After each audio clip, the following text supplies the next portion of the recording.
we should probably get out into some alternative rooms as well. I think that you've got great energy at the store, but I think you would really blossom if you were doing some of the mics that are like sort of on the east side with a lot of the alt kids there too. I know a lot of people are alt and are no, I don't think that at all. I totally agree with you on that. Absolutely. When it makes sense like that. Right. Yeah, definitely. Because you have a different. You are different. Your cadence is reliant. And it makes it hard to help and tag and write for you. But it's fun to watch it grow, and it's fun to see it be mended into something that exciting. We're running out of time, so thank you so much, Sarah Weinshank. Follow her on Twitter at Princess Shank. That's Shank, SHENK. I think we need more Jews in comedy. Yeah, more Jews, more watching. The other thing about a delivery like that is like you never have to worry about somebody stealing your material because that can't be stolen. That's like her thing, and it'll either work or it won't work, but no one's gonna take it because that's hers.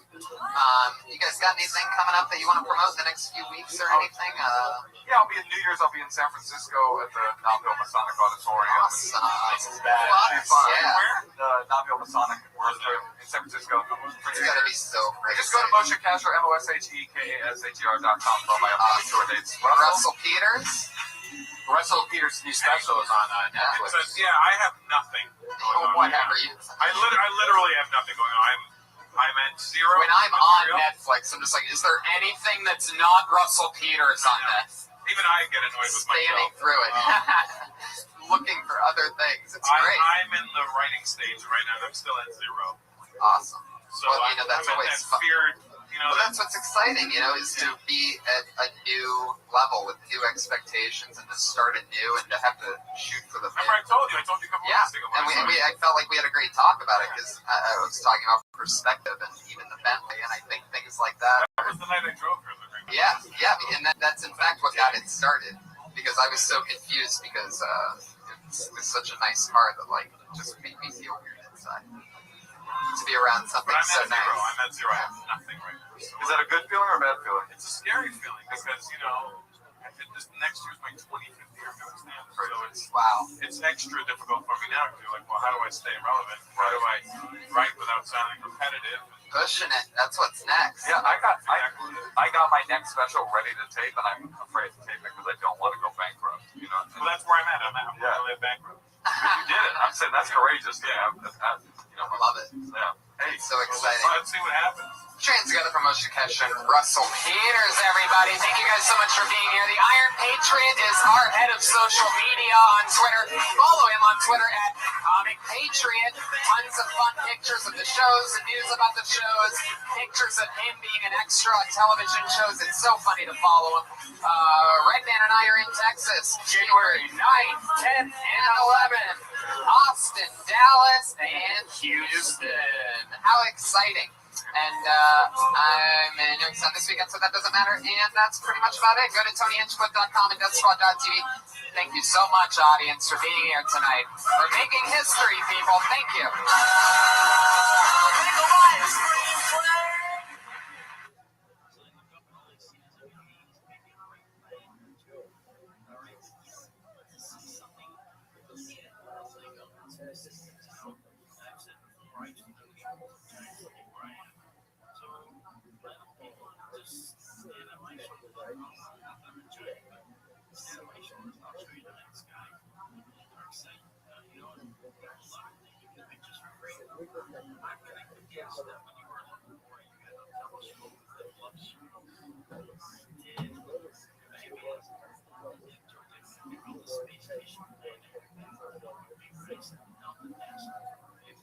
For a brand new episode of Kill Tony, give it up for Tony Hinchcliffe!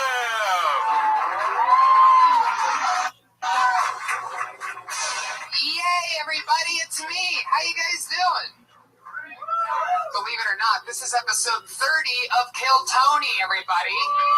30 Mondays in a row. Wowzers. How exciting. I'm happy to be here. Yeah, I said wowzers, and I have no hesitation about it. I had hesitation before I said the word hesitation, though. That was weird. Live show, people. Anything can happen. It's a live episode of Kill Tony. We did not rehearse this. I just got back from Youngstown. It's Christmas week.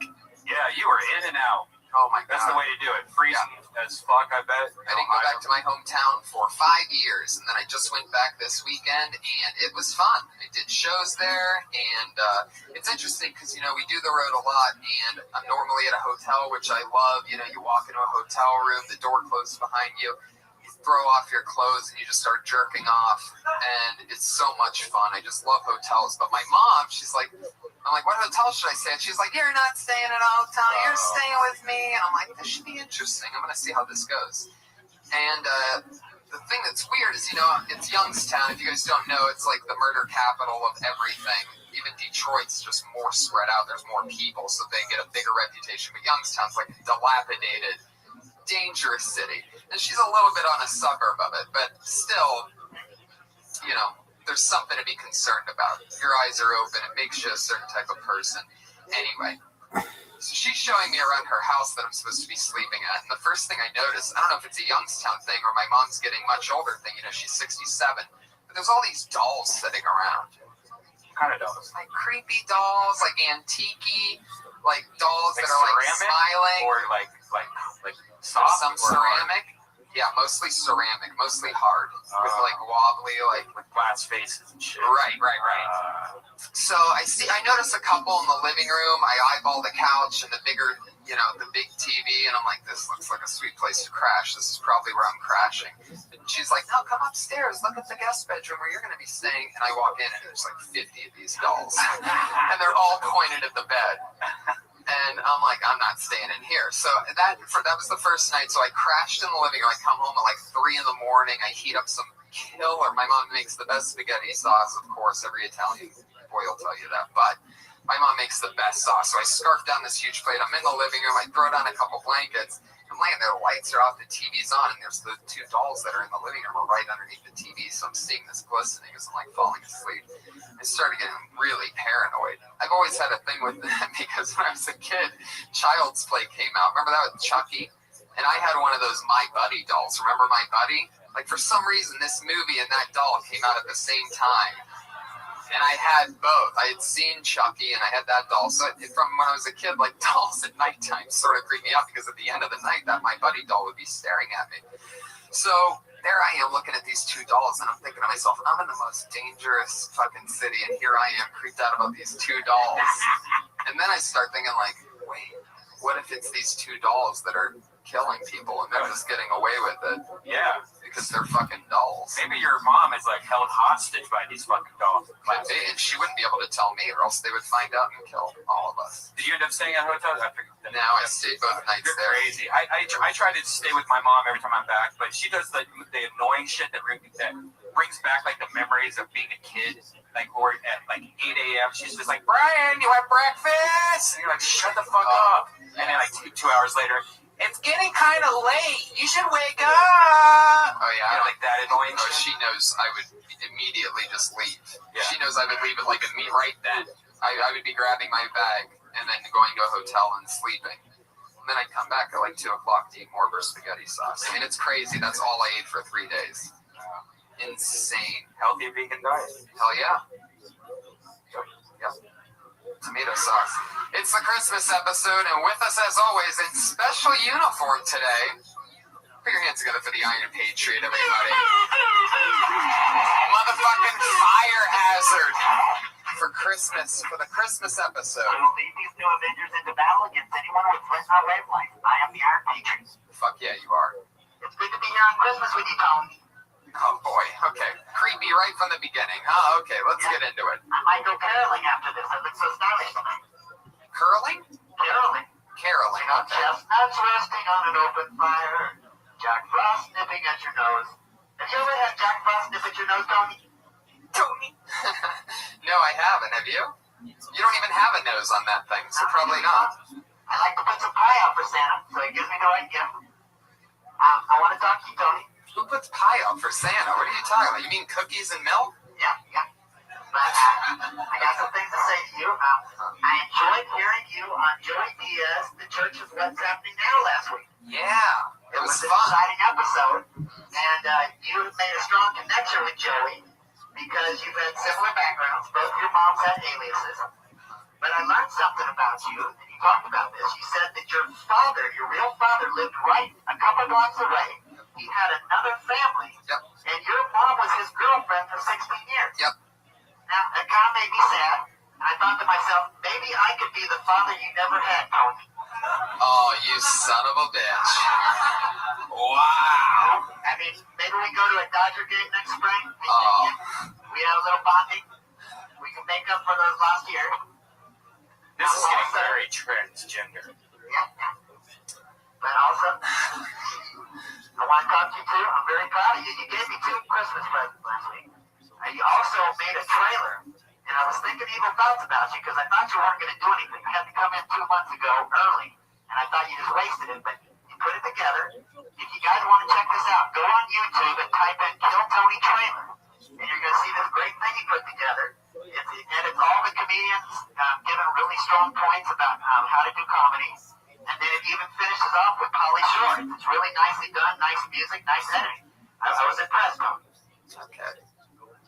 Thank you for that promo for the show that people are already listening to. Yeah, well, they need to check that out.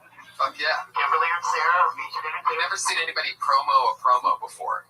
You said, hey, people, go look at this advertisement that Tony made. Now, let me talk about this song I'm going to do tonight. Oh, boy. Okay? For those of you that don't know, and I don't know how you could possibly know this, the Iron Patriot was in a failed rock and roll band in Dallas in the 90s. And he was in 2 other bands as well. None of these bands ended up doing much of anything, but somehow he saved the music, and sometimes he sings for us these songs that are way too long. Yeah. Sticks and stones can't break my bones, and words can't hurt me either, Tony. Oh, it sounds like something's starting to bother you, though. Okay. Taking you back to 1986, this was the first band I was in. It was called Rabbi on the Dreamers. This was the first hit song I wrote. It's called 1 and 1. When you say hit song, like, what was it? What made it a hit exactly? When you got people coming to the show and they're all singing the song with you, that's a hit. Were they really singing the song with you? Yeah, we had a breakdown. You're not going to hear it because we're not going to play the whole thing, but there's a breakdown. Everybody starts singing 1 and 1 together. It's a very catchy tune, very festive. And if you guys want to sing it with me, you can. But, you know, it's not. How would anybody know how to sing it with you? That's my question. How? It doesn't take long. It's 1 and 1 has always got to be 2. Oh my God! Why do we do this You again? guys are going to Deep Ellum January 11th next month. You're going to the area where I did this song, so it's kind of all tied together. This makes no sense. Yeah, it does. Clap your hands if you know what we're talking about right now. Slow clap from the top somehow. Then. Yeah, that's Okay. All right, let's just go on right into this. Here it is. All of his songs are really weird and cheesy. It's like, all right. Turn up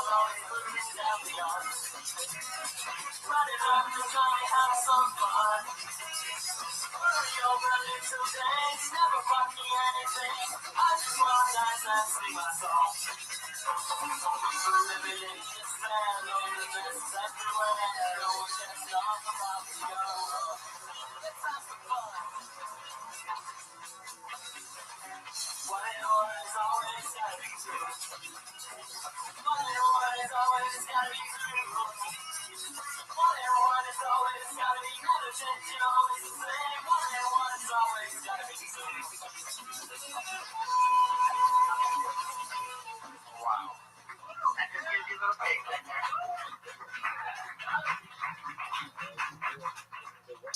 1 and 1 has always got to be 2. It could be like 2 years. It could be 2 eyes. It could be 2 lovers enjoying a walk together. 1 and 1 has always got to be 2. It could be anything you want. 2 balls on the banana, whatever. Oh, wow. Okay. Well, what can I say? That was actually probably my most favorite song out of all the ones you played. I'm a little bit surprised. Aren't you impressed with my variety? No, all the songs sound exactly the same. The only thing that changes is the lyrics. Next week, I'd like to do a song from my second band called Shame. And then after that, we'll get back to some more Dirty Grammar songs. And then I have some solo songs when I was a solo artist. Oh, wait. Can we just skip right to the solo? Yeah, let's definitely cut out that. Cut out the middleman. Yeah. I mean, do you have a romantic solo song about a lost lover or Shih Tzu? Take you on a journey with it. Can you play some of that without him? Oh, sorry. Can you play some of it without him singing? I always love just hearing the actual part that he sings over with his robot voice compared to his actual voice. He sounds exactly the same. Like Rusted Fruit. Not the, yeah. And he's the Iron Patriot. Iron doesn't get rusted. All right. So this is how long is this guitar solo from GarageBand? Is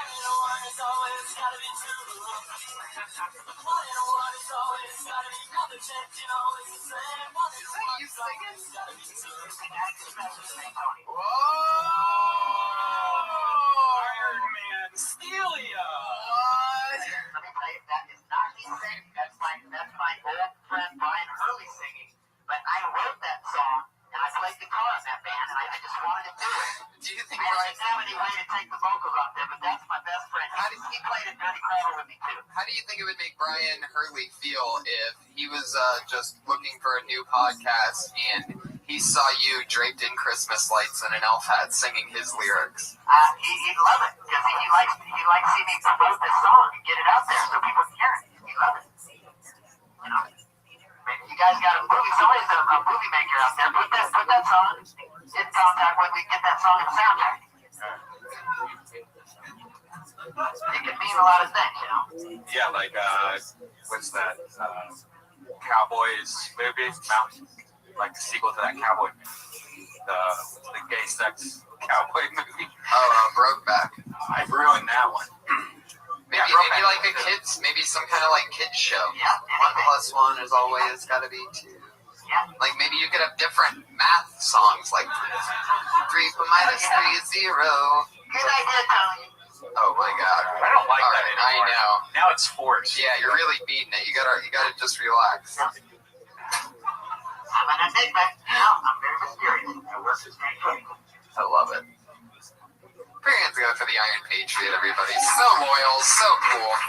I'm really excited about this episode. As always, I have 2 of my funniest friends and comedians, and a bunch of, they have many credits. They're so much fun. I'm so excited to have both of them here tonight. They've both done the show once before, so this is both of their first return. And here they are. This young man just wrote an NBC untitled pilot. He made it, got it filmed. The untitled Gerard Carmichael NBC pilot. One of my best friends. We started together. It's Willie Hunter, the host of the Will Hunter Show, once a month in the main room. And the co-host on his show opens for Rob Schneider, tours the country. One of the back of the room assassins, considered one of the top comics here in Hollywood. It's Big Earl Skakel, everybody. There he is. Powerful presence. A special Christmas episode. Oh, fuck yeah, Willie. How are you? Earl, welcome. Guys, it's so good to have you. Merry Christmas, everyone. Heck yeah. Yeah, Merry Christmas. I like that guy's song, by the way. I'd like to get a single of that if I could. Really? It's totally out of the 80s. Yeah. I want you to send me your email on Twitter. I'll send you the MP3. I'd love to get it. Really, I want to talk to you. Okay. Right now? Yeah. I did some reading and some research on today. Came out to California at the age of 21. Left Georgia. He came out Alabama. He came on the bus. He only had $400 in his pocket. 0 for 1. Now, on Tony Trail, when I was coming down here, I was riding the bus with you. Now, have you ever had a car? Or what's your situation? Oh my God. You can ask that after the show, but Real smooth there. yeah, real sweet. I've never had a car out here. Well, that's good. Yeah, since 2008. Getting around without a car, it doesn't really matter, does it? Great question, Patriot. I mean, the way you threw that together, really interesting. Yeah, no problem.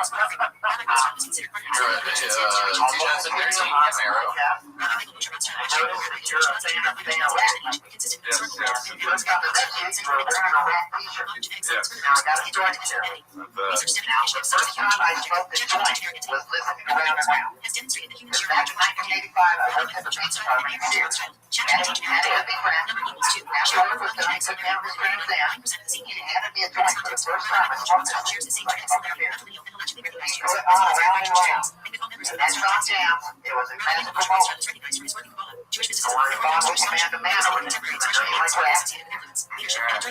yeah, we're bonded.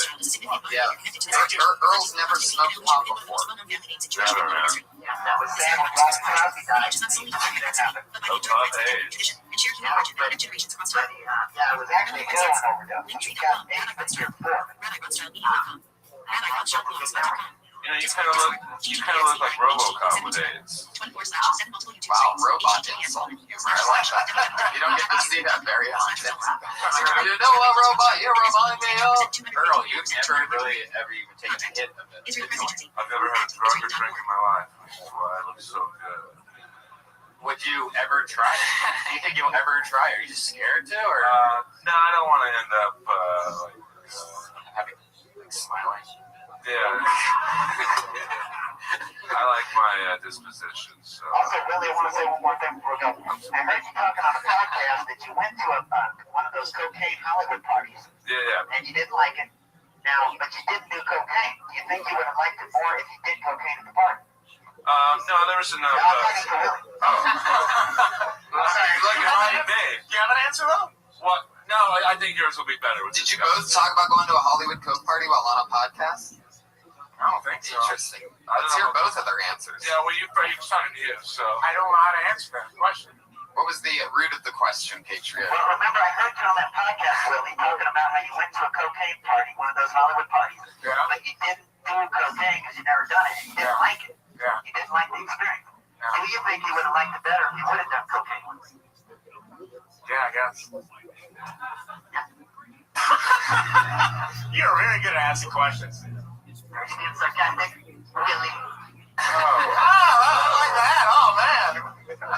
Like Tom and Jerry.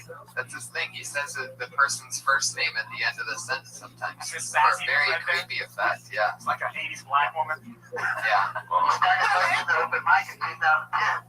And I'm kind of sad I didn't get to go to that process. I just kind of came on this show. But it must be an interesting process going through that open mic. I hear a lot of people have to struggle through that. Did you say you did do an open mic? No, I was saying I didn't go through that process like other people, but that must be a good learning experience. I heard you talking a lot about that when, going through the open mic, and when you get here, nobody explains what's going on. Are you still talking to me? Yeah.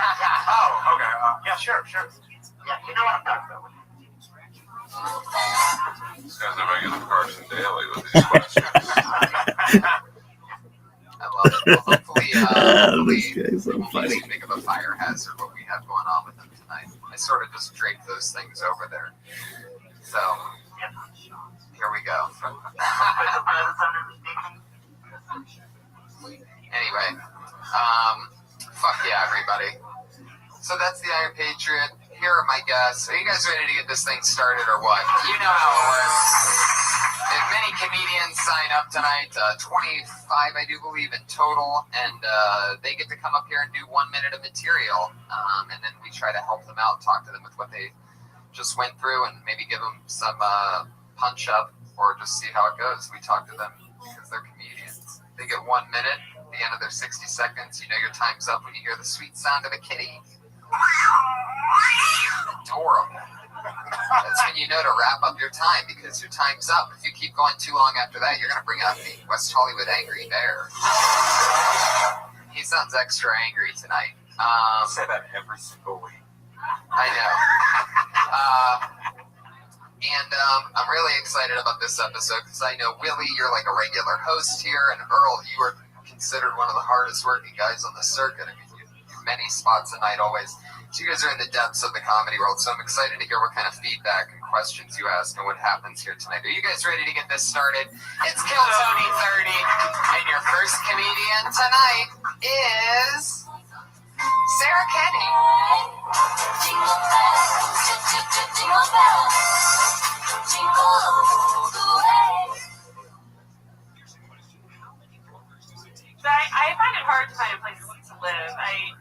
roommates to try to save money, and then right away they started doing annoying shit, like eating all my food, knocking me up. And then I did get knocked up, and the timing was really awful because my abortion coupon had just run out. But, you know, the more I thought about it, I was like, lots of people want babies. I could just sell it and really turn this thing around for myself. But you can't legally sell a human being. So I had to find a loophole. I put an ad on Craigslist that said, baby stroller, $10,000, everything included. And it worked out okay, but I did have to give the buyer kind of a discount. Just that baby. So fucked up. I don't know how long that was. That's 55 seconds. Alright. Fuck yeah. I like that. So I just missed the beginning. So the baby was yours originally in this thing?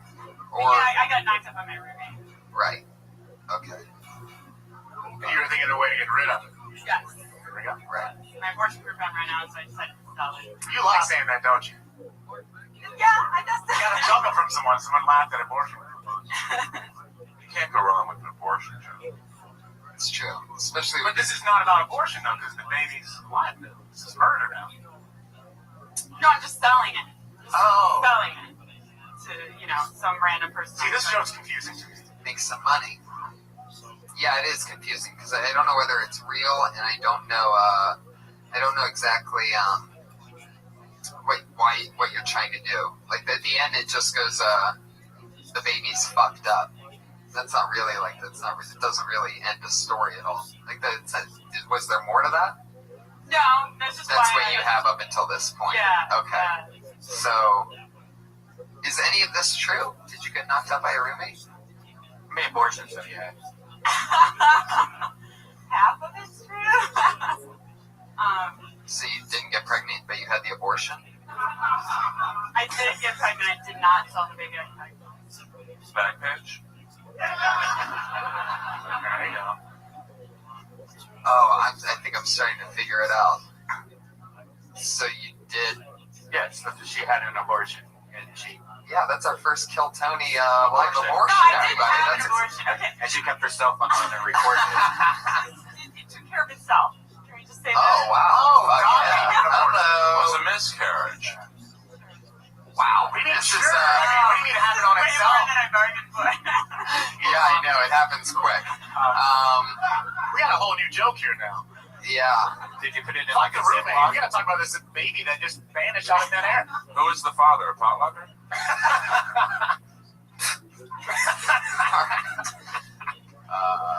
Okay. So. So yeah, I'm gonna write all this down. Abortion jokes are really fucked up, though, to even try to do. Seriously, because I mean, you're pretty much telling half the audience that they're going to hate you immediately. Like, there's people like myself that are like, yeah, but then the other half are like, fuck this girl. What the fuck? Is she being serious? Like, you really, like, even with baby jokes, I've found from past experience, anything that has to do, you have to remember that you're pretty much taking your audience and splitting it down the middle at that point. And I actually used to tell that joke without the abortion part, and it seems to work either way. But yeah, it's true. I definitely. Yeah. I think the $10,000 all things included with the stroller thing's funny, but I don't think that has to be about necessarily you or that same thing. I think that's funny, and that could be its own different thing about, I don't know if that's sort of got sad in the middle of everything. Very sad. I was thinking about this baby. Did it have a name? I was thinking about how many roommates you have. That's a great question, too. Fuck yeah. Orgy abortion joke. Okay. Okay. Well,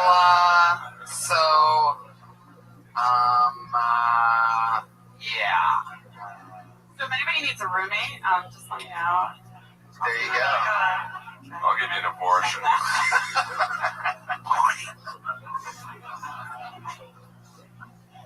Oh my god. This is a weird episode so far. You ain't lying, bro. I smoked way too much weed. It was indica and God. sativa. Oh my god. what a debacle. I mean, it's really not even the weed, it's just the universe at this point. Right. I mean, Sarah could have gotten picked out of that bucket at any point, you know what I mean? But we just started it off, and that's why openers are important. Yes, it is. Sarah, so, fuck yeah. I'm still sort of just, what approach would you like to talk about on stage? Would you ever talk about having? I'm still not positive whether you even want to cover this subject whatsoever. But so probably not. Well, I thought it's clear that it's not serious, but is it not serious or is it serious? Well, I mean, I think it's clear that the Craigslist part is not a real right. thing that a person is doing. Right. I'm not so sure about that. Or maybe I'm just giving people bad ideas. So I kind of like that, you know, it sort of makes me have this very careless attitude towards something that is pretty serious. Interesting. Okay. Do you think it would be better if she made the baby black? No. Yeah. Why does a black baby have to die in a joke? Because it's just the way it is. No. Some white babies need to die some jokes too. I was a black baby. I mean, it's just the way it is. That's what I meant by the baby was so fucked up. That it was black? Oh, so there we go. Yeah. Sweeping it up. No, I was trying to imply that I had been, like, debaucherous during the pregnancy. That maybe that wasn't clear. Like, that I was drinking or that it was messed up in some way that I was trying to imply that it was my fault. Right. So that might not. Oh, see, I got lost with all that. It's not the guy's fault. Yeah, why you bring this roommate in there? He gave you the greatest joy of all, a baby. And then you just threw it all away. And now you're just going to tell a joke about it like it's nothing. He gave you a big one, and now you're blowing it. Well, I guess I'm a faithless roommate. Maybe there's something funny in, like, maybe maybe you could just say, I got really drunk at a party and hooked up with some guy, and I swallowed a Plan B pill after he came inside of me. Maybe something, anything. I really don't know. It all depends on how real and true it is, and it depends on what you really want to talk about. I'm really confused right now. So all that shit's really overplayed, though. It's very hacky. The Plan B jokes, $1 million. Well, it sounds like it's true. Is that what happened? You got knocked up, and then what? She had miscarriage. Real life. Oh God. Okay. Did that really happen? It happens all the time. It's more common than you would think. Oh, you got that right. It can happen very early on. Yes, it can. Any miscarriages out there? 2 dudes, that's it. That's it. I'm sorry for They you. were the miscarriages. They made it. I've never heard a female comedian do a miscarriage joke, and I encourage you to write it, because that sounds like what happened. So if you can talk about that and you have a couple minutes about it, then it could be a killer bit. No fucking around. But it hasn't started here, and I don't know where it begins. So good luck with that. And I don't know what else to say. It's creepy. My puppy. Thank you. There you go. Sarah Kenny, everybody. Skinny comedy. Very interesting way to, very interesting. Wow. Oh my God. I hope this next is, like, very lighthearted.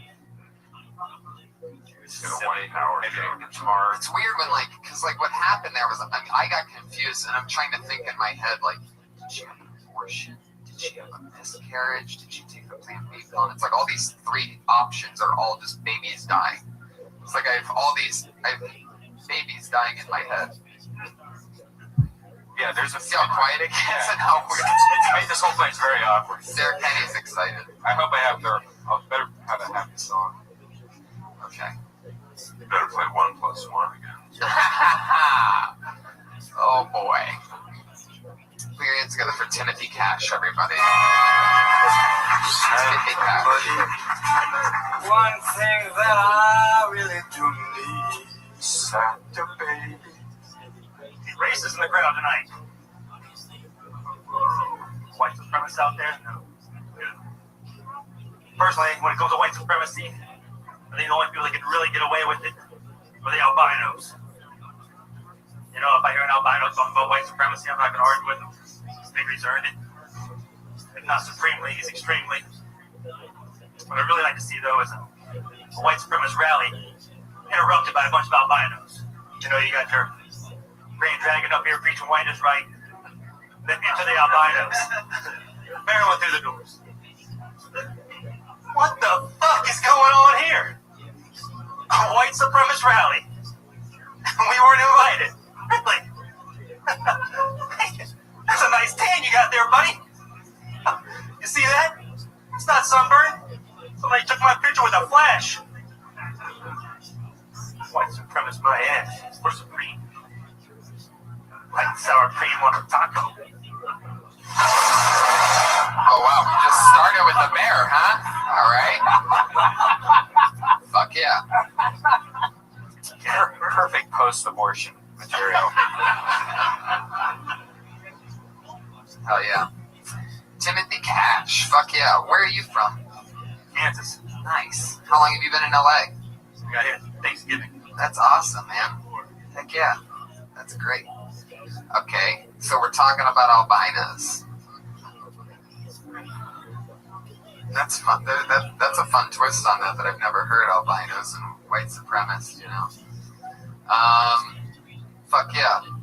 Do you really hate black people? To be honest, don't hide it. Has anybody ever told you that you remind them of Trevor from GTA 5? No? Okay. Well, yeah. So what have you been doing? What's a Kansas guy been doing in LA since Thanksgiving? What are the sights you've been seeing? What do you notice about LA? Yeah. That's fun, right? Nice. That's where you wrote that joke?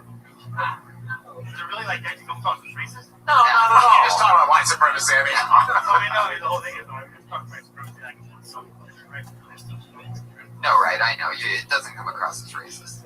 I was just talking about your overall look and the fact that you're from Kansas. It had nothing to do with even the material when I asked you if you were racist. Listen, if you are, this is the right club to be at. Yeah. Did you do stand-up when you were there? Yeah, see, I mean, also Kansas has like one place in Stanford. Yeah. Stanford, new one that's inside, up in the middle of nowhere. Going out there once a week. Right there. Right.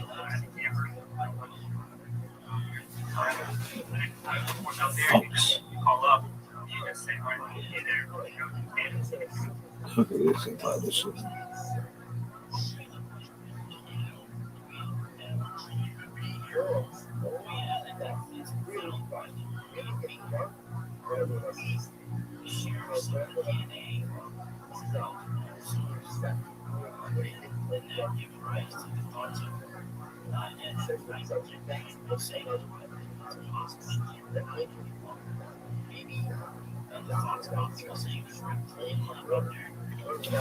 Look at this, this is a bag.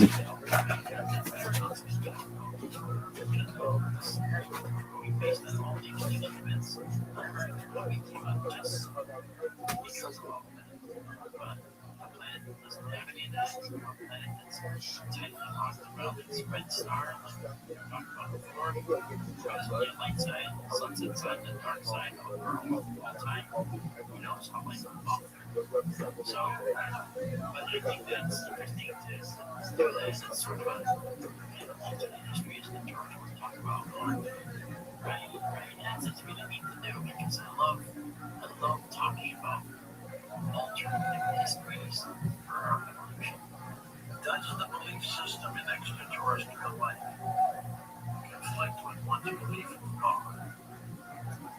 You know, when I was getting my degree in astronomy, George, I wondered about that myself. So you know what I did? I wrote a final paper called God and the Astronomers. And it is, yeah, and what I did was I correlated the biblical time frames with the modern time frames at the time we saw time frames. And I can actually find a somewhat rough correlation to the 7 days of billions of years. Interestingly, I didn't have to stretch too far to get a correlation. As I thought about it, I thought, well, if this information came from a supreme being, then the supreme being would know that someone would understand millions of years. So maybe saying days would be a metaphor for describing the information here and now. So I don't believe one way or the other. I just think that it's interesting because that paper served as a basis for me to springboard off of that and say, reading stuff in one book like that and then trying to compare it to modern day isn't such a bad idea because there might be ways to correlate it further that I never even realized when I was doing that thesis back then. Mark, do you think we will really get the answers we're all looking for? The question, man, but I'll tell you, I would say maybe we will. And I'll tell you why. Because look at what happened. Look at how the government has treated this concealed topic for the last several decades. Tight-lipped, look how tight-lipped, look we're out. Doing contract labor. So now we're getting Congress is looking at it now. I bet it becomes a Congress for hearing for it. The state rep here in Connecticut, I'm going to meet tomorrow. He just got a bill passed. UAP studies. Right? Why was only if it was something that was considered possible. So I think we're going to find the answers. And it won't be we make it, the government will be making citizen scientists. A lot of people participate in your Sky Tours. On Sky Tour, they can just go to skytour.org and see it's there. They can subscribe. So it's about YouTube. And so it's Sky Tour, like the market. And they can subscribe. And we've had that benefit for over 1,000 subscribers in the last week. So I love having people join us. It's great. And it's free, right? And it's all free. You don't have to pay a dime to watch all this and hang out with us. Mark, we're going to take a short break and come back and take calls with you in a moment. Mark D'Antonio with us as we talk about what's going on up there in the sky. Calls with him next on Coast to Coast. Don't forget to watch our TV show, Beyond Belief. George Norton. Just log on to beyondbelief.com.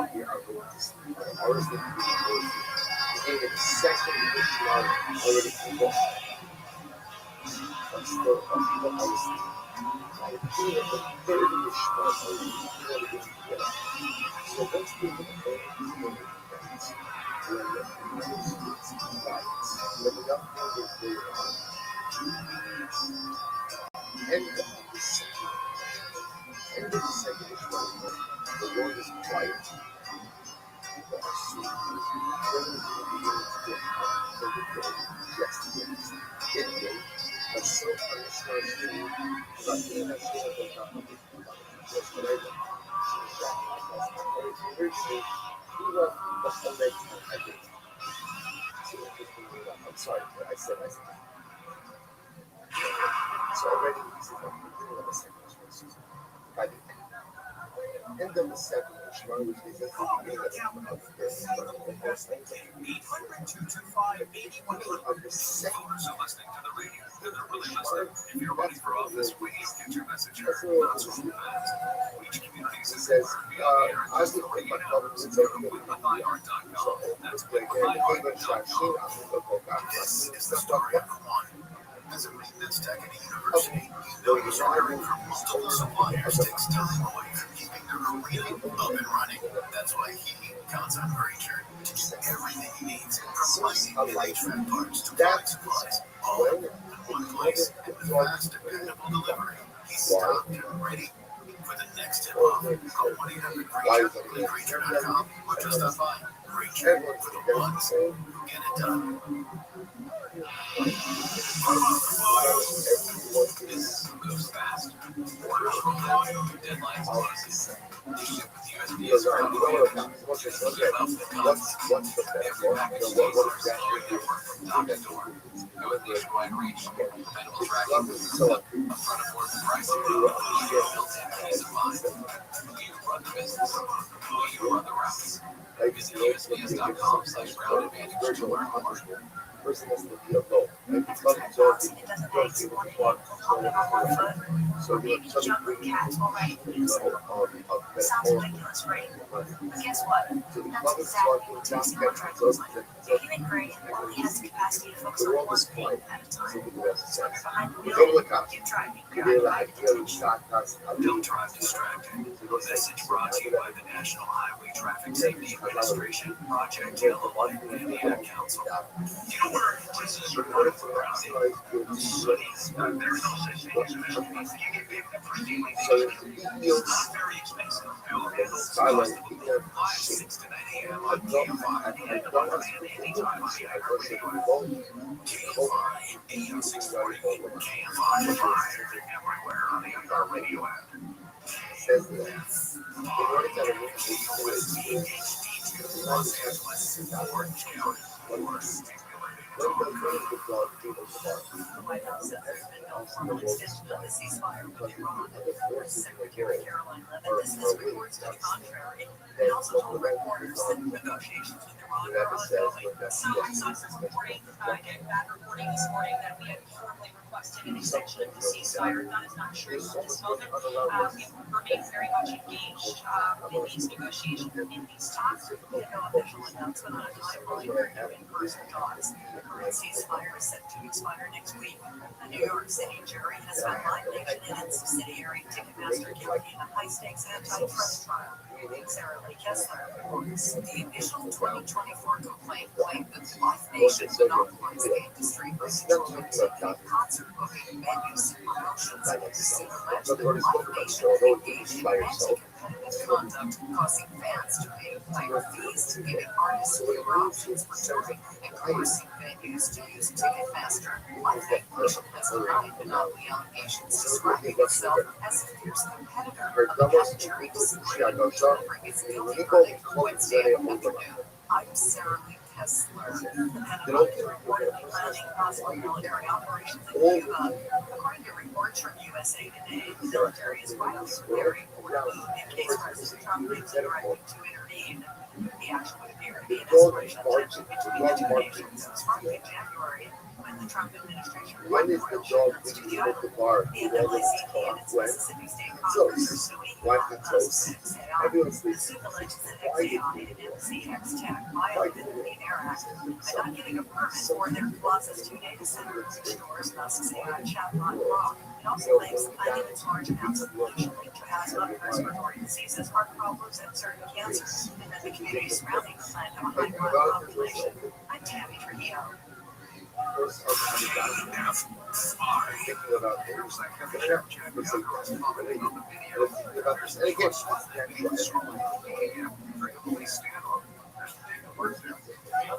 CBS LA showed the Bears today great happened last Wednesday during a standoff with an armed suspect after pursuit of Napa Valley aerial footage showed a deputy looking through what appears to be a taking out while sheltered behind an armored vehicle. just like the Suspect's car. Witnesses and videos now representative of his department. Riverside County Sheriff's Department is still conducting an internal investigation into the incident. San Diego area for headliners of the summer event. Check the sister from my sister. Why you trying to start a DJ Chris with the city? It's on sale Friday. Order goes August the 18th as the day for a special election. Shakiro Ayyax, Akbar Summer. As a record, my gosh, you know, she was a la promesa de ver el barrio Camila sobre un dios de los Shabbat for Sarta. How can I silence my mouth? from Johnny Oldham has that matters in this world, like Shmona Esrei is dominant for matters of this world. It's like going to I'm down with my partners. So of course when I got to my partners, I'm about my partners. They struggle with it. I'm struggling. If I was thinking, I'm not going to be able to think about the big things. So what do you mean I should supply it by my starting over? That's exactly what I use Upside. I never pay full price for gas with the free Upside app. Yes, Upside is the free app that gives you cash back just for buying the gas you're already buying. So even with the rising gas prices, I'll never have to think about what the Just last year, I paid over $200 for the Upside app. Wow, that's serious extra cash. I'm downloading the free Upside app right now. Download the free Upside app for cash back on the gas you're already buying. Use promo code STATION for an extra 25 cents per gallon bonus on your first tank. You can cash out anytime. Write your bank account or a gift card for Amazon and other brands. Just download the free Upside app and use promo code STATION for a 25 cents per gallon bonus on your first fill up. That's STATION. This is Meet the Candidates. Thanks for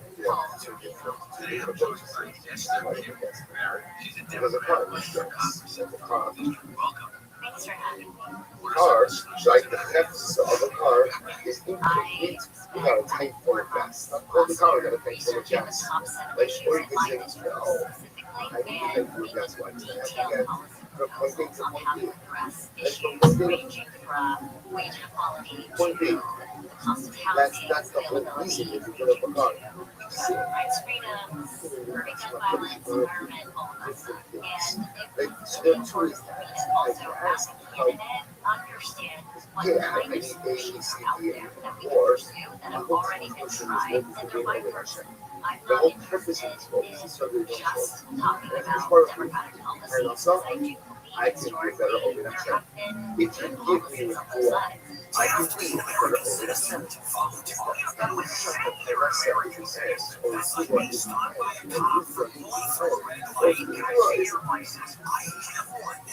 I see it? No. I have never understood this. 5, 6 to 8 a.m. on KFI. And anytime on the Android radio app. KFI. AM 640. More stimulating talk. KFI. AM 640. More stimulating talk. I understand why do I ask you the things that's not as I do. It's not the same. This is a lot of podcasts. Why do you have for the things which you have? And again, if you understand that I'm not these things because if this was the things that I you get much because as the first thing says, right? You follow my statutes, and then the Torah goes into a whole series of physical rules. So a lot of times, very father, this says very emotional. What about having sort of high out of never like the idea of no work. So school, like that thing that says in great levels. I'll take how many of the shots that are there, like so the answer, for the sake of a certain reward. I'm thinking myself, okay. It's really misunderstanding. Very much because it's not reward. It's not reward. Okay, but before typing, like, let's start with it. You follow my mixes.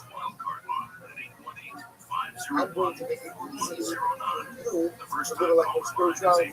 It was like what makes a life of spirituality a little bit easier. Help you those for success. If I don't have to worry about my bills, if I don't have to worry about my expenses, if I can have a nice, comfortable life, so it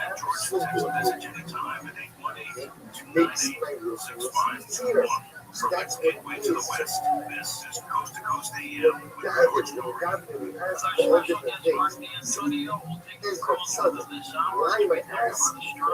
So you ask because, hey, car needs gas. Or something's trying to also.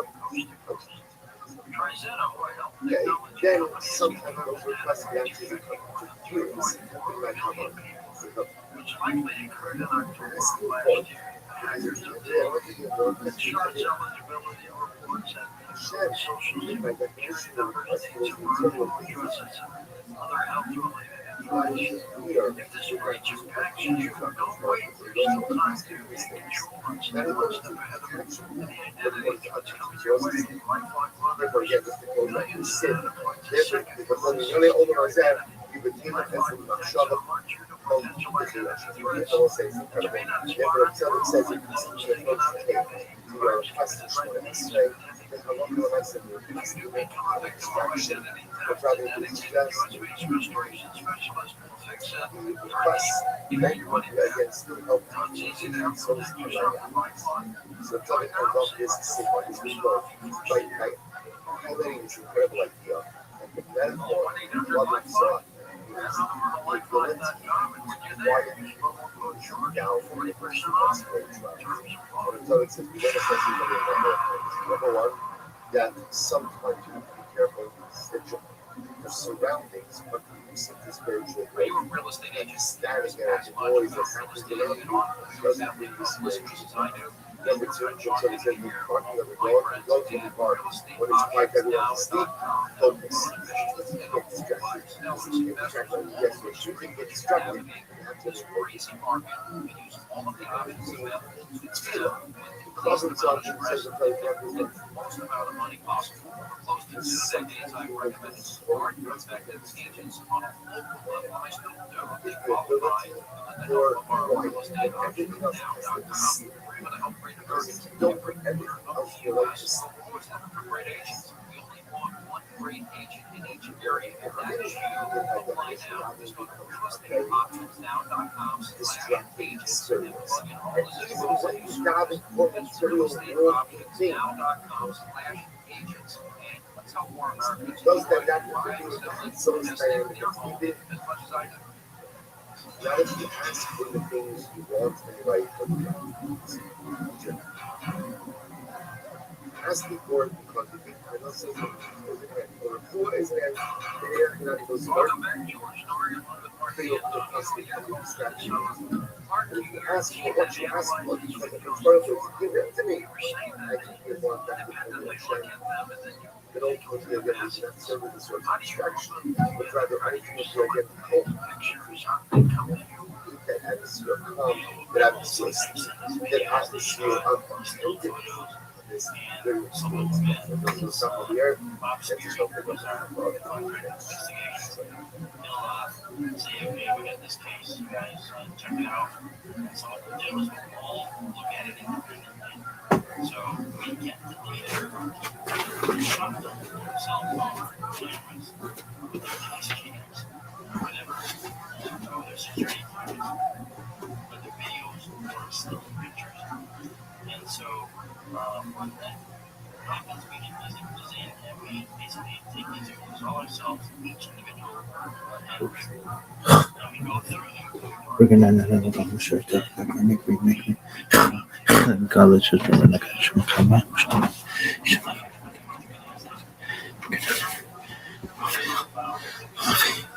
Awesome.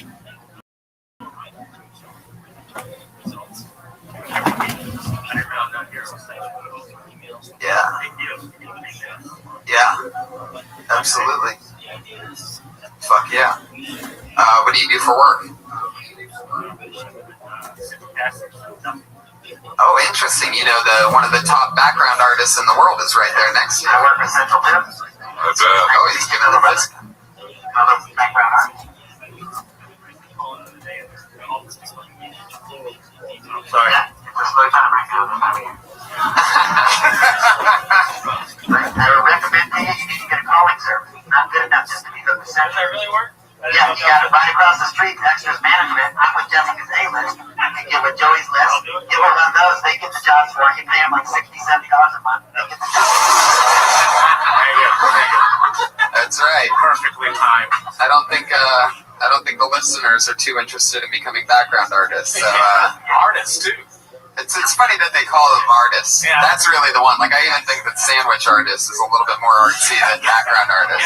Like, in background artists, they literally tell you stand there and don't do a fucking thing. If you do anything, you're fired, and we're bringing in this other guy over here. I recommend it to anybody that comes to LA because it'll show you'll drive all around the suburbs of LA and you'll learn a lot about where everything is.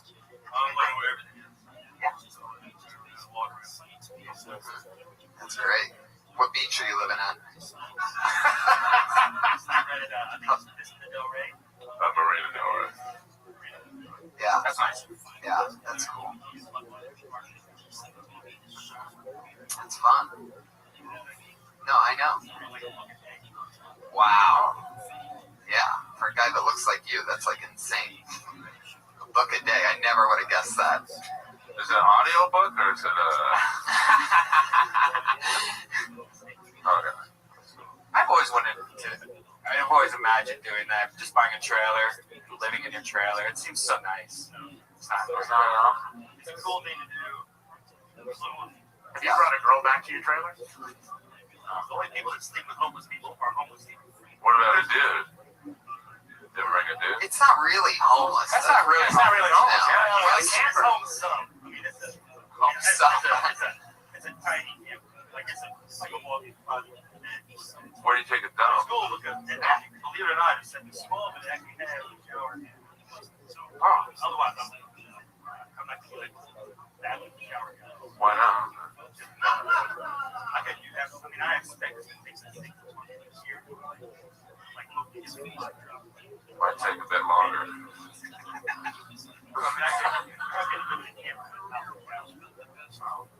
Yeah, totally. That's right. Absolutely. Timothy Cash.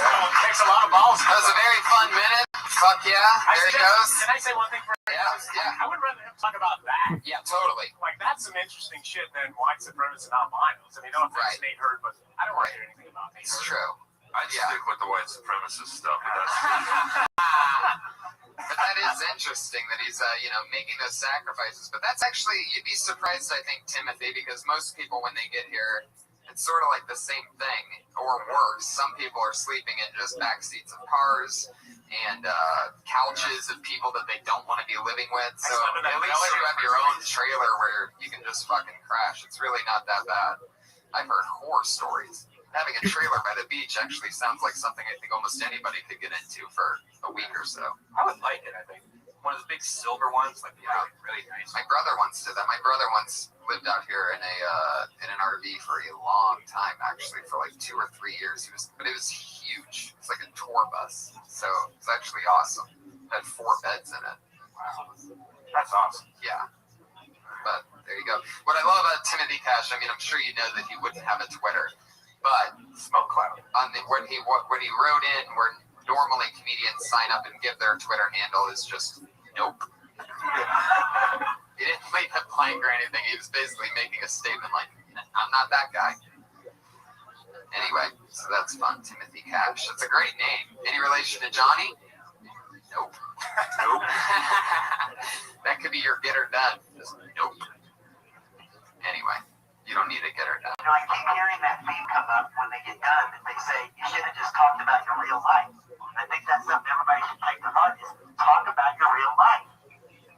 yeah. Fuck yeah. That just come to you? It's like you just had a revelation over there. I only keep hearing it over and over. You know how Earl said that to right now. That stuff was more interesting about being on the beach homeless. No, I told him to stick with the white supremacist Oh, stuff. really said that. It only I takes also told her to stick with the white supremacist stuff. Go with what you love. I mean, go with what. fuck yeah. I say do both. Do it all. Because that can get you into that. Anyway. This is a new name. Put your hands together for Chelsea Grow.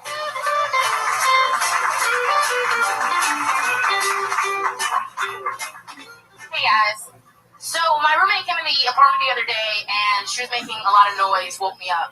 And I was like, girl, what's going on? She was like, oh, I'm really sorry. I'm on like 3 different drugs, I'm tweaking right now. So I'm sorry if I woke you up. I was like, okay, girl, that's fine. I don't really care about all that. Just please don't eat my face. You You know, just don't eat my face because like I don't know, like y'all know with the guy who did the bath salts dying on that homeless man's face, which I find really shocking. Those had to be some low quality bath salts making a homeless man's face look appetizing. I don't know, but then. I don't understand what possesses somebody to do bath salts. That doesn't even sound like a fun drug to do. You know, the reason you convince people to do drugs is because they have cool names associated with them. Like ecstasy, right? I want to go there. You know, that sounds like a land full of ponies and high credit scores. The McRib is always back. Like, I want to go to ecstasy. And even like crystal meth. You know, crystal meth sounds like the name of a Mississippi girl lost in Walmart. Right. All right, that's about my time. Nailed it. That was exactly a minute. I get to that back end of stuff quicker immediately. Like that. I feel like there's a lot of setup on bath salts. Like, you know, I don't think anybody's gonna eat your face. You go from one thing to the other, but I think the jokes are really on the back end. I don't think you need to make it real to get into it. You know, you can get into it almost anyway. If that makes sense. But the names thing is funny, like that crystal meth and all that. So. Was I thinking, what was the other thing? Bath salts. Yeah, I just feel like it's a little bit. It's old at this point. To make the eating the face reference, because that had to be at least a year ago. Yeah, it was a year and a half ago. Yeah.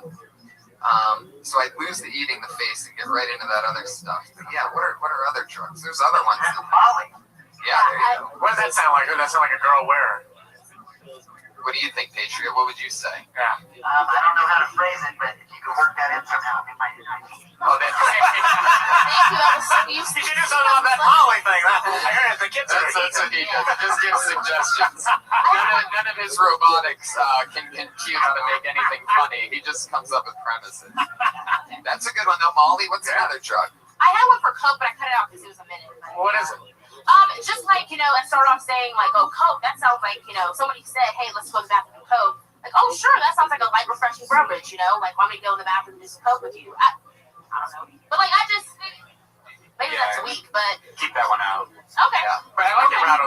You know, keep going with... I see what you're doing there, and I agree with Tony at the beginning that you have so much setup that is unnecessary because I'm so worried about thinking about bath salts, and then you don't have to listing off the drugs. The funniest part was the crystal meth girl, just get into that. I feel like that's what you want to do anyway. Yeah. I mean, it came from a true story, obviously. Like, my roommate really was tweaking on a few drugs. Right. And then I thought, like... But it's useless information at this point. Right. Okay, so that doesn't have to do with the things that end up banging in the end. So it actually ends up taking away from it because I'm still waiting for the roommate, the 3 drugs. Like, there's this information. These little I'm still thinking of abortion for some reason. Right, I know. Jesus. Okay. That was really, There's a miscarriage happening in this bit. I don't know. Okay. Fuck yeah. Very good stage presence. I really enjoy it. I've seen you before. You're getting a lot better. Oh, thank you. What would Oxycontin? What does Oxycontin make you think of? Like Oxypads. Yeah, that's what I think of too. Like face cleaning. I think of that 3-6 Mafia song. Oxycontin. Lil White. Oxycontin. Yeah. Like Lil White. Lil White. That's a rapper's name. Lil White with a Y. Really? Yeah. I always listen up. All right. Big blacks. Anyway, it's a rap joke, people. Rap. Remember, it was okay that I said that because it was rap was the key topic there. Anyway, moving on. Fuck yeah. That's interesting how you spell your name Chelse. That's Chelsea? Yeah, my mom took the A off because she thought it looked too white. So she... What's wrong with that? No, that's what she told me. That's why she just said it like the EA just looked white, so she took it off. What? Well, I would have let the EA on myself. When did she tell you this? She told me this when I, when I started, school. I was like, Mom, why does my name spell like the traditional Chelsea? She said, oh, girl, that looked too white. I take that A off. That is so funny. That is such a strong black woman thing, right? To come up with a different name or something like that. Like other names are... What was the that video that came out the other day? The Sharkeisha? Oh, yeah, Sharkeisha. Where did you grow up? I grew up in Northern Virginia, right outside D.C. Wow. Is that like a hoodie area? No. My mom's from Detroit, though. Like, she grew up 8 miles, so that's, Gotcha. Watch out. Yeah, so that's where that comes from. But, no, I'm from, suburbs outside of D.C. So. Well, awesome. There you go, Chelsea. Okay. At See the Funny 6. C, the letter C. That's what? It's at See the Funny G, my last name. See the Funny G. Sorry. Okay. I might Your G's look like sexes. There you go. Drugs. There's something to that Oxycontin one. It seems like I think so. It seems like Oxycontin would be a cotton ball that you clean your face with, right? Yeah. Like that clear cell thing, whatever. Right. Yeah. Maybe smoking it. Done. It's all dirty. Maybe wiping your face after the loads on it. Yeah, there you go. Look at you. Well, you confidently take a sip of water after that. Need some more water, really? Yeah. You're a growing man. Not that way. Petrie, you having fun over there? How do you feel? You feel those lights on you at all? You okay? Yeah, beautiful eye. Hell yeah. Put your hands together for Derek Gruber, everybody. Ooh la la, could it be possible? It's been so long. Oh, this is so exciting. It's been weeks, basically, but when somebody misses their spot, that means that they get permanently blacklisted. It will not be a Merry Christmas for Derek. No commitment. Yikes. That's a permanent ban from the show and a 3-month ban from the Comedy Store. Whoa. Yeah, Bobby Lee made that last part up. All right. Anyway, put your hands together for Frank Castillo. Oh, yeah. He's here. He knows better. What's up? Hey, guys. Good to see everyone. I was reading the newspaper today. It was a really sad story. I made me realize that I have a lot of anxieties, especially when I was reading the story. This 6-year-old, his dad got assassinated at his birthday. And it was really, really sad, but then I realized it was because they dressed up as fights. I thought that was kind of funny. I thought, what was that must be like when they're interviewing the kid? It's like, what happened? Well, it was terrible. It was in the middle of the balloon animal trick. All I wanted was a draft. Instead, he made me an orphan. All right. Did you think that with laughs that was going to be a minute? Yeah. The laughs are going to last 10 seconds. 10 seconds left. Felt like an hour. Still have 10 seconds left. Still have 10 seconds. Anything you want to say? Oh, man. Not that I can say. Can you tell that joke when I'm given like 10 minutes? Yeah, all right. Actually, I messed up on like the first line, and then I'll talk, and then I tried to say. What were you gonna say? Originally, I was gonna say, I was like, I have a lot of anxieties. They freak out about stuff. Mostly, I have a fear of clowns, and I thought that was. And then I read the story about the 6-year-old whose dad got assassinated. Birthday party, and then I started laughing. I was like, that was funny. Is that true? Yeah. Okay, so a 6-year-old's dad got assassinated, at his birthday, and the dad was a clown. No. The assassins were dressed up as clowns. Gotcha. That's what Oh, wow. Wow. Did they get away? Actually, no, I don't know. In the little car with the big shoes. Giant shoes just running down the street as fast as they can. Was that calling card a balloon animal? Yeah. Right, exactly. Would they shoot him with a water gun? He drowned to death in a water gun. Threw beanbags at him. There you go. They would have found Bin Laden with that bomb. So, wow, that's interesting. I'm trying to. I think you get right into it. Yeah. Just by saying, I'm scared of clowns, especially more than ever, because, There you go. instead of, I get anxieties a lot, and one of the things that gave me anxiety was this article. I read the other, see all that, it's just like, you could just bang, bang, bang, and then people were like really waiting. And then you could add all any of those little things that we just said, you know. There's also just like so much. Yeah. There's so much to be made fun of about a clown assassin. Be very clear too, because it was still confusing when you corrected yourself. So you're afraid of clowns. You're used to about clowns killing a kid's father at a party. Okay. The police sketch looks like Ronald McDonald. So what you would feel like that justifies me still being scared of clowns. Exactly. Well, yeah, no, except this kid's fears, like, or that's the worst way to develop a fear of clowns. Like, I was scared of like killer clowns from Mars. Like, I was going to freak me out of clowns. But that works. That was the first thing that scared you? Yeah. I feel like it always starts in the dentist's office. Did your dentist have pictures of clowns on the walls? No? What kind of dentist did you go to? Into a creepy dentist. You and the dolls and the owls and your fucking clown dentist. Tanya, I swear to God, I'm not even fucking with you. I spent most of my childhood scared. I'm not even kidding. During the day, I was afraid of robbers, and at nighttime, I was afraid of fucking dolls and shit. Wow. But the clown, I wasn't really that afraid of clowns, but I remember the thing in the dentist's office, which was there to cheer the kids up, and it was fucking miserable. Anything that's smiling at you is scary. Whether it's a clown or a doll or... I think the movie It is the thing that really made me scared. Once I saw that, I was like, oh, I don't look at clowns the same anymore. Right.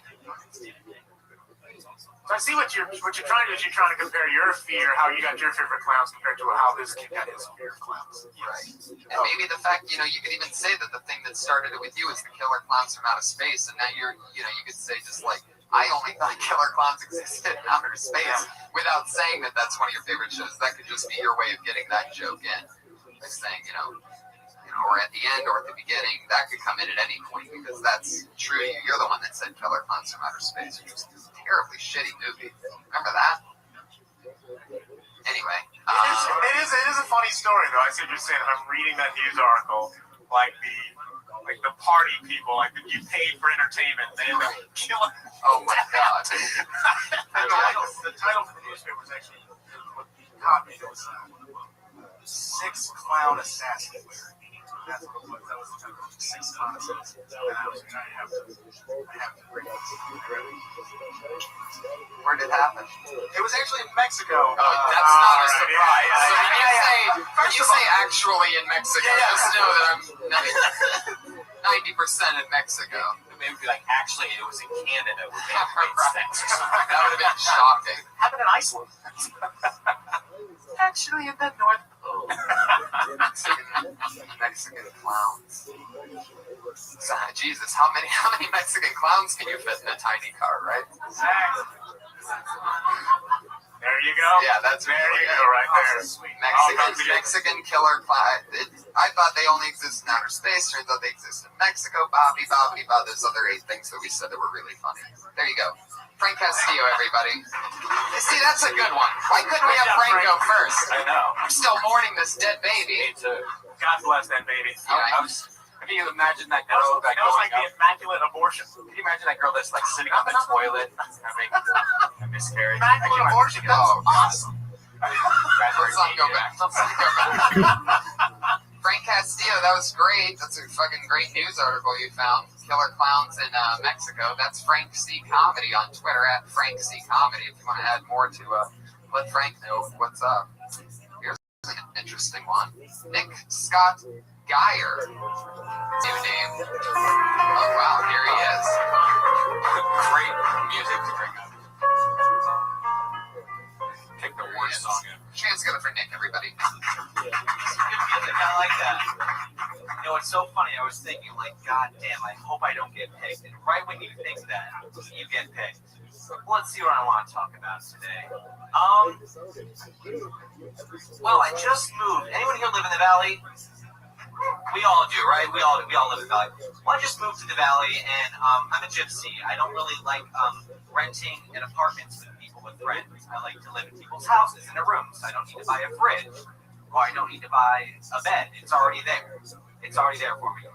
Well, I just moved into a new house in Sherman Oaks with this guy. He's a Jewish OCD guy, and apparently he's like, yeah, we have this other roommate there. He's from Turkey. His name is Burke. And I'm like, okay, all right. So I'm expecting to see this guy. He gets up at like about 5 a.m. and I try to get a look at him from outside. And I look and I see like a girl with long hair and leggings. And I'm thinking, okay, I'm not really sure if that's Burke or maybe it's just his girlfriend. So then the next day I see him or her get up again. And someone... That's a long story, man. It is long. That's a lot of setup. That was actually 1 minute and 5. What's about to happen? I still don't know if it's a guy or a girl. Oh, Shit. I've been there. You don't know if who's a guy or a girl. My roommate. I don't know if it's like. I Oh, don't know really? if I just say, "Are you Bert?" or just say, "Hi, my name is Nick." Okay. How long have you lived there? I lived there about 2 weeks. And you just moved from where? Hollywood Hills. Hollywood Hills. He's a gypsy. How long have you been in LA? 5 years. Wow. And now you're in the Valley? Can't you check?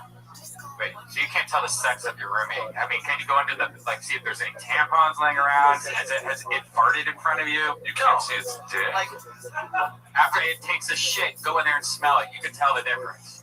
Check for an Adam's apple. Wow, I've never heard of that one before. like there's two separate things. There's like the Venus like razor by the shower, but then there's like cologne right by the sink. So I'm not sure. Maybe he's a fag. Oh my god. Earl, why? Jesus Transgender. Jeez. You really went for it, but I Not gotta going give you for it. credit on that. Get the Venus razor and what's the other thing? Yeah, cologne. Yeah, gay guys do those things. In West Hollywood, I know. Like, what kind of cologne are we talking about? Are we talking about like Calvin Klein? Or are we talking about like It's Calvin Klein. Oh, boy. It's a boy. There's no girl's gonna wear Calvin Klein. Rest my case. Because it's just a cheap razor. Dude's a cheap ass. Venus razor. That's what they use to shave their balls so it looks bigger. You know a lot, girl. What do you think it really is? I honestly, I thought it was just his girlfriend, but then the amount of times I've seen like the same leggings, long hair, like I'm not sure, and I can never see, I'm never there at the same time. How were you in the Hollywood Hills before this? How did you get that place? I was living with a friend, and he like had a room, and he said, "You don't need to give me money, just like a little." Oh, right. And then, Ding, ding, ding. Maybe I wasn't so wrong after all. Oh my god. How does that work out? I mean, does he just tell you when? And you just say when? Exactly. It's pretty What? You like a sex slave? I'm completely Oh, okay. joking. That'll work. That'd be a better profession. what's that? What are you doing? I work at a technology. That's cool. So you make money. I make a little bit of money, just for life. What kind of technology? Like phone you have right now. An iPhone? You work at Apple? So you work Are you afraid to say you work at Apple? Why'd you stop talking and started shaking your head? No, like a phone like that. Kind of a phone just like the iPhone. Samsung. Possibly. Can you not say the company you work for? Is that a I can't thing? say the company. That's Samsung. Wow. So anyway, where do you work at Samsung? I work at a technology company in the Beverly Center. Oh. I live right by the Beverly. So you work at True Religion. I did. Interesting. How long have you been doing stand-up? A year now. So for his joke, he just needs to cut off the first 40, 50 minutes, 50 seconds. And even if you do find out if it's a girl or how does that make you feel? Right, yeah, you gotta have a... It's like something, yeah, I mean, like, when we're getting there, they're like, okay, what is it then? And you're like, I don't know. Like, well, fuck, why did I listen? It's just one of the random questions I have, like, a whole living situation. So just even have one thing answered is like, okay, well, at least, like, now I know. Like, so there's no air of mystery where I want, like, hey, girl, or hey, like, Burke. Like, I don't want to say, hey, Burke, where are you going? That's really the thing's name? Burke? Yeah, Burke. Burke. That is a tough call. That could be number one. I mean, that's right on the line. I'm confused, and I don't want to be rude. I don't want to be... Burke.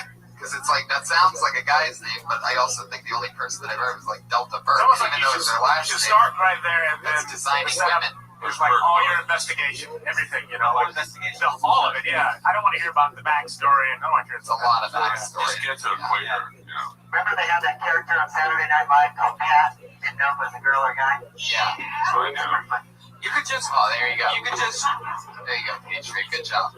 you could just Google Burke's name, and it'll come up and tell you if it's a male or a female. I did Not not. I tried it necessarily. on Facebook. And You work at a technology company. Figure it out. You're right. I probably should have Just Google it. Dang it, Rob. Real or fake eyebrows? Who are you talking to? The Patreon? Those are fake. About the guy, the girl. No, this guy, the guy that's on stage right now. Oh, You can't have real or fake eyebrows. Bert. Yeah. Okay. I didn't really get a good look at it. Like, I was half asleep and I looked It was like outside. Bigfoot. You're like, oh.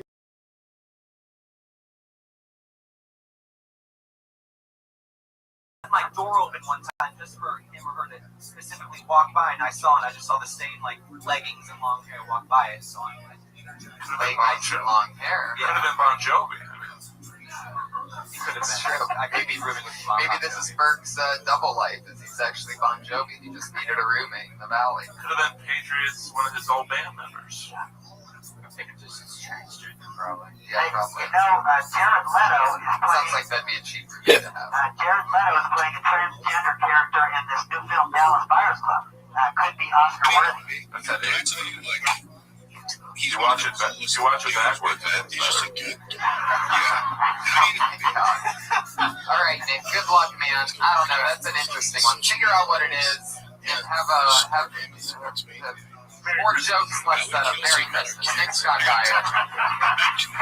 Getting to get to a punchline here. That's interesting. I tell you, like, You guys remember when you first started out? Were there any jokes that you did back then? Jesus, Can't believe you did. somebody's gonna grab my go, what's up, Frank? He goes, Do you remember one specifically? I think it was the second time I went up on stage. We had 5 minutes. I timed down 5 minutes. I got it. And then when I first went up there, some guy goes, "You look stupid." I'm like, I'm not prepared. You look stupid. I wrote my whole 5 minutes. I timed it for 5 minutes. That threw me off. Has that happened ever since then? I get heckled all the time. So I'm That? You look stupid? Yeah. I've never heard that before. It's, I mean, at the time, I I don't was think you look stupid. Why? Why? What did you do? I said something like, I think I want to talk about sex. And just tell this whole long story. And you're not even really talking about sex. Like, you look stupid. Like, you won. Did you ever do anything like in between songs to try to be funny or entertaining, or was it that song? I usually would get my next outfit on. Because, like, if I was doing mailman, I had to get my mailman shirt. Can you imagine? It's already imagine you're at a concert with that, with the kind of music you heard earlier, and in between those shitty songs, you have to wait for him to go through a costume change. Wardrobe change. So he comes back out in a different outfit, still just bombing his ass off. Keep in mind, it took a while to hand out all those bananas before the Share My Banana song. I'd be throwing the bananas out like there's a crowd like this. I throw all the bananas out, everybody gets situated, start going like this, and then the song's done. You know, one thing that was in the that made it to the Kill Tony movie trailer was the fact that you stuck your what you call a banana into a vacuum cleaner 3 times. Yeah. And you finished inside the vacuum That was cleaner. when I was younger. We all make mistakes when we're younger. What do you think's the worst fire hazard? You doing that then, or you being covered in those Christmas lights right now? Probably both. Did anything crazy ever happen? What are you talking about? When you had an orgasm inside of a vacuum cleaner? Well, you suck the dry, cleans it off, you're ready to go on your way up there. Just use a wet vac, right? Only costs 50 cents for an orgasm. It'd be so funny to see that weird porno, like you in that outfit fucking a vacuum cleaner. Maybe it's just me. Alright. Fuck yeah. Nick Scott Geyer went from the Hollywood Hills to the Valley. What a downgrade, huh? He said he's a gypsy. I guess. A fancy way of saying couch surfer. Yeah, definitely. Not even that good. Gypsies are an interesting people. You know about that? What do you know about gypsies? They recycle. Holy shit. Really? Yeah. Bury my trash over there. Clark, wait, what? They have good scarves. There you go. Those of you interested in the scarving industry, they do have good scarves. Clark McMakin, everybody. Here he is. Yeah, give it up for Clark. What's up, guys? What's up, Internet? All right, well. My friend used the term worst case scenario the other day. I've always found that term a little underwhelming. Hey, man, ask her out. Worst case scenario. She says no. So I'm a little more creative than that. Hey man, as for our worst case scenario, you date for a little while, she gets pregnant, you get married for the sake of the baby. She turns abusive, goes to hit you one day, falls down, breaks her head, you get blamed, spend the rest of your life in jail, and when you're being violated in the shower, your only thought is, my child's never going to love me. Worst case scenario. I saw a 70-year-old woman with a rape whistle, and my first thought was, wow, that's optimistic. Followed very closely by my second thought, which was, oh my God, Clark, you're an ass. That is literally the opposite of optimism. You can't get further away from that. Thank you. Clark McMakin. That's an interesting last name. Is that your real last name? McMakin? That's so cool. Fuck yeah. So there's the end part of the rape whistle thing. You got it on the first part, right? I didn't get that last thing, did you? Did I miss something? The opposite of optimism? Yeah, I mean, I would cut that last part out. It's smart, but I don't think it's funny. Yeah.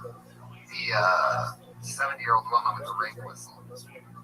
You'll fit in well here at this place with that joke. Yeah. I forgot how it was like to get so many dark jokes, you know? So and God agrees. There you go. He agrees. You know, it's like they were talking about abortion and rape and someone's prayer. Did someone's prayer? Oh my God! That was a shout out from the miscarriage ghost of Sarah. Yeah, that's for all the AIDS jokes we've done up here tonight. Yeah. So maybe there's something about like a 70-year-old lady with a rape whistle. You know, does she have the lung capacity to blow it? Maybe she gets it confused with a life alert. Like, is that a rape alert? I was thinking that. That's exactly what I was like thinking. maybe she's like just fiddling for which necklace. Like, fuck, what disaster is happening? You know, like I don't know. You know, what was the first one? The first one's funny. The first one was the worst case scenario. Yeah. Oh yeah, that one's that's good. Yeah, that's good. That's one of those jokes that gets an applause break in a real comedy group because it's doppity and then it summons that at the end. Fuck yeah. So 70-year-old with a rape whistle. What would you think if you saw a 70-year-old with a rape whistle? I get hard. Take a roll, everybody. Especially when you know it's already happened once. Yeah. You can't catch AIDS twice. Okie dokie. Fuck yeah. I don't really have any notes. I've seen you a long time ago. I remember about 2 years ago. Back when you hosted. Yeah, really, you get to see everybody. I know, it's been a while, and again, like Chelsea, you've come a long way. Very, very funny. Yes, even if I Clark. Tony hosted for me once too, but he has no recollection of it. And that's the right response. You're saying I brought you up while I was hosting? Oh, sure. And you had the same last name then? Yeah. Really? Wow. I haven't changed. I got married. The reason why I remember him, I did not get married. Oh. Change with him. Well, even if you got married, you know you keep your last name, right? That's the plan. Okay, just making sure. That not always happens, by the way. I know 2 guys that. Well, those guys are giant pussies. Yeah, that's like the most. I've heard people talk about that before, and that's so gross to me. Like, how much do you have to hate your father to take your? How much do you have to hate where you came from to be like, no, I'm just gonna take your last name? I mean, some people would do that. Would you? I would think about it. You wouldn't think. I would think about it. It depends on the girl. Right, there you go. So full of shit. I swear to God. I mean, this girl's like, Oprah. Yeah, sure, I'll take her name. Willie Winfrey? Yeah. Get the fuck out of here. I absolutely You would not do that. Absolutely, in a heartbeat. Willie Winfrey, your career is over. Yeah. Man, I'll be you'd be standing right next to the Patriot over there. Wait, is that celebrity? Extra, not it. Patriot gets so disappointed. I'm talking about as a background extra, not as the Isn't there a celebrity that recently did it that took the woman's name? Was it somebody pretty famous? Like John Steve? Who? Oh, yeah. What are we just naming random? Yeah. Willie Tyler. Is it? Fuck yeah, there he goes. Clark McMakin. He's on Twitter at Clark McMakin, CLARKE. Good job, Clark. MCMAKIN. Oh, really? There's no way. This is real nice. It's my favorite so far. I like it. Yeah. Yeah, that's fine. Yeah, this is fun. I'm still over that, abortion thing. But Yeah, I know. Normally it's like this the whole time, but we had a dead baby on our hands tonight. This was a special episode of Kill Baby. Put your hands together for Mike Donovan, everybody. Here he comes. Deep in the gullet.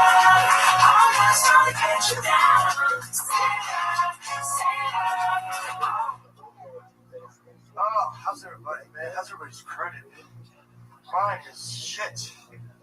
I'm leaving my social security number everywhere I go now. Just hope this one steals my identity. Can't get any worse. It's been a rough week. My miscarried baby committed suicide. Plan B pills. Can't go single around. So, recently celebrated birthday. Wow, thank you for that. Appreciate it. Well, yeah. 42. For a gift, I gave myself diabetes. I didn't mean to. But that's what happens when you have unprotected sex with a 40-pound white woman. You get diabetes. Dave Kelly's Jenny Craig. I'm sorry, white woman. Oh, wow, that killed. I thought. sure did. This is wow. Can I get the Bial sound? I'm dying. Yes, thank you. Thank you. Okay, apparently everyone has diabetes. I apologize.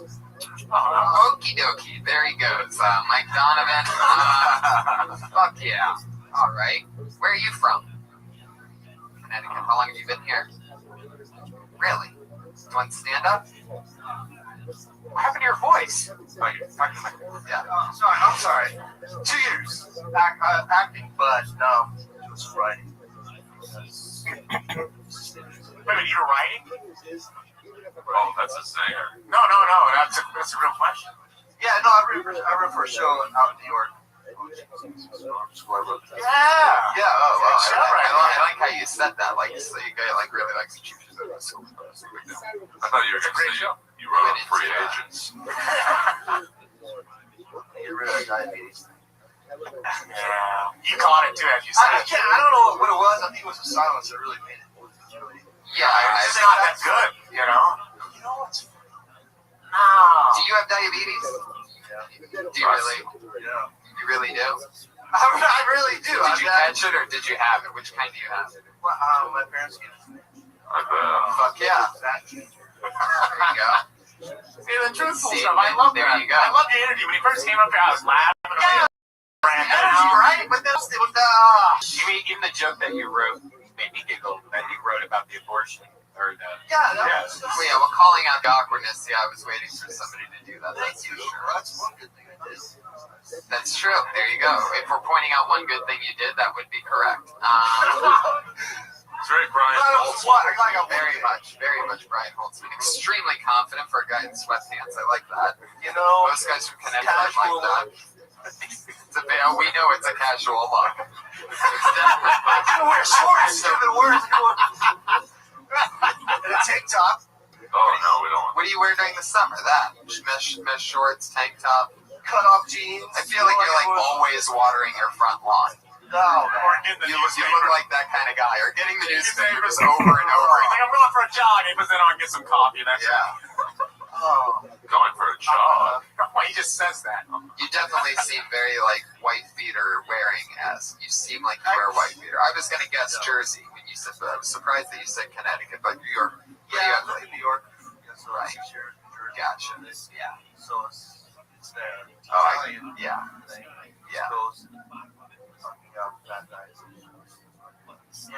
Well, you know that one about the miscarried baby that commits suicide? How'd you come up with that one? Oh my God, Patriot, are you serious? I heard it, and then I thought, wait, no one's really touched on that. Right. And I'm like, someone needs to touch on it. So true. I should have left that for that.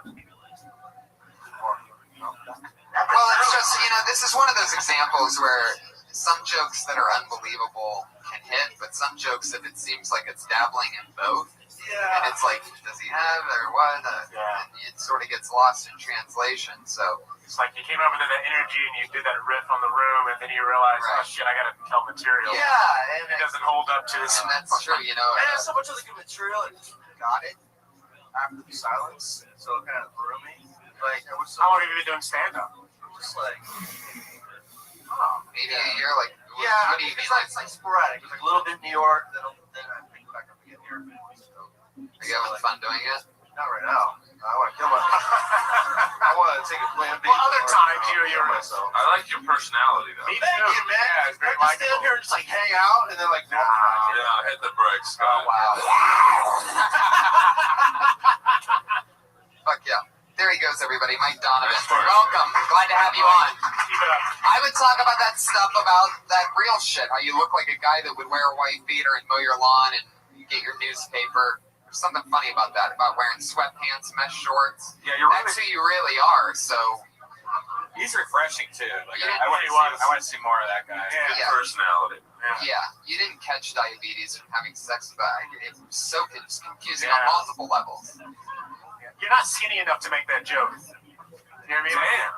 You know, if you said like diabetes, like I don't understand. Like Right. I didn't get it. You know, It's a true. fat woman. You It's know. confusing for a few different reasons. You're welcome. Just want to make sure you never try that one again. Yeah, please don't. Sometimes we give Because I people like you so things much. that I like adds you so on, much, and then yeah. sometimes it's Yeah. just more important to just. Sometimes the best offense is a great defense. There you go. So this is the part where we have our two regulars that come on every week with a new 60 seconds, and it's always fun to watch them grow. You've both seen them, so it's exciting for you to see them again, since it's the return of Willie and Earl. In no particular order this week, let's go with first. Hey, you know her from the Kill Tony podcast and also the Kill Tony podcast. Put your hands together for Sarah Wineshank, everybody. Here she is. I've been going through the motions a lot of procrastination. Nothing's getting done. I want to work out, and instead of actually working out, I'll just put it on my to-do list. I'll get dressed up to go to the gym, but I won't go to the gym. Just going through the motions, guys. I'll wash a dish, a pan. I won't fully wash it, right? I just let that shit soak. You ever do that? You ever just let that shit soak? So you feel like you're doing something with your life? But you're not. You're just letting old crusted eggs sit at the bottom of a pan. My roommate came in and said, "What the fuck is this? You're gonna do that?" And I said, "I'm just letting it soak." Sometimes it's what you gotta do, guys. Alright. I love it, as always. There's something about your cadence. You're so weird and goofy, and it took weeks for me to notice that that's exactly who you are. So now, and I know Red Band feels the same way, because I noticed that each week we both start, no matter what you're saying, laughing at about 20 or 30 seconds in, like contagiously. But that soak thing is really, that's something that I've noticed even myself doing once in a while, where it's like, remember my mom always telling me, let it soak, and it'll come off easier when you wash it. It's like, that's a procrastination trap if there's ever been one before. Then all of a sudden you have a little... Every 3 days, I'll just add more soap. It's like, I just did the dishes again. It'll just kill whatever's in this petri bowl that I've let marinate in my kitchen. Man, have you ever had the dishes so bad where it's just like gelatin, black gelatin? Like it just turns into like jello, like black mold jello? No, it's just you. Don't think I have. Yeah, I used to be that way when I was younger and let it soak. But when I got older, I realized it's just best. Clean it right after you get done. Just take care of it and it's done. You don't have to worry about it. Don't let, sometimes you got the scrambled eggs that are hard to clean up, but just do it right. Patriot, how old are you? I'm 47.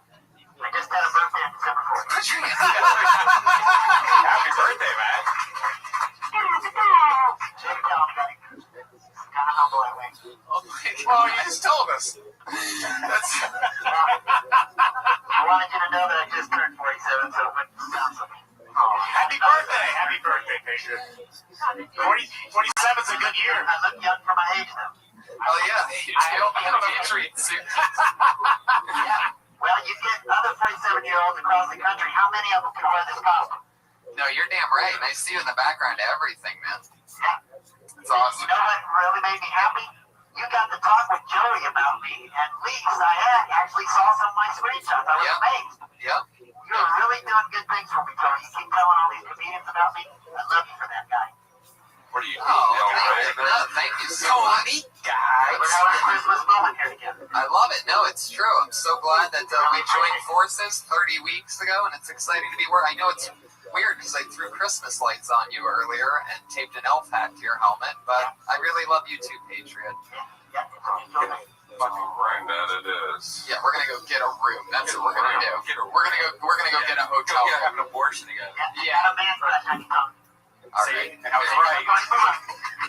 Anyway, so yeah, that's fun. I'd stretch out the soaking thing, right? You ever soak dishes, Earl? You live by yourself in a big fancy apartment. What's that like? You ever soak dishes? That's exactly how I wash dishes, so I really liked it. I wanted to just start out with soaking, I think you should do that. but it's like I didn't feel like it was developed enough. I've been thinking about soaking like all last week, and I only had a little bit about soaking, so then I was like, fuck, I'm not full, and I want to do it for a minute. Maybe you can do different levels of soaking, you know? Like, I noticed that one thing that I've done before is, like, you know, I come home late, bobbity-ba, you know, I eat something, say, out of a bowl, I'll fill it up with water, right, and leave it in the sink, and then get back to it the next day or whatever it is, you know what I mean? Or if it happens in the morning, vice versa, but anyway.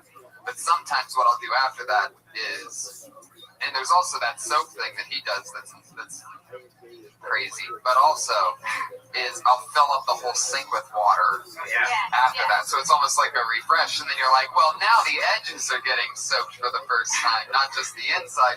So you can rationalize, if you take people through that trip of you rationalizing and truly procrastinating, because I think a lot of people can relate to that, and I think that's where the root of it being so funny lies, is that I think that sounds like the kind of joke that you'd have a lot of people coming up to you after the show. I do the same thing when I soak dishes. Like, that's sort of what you want, is jokes that people will remember you by and be able to relate, and especially, you know, really connect with. So there you go, another great new 60 seconds. Sarah Wineshank, she's Princess Shank on Twitter, SHENK. It's so funny. I love her. Yeah, it's super cool. So happy to have her be part of the show, as well as our other regular. She dropped out of college and kills every 60. We watch her grow at 60 seconds at a time every week. No pressure. The hilarious Kimberly Condon, everybody. Here she is. Hey guys, I want to talk about gay people right now, and I don't want to just talk about any old gay people. I want to talk about flamboyant gay guys, because there's a difference, right? There's like the manly gay that like suck dick on tractors with big muscles and shit, and then there's this guy that I started working with, who I had this conversation in an elevator with. He goes, "Oh my God, Kim, did you see Matthew on the second floor? He is so fucking hot." And he stayed like that. And I was like, should I slow clap? You know? And like, I just don't get it. Like, is there like a thing that when you're coming out of the closet, you have to pick a size of gay you are? Like, there's like gay, medium gay, super fucking gay. I don't know. It's just awful. Like, holding a conversation with them is difficult, you know? If someone was like, "Kim, you have 1 minute to live," I'd probably spend it talking to him because it feels like Okie dokie. Here we come. Fuck yeah. So, alright. Let's get to it. I like the pose thing. People actually hit that pose a little bit longer. Yeah. That was funny. That was the moment where I felt like the balloon was filled with the most air, you know, for a pop to happen. Slow clap, isn't it? No. That's not where to go. I thought the sucking dick line was too early. Really? I thought we were into it. Well, no, I just think it was so shocking right out of the chute. Yeah. Like, lose people and violence. Yeah, maybe. That's an interesting one. I've been working a lot, so I've been talking about my coworkers a lot. And you're saying, we're getting on to the joke, so you'd rather be with really flamboyant gay guys? No, like, I'm okay with gay people, but there's just like a whole other level that some gay, like, they're like more than women. Like Jeff Scott. Yeah. You know. Wow. More than women? Yeah, it's like you're like, yeah, more than a woman, like more. Like memorandum. Was he gay? I have no idea. I like the levels. I like that joke, the level of gay.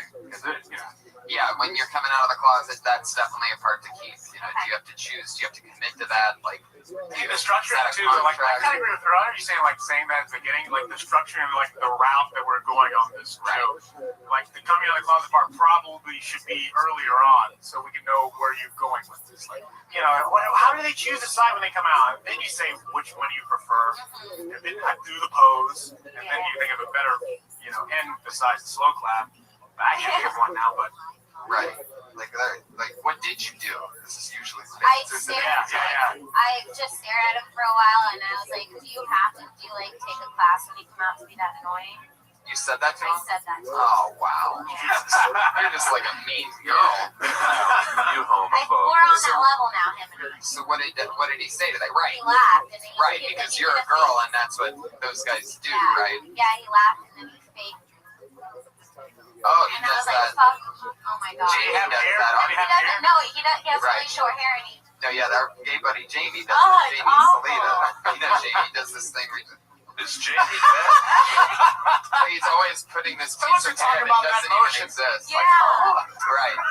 Well, There's something that you might as well take with it because that's a real thing about him. And we can't do a joke about it because it's our buddy that. But there's something about like, what is this imaginary piece of? But I love it coming gay from a hair? woman's perspective, talking about gay people. Like, because as a man, I'm like, all right, this guy's really, really gay, but I can't talk about it without seeming homophobic. But if you're a girl, it's like, hey, I can talk. This is comforting, so I don't mind you explaining it. Yeah. Right. My friend, I had a friend that came out, and before he was still hiding it, he was normal. But then, like 2 years later, I saw him after coming out of the closet. He was the most flamboyant person in the room. Like this crazy, turned up to like 30 on the gay meter. Yeah, he picked extra gay. Yeah. Semen will do that to you. Yeah. What if it's just like the best B12 ever? Just like come under your tongue. All right. Well, I mean that's a little much, but I mean, maybe a good song, huh? Come under your tongue. That sounds like something. Maybe Patriot could write that. Come on your tongue. Come on your tongue. 1 + 1 is come on your tongue. Feels so belly. Yeah, kids Every were like fucking that song. in the early 80s. Remember Lick It Lick It Up, written by Benny Lick It Benson. Up. But they're talking about cum? Yeah. They also have the song. That was when they took their makeup off. You know, they first showed us what they looked like. Yeah, they should have kept it on. Fuck yeah, I'd lose the act out part. I'd keep that other stuff. I'd keep it real. I'd even talk about how you called him an idiot, about how you might be wondering if he got mad, but no, he didn't get mad because he's a flamboyant gay guy, and those guys agree with everything that a woman says. You know what I mean? They laugh at everything. It seems like that, like, oh, you're so silly. You know what I mean? Like whatever. So just keep telling it like it is, and keep noticing those fun stories, and keep trying to turn them into something always. Because you have 60 seconds to fill every week. Because she's Kimberly Congdon, everybody, and this is what she does. She's on Twitter at Kimberly Congdon. Do check out that Kill Tony trailer. Willie, Earl, what do you guys got coming up? You're on Twitter at The Will Hunter Show, right? Yeah. I got nothing really planned. I'm going to do a New Year's Eve here at the comedy show for the first time. Yeah, that's a lot of fun. I'll be on that show with you. It'll be very fun. That's Willie Hunter Show will be back next year. Check out his show. Earl's his co-host. They've had Sarah Silverman, Bill Burr, a lot of great shows. Gerard Carmichael, Chelsea Peretti, Ingram Brody. Oh, jeez. All Tripoli, yeah. All of some of our favorites here. Esther Pavinsky. Well, there you go. Yeah, she's been on. She was on the first show. She was. What a way to start off a show. Earl, what do you got coming up? A few Rob Schneider gigs coming up, and just found out my pilot's coming out on Netflix, so... Fuck yeah, buddy. Put your hands together for that. That's Earl Skakel. Check him out in Benchwarmers. What's your website? GhettoGaggers.com. Follow him on Twitter at Earl Skakel, right? Yeah, just EarlSkakel. The Iron Patriot is on Twitter at Comic Patriot. He's with us every episode. Thanks for dressing like a Christmas elf tonight. Yeah.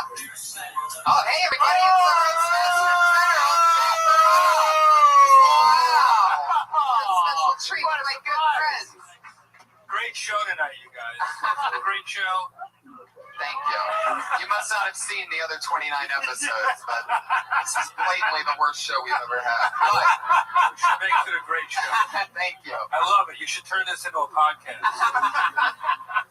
I just wanted to come by and give you a Christmas present. Oh, thank you so much. As a way of saying thank you for being a great buddy, and also thank you. Congratulations on your show. Thanks. Can I open it now? Open it up. Okay. It's a custom-made packing jacket. By the way, I like your sweater.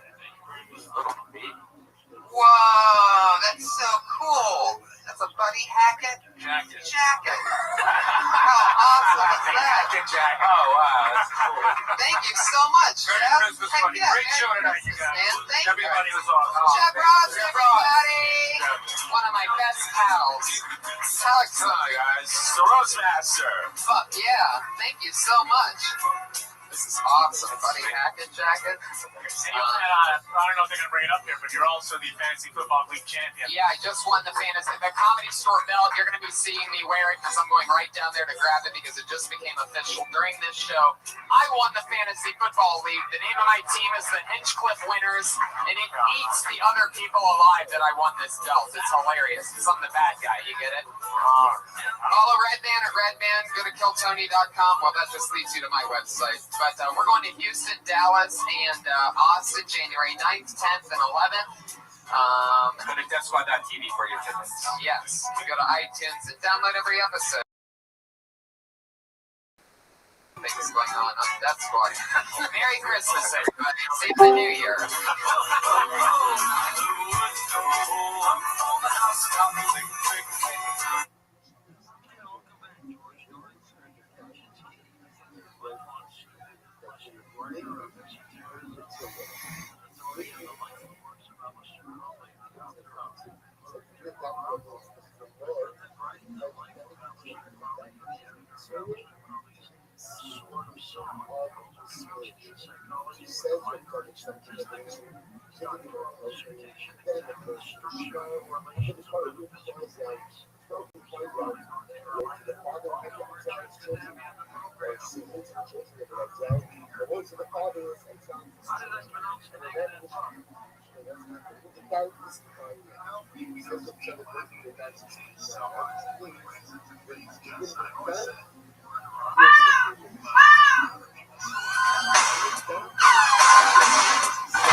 Episode of Kill Tony. Give it up for Tony Hinchcliffe.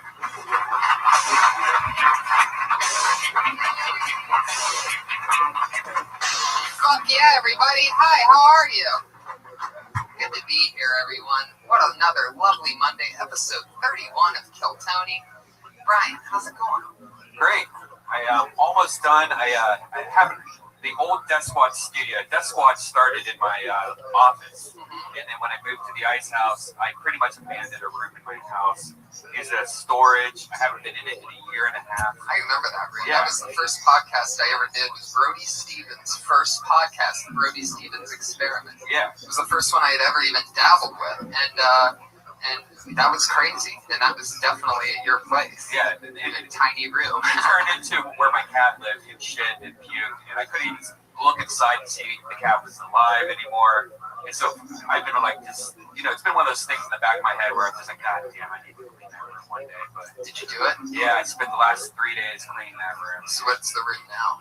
Now it's a new studio, I guess. So I have other studios, but it's great. It's amazing how like a room that I hated for so long, now I can't get out of it. I'm sitting in there, it's like the cleanest room.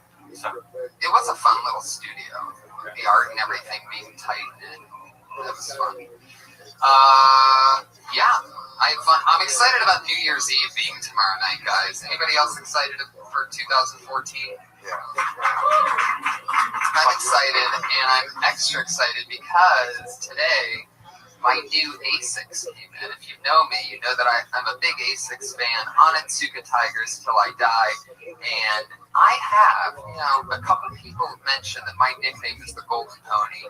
And I have my first ever golden pair of Asics that got delivered today.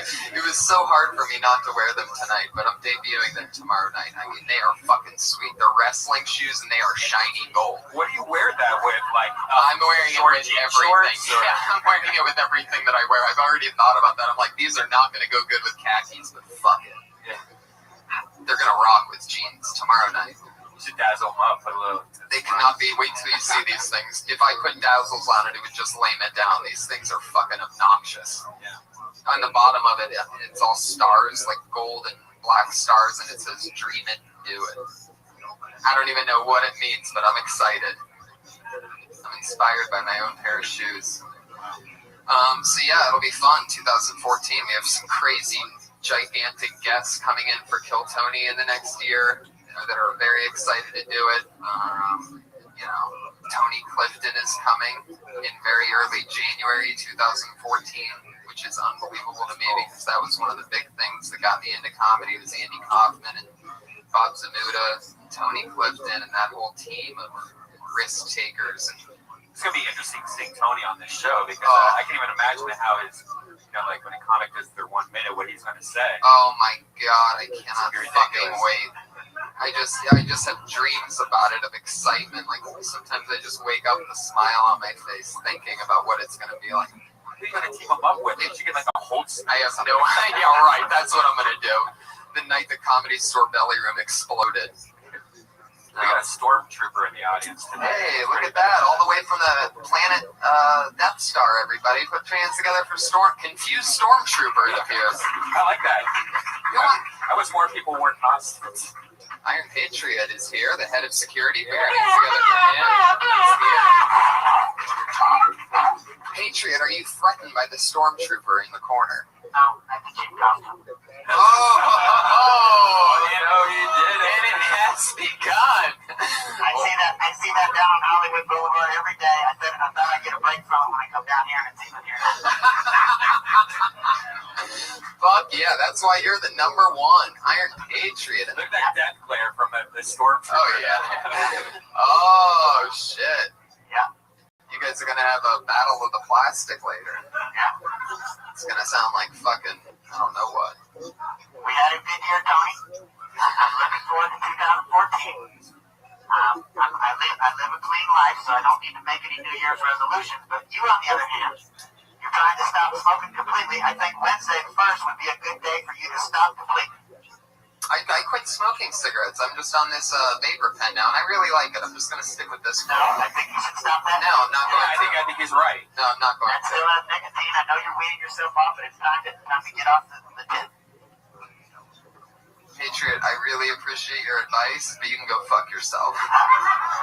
I'm gonna do whatever the fuck I want. I think you should start smoking cigarettes again.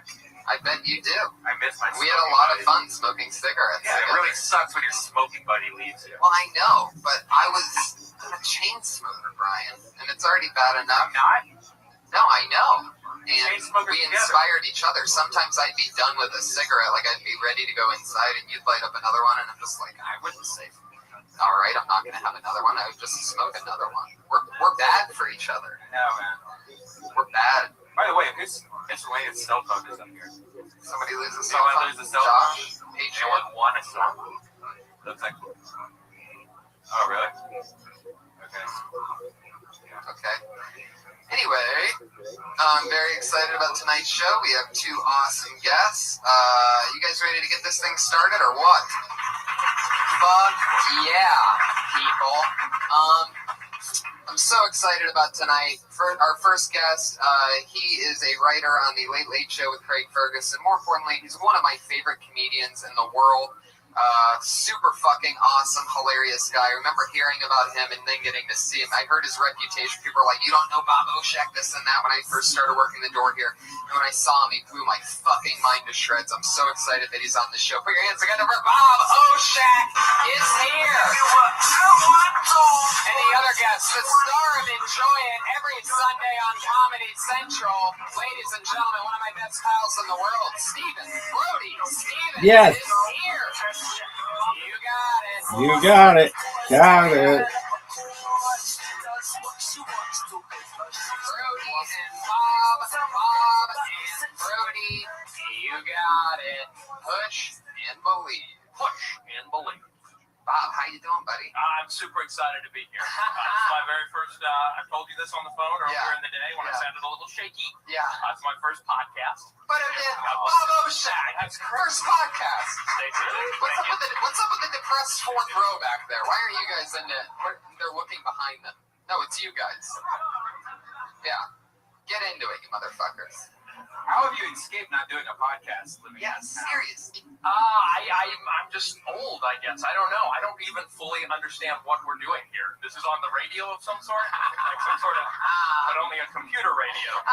But, half of this, it's not shtick. It's genuine. I'm genuinely confused and scared right now. No, and then you've got that in here, and I don't know what the fuck is going on. Can I talk to you, Bob? Yes, sir. I did some research on you today.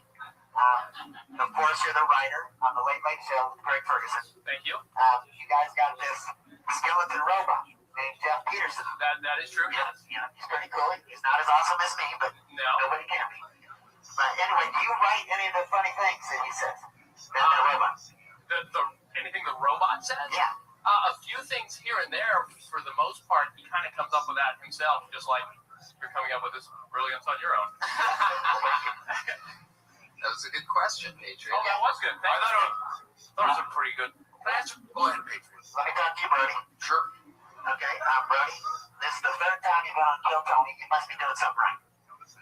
Yeah, I've played my cards smart cards, and I know that good things have been happening up here. I had a great time, and I knew that hopefully Tony would get me back in, and that day is tonight. Thanks. Yeah, you got the TV show going. That's exciting. You got a new podcast thing, Part of the Push, on YouTube. I was watching that today. You got that? You did a recent episode of Red Band. Brian was on, a lot of hits, positivity. Yeah. The one thing that seems to be missing from your life is that special lady. Now, what I want to know is, what kind of woman do you think would make Brody happy? Would she go on the road with you? Would she be an extrovert like you? Would she be 10% gay? What would she be like? I hope she's 10% gay. That's, maybe 20%. Look at that on her end. I would say that the tweets I'm receiving, the ad replies, the women they've become more attractive recently. Yeah. So I'll let that build up a little bit, but I think the girl I'd like to settle with has got to be, calming influence, scratches, massages. She's got to home cook. You like being chokey? I just see, what's that? You like to get choked? No. Choked? Yeah. She can choke my chicken. Whoa, there you go. I'm doing bits, guys. No, but I want a girl who would take care of me. I need that. I'm too hard on myself. And that's what I'm looking for, a domesticated woman. Thank you. Fuck yeah. That's how I feel. So you use Twitter as a barometer on that, huh? Well, you can see the photos, and these girls are more attractive than what I was getting before on there. It's actually tangible, factual evidence, and that feels good. This is how surreal this whole thing is. I've been up here, 7 minutes, 6 minutes? I just now noticed the full stormtrooper guy. That's how odd. Usually that's something you notice right away. This kaleidoscope of psychedelic funk. I just now noticed the guy. How you doing? I love it. It really is. It's got to be different. And you probably heard the word podcast so many times. You really do have the big celebrities here. Just a couple people down. Look who it is in the stand, ladies and gentlemen. It's Darius Rucker. Oh, wow. Hey, Hootie, everybody. And guys right next to him, you love him, podcast icon Chris Hardwick. I saw that too. I noticed that. That's unbelievable. I'll come up with more as we got it. The Nerdist here is a who's who of host of At Midnight, where I work. There you go. The crowd warm-up. Well, yeah, I warm crowds. Thanks, Tony. Wait. I like doing audience warm-up. They offered me to do it tonight. They said, Red Band, this crowd's so hot, and they get it. They don't need to be warmed up. They understand the format. They're here to see the show. They know how it works. And I say, let's push it to another level and have a great show tonight. What do you think, audience? Hell yeah. Well, is that all you got? Is that all you got? Let's crank this thing. I'm excited too. Bob, Does Bob? You do warm up at Ferguson? I do warm up at Ferguson. You're taking that gig from me. Right? I don't have the energy. I just give out T-shirts. There might be a few in the mix if we play our cards right, people. I love it. Kill Tony T-shirts could be launched here tonight. Look at the page. Let me ask you a question. Can I ask one question, Tony? Yeah. It's kind of weird for me how I'm saying stuff. I keep it right here in the pocket. And I do a little bit of that. And I'm not getting, just being honest, I have a lot of shows.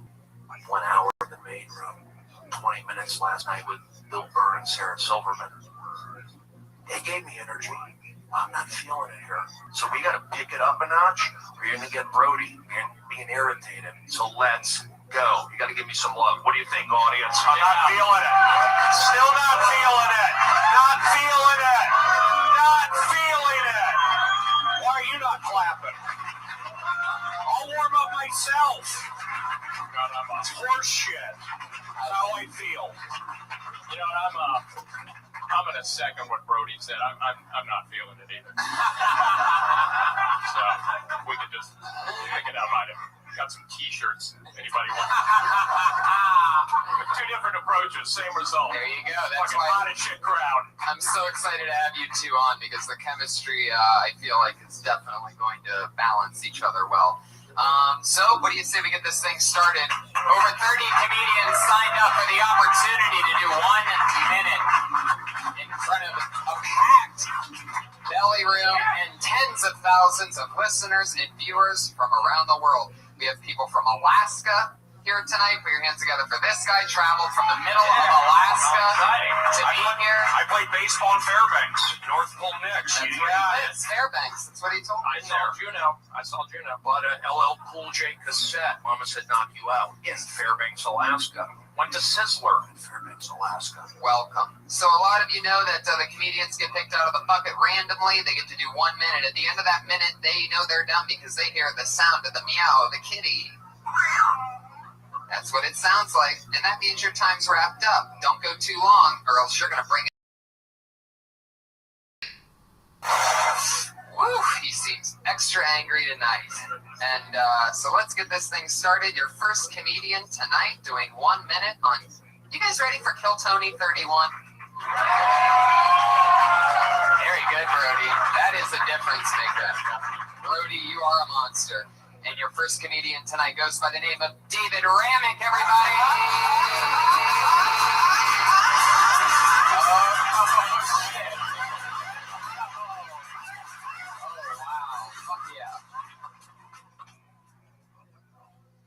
Well, thank you for letting me up here, Tony. This is my first time, so thanks a lot. Have people ever heard this expression? Baby, I'm gonna fuck the shit out of you. Whoa. Yeah, that's what women like to hear. Baby, the sex with me is gonna be so fantastic, I'm gonna cleanse your colon. You're gonna have the greatest bowel movement you ever had in your life. You're gonna be sitting out and shit and go, woo, you really did fuck the shit out of me. Alright? Here's a joke for you.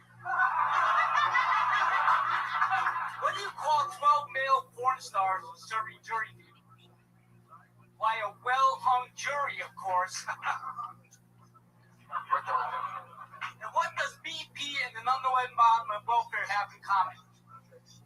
All it took was one spill to be paying for a mistake the rest of their life. Very good. I haven't heard the animal. There we go. Thank you. Okay, you went up first. Good job. Well, then, Tony. You want to go? You have any natural instincts? I think you're probably the one to cover this one, bro. I mean, from the get. I'll just start and get up. Hey, guys, I want to say this. Audience, thank you for coming around. I had to put the hammer down, and I think we're good. Bob and I are we're everyone's friends up here. I like you made fun of yourself. You did the joke. I just, the F word up front. It's a little whatever. But then you said, I'll tell you a joke. That was funny. I don't know if you intentionally meant to do the F. Hey, I'll tell you a joke. So that was funny.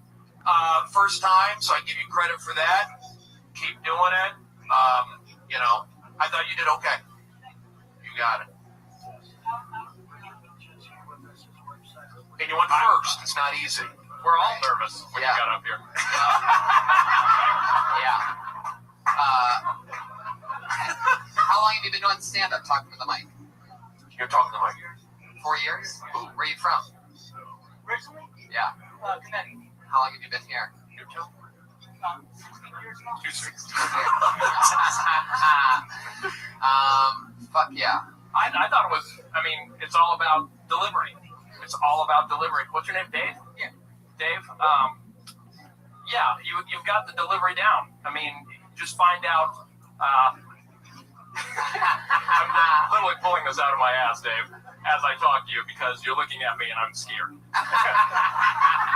I saw the thing is, lift your jacket, just right flap of your jacket. He should show that. That's something he's got to show off a little bit. Show that, because I saw that through his jacket flap there. I thought, oh God, he's wired with explosives. And that terrified me. Double bombing. Keep Tony. I like it though. I like it. That's what I do. That was funny. Very. You guys notice he has the cum stains on his pants. Yeah, those are blatant. Let me see. I keep saying your zipper down. Red Band said that about the cum stains on his pants. I was like, how can Red Band see my pants? Oh. Was those last two jokes, because it seemed like the last two were just, like street jokes. Were those your jokes, or did you just do two jokes that you've heard them? No, I don't know about anybody ever told us something before I thought of it. The well hung? Yeah. It's a good bit. It's a very good joke. Yeah. Very good joke. Dave, who cares? It's Dave, right? Yeah. Great. Who cares? Do you care what anyone has to say right now? Do you really care what anyone has to say? There's a correct response to this question, by the way. I'm just going to let you know. There is a correct response. Do you care really what we have to say? Yes, I do. Wrong answer. Fuck no.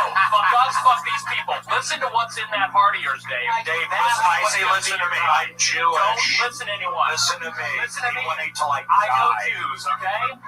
Trust Arizona State in a Listen holiday bowl. University of Texas just lost the Alamo And their Bowl. coach Listen got to me, fired. man. Matt Brown, our guy, Just fired. You think Matt Brown cares? Fuck no. Of course, he just got fired, so who cares? Go for it, Dave. Don't listen to anyone. Continue wearing affliction shirts and go kick ass. You got it? I love it. Get the fuck out of here. Make the world your bitch, Dave. David Ramick, everybody. I love it. We're already rolling along. He's David Ramick on Twitter, R-A-M-I-C, for those of you that want to follow that. I am taking notes. David, what's the last song that you listened to on that iPod that you have?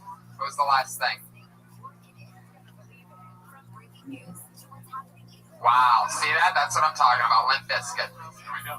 That cum shit, it's embarrassing though, because I wear the shirt that I live next to Starbucks, so I'll wear like the same shirt that I went to sleep in the next morning to Starbucks, and a lot of times that same shirt's usually like a cum rag, or stuff like that, and it's just embarrassing. I've talked about this before. Yeah, it you mentioned happens it to me last more week. than Exactly 7 days ago, Yeah. we talked about this same shirt Yeah, on right the walk now. to Starbucks. Right. Right now, even Dave Ramick is saying about you, Red Band. That guy's freaky. As he scrapes Yeah. dry cum off of his pants. Oh. No, he really did have it. And his fly was down. That was a good observation. What, Dave? Was your fly down? You want to go? Chat? Maybe it's part of the. All right. All right, let's get Dave and Ice Hand one up Yeah, first. he's That's great. a tough spot. Here's It's a a tough tough spot. spot. Opening. He's opening. It's a very tough spot. Patriot, how you doing over there? You feeling? I'm doing good. I think you guys covered that pretty well. Do you guys have a bit that you used to do when you first started out that maybe you're embarrassed you did, or is it something that you don't find funny anymore and you can't believe that you ever said it to an audience? There was this joke about a well-hung jury. I used to do it. No, I don't know about you. I used to come on stage. I used to do a character. Really? When I first started out on stage, I called him Steve Taft, and I would wear a toboggan and glasses, and I would smoke on stage, and I would come up to Europe's Final Countdown. You know that song?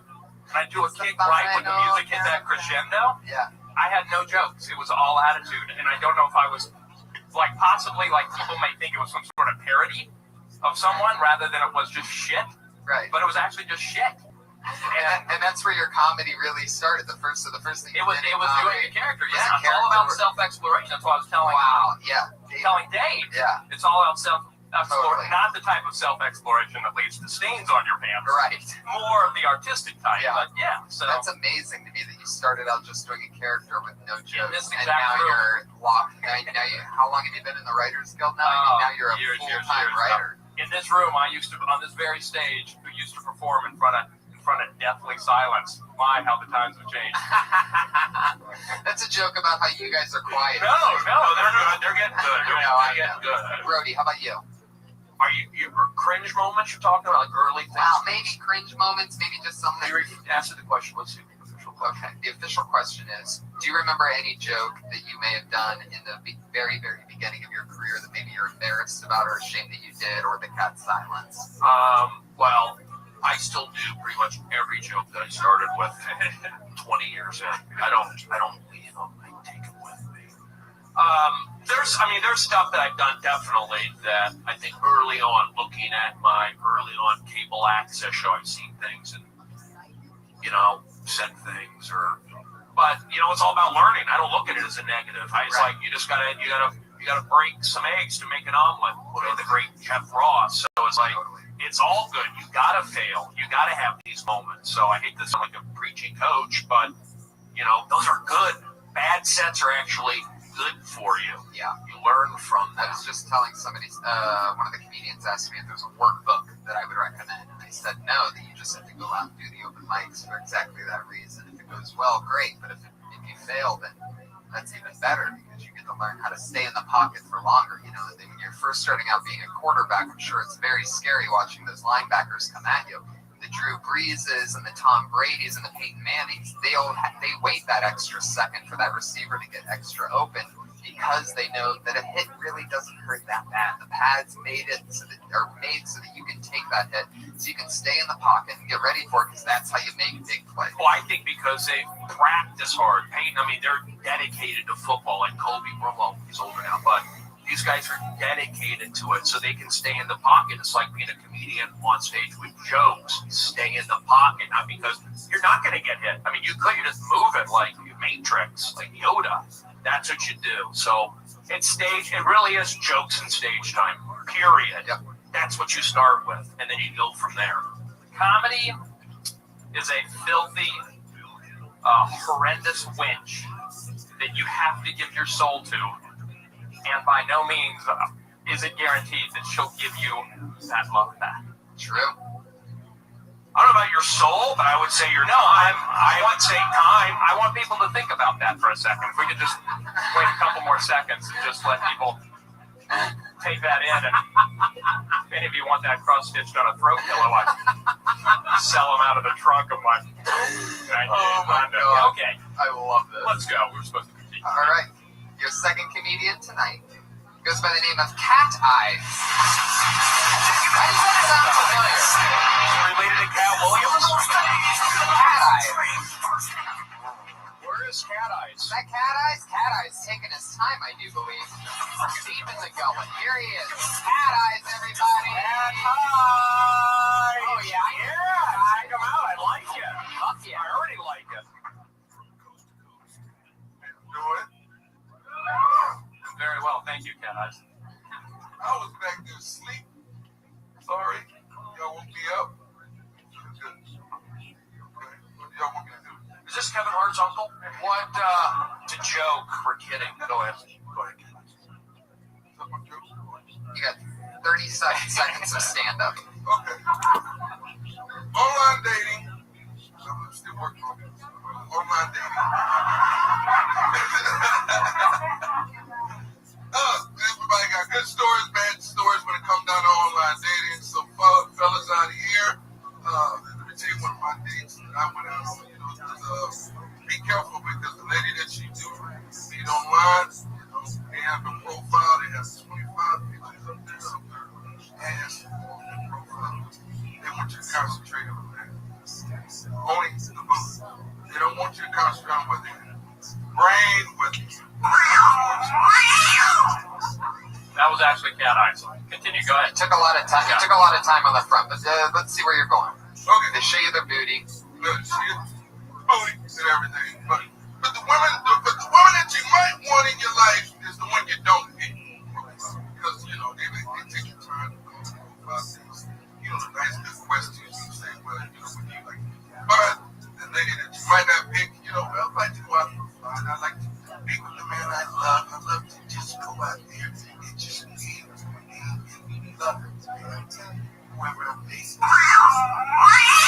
Yeah, we're really not getting anywhere. It's been a minute 36 and still no punchline yet. I know it's a long one. It's a long one. It really is, and it's too long. So let's start figuring out what's going on here. Are you really online dating? Yes. How's it going?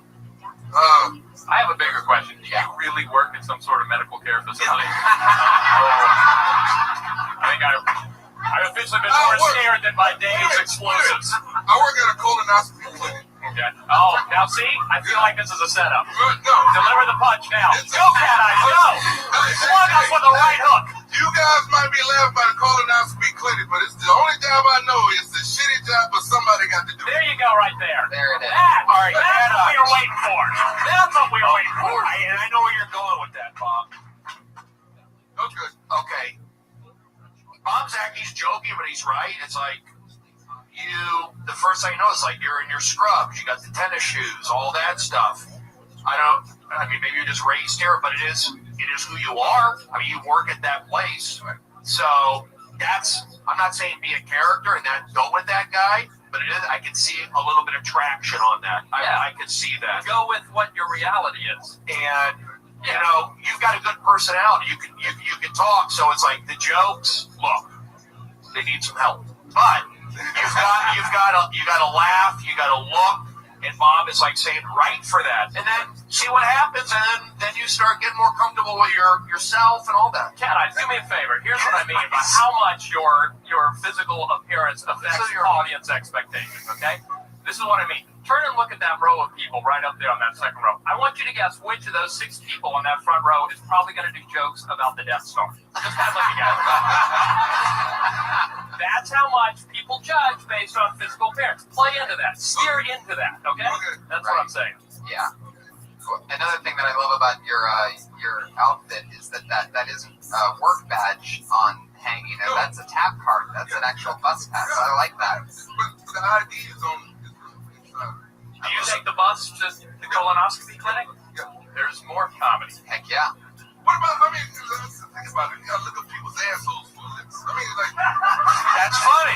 See? Yeah. You see what I'm saying? It makes more sense. Makes it scrubs. Think about the doctors that I worked with. Just imagine when they was like little bitty kids, they in the classroom, and the kids say, well, what you want to be when you grow up? I want to look at people's assholes for a living. It's really like witnessing the birth of Jesus right now. True. It really is this is a whole, I think we've all learned. I actually feel like I should charge you a fee for how much we're helping you discover your comic persona right now.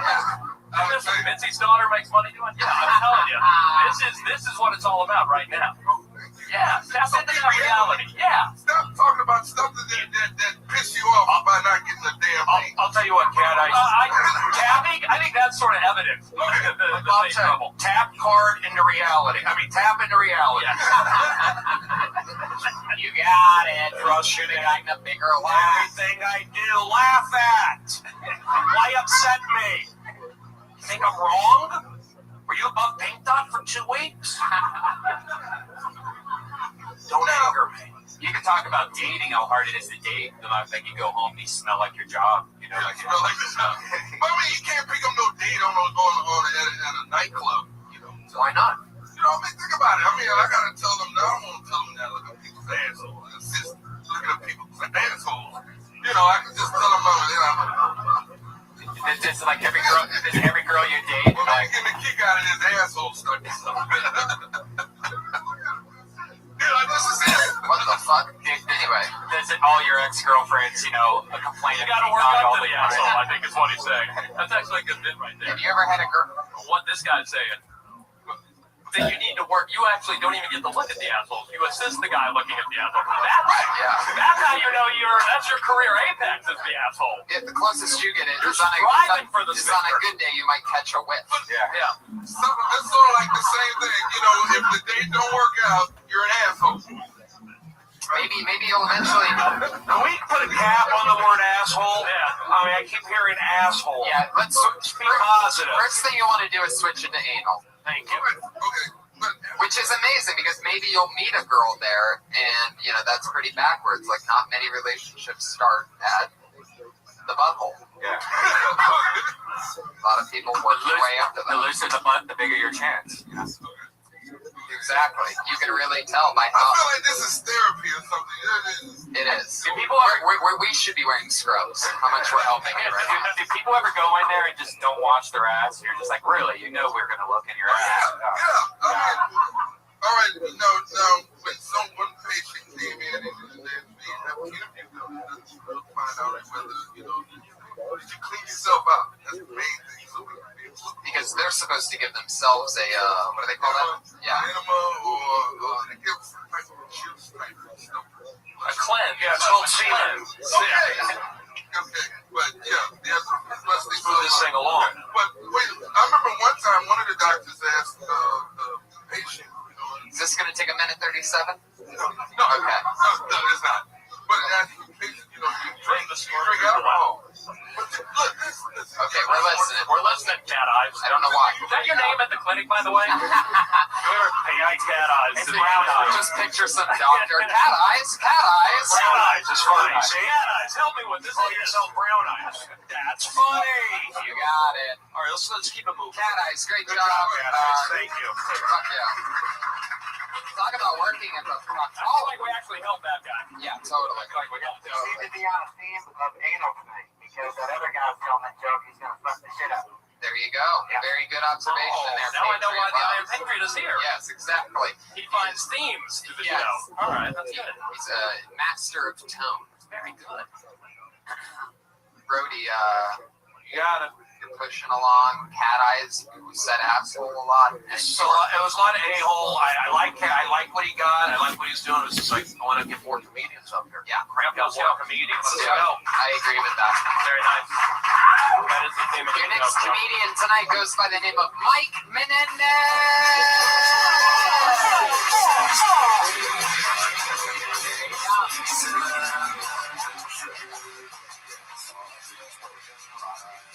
Butthole surfers. Football season's over for my team. I'm a Miami Dolphins fan. I'm gonna tell you something. What is it? Out, right? I'm gonna tell you something. I love football. I love it to death. But I hate breast cancer awareness. With all the pink shit. They're wearing pink cleats and pink wristbands. Everything, the pink logos. And it's not because I'm a fan of breast cancer. I'm not a fan of but I am a fan of equality in sports. There is no male equivalent in female sports. There's no testicular cancer awareness month in the WNBA, where every game is played with 2 balls. That's not a thing. But that would be a great idea. You're probably looking at me saying that's ridiculous. It's absolutely ridiculous. But it would double the score every game. Testicular cancer awareness month. You see the score? God, the score scored 125 points. Check it out. We got it just in time. Thank you. There we go. Thank you guys. Appreciate it. Interesting. I'm going to tell you what. First of all, I like that. You're the first person tonight to come out with any premise whatsoever. So that's exciting. That's a very good start. Let me give you a great note. Something that I noticed from the very beginning was when you said you were a Miami Dolphins fan. You're getting into your thing, just getting cozy. Somebody goes, bomb, and you lost connection. You were just building the bottom level of this sandcastle. That's so important. This foundation. We're just meeting, and we're in your first 10 seconds.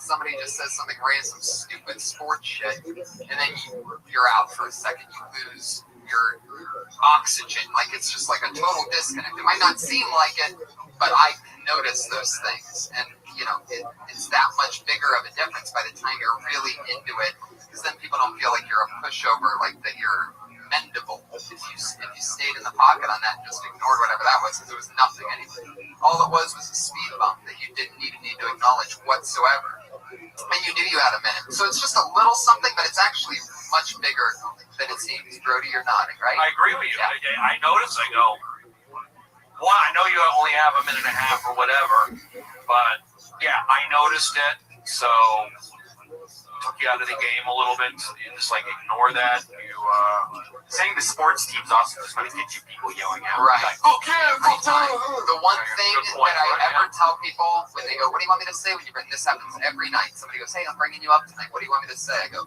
"Just don't mention that I'm from Ohio State." That's all. I don't tell them what to say. I just tell them what not to say because like a big time host here, Fraser Smith, loves college football. He loves saying, "This guy's a big Buckeye." And so before I even get up there, I hear guys in the OR going, "Boo! Fuck this guy!" You know what I mean? It's like, fuck! I haven't even gotten up there yet. They could have really liked me, but fuck. And by the way, I'm a Dolphins fan. But that doesn't fucking matter. Nobody gives a shit in comedy. Just say you're a football fan. Right. I love the NFL. I'm sad that it's coming to an end. I'm excited about playoff. Acknowledge the sport. You don't get too specific, or else you're going to get haters out of the wazoo. But let's also remember, these guys are going to let Bob pick it up. If they're in a tough situation, do 90 seconds. So everything's amplified. 60, it's 1 minute. Okay, so even more so. Yeah. But they're still good. This is the reality. You're doing a minute here. So the guy talks, everyone knows, ignore that guy. Yep. Push through. What's your name again? Is it Dave? Stephen. Mike. Mike. Okay. Yeah. I think I speak for everybody at this table. I don't really. The material is going to come. Whatever. Feel what you're saying. You know what I'm saying? Are you having fun up there? Because you looked a little like you weren't really having fun. Yeah, it's okay. We all are. I'm in an unhappy marriage. You know what I mean? Like, seriously, we're considering a trial separation. But you know what? I'm up here, and people sometimes think I have Down syndrome. I smile so much. But let me tell you something. That is a shortcut to immediate likability. And half the battle on this stage is likability. 90%, if you're likable, you have a lot better advantage of masking a lack of material or anything else than if you're not likable, okay? Feel what you're saying, experience what you're saying, but have fun. You seem a little somber. But he warmed up. I noticed when he started that last 30 seconds, he got a little more confident. You know what I'm saying? Feel what you're saying, right? Feel it, experience, have fun. Fuck it, man. You already separated yourself from 95% of the world by just getting on stage tonight. Giving this a whirl. You already have. That's fucking something to celebrate. Look who's next to you. The goddamn Iron Patriot. Yep. There's a stormtrooper here, and you made him laugh because I saw his shoulders go like that. Look, he's laughing right now. He's laughing right now. And they're trained killers. So think about that. Something happened at about 30 or 40 seconds into that when you moved the mic stand a little bit more to the side, you took more of a step up, you had gotten one laugh, like Brody said, and you were in it. So what this is you got to remind yourself what happened in that 30, 35 second mark, that laugh that you got that pushed you even more, that you were ready to come out again. You landed a big punch. It's like the UFC, when a fighter lands a big punch and you see that other guy wobble, you see that other fighter like, holy shit, I'm going to do this right now. And they just start throwing punches. That's what I could tell you were just about to, you were sort of just getting into it, and then you actually realized that you had nothing better than the original two balls thing. But there was something in your physical motions that got powerful there at the end before you trickled out. The trick that I think they're both saying is being able to figure out what clicked at that 30, 35 seconds from the beginning. How do you open with that kind of stepping up to the edge and really delivering something able to said. Right. But feel like you got that laugh before you even get that laugh, and that will make that laugh even harder by the time you get there. And I want to say one thing, don't take this the wrong way. Shoes good, pants good, shirt not good. Now, you're wearing a Nike shirt from Sports Authority. It threw me off a little bit. And then I saw it was Nike, I was disappointed. So, but good shoes, good pants, let's get a nicer shirt. You got a look, you got like the Jonah Hill thing that we don't know with it. This could be an endorsement situation. Are you endorsed by Nike? Not endorsed at all. Oh, okay. I just want to clarify because Division I baseball. Who are you guys sponsored by when you play baseball? Pony. That's right. Golden Pony. They make Pony. They're owned by Puma. I think he's right. Is Mike giving you shit right now? Let's find out. Go ahead, Mike. I'm just asking. Defensive number one mistake. Mike, relax. I agree with Brody's note. Lose the swoosh. Not personal. Just don't do it. Mike Menendez, everybody. There you go. I love ponies. Great job. Mike's great. Great Great job, Mike. Good hug. That was a nice moment. This is a trespasser. Lost your Oh, phone? we got it. Josh has it. Josh, I heard that. Go that way. Get out of here. Go to the back. Go to the back. Go to the back. Go to the back. Go to the back. What are you doing? Okay. Get the fuck out of here. Why are you here? Move. Hey, baby, got it. Move out of the way. There you go. Is this why we have cameras? Get him out all the way. Get him out all the way. Get him all the way out of the building. That kid was tweaked. Josh, all the way out. Josh, all the way out of the building. Josh, put him in a chokehold now. It's fine. It was fun. Did I say here's what I think we all learned? What was that? No, but here's the thing that I really, really enjoyed out of that whole experience. The head of security stood there and didn't do a goddamn thing. He never does. Thank you, Iron Patriot. He never does. He truly is the next Chewy Castro. Bob, let me explain. I gotta stay in position here where my mic is. Gotcha. I'm here to do some podcasting. Gotcha. I get it. Yeah, we call him the head of security. The truth is that he can't move. Okay. He takes the bus. Bob, he literally takes the bus here because he has to stand up the entire time because he can't sit down. I'm sorry. You know, I'm just what just happened. I don't understand what that was. I mean, now my adrenaline just went my body. Now I'm starting to shiver. It's weird. I felt his weird energy coming from the very beginning when he was coming around the corner. That's how crazy my is. I'm like, this guy's about to do something. He reminded me of this girl that came on a girl came up here a couple weeks ago. It was just like, I'm going to show my tits for stage time. And I had Jimmy Schubert and Kirk Fox on at the same time. And they're both like, you know, if you know anything about those two, they're like, all right, let's do this. And I'm like, oh, shit. And I lost it. So next thing you know, we had a trespasser on stage. But I had that energy from him. Lost his phone, and then he kept walking. This audience is a good audience, and you guys made it possible. Let's keep it going. Here we go. I love it. That guy gave me the finger. I had to grab the bucket out of him. He tried to grab my fucking bucket, man. Nobody grabs my fucking bucket. Nobody puts the bucket in the Son of a bitch. He almost had 118 pounds of steel on top of him.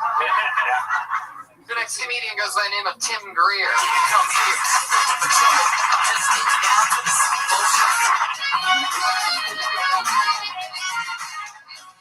What's up? How y'all doing? So, I'm getting old. Like, the older I'm getting, my work is ugly. This is my thing. I'm pro-abortion. I am. I'm pro-abortion. I feel like for every abortion, the same child comes up to it. Like, I think that's, I think it's fair. Seriously.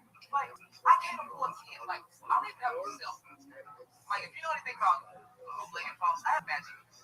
Like, I can call people with Wi-Fi. You know what I mean? I'm serious. It's really hard for me to, like, think about actually having kids. Like, I feel like if I had cute kids, I would sell them like pit bulls. I got these babies. They're pretty and they have black. My kids actually have black. Yes, my perfect girl is Jewish. Freaky like Hispanic. Seriously, because Jewish girls have good credit, Mexican girls are free. I would say smart like an Asian girl, and loyal like a Middle Eastern girl. Middle Eastern girls don't just eat shit. Seriously. Yeah. Interesting. We're getting there. The end, yeah. There he is, Tim Greer, first of all. That's fun. Pro-abortion. I'll go first. Yeah. Tim, your material doesn't match in any way, shape, or form who I thought you were. I'm going to be honest. I thought you were going to come up here. You come across as a very likable guy. You remember that I was telling the guy right before you the importance of likability? You got that. You walk up, you're smiling, all that stuff. I honestly wouldn't have thought the seventh word to come out of your mouth would be pro-abortion. You know what I mean? It kind of throws people. I don't know if you're trying to work, no pun intended, dark, but you know what I'm saying? It doesn't, to me, gut instinct after watching a minute of that, that's not who you are. I don't know if you're trying to shock or whomever, but you have like a good onstage persona. Does that make sense? Very true. No, I totally agree. If you find the material that matches who I think you come across as to others, I think you're going to be pretty damn good. I just don't, it just seemed like it was really, really sharp-tongued, kind of harsh material. Okay. Bob, nice job. Now, You weren't so harsh on Dave, the first guy went up. Well, that's because I was terrified. Okay. So Tim, what Bob said, I feel that I thought it was good. I liked when you said pro-abortion. That's funny. To me, it's kind of polarizing. It's a statement. Boom. So I like that. I was kind of with you on where you were going. And so I think that bit could be fleshed out. I feel like your mic technique is even I eat the mic, but your mic technique was good. You're dressed well. I feel like just keep doing what you're doing. I'm not going to beat you down for that bit. I don't mind. Obviously, there's a political thing with Bob and myself. He's from the Bible Belt. I'm from Southern California. We have different opinions on that. So I'm okay. I like you said pro-abortion, whatever. It kind of like woke people up. The only thing I didn't like, what you said, was like, how's everybody doing? You don't have to say that. I don't like it when, hey, how's everybody doing? I know it's a greeting, but go like right into it. After that, you went right into it. That's so right. I thought it was good. Make sure the second word you mentioned is pro-abortion. That's great advice, Brody. Take that whole right away, Tim. Take it right away. I didn't mind it. It's not a political thing, but here's the thing. If you are going to do a bit about abortion, you're digging a huge hole. Make sure you can get yourself out of it. I don't know if you are. I don't know. I say expect some turbulence. I don't think if you really say I'm pro-abortion, first of all, you don't even know what that means. It's like a double negative, whatever. So they're not going to be that. They might be a little confused. There might be a few who get upset with it. I don't think it's so bad. That's my opinion. But Bob has kids, a wife, a family. I live alone on an air Have mattress. you ever gotten a girl pregnant and she had to get an abortion? Yeah. So then maybe you could say, I'm pro-abortion. I'm a pro at talking girls into getting abortions. Well, I think that's hilarious. Well, that's that's double dark. Well, I'm evil. See, I can sell that because it's different. I'm just going to take it and turn it into a golden bit. But thank you so much. So you helped. It's actually true. But I agree with what Bob said. Are a lot of the other topics that you talk about dark and creepy, or are you more of a... You do have this likable, super likable charm. Yeah. I thought I liked it. It's going through that period. Right. I would say they're right in that why go dark? I mean, why make it hard on yourself? I'm not saying they're wrong. You are digging yourself a hole. Like I say as a comedian, why make it hard on yourself? You don't have to. So there you go. This is your journey. That's subjective, though. This is your journey. You're driving the car. We're just along the highway, and you drove by us for a second. And we offered our minuscule opinions. You go where you want to go. But I'm just telling you, my snap judgment of you, I was just like, whoa, okay. Here's where he's taking us. I didn't see that. Pro-abortion. I was okay with it. I thought it was like a Kanye West vibe. I was with it. Why are we not laughing when I say stuff?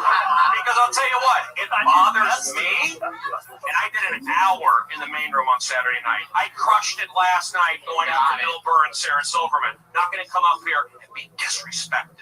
You know what? Hold on. And I did 15 minutes 2 Wednesday nights ago at 12:05 in the original room. So, fuck you. Right, Tim? Fuck you guys. Yeah. Talk about abortion all you want to, Tim. I don't give a shit. There you go. Tim Greer. He's at T Greer on Twitter. That's GREER 33. T Greer 33. Now, here's something funny about Bob, because like he said, this is his first podcast. And, every time that I announce who my guests are on this show, I announce it only over Twitter. It's just a little thing that I hope that people will eventually, sort of know about or whatever. So I just trust that Twitter will lead people there. So I had to look you up, and then I realized, I look up Bob Oshak. I'm wondering if I'm spelling it wrong. It's just this one little eggs popping up, which means that you haven't come up with a profile or anything. You've never tweeted before. You've never, not one tweet. I don't think you're following anybody, but you have over 100 followers. That I didn't know that, to be honest. Yeah. I thought it was around 18, 19 followers. I'm shocked by that. So there's people that know about you, and you don't even tweet. You have a Twitter presence without even tweeting. I joined Twitter because I live in a shitty part of Culver City called Culver City. And I always want to know, whenever I hear the gunfire, is it gang-related or a domestic situation? Wow. And I get the little Culver City tweet feed, so I'll know whether or not to hide the kids in the bathtub, That's hilarious. It's true. You But can really find out. No one else will follow Patton Oswalt. So those are the two. Oh, there you go. So there you go. Wow.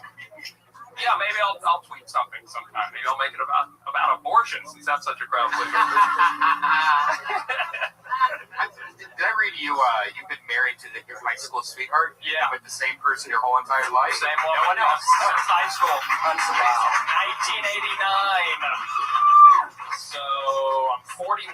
So we started dating when I was I can't do the math right now. 17, something like that. Wow. If I got my wife pregnant on our first date, our kid would now be old enough to rent a car and try to find me. I would have. Can I add one thing? I would have split down. You got to use that. I don't know if this audience knows, or the podcast audience knows. You can tell, like, you know, Bob and I were not agreeing on a lot of things. We kind of, audience with Bob, you know, me, Brody, dark, big, aggressive, went after that guy who tried to attack Tony. You know that Bob and I worked together for over 1,000 television shows? We did. Yes, we did. Talking about at Fox Sports, Best Damn Sports Show. Bob was the writer. Right, or one of the Red or Right or all that stuff for the beginning, basically all the way through the end. 1,000 shows. I did all the warm-ups. Bob did the news. This is 12 years ago, Brody. Can you believe that? We have started in 2001. Yep. And so there's a lot of history here. So we're all good. Thank you. We're differences. You wouldn't know that. See, that's how this town is. You never know who knows people. Right? But Bob, 1,000 television shows. That means something in this town. It really is. You know, I think, Tony, I think the lesson here is that despite how we look as people, you don't really know what's going on up here, you know? You look at me and you think, oh, you know, folksy, you know, middle-aged, out of touch, doesn't know how to tweet. You would never... Come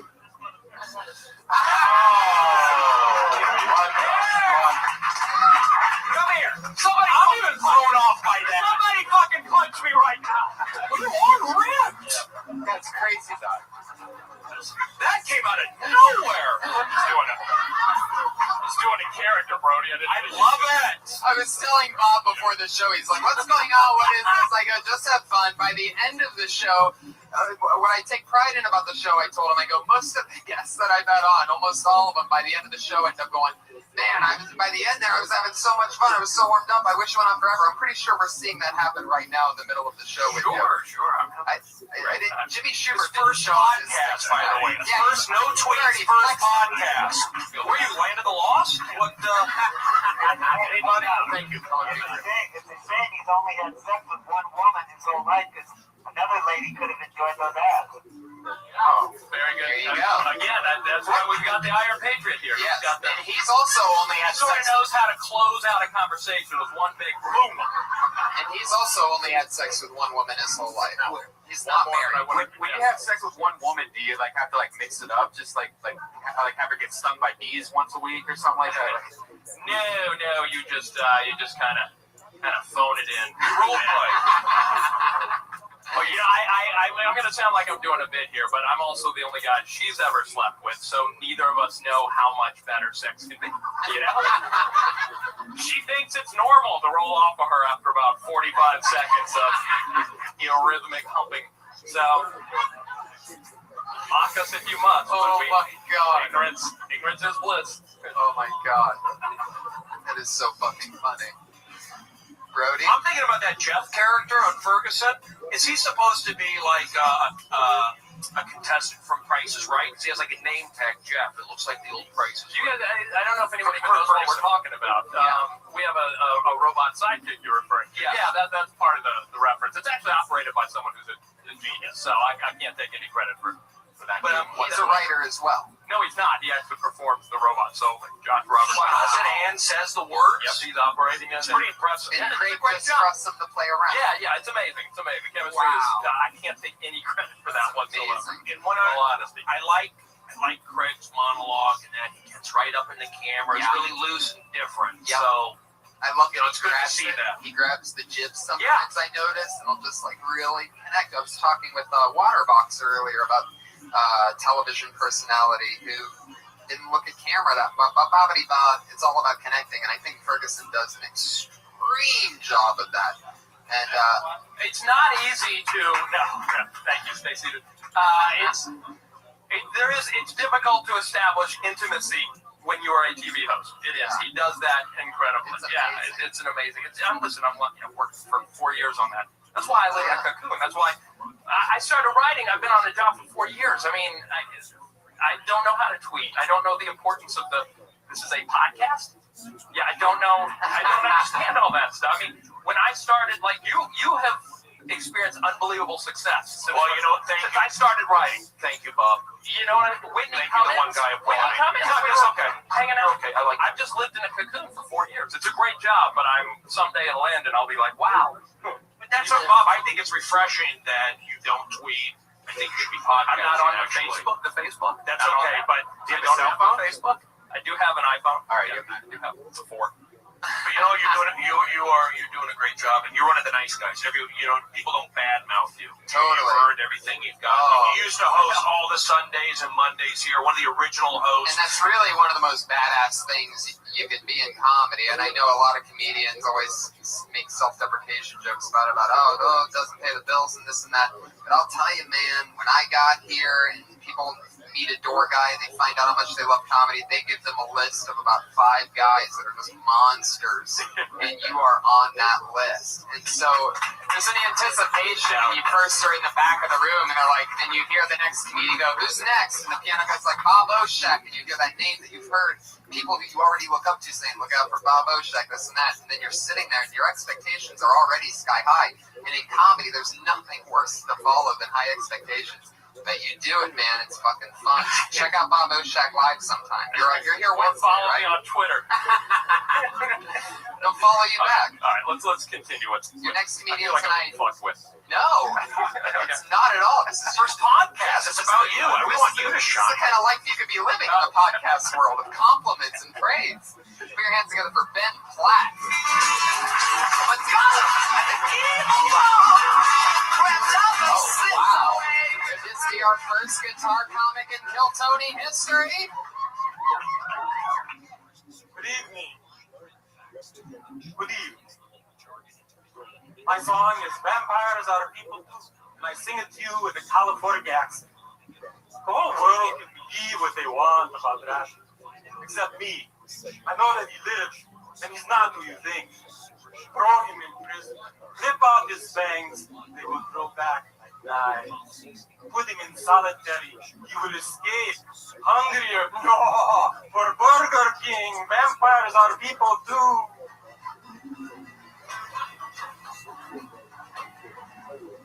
Vampires crash the gates, heaven will they fly, around paradise, before they say goodbye. Do they love their mama, same as me and you? Remember forever, vampires are people too. In exactly 59.5 seconds, Ben Platt nails his landing, confident smile afterwards. A vampire song. I've never seen anybody stick their landing this confidently in the history of this show. Most confident guitar comic I've ever seen in my life. Nailed the minute. Normally, every comic's goal when they get on stage, Ben, right? Ben, every comic's goal when they get on stage is to make the attractive blonde in the audience laugh. And you, sir, I'd like to introduce you to the attractive blonde in the audience who laughed your entire set. Yeah. Neither could I, man. The very fact that I could hear you is a test to how many other people were laughing. But my point is, that's the goal. You hit it out of the park. That alone makes you a winner, Mr. Benjamin Platt. Heck yeah. Can I jump in, Tony? Yeah, definitely. Of course, Brody. You're a guest on the show.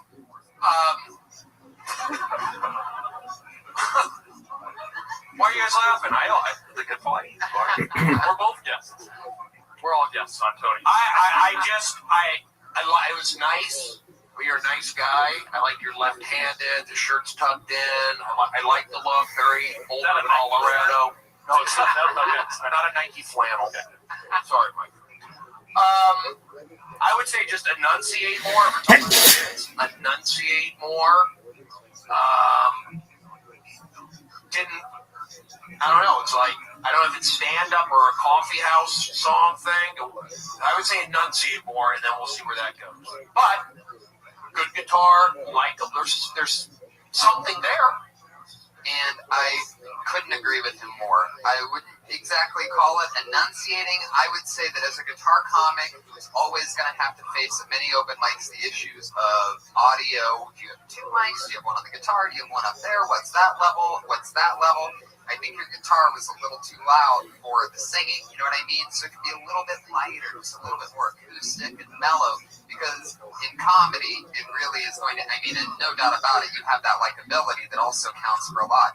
But they're definitely going to want to hear the exact words that you're saying. We could hear you in the beginning, but once the guitar came in, it was just a little bit too loud. Maybe project a little bit more. That's something that I definitely had to learn when I first started out. I wasn't pushing. It's just about 10% vocal push that adds all the difference in the world. You know what I see? It's a big guitar, man. You can hide behind that thing. I'd go with the banjo. Again, why no laughs? Why no laughs? So not only am I uncomfortable, he's hurt too. So think about that when you don't chuckle based on my cadence. People get hurt. Ben, what are you going to say? Were you in a hangover? You weren't. So I know what I'm doing. I'm going to play that game. Me against you. Go ahead, Ben. What about the joke? What was the joke? Yeah, that's a sort of the tough part. There's a bigger issue here, Ben. I don't know what your act was about, to be honest. I know you were doing some sort of an accent thing. Right. It's an audio issue. You can hear. That's what we're saying. Not really. You can hear it a little bit, and it was likable. We could tell you were talking about vampires, and it was cool. And I was wondering. Can you summarize it real quickly? What we just watched? Into the mic. Started out, and I was talking about the whole world can believe what they want about Dracula except me. He's not who you think. Throw him in prison and rip out his fangs. They will grow back like knives. Put him in solitary. He will escape. Hungrier. Or Burger King. Vampires are people too. Oh, okay. You know what? I agree. I think a banjo would help that out. Yeah. Thank you, Bob. 1,000 shows, professional, helping me out. The joke didn't work? I don't know if there really was a joke in there. Yeah, it's really not. It's a long way. It's sort of an abstract thing that you're doing up here, which if you're like, it's good. That's good. I can see on a Geico commercial. How long have you been doing stand-up? Dan? 6 months. 6 months, okay. And you always want to be up here doing a Dracula voice while you play guitar? No, not always. Okay. I would recommend maybe chucking the Dracula voice, making it more about who you are, because let me tell you something. Tonight, and I don't mean to disagree with the attractive blonde, and trust me, if you're going with, which to pick of the two, you either have the beautiful blonde or the six-pack here, but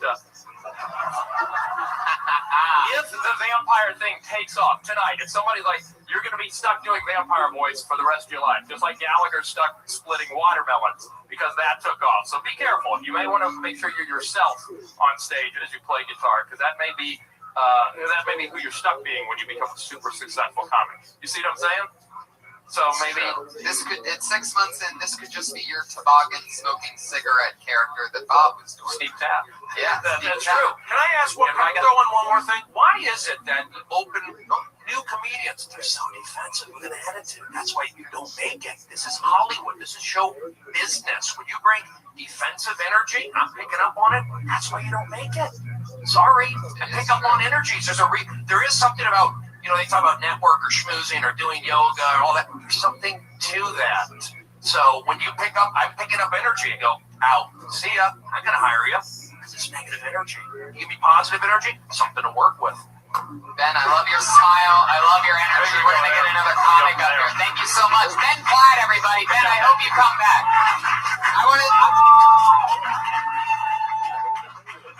They love Ben Platt. Ben, please come back next week or the week. Come back soon. All right, sign up again.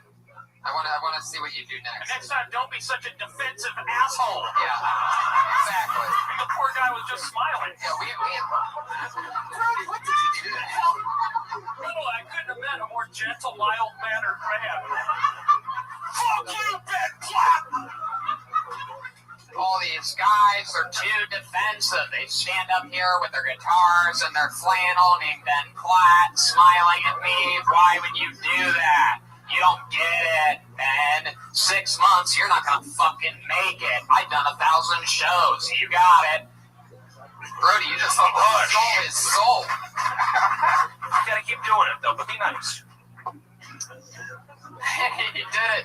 This is the return of Eric Carter, everybody. Internet sensation. And one of the luckiest motherfuckers in the world.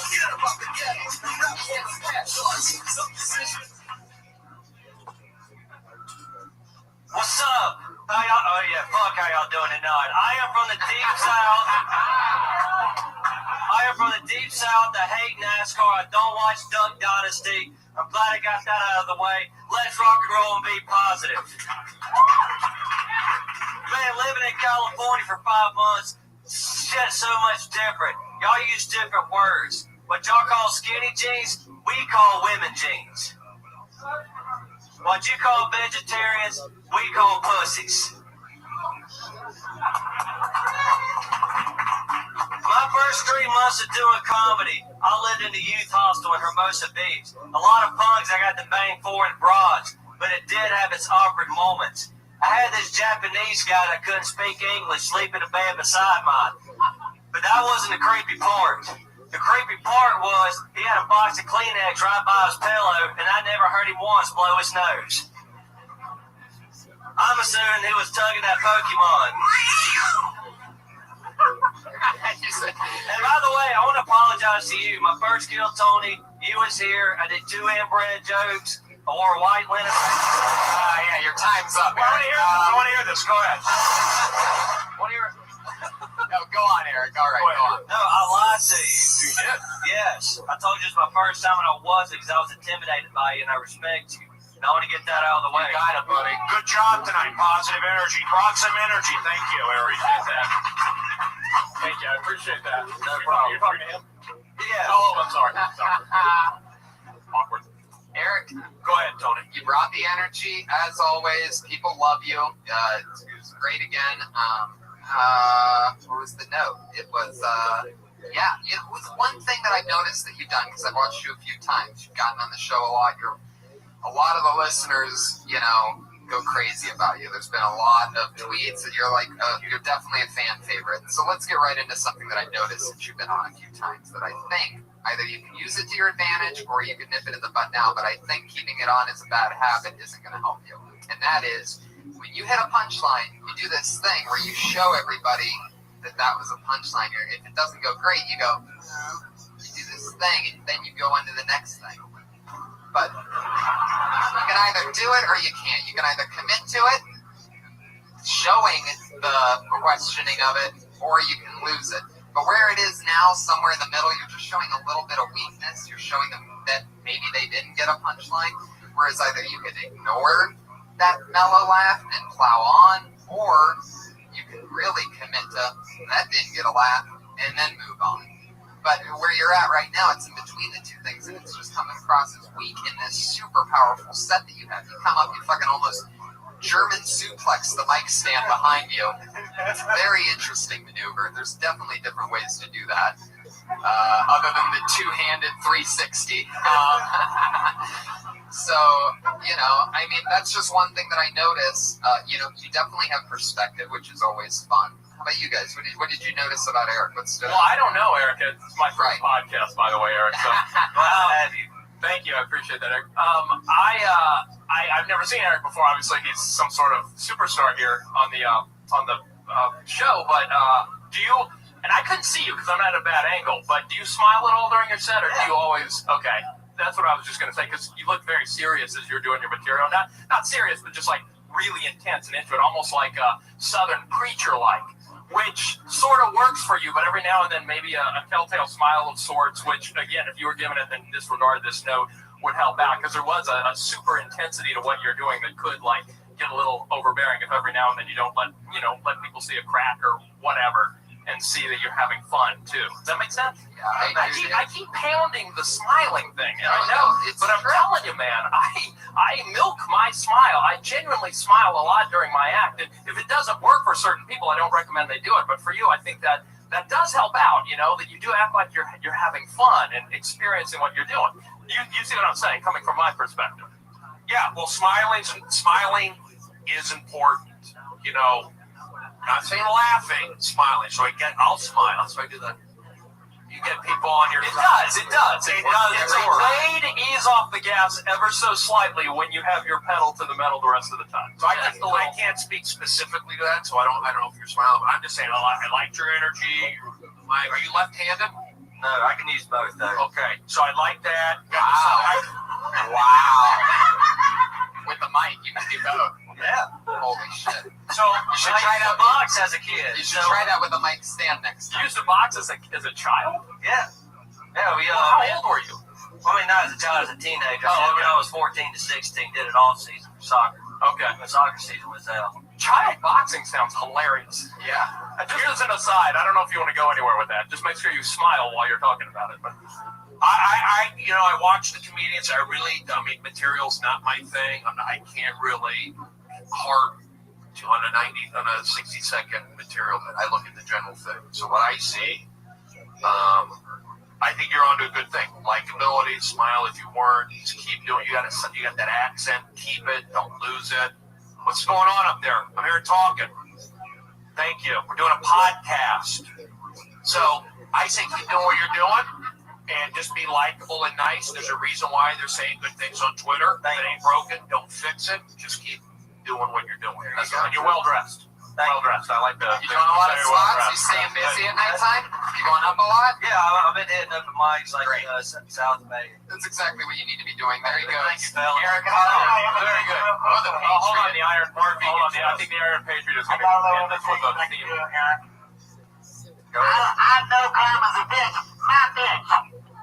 If you don't like football on Sunday, give me your man card. There you go. And I like that. The little something for the listeners at home, and a big fuck you to the live audience. Yeah. That's an Eric Carter joke from a few weeks ago. There you go, Eric Carter. That's enough. There it is. He's on Twitter at CallMeEC. He's Eric Carter. Now, an exciting thing. I don't know if I got to mention this to you, Bob. Every week we have two young ladies that since episode 1, they have been doing a new 60 seconds each week. And they are with us here tonight. This is their part of the show where they do a new 60 seconds, and this is that part. Oh, this is exciting. Exactly. So there right. two monsters being built here in the confines of Kiltony, and tonight will be no different. First, you know her as @PrincessShank on Twitter, and she is she's a little bit different. She's weird and goofy, so know that going into it. Here she is, everybody. It's Sarah Wineshank. Powerful. What's up? Visors. I don't understand them. It's like either wear a hat or don't wear a hat. What is the purpose of a visor? Go full hat or go home. Even more confusing, bald man wearing a visor. You would think that he would like to reap the benefit of a full hat. Not always the case, guys. I was thinking about it the other day while I was looking at my furniture, wondering if I would ever really need posters. Like, is my furniture ever going to be nice enough to not get rings on it? That shit doesn't matter now. Am I ever going to have napkin rings? I don't know, but I won't ever have visors. That's for sure. All right. There it is. They're such monsters that they know exactly what the minute is. That's 59.52. The visor bit. And then the coaster thing's a new thing, and you ran out of visors. I didn't want to go over Gotcha. Just wanted to make sure that I knew what was going on there. Yeah. The visor thing is hilarious, and I think it could be bigger. I mean, I don't even know where it begins. It's almost like it's a convertible. It's like a, Is there anything that pops in your head when you think of a visor, Brody? What do you ever... Football coach. All right. Is that same weird football heckler guy? It's okay. Shut the fuck up. It's all right. It's all right. He's a Dolphins fan. No. Jesus. I like the visor. I like. You can tell that you've been doing. When you've been here, it's obvious. You've been watching the show. You went right up. Even when you said how you guys doing, you kind of made a joke about that. You talked about that earlier. You know, it's a little funny thing, right? Again, we're back. I don't see everything, but the visor bit, it's tight. Seems like there's a lot of visuals. Boom, boom, boom. You had good stage, like your own little personal stage posture up there. That was good. So I say, keep doing that. That was good. Confident. But I know you're rushed at that second thing, and then it seemed like you're a little frustrated. But I'm not going to hold that against you because it was you know, you're on this clock. I was trying to think of visor stuff all week. I'm so pissed off. It seemed like it. I mean, you got pretty much a double applause break in the first 30 seconds of your set. So, I mean, it showed. I mean, there's no doubt about that. In fact, I would even... There's not really much more you can do with visors. Right. And the way that you have it, I think it's almost pretty important that you sort of lock it in where it is. The way that you said, you know, I don't understand visors. You had it there, and then the big one came. But what I really don't understand, bald guys in visors. And then you had it. You nailed it. But I think it's tag worthy right there, almost something like, you know, why do you want the top of your, why do you think we want to see the top of your head? You don't want the sun in your eyes. We don't want your bald head in our eyes. Like, I don't know, like something like, get into it. Think about how you feel. Oh yeah, hi Brody. Yeah. When a Jewish person wears a visor, it's a hat, right? Called a yarmulke. Well, that's an interesting one. If you're wearing a yarmulke and a visor. That's true. Yeah. That's what Tony just picked me up. That's what I just said. If you're wearing a visor and a yarmulke, that's probably one cheap visor you bought. Something there. Not a single giggle. Okay. No, because the person's Jewish. You know what I got upset with when you said with a Jewish hat? And I go, it's a yarmulke. Nobody laughed again. How do you not laugh at that? It's funny. How many Jewish people are here? Show your hands. 3. All right, that's my point. I like it. I like it. You said show your hands, and they all clapped. You guys made me laugh. I thought you were really good. I don't know you. Evidently, you come here every week or something. Yeah, she's a regular. Yeah, you're very funny. What are you trying to get at with the coasters thing? You're saying your furniture is so bad you don't even care if it gets rings. Yeah, but like, I didn't know if I was gonna go into that or not, so I didn't even go for it. Like, I just don't think I'll ever need to buy coasters, but that won't ever be a thing for me. Like napkin rings and coasters, I only have to dispose of. Because by the time you have money to buy coasters, you're going to just have furniture. I don't know. I don't get it yet. I don't know the perspective. Your coasters would cost more than your table or something. Yeah, basically, essentially. Yeah, it doesn't matter. By the time you have coaster money, you're going to have new furniture money, so you don't give a shit whether it gets rings or not. I see that coaster, I go coast. There's a joke like something with New York, that coast, West Coast. There's a joke there. I'm thinking maybe it's like a marriage thing. Like I look at my coffee table the same way I look at Blobbity Blog, because I don't care if it gets a ring or not. Kardashians, like the Kardashians. The coaster thing is worse. Yeah, definitely. There's nothing there yet. Yeah, it's a half-ass coaster joke.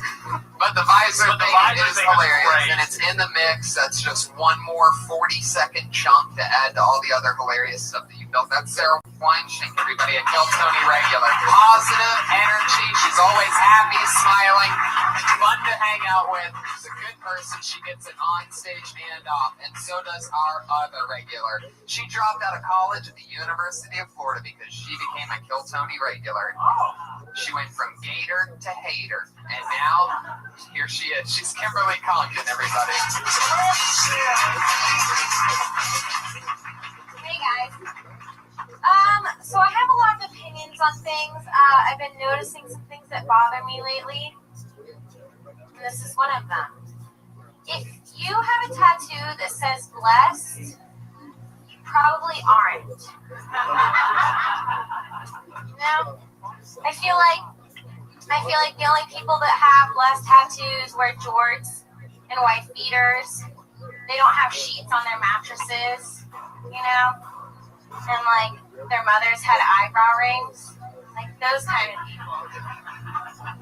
The font is always like that Nightmare Before Christmas across the chest. That's not blessed, people. They watch their friend give a homeless guy a 20, and when the friend walks away, they turn around like, he said I could have half of that. Thank you. There it is, another 59.39 seconds. They definitely know the time. I just want to jump in real quick. I like that there's a bit there, like the blessed tattoo. You establish that right out of the gate. We know we're doing that. I think it just needs to be written more. It's a good topic because we all know that you see those guys blessed, you know, the basketball guys or the UFC guys. And I think you just have to get more specific with examples. Make it visual. You did. You said, hey, it's that block letter. And then you give examples like the UFC guy. But I can't say specifically it's the whole thing, but it's a good topic. And there's a lot. You made it clear where you were going. Now you just got to just write it. The parameters are there. It's an interesting bit. You know, this. I guess this applies to Sarah earlier too. Take with it. I don't get on stage a lot. So whenever I go on stage, whatever I do, my stage time is precious. So I know my material backwards and forwards, even if I've never, ever done it on stage. And if it sinks after one try, I toss it out, no matter how much time I rehearsed or whatever. If it doesn't work at all, you seem like you were kind of struggling to remember the bits. So they were in your head. You weren't reading, you weren't really focused on the room, and you weren't really focused on yourself. You're kind of in between, trying to figure out where you were going next and trying to hold on punchline to punchline. Yeah. Know your material. Know it backwards and forwards. Brush your fucking teeth with it so that you can say it backwards if you had to. Stop when I snap my fingers and go right back through it the other way around. I've got my shit. That's why I was nervous about doing this. Right. Because I wanted to script everything I said tonight. Because I don't know how to do spot. But I've learned that I'm actually really good at this. And I now have 100 Twitter followers. But you see what I'm saying, Kimberly? You've got a great material. I guarantee you know how to boom. It was a setup. Right. You had your great stuff, and then I just saw you go tag after tag after tag. Yeah. You know those like the back of your hand, barrel through that, boom. That audience is in your grip. It's definitely it's true. It's pretty well written, and you got it there. You just want to be able to flow with it so that we're not like waiting. You know what I mean? Like it's sort of like we're like, come on, get to it. Like it's like we're rooting for you.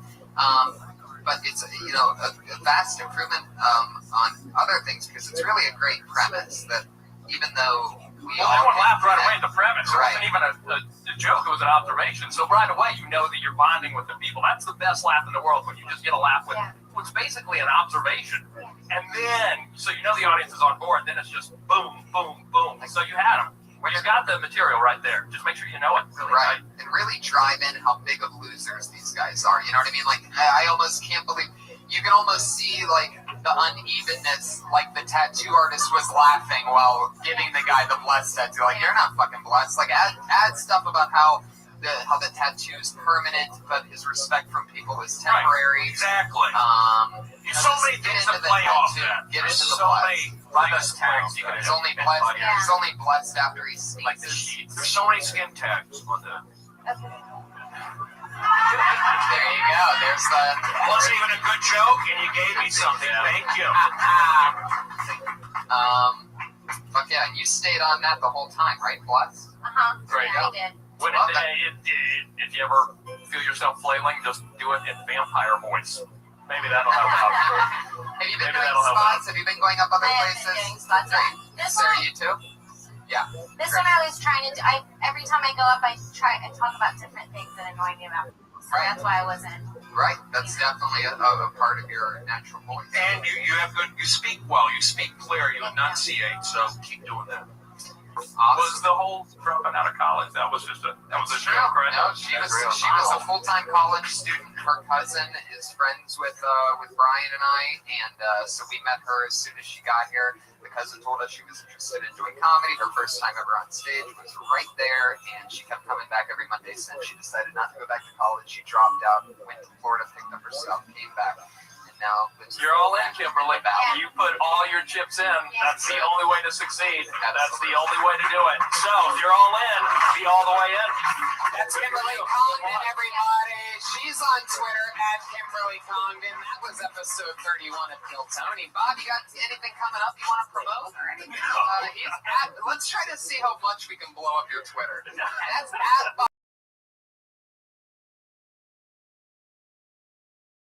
It's Shack Night. Oh, it is? Yeah. Oh, that's right. SHACK Night. One word. Yeah. Shack Night. At Shack Night. Let's see what we can do to increase. Pull up your MySpace. You have MySpace. I don't know. They recently launched a Friendster, if anyone's interested. You know what? Let's just give out your phone number, Bob. What's your phone number? Call Bob anytime.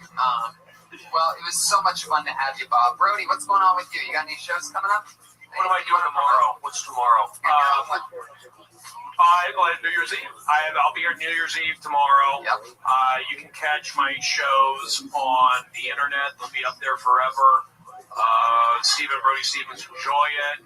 Follow me on Twitter, all that good stuff. I want to say thank you to everybody, understanding that I'm in a very vulnerable situation and I have a lot of tension. You guys are great. The audience, thank you for being here. All the comedians are good sports. And I think when we say something to a specific comedian, when I say it, it's not necessarily for that guy. It's for everybody. Not that I'm an expert, but whether you like it or not, I've been doing it for 20 years. So you'd be not smart to take some of my experience. Two of my and favorite Tony, people. just real quickly, thank you to @Mikey Beatty, who just followed me right then. So I guess I'm now at 101. It's already begun. That's @AllThingsBrody Brody on Twitter. I'm Tony Hitchcock, Ryan Redman. We're in Texas, baby. Yeah, January 9th, 10th, and 11th. Go to DeathSquad.tv for all the tickets. And thank you so much for coming out, everybody. Up next is the Ding Dong Show, the longest running show in comedy store history at 10 p.m. Thanks for coming out, everybody. Have a good night.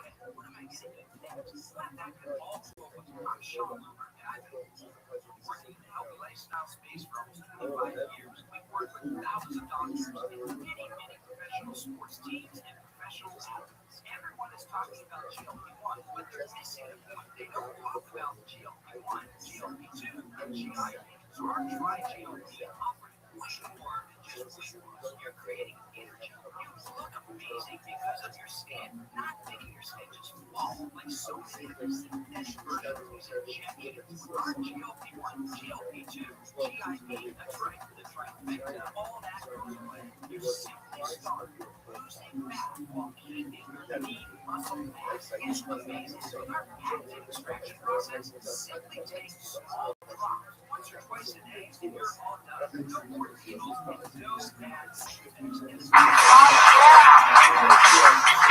Fuck yeah, everybody. How you guys doing? Welcome. How you doing? Great. Good to see you guys. Packed back of the room. It's good to be here. Fun weekend. Yeah, we're gonna have a fun week. We're about to go to Texas. Yeah, we're going we to have Texas. shows in Texas this week. We are in Houston and in Dallas and Austin. Fuck yeah, isn't that exciting, guys? On the road, getting paid. How fun. Yeah, it's weird because me and Tony, we're just starting this getting on the road thing more and more, lately. And we're new, so we don't know all the little secrets. And so we almost have Joey Diaz being our godfather, you need to do this, Matt. And it's really weird learning that part of the business once you start trying to figure out, all right, now I want to go to Texas. How do I go to Texas? Right. And luckily we've had our friends over at Bogart in LA help us out. But it's interesting. It's a lot of work. Yeah, it's crazy. And I wish we were able to take Kill Tony there. Yeah. That's the only part that disappoints me is that we won't have an official Kill Tony in Texas yet. Well, we need to figure out a way to bring Iron Patriot. Iron Patriot's here, everybody. Our head of security. What up, Zoot? Wow. That's a new one. That's a remix, huh? Zoot, how you living, pimp? Baby. How you living, pimp? Say that one before you used to have other catchphrases. Give us Dog, I know everything.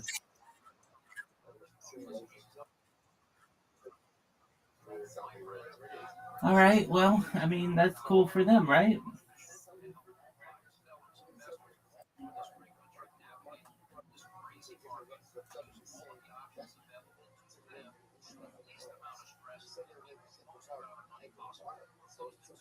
Big dog, do you want to know 69 times when scientists thought that something was correct, but it actually was incorrect?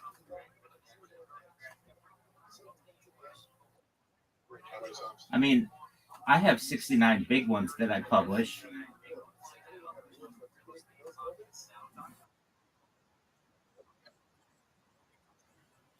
Yeah, tell me every single one of them.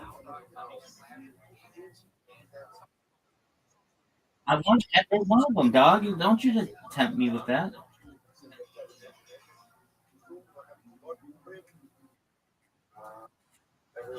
That's what I said, son.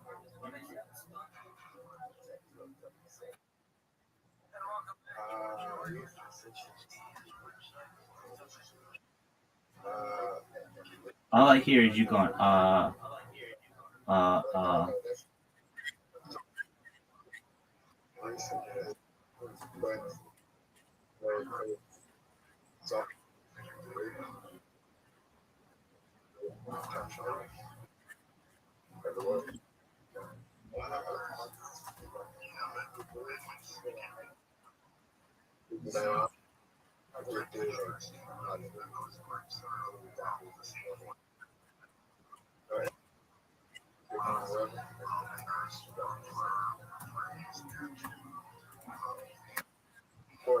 What else, dude? You tell me, big dog.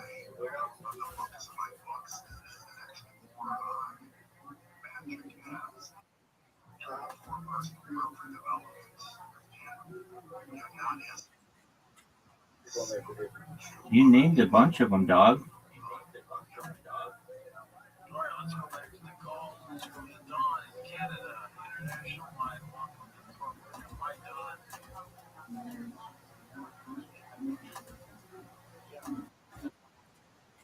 Trump being president.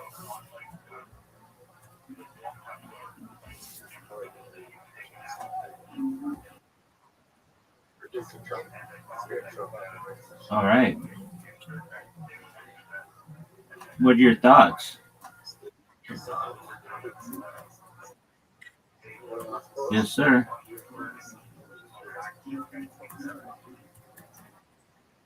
Yes, sir. I know, but I mean, like, if you have enough content, you can clip it, as you know, to make it seem like you're always right.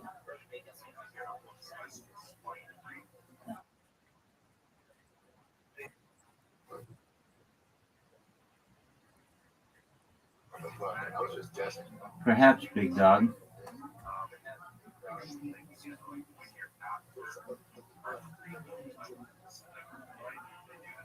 Are you ready to play? Okay. All right, I'm down.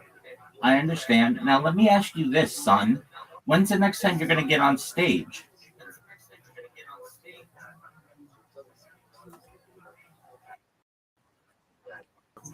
Okay, are you going to do another thing at that place? Where you got paid $40 to do comedy, right? You got paid $20 to do. Okay, what does that mean?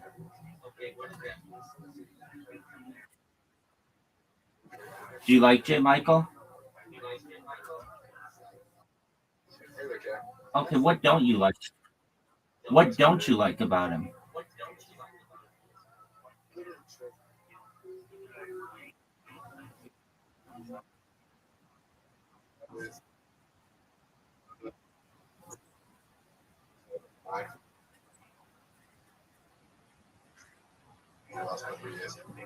Okay. I mean, that's okay.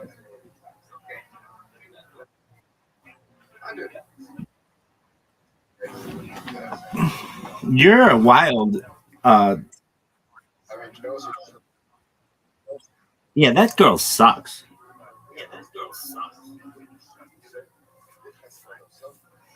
Chelsea, if you're ever watching this in the future, I you into the most famous comedian in South Australia. But now you're gonna have to be second to Zoot. You stupid bitch.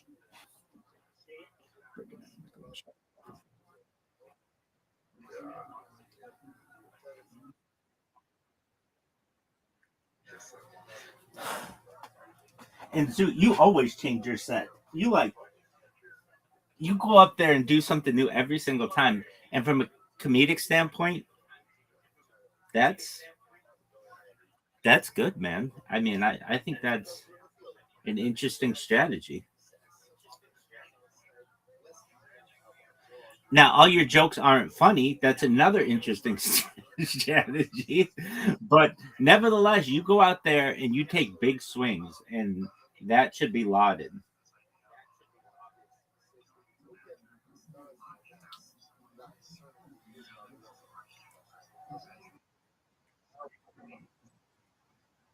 I do.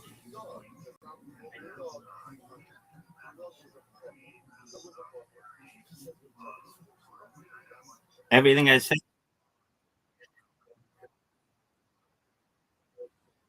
Rabbi Rothschild. Next question.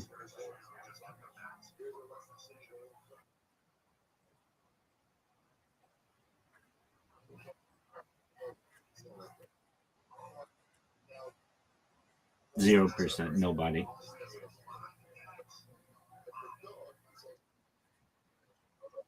Dave Chappelle bombs sometimes.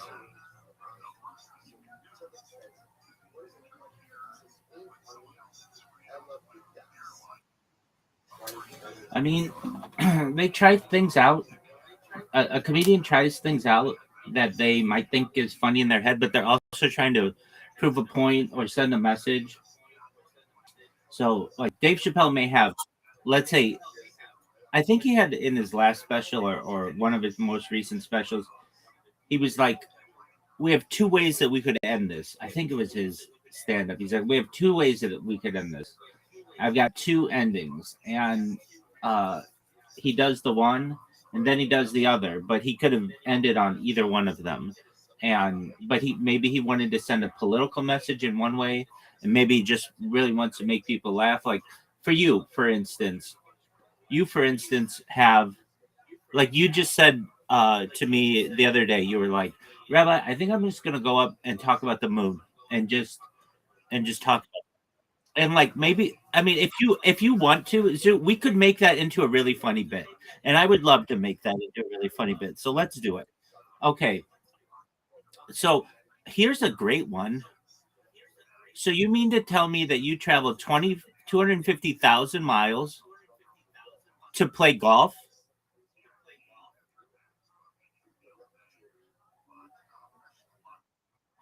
You mean to tell me that you traveled 250,000 miles to drive a go-kart?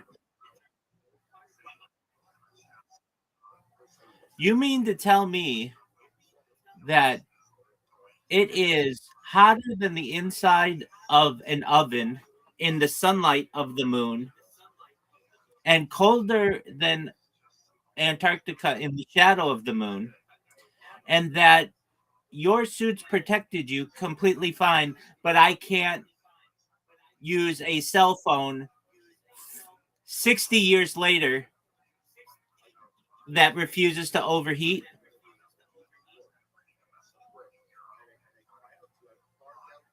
You mean to tell me that you traveled 250,000 miles on a bank of car batteries, yet my cell phone doesn't last more than a day?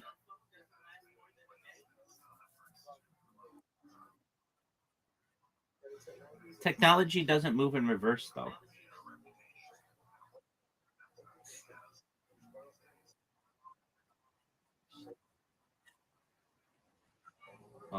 Okay. I mean, believe whatever you want. That's fine.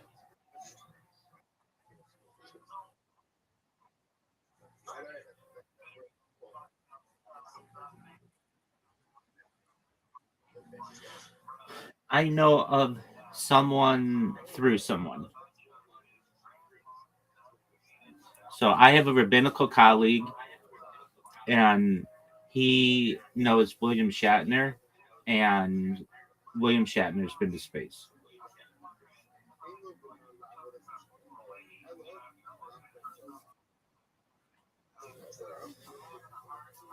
Who have been to space? No, it's hundreds. Right.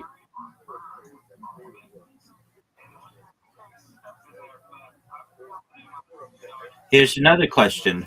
You mean to tell me that you're going to travel 250,000 miles and not bring a woman? You mean to tell me that you're going to travel 250,000 miles and not bring a black guy? You mean to tell me that you're going to travel 250,000 miles and not bring a Latino?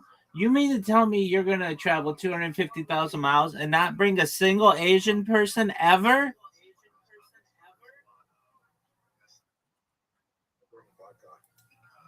Diversity? You mean to tell me you're going to travel 250,000 miles and not be tempted to jerk one out in the lunar module?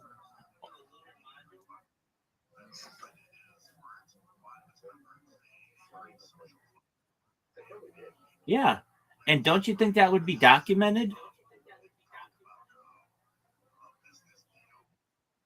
That would be an important experiment. It really would be. And it's not a weird sicko thing to think.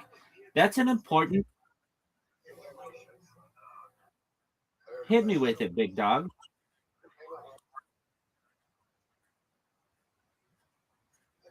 No, I've never met anybody on Survivor.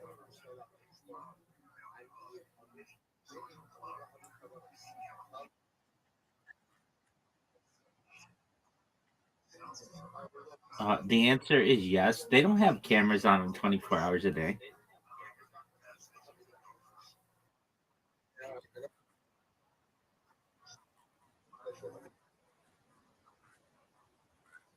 Exactly. That's what I was just going to say. And the toilets, they have privacy.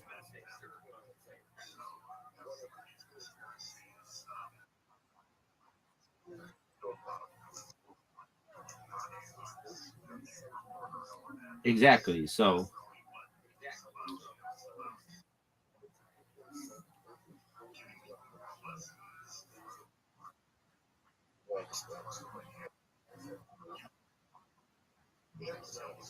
okay. So, let's get back to the moon. You mean to tell me that you're going to travel 250,000 miles and not get any dust on the lunar lander?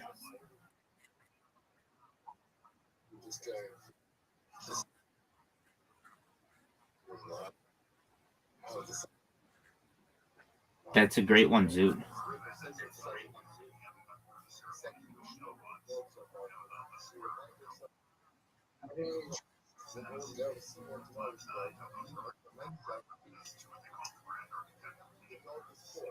And then you could even move it into today. And I saw this. This is a meme, but you could say, oh, and by the way, I thought of a joke for you. I didn't think of it. I heard one. I thought you might like it.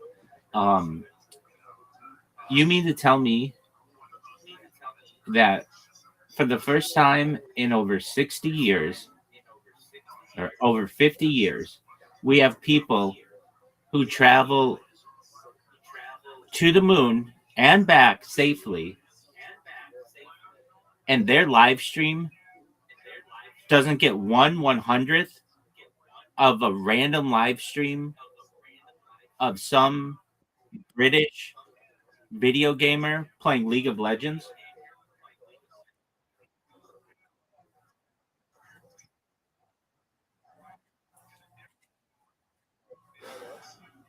What's that, Zoo?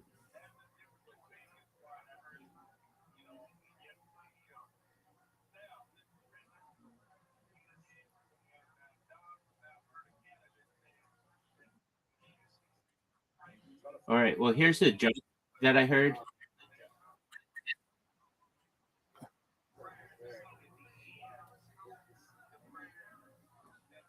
Here's the joke that I heard that I think you'll like.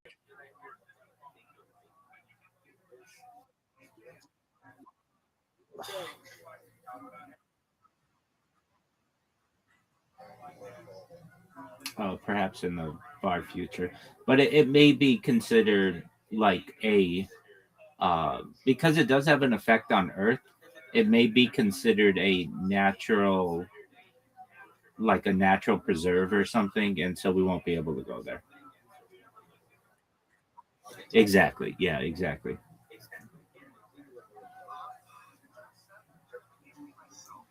All right, so here's the joke that I heard that I just thought was creative. Okay, so can you imagine if there was like a Ku Klux Klan rally and a bunch of albino people from all different backgrounds crashed it? What the reaction of the people would be? The albino people could be like, "You, you all, you all aren't white enough to be in this Klan rally."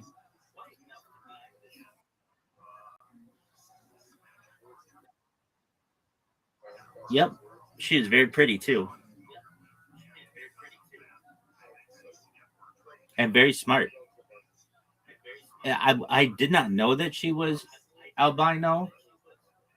I just thought she was a really pretty woman, and she one time uh, I heard someone ask the question if she was, and the person said yeah. But I mean, it's like we would have never known that there were some kind of weird things about her that like her eyes moved really quickly when you would talk to her. But the way that she did her makeup or whatever, she she's just a really pretty lady.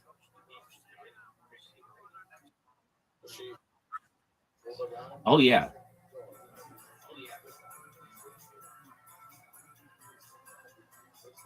Like I think there's something about like your eyes are red when you're albino, and like maybe that's what it was.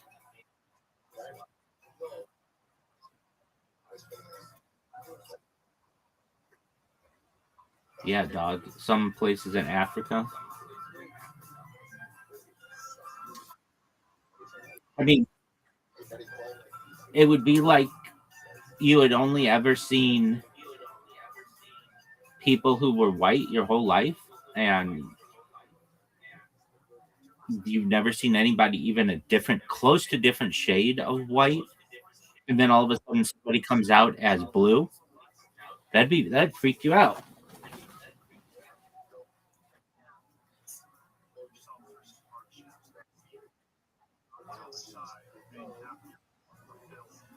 Why are you saying monkey?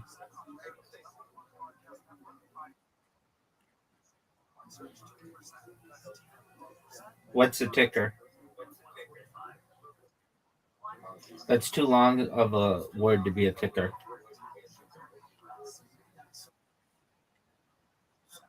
No, it's not. Because the ticker's Bitcoin.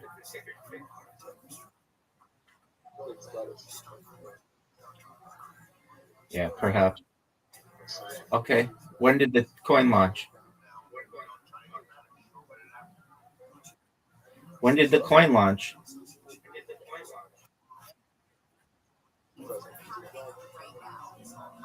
Wow. All right. Did you buy it on Pump Fund?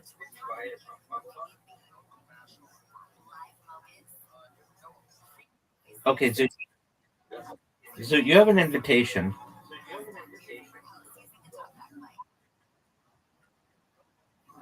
Okay, are you gonna accept the invitation or am I just gonna quit? You have 10 seconds, 9 seconds, 8 seconds, 7 seconds, 6 seconds, 5 seconds, 4 seconds, 3 seconds, 2 seconds.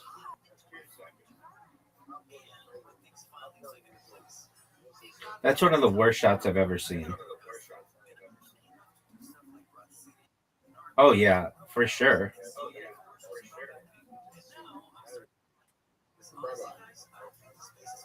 What up, pimp?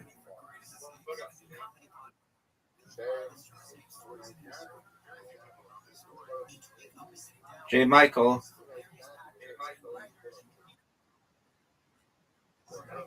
Not Chelsea. That bitch can pound sand. Um,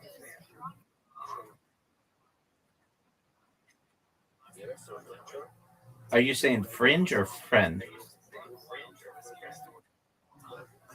Okay, what's a fringe shell?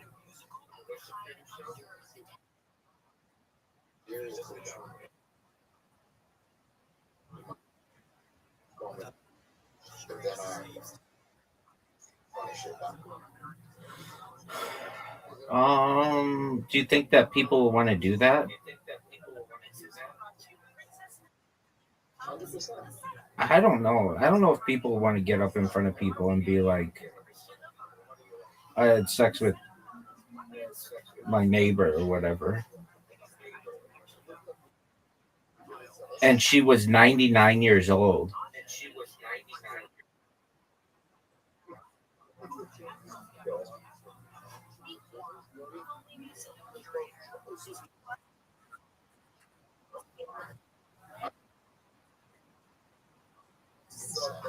Oh, for sure, a 99-year-old could consent.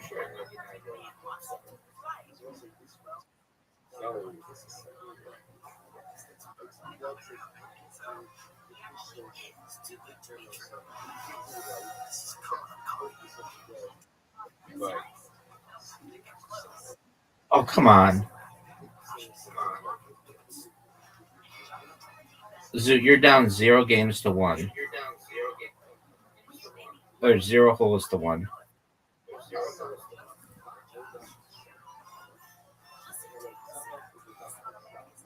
Oh, dude, that was an amazing. Dude, that was an amazing shot.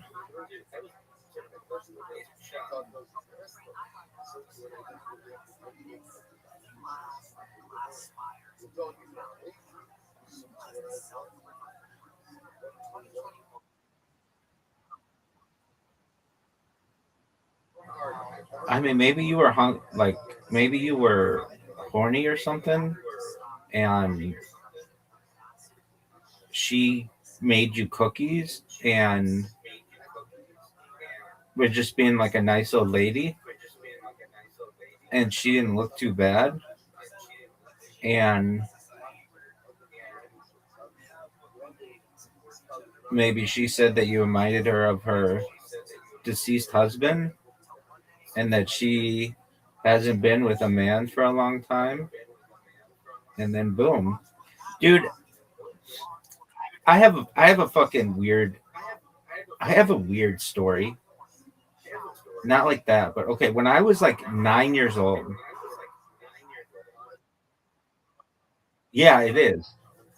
When I was like 9 years old, uh so we had uh we lived in like a big house that I this was like pretty advanced technology where I had a had the hookup to a phone line in my room, but it wasn't hooked up to anything.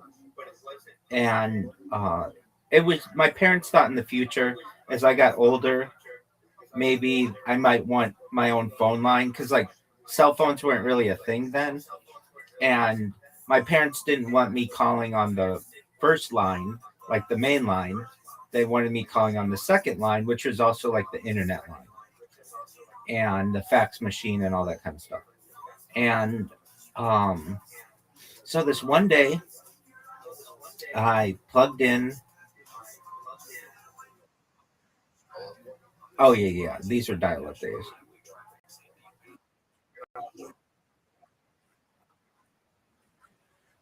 Oh, I'm not. This isn't like a public story. This is just a weird story that happened to me. And so we had like an extra phone or like a few extra phones like that I just got from like a storage area of our house, and I plugged it in. I plugged in the phone, and I just went into the newspaper and started calling like random numbers.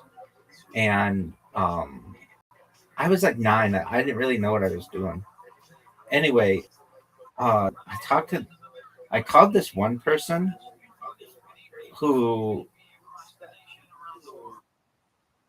was they had like a someone who was maybe like a 10-year-old there, and I was like talking to the 10-year-old or whatever.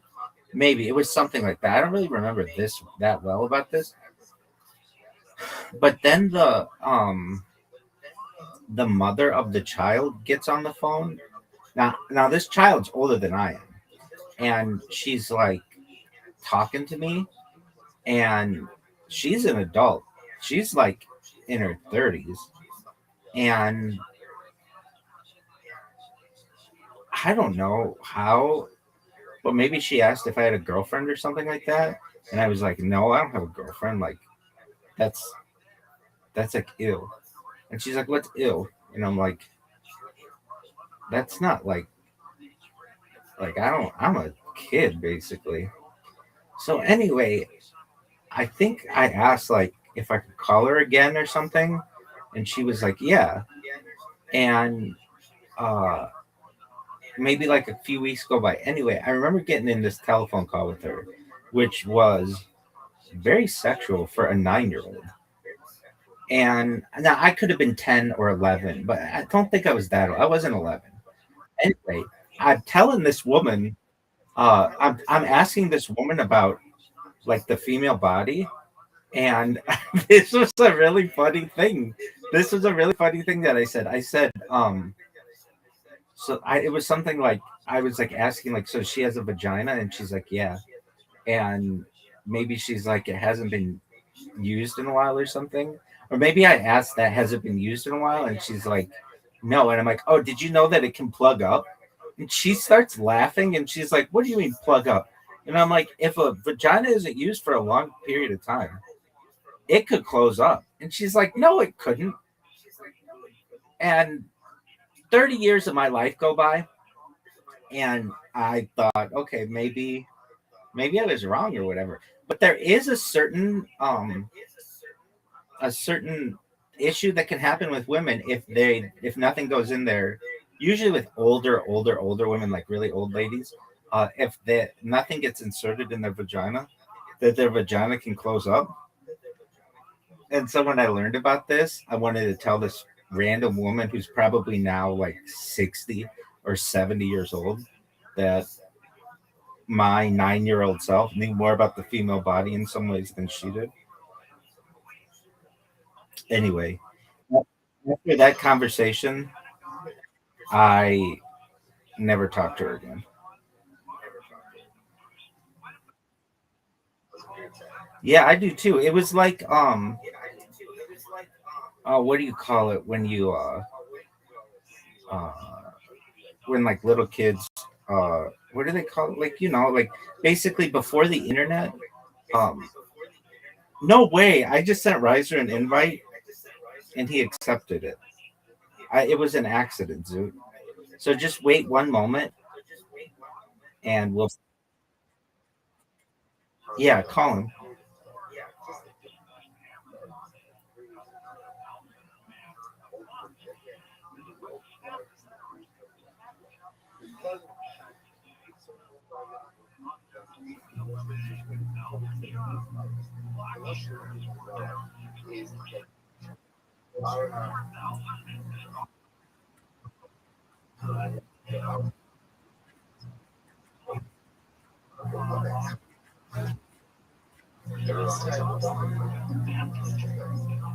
Yeah, but a lot of people aren't going to want to do that.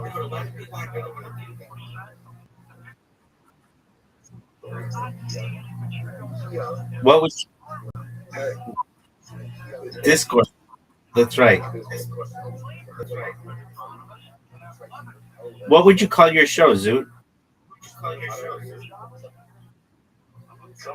Or it'd just be called trauma dumping? Like it wouldn't be a podcast, or would it be a podcast?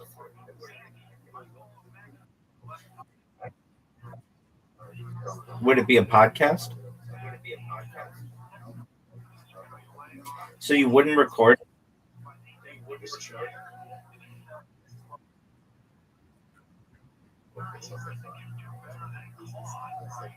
Okay, so the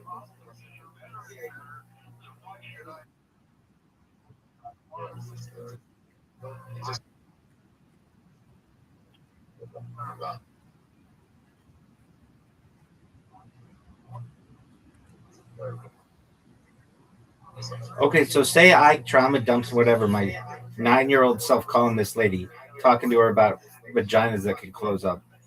What are you going to say to that?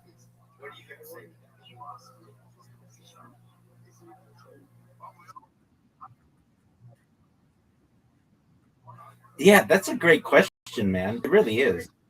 It was more like an assumption that I had scientifically. Like, if you don't use something for long enough, it will close up.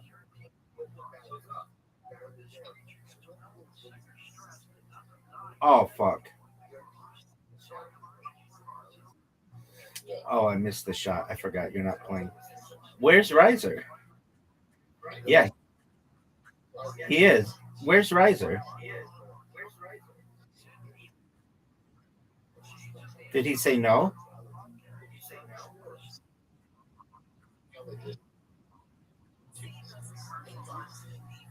That doesn't make any sense.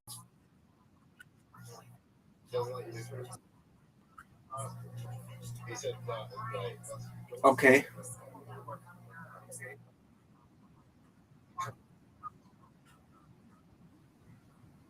I understand.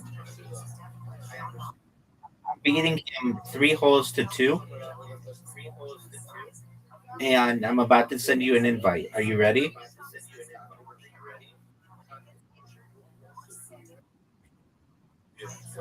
I don't know.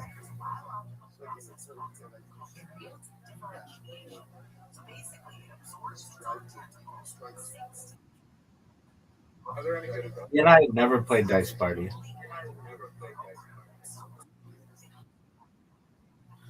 Maybe.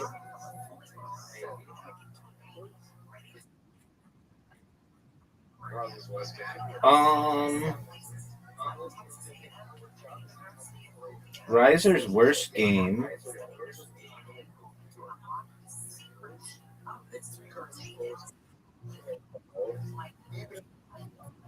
I don't know if he's that bad at bowling.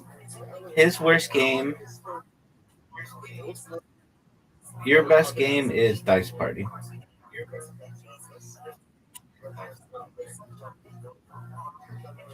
What'd you say, Zoo?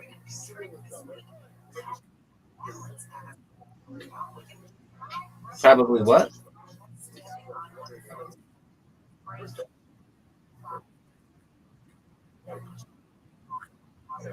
That's good. It's way higher.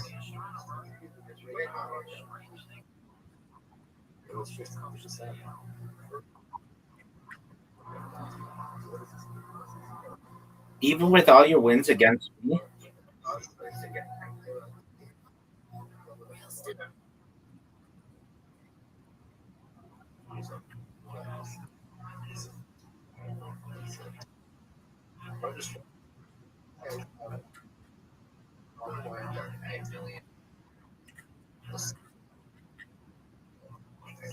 That's great.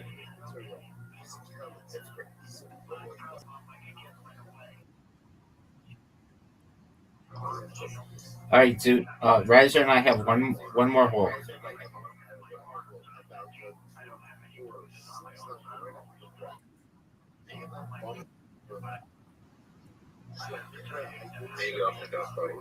Sounds like a plan, son.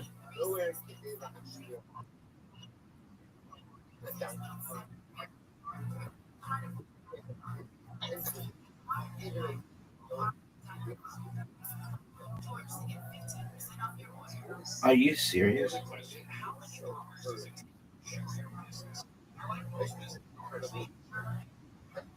Riser, are you excited? Or right, Zoo, are you excited to do stand up on Monday?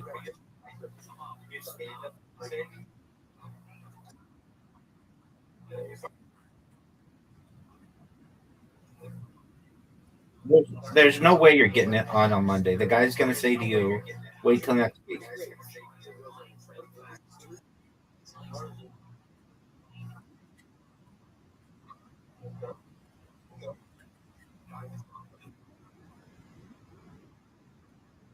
Oh, so you have a.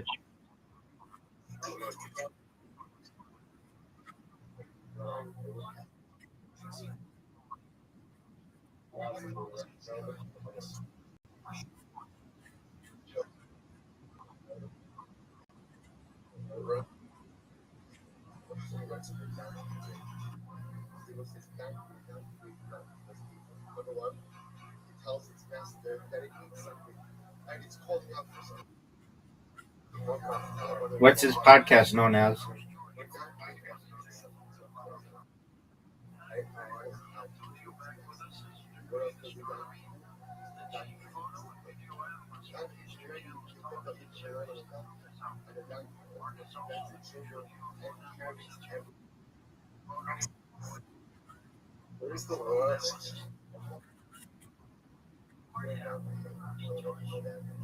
Zoo.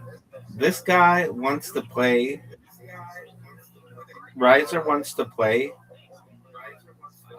literati, which takes forever. I'm not going to play with him, but I am going to tell him to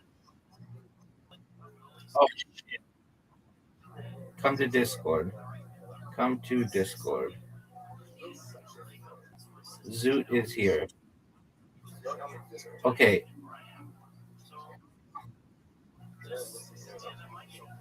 All right, he knows you're there.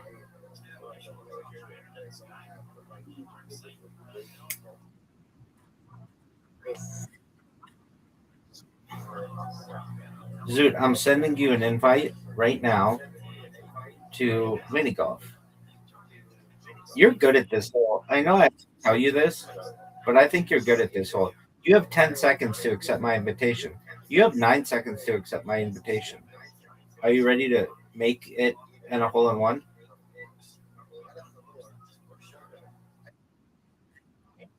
Oh, dude, that's dude,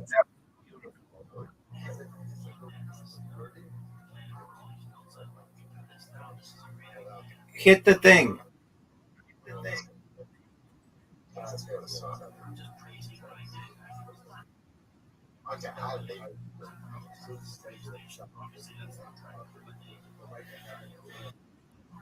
Did you just say rape? What did you say? What did you say? Oh, you're ready. Okay.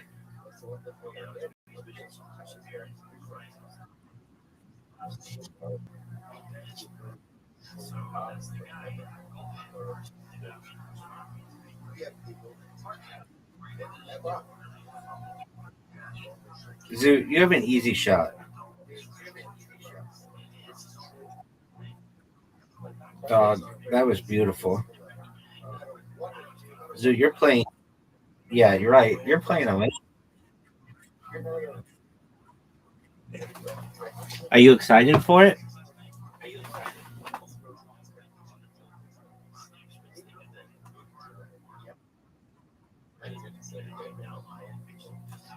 Zoo, nobody beat you in my mind. That bitch sucks.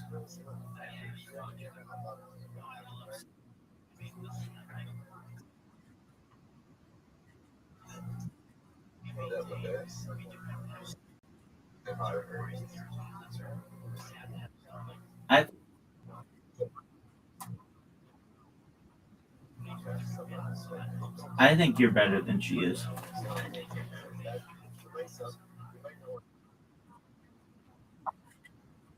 I know. I was doing something else. Don't worry. I'll still win.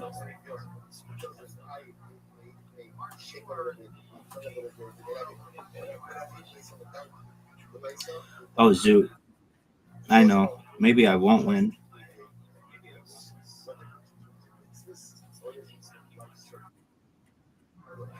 Yeah, that's amazing.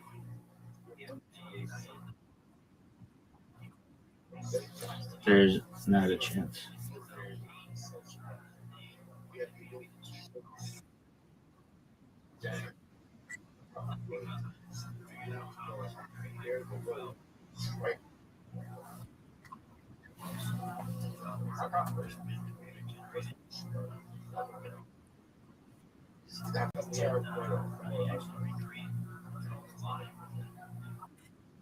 What up, big dog?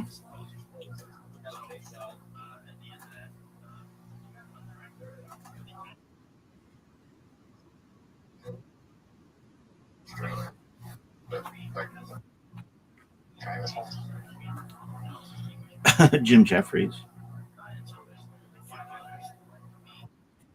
Yeah. I mean, Australia doesn't really. Does Australia have any pop, like any male pop icons?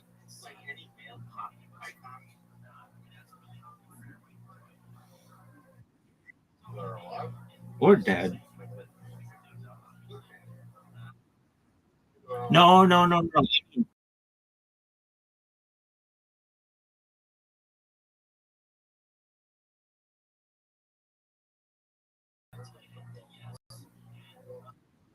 Who is that?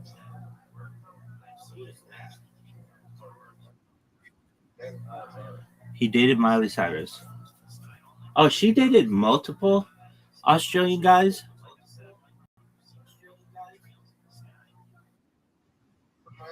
She dated Helm. She she dated Helm. She dated she dated she dated Helmsworth.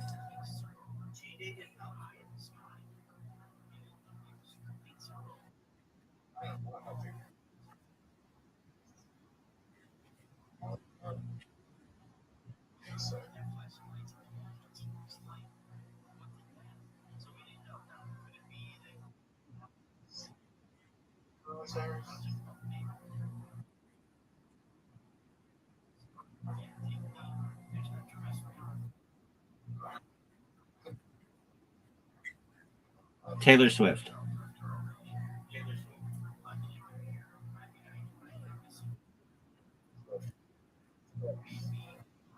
Oh, Doug, I don't know now, but back then, Victoria Justice. She's hot as fuck. She's like one of the most beautiful women on earth.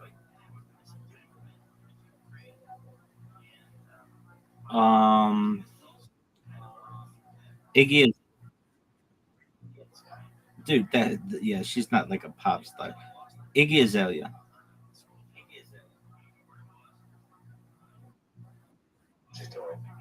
All right.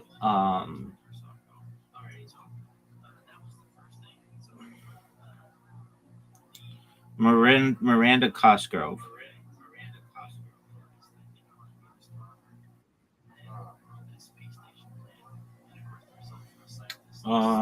What? I mean, we'll just look it up. No, we're looking it up together. This should be one of the greatest shots in the history of the game.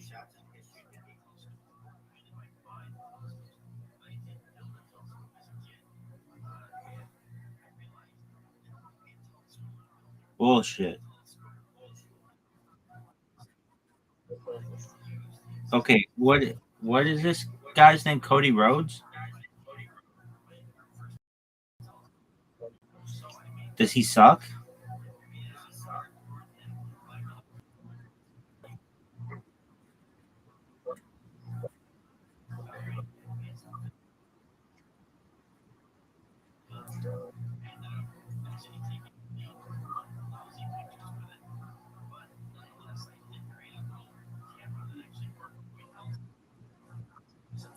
All right, here we go, Zoo.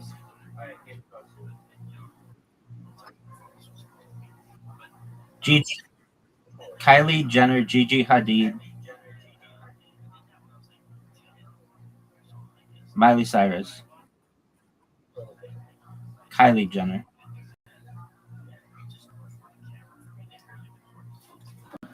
Are you proud of him?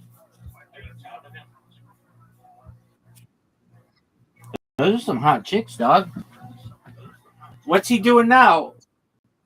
Running the Perth Zoo?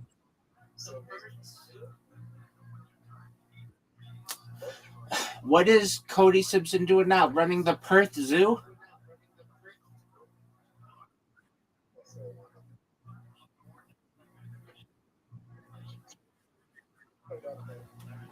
All right, Zoo. And then I need a break.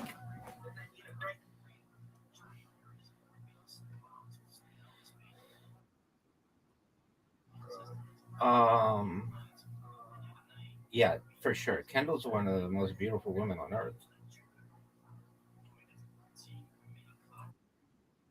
Yeah, dude, that girl's beautiful.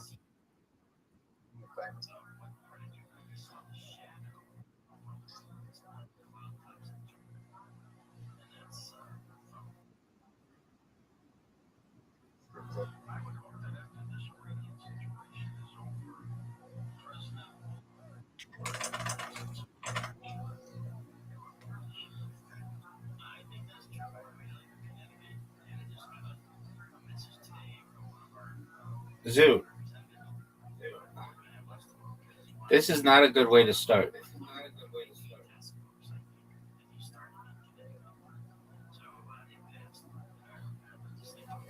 Zoo, you're up, big dog. 1, 2, 4, 5. Oh, you're taking a huge risk.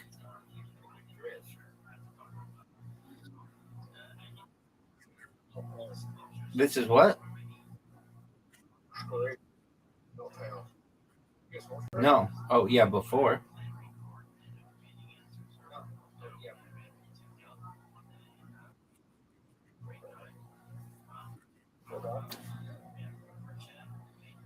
Three, three.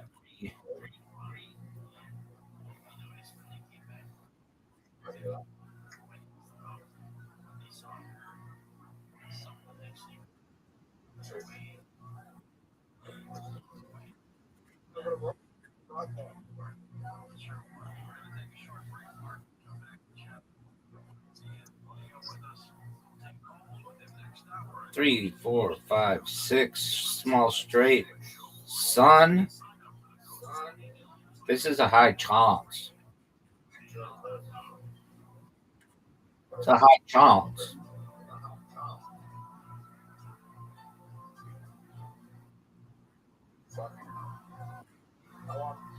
Zoo, you've lost. Look at the score. It's 79 to 50. I can come back. Play one.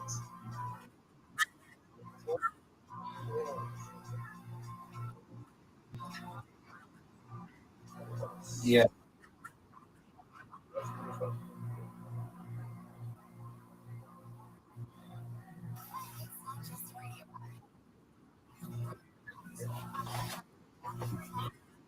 Oh, no. What's wrong, Zoo?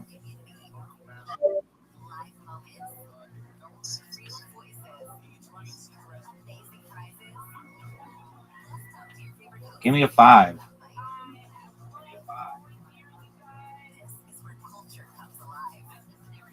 Zoo, you're up, pimp.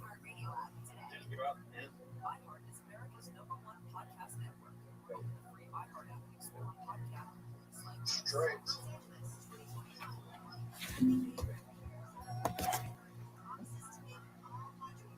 That's bad. I'm not trouble.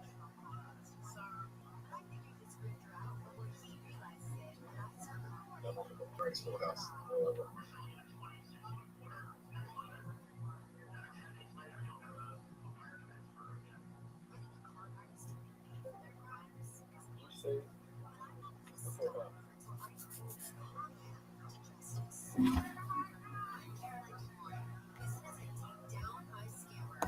right. What's the highest, Josh? Right?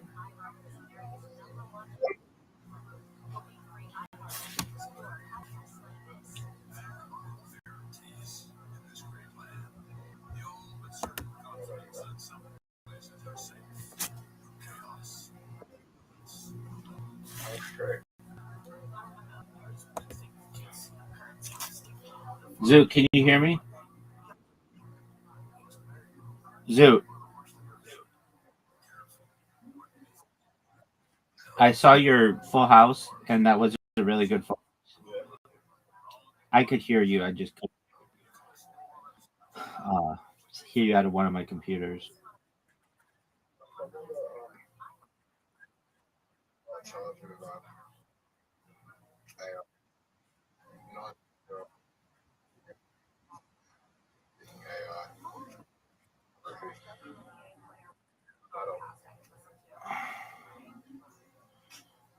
What are you saying? What are you?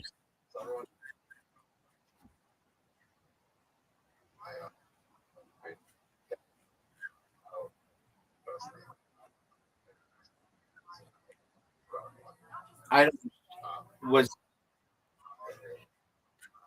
I don't understand it. In um, I think in the United States.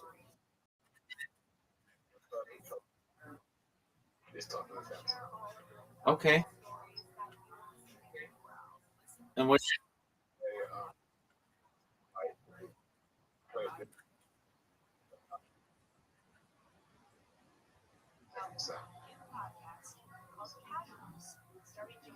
I don't. Oh, so like, let me get this straight. Someone who is like not eight. Someone. Everyone was 18 in this situation, right? Okay. Well, then why you keep naming their ages?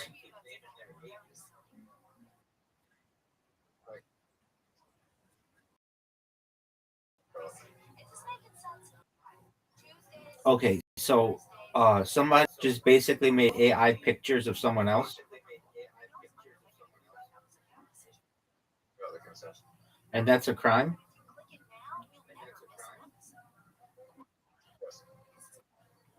I don't think that's a crime in the United States.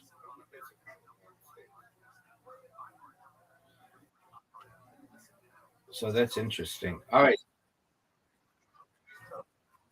I understand.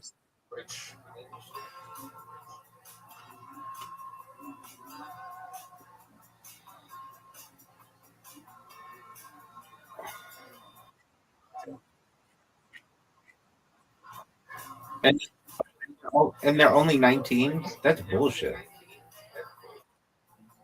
So you mean to tell me if I go to your video with that guy, the magic art guy, and I take your picture and then just make a random picture of you playing baseball, that's illegal or soccer?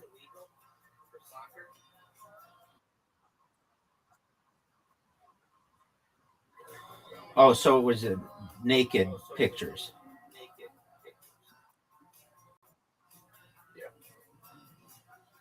All right, well,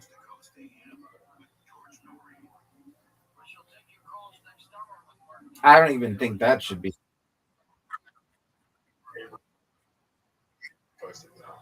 Oh, that is a crime in the United States.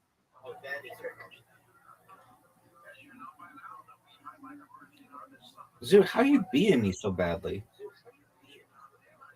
You got the bonus. You got the bonus, son. Full house. Yeah, it is.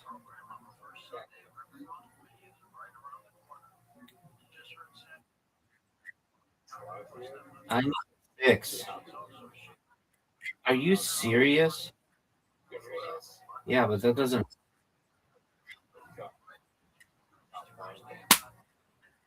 It does.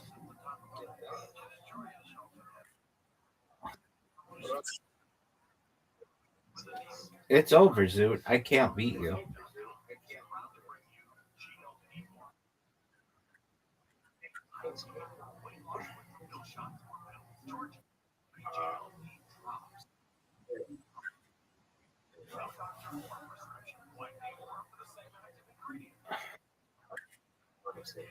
Yes.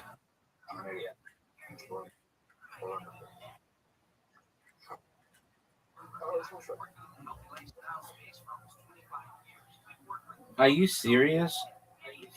I just need some sixes. Give me three sixes.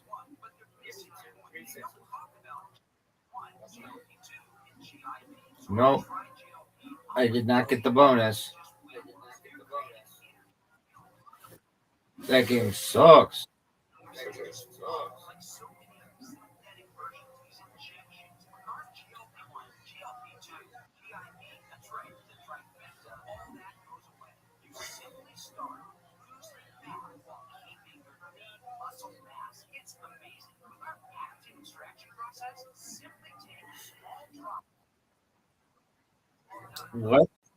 What game?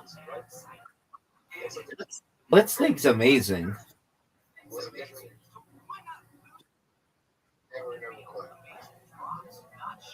Doug, I'm done for now.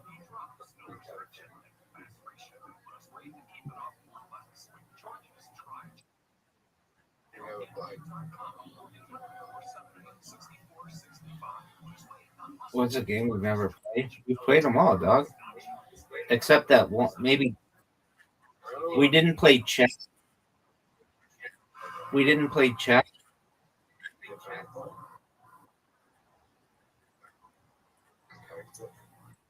Yes, I do.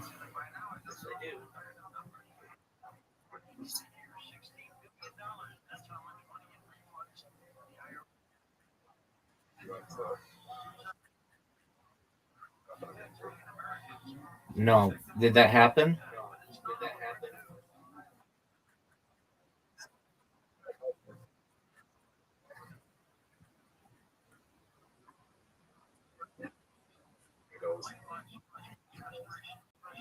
Is that going to happen?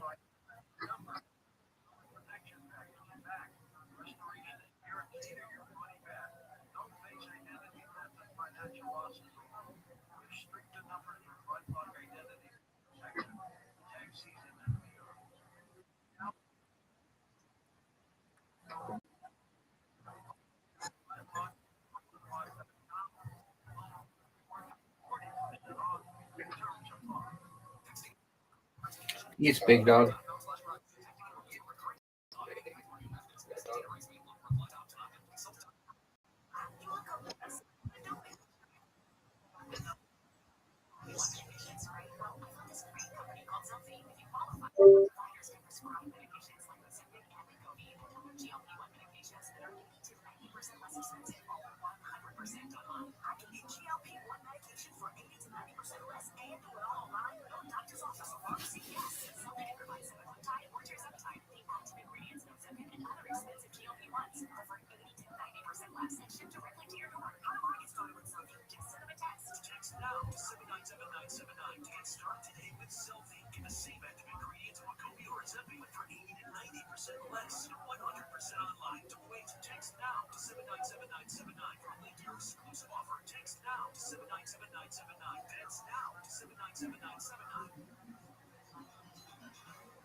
best thing to see the work meteors, because meteors that are glowing like that will leave a trail behind them of smoke from glacial material that's coming into the atmosphere. None of that is happening. So to me, that's actually one of the mysterious cases.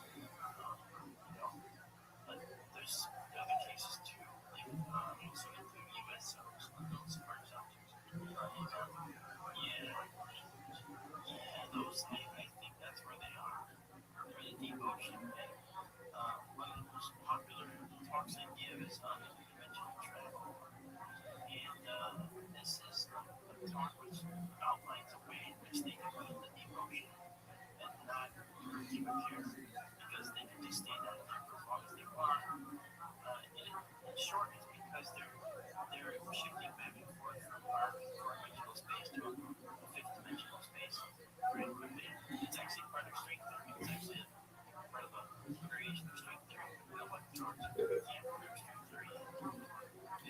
So we're kind of stuck waiting to be able to prove that. If we can, then this particular variant of string theory will come to play. And you saw these incredible pictures of the past. You can't throw them away, can you? No, because it's film and it's done at a time before computer-generated imagery, as you pointed out so rightly, was available to modify and change them. There were photo techniques and tricks, I used to make ghost photographs with my camera and finally got afford one. I do double exposure and things, and that was cool, but that's about the only thing, except you can tell, you can see, and figure out really quickly that this was, just a double exposure or re-photograph of another photograph with something else interested in the picture, and that's about the limit of what you can do back then. Yes, you could airbrush a print, and actually did do airbrushing of prints from people in the past, but it wasn't until the digital age came about that the hoaxers really come out in force and start using some of the tools that were available. They could use in their basements, so, and that was really problematic for us.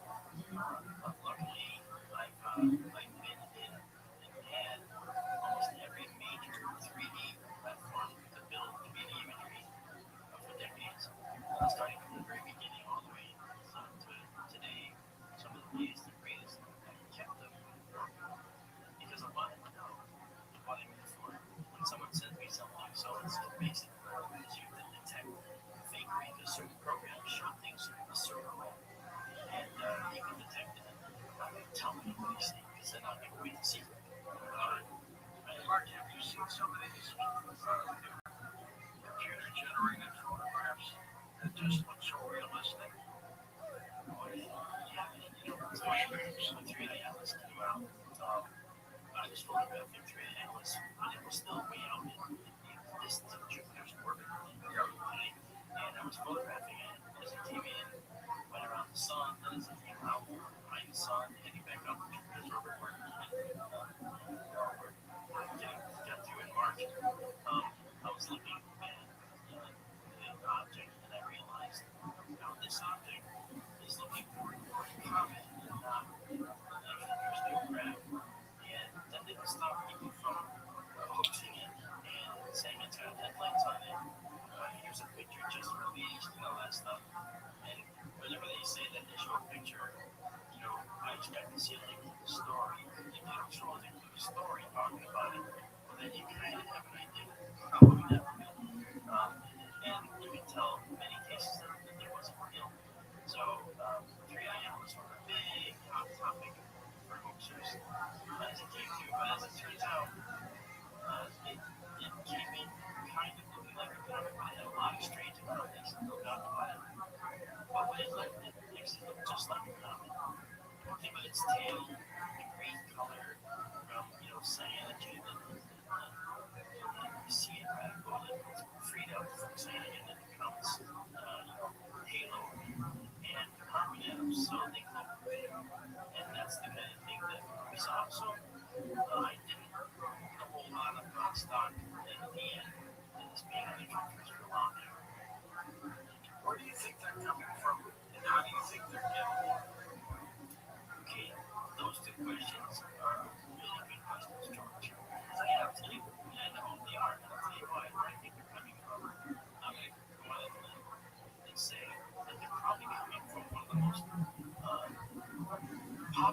stars in the entire universe, meaning the star type. And those are small red dwarf stars, only slightly bigger than Jupiter, a tenth the size of the sun. They're very, very cool. Compared to the sun, which is like a 10,000 degree surface temperature, these things have like a 4,000 degree surface temperature. Much cooler. And I think that creatures that would be on a planet surrounding a star like that are probably going to be creatures like the Greys, because they'll probably be dark side of that planet. And that's because, like those planets have the daytime side, the one side always facing the stars, orbits the star.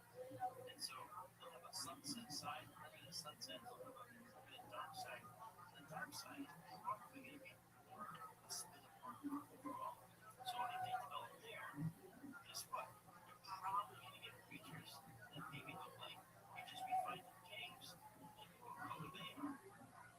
They're green, yeah, greenish white. But they have eyes. You got it. That's exactly right. And you got it. So obviously, if life on Earth is any indication, then we're probably looking at a similar evolutionary pattern for other carbon-based life. We're carbon-based. We have a love affair with oxygen. Carbon is the fourth most abundant element in the universe. It stands to reason that carbon is the basis of life in the universe. Now I know that makes me a carbon critic. Okay, makes sense. Not exactly. Okay. But any other carbon-based life form in the universe, guess what they're going to do?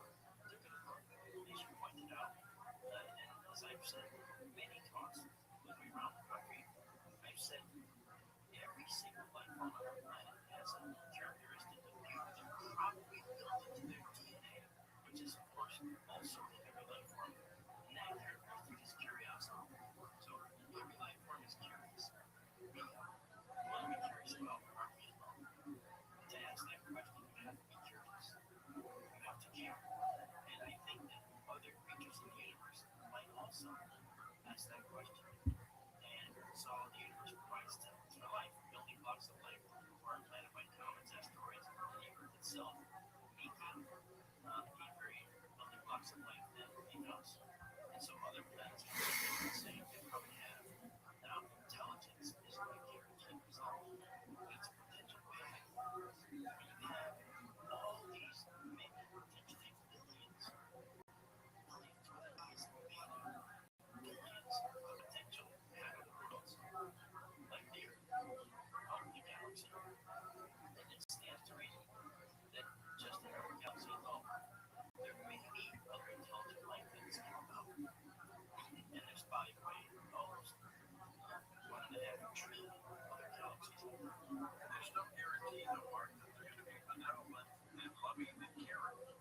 That is correct. And it's probably pretty much guaranteed that anything like this, because we came out exactly the way we have because of 5 major extinction events in our planet.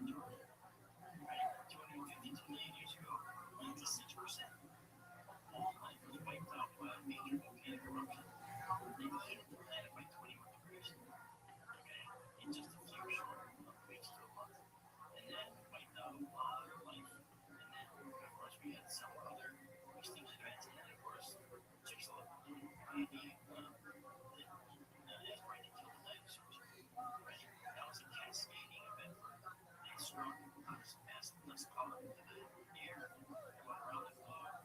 It stopped life reaching plants. The plant eaters died. The things that ate the plant eaters died. And so we lost the dinosaurs, which came up prominence back when that the temperature was raised 252 million years earlier. That's when that extinction of 96% of all life started the age of the dinosaurs. They lasted, well over 150 million years, right?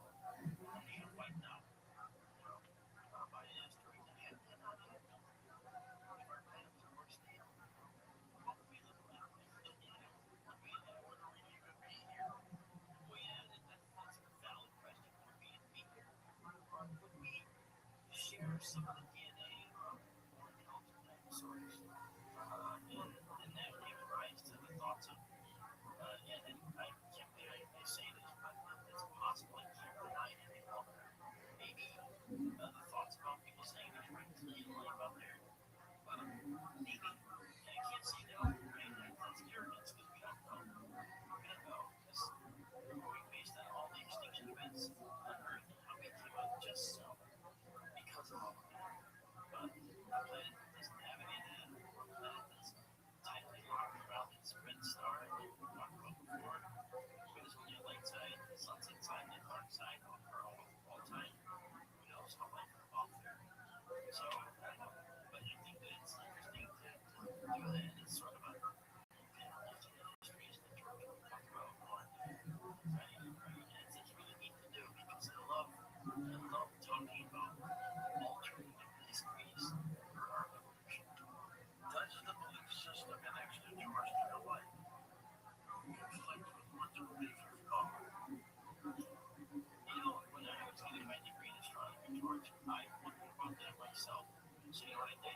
understand in 2 years.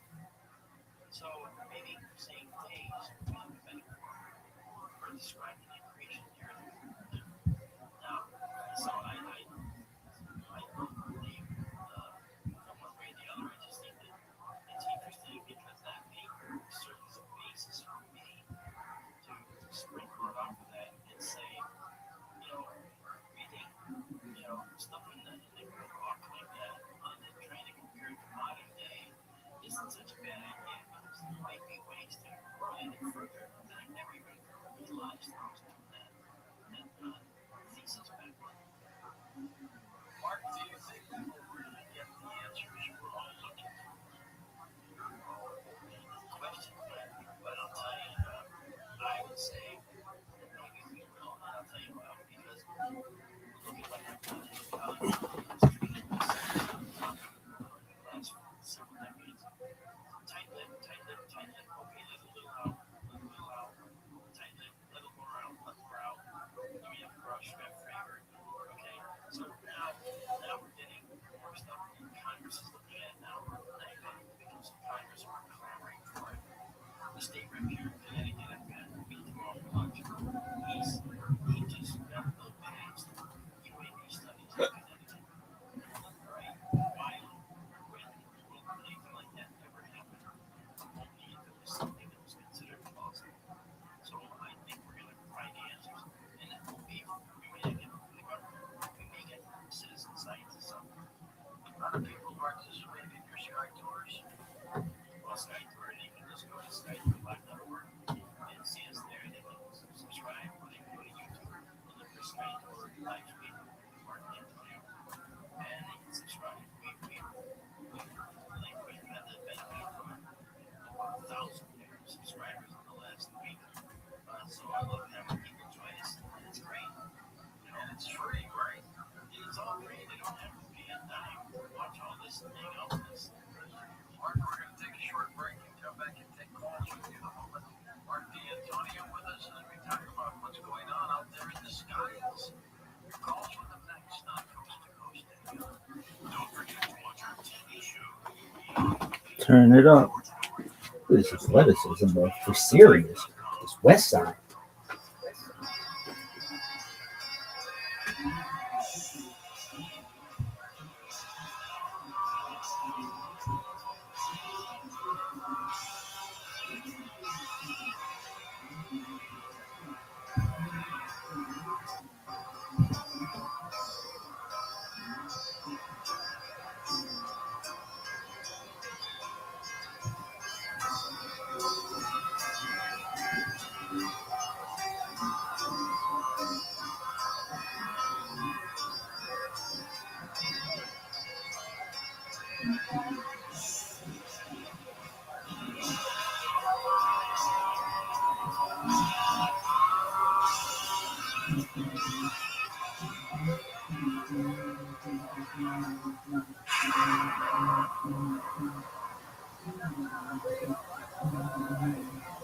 It's not just a radio app, it's what's happening right now. On the iHeartRadio app, you're not just listening, you're in it. You better believe it. From breaking news to what's happening in your community.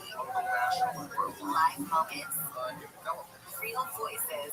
Amazing prizes.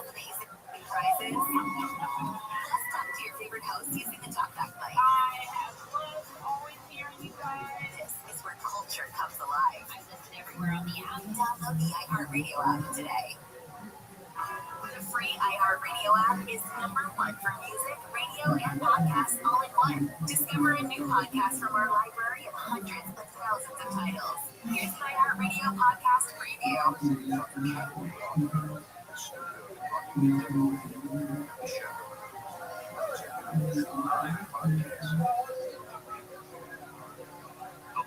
believes there may be more than one killer. It's been 4 days since those bodies were found, and there's no arrest since this morning. They were afraid to fish down in that area. Join host Dick Rabbi as he explores one fateful night to send a small town. 8 members of an Ohio family in a pre-planned execution. The night before, the chocolate country ends reality and its mystery. Who could commit such horrible crime? Their body A family was targeted. Most of them targeted while they were sleeping. Whoever done it, love the family. No, they would do no, they would eat you up. If they have secrets, like they'll make someone to put them dead. Or the innocent. Or something in between. Ultimately, this is a story about family and loss and hope for redemption under the pain.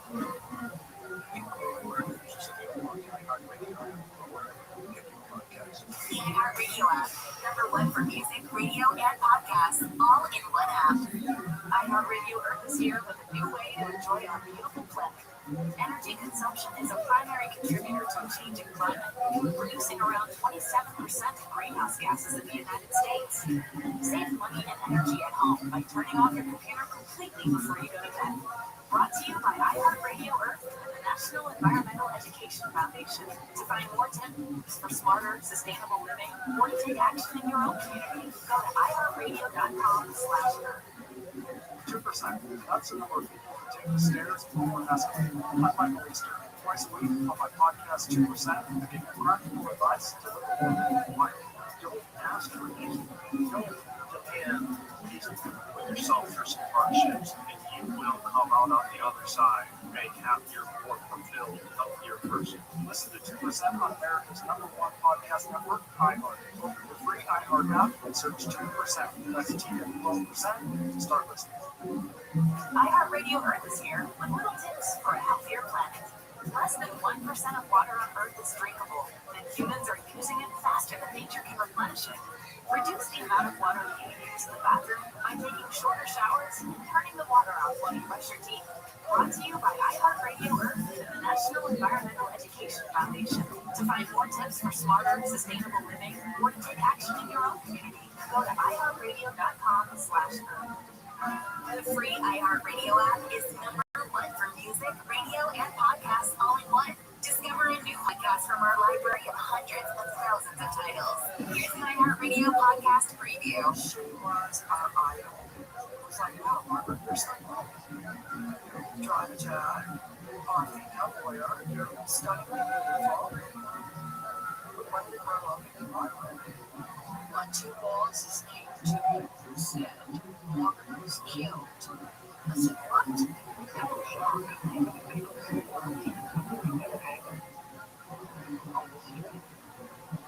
Promote this image of small town America, but it's not.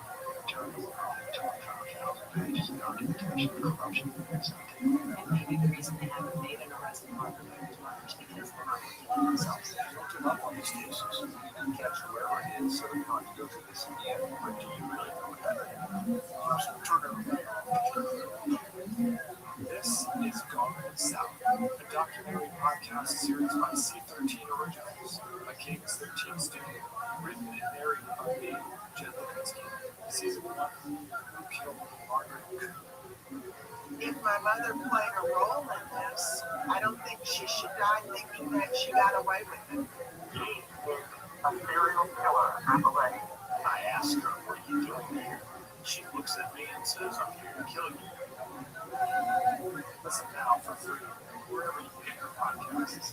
Listen and follow this podcast for free on the iHeartRadio app. #1 for music, radio, and podcasts, all in one app. NBA play a tournament in the West. Warriors rallied from 13 down in the fourth quarter, beat the Clippers 126-121.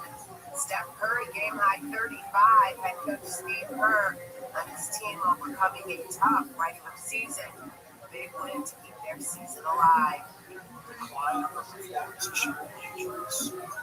It's just a display of, just a beautiful display of competitive will.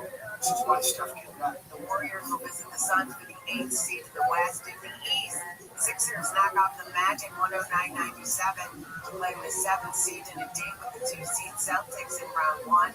Magic played the Hornets Friday for the 8th seed in the East. Speaking of the Hornets, guard LaMelo Ball fined $35,000 and assessed a flagrant 2 foul for unnecessary and reckless contact against Bam Adebayo in the win over the Heat. That's sports. I'm Ron Moss. The White House is predicting gas prices will drop to $4 again this summer. I'm optimistic that sometime between June 20th and September 20th that we can didn't have the $3 gas again. Treasury Secretary Scott Bessent told reporters at the White House on Wednesday he's optimistic that during the summer we will see gas in the treaty product rather than later. Bessent said a lot is dependent on how negotiations so administrative quotas play out, whichever way puts today's nationwide average at $4.09 a gallon. The White House says there's been no full extension of the ceasefire with Iran. Press Secretary Caroline Levitt has missed reports to that. Levitt told reporters that negotiations with Iran are ongoing.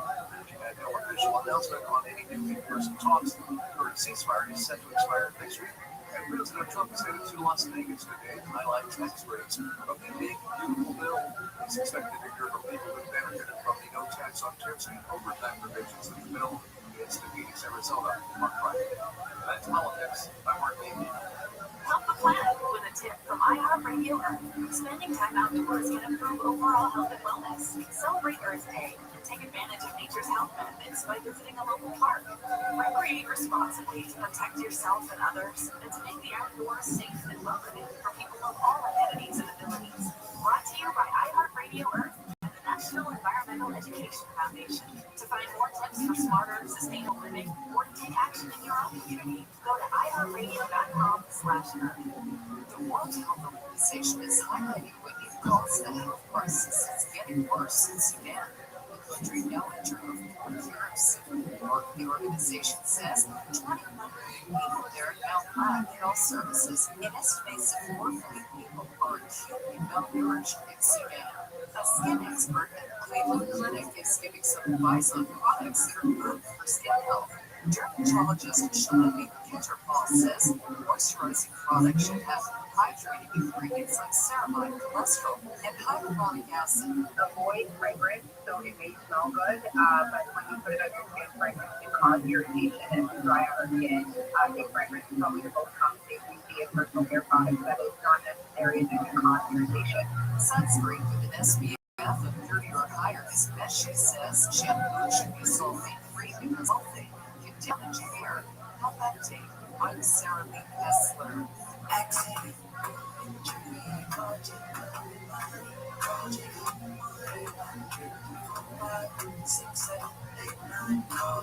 KFI AM 640, more stimulating talk. Never reaching the end. Light is out, never beating to sand. Beauty I know, with these eyes before, just what the truth I can say without loving. Yes,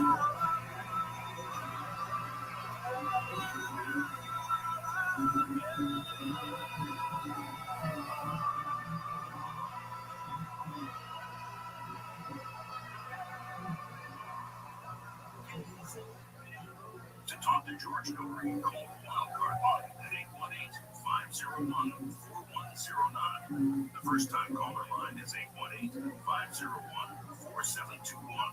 To talk toll-free from east of the Rockies, call 800-825-5033. From west of the Rockies, toll-free, call 800-618-8255. Send George a text message anytime at 818-298-6521. From the gateway to the west, this is Coast to Coast AM with George Norrie. with our special guest Mark D'Antonio, we'll take your calls within this hour as we talk about astronomy, UFOs, MUFON, all the fun stuff from Coast to Coast. Trizeta, a health technology company, has confirmed a data breach affecting more than 3.4 million people, which likely occurred in October of last year. The hackers obtained insurance eligibility reports that include social security numbers, dates of birth, addresses, and other health-related information. If this breach impacts you, don't wait. There's still time to take control and stay one step ahead of any identity threats coming your way. LifeLock monitors billions of data points a second for risks to your identity. LifeLock detects and alerts you to potential identity threats that you may not spot on your own, like loans taken out in your name, crimes committed by thieves pretending to be you. If you do become a victim of identity theft, the dedicated U.S.-based restoration specialist will fix it, guaranteeing your money back. Now it's easy to protect yourself with Lifeline. Join them now, save up to 40% off your first year. Promo code George. Call 1-800-LIFELOCK. Head on over to lifeline.com, and when you're there, use promo code George for 40% off. Terms apply.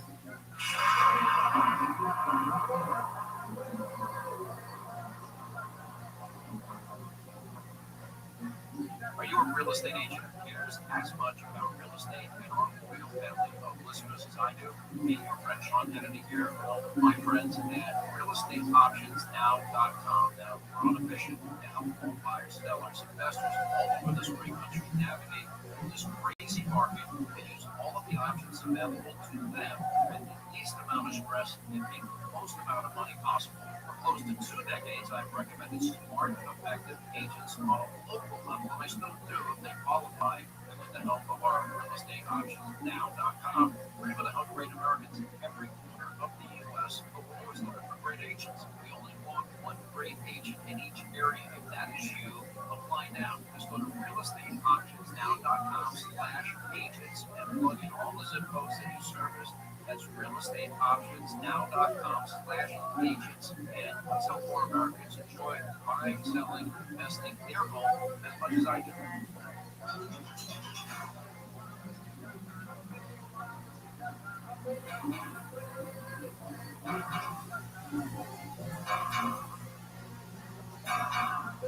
Welcome back, George Norrie, along with Mark D'Antonio and your calls this summer. Mark, you're a team that analyzes videos and photos. You were saying that they independently look at them and then you take them to the masses. How do you group them together? How do you select the pictures? How do they come to you? People sometimes send us videos they shot or still photos, and so what we'll get is Bob Speary, who is our director of investigations. He'll say, okay, we got this case, you guys check it out. And so what we'll do is we'll all look at it independently. So we get the data from people that shot them with their cell phones or cameras, with their dash cams or whatever, or their security cameras. But the videos or still pictures. And so when that happens, we get these images in and we basically take these images all ourselves, each individual analyst, and we go through them with our conclusions. And then we reconvene together as a team a day or two later, maybe 3 days later, and we talk about what we saw, what we concluded, and we'll do a write-up too, so everybody gets the written results, and then we have a discussion about it, and sometimes you do it all through emails with them, or even meeting online.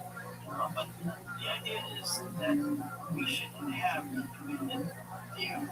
Everybody should have their own opinion they can project, give us, because you know what happens if someone says, I think this is really a bird, and the other person might say, okay, yeah, maybe it's a bird, and they give up, right? It's a human nature thing. They kind of, it becomes group thing, and I don't want group thing. I want individual opinions, and guess what? Most times, we come out with the same opinions, just differently phrased. Are there many fraudsters out there who try to trick you? Yes, we always did that. I remember doing a CNN show where he was back with Morgan Spurlock. We were doing this show, and he brought me data from all over the United States, and I went through and analyzed it all. And then he says, okay, we have 5 special images. And who would have thought that he was a fraudster? But he was showing me 5 images. They were all fake. And he knew that too, right? He knew that coming in because he's trying to, now people are need to test you, right? And I just basically let science make science. Doesn't do God, this is so strong. You should have got that.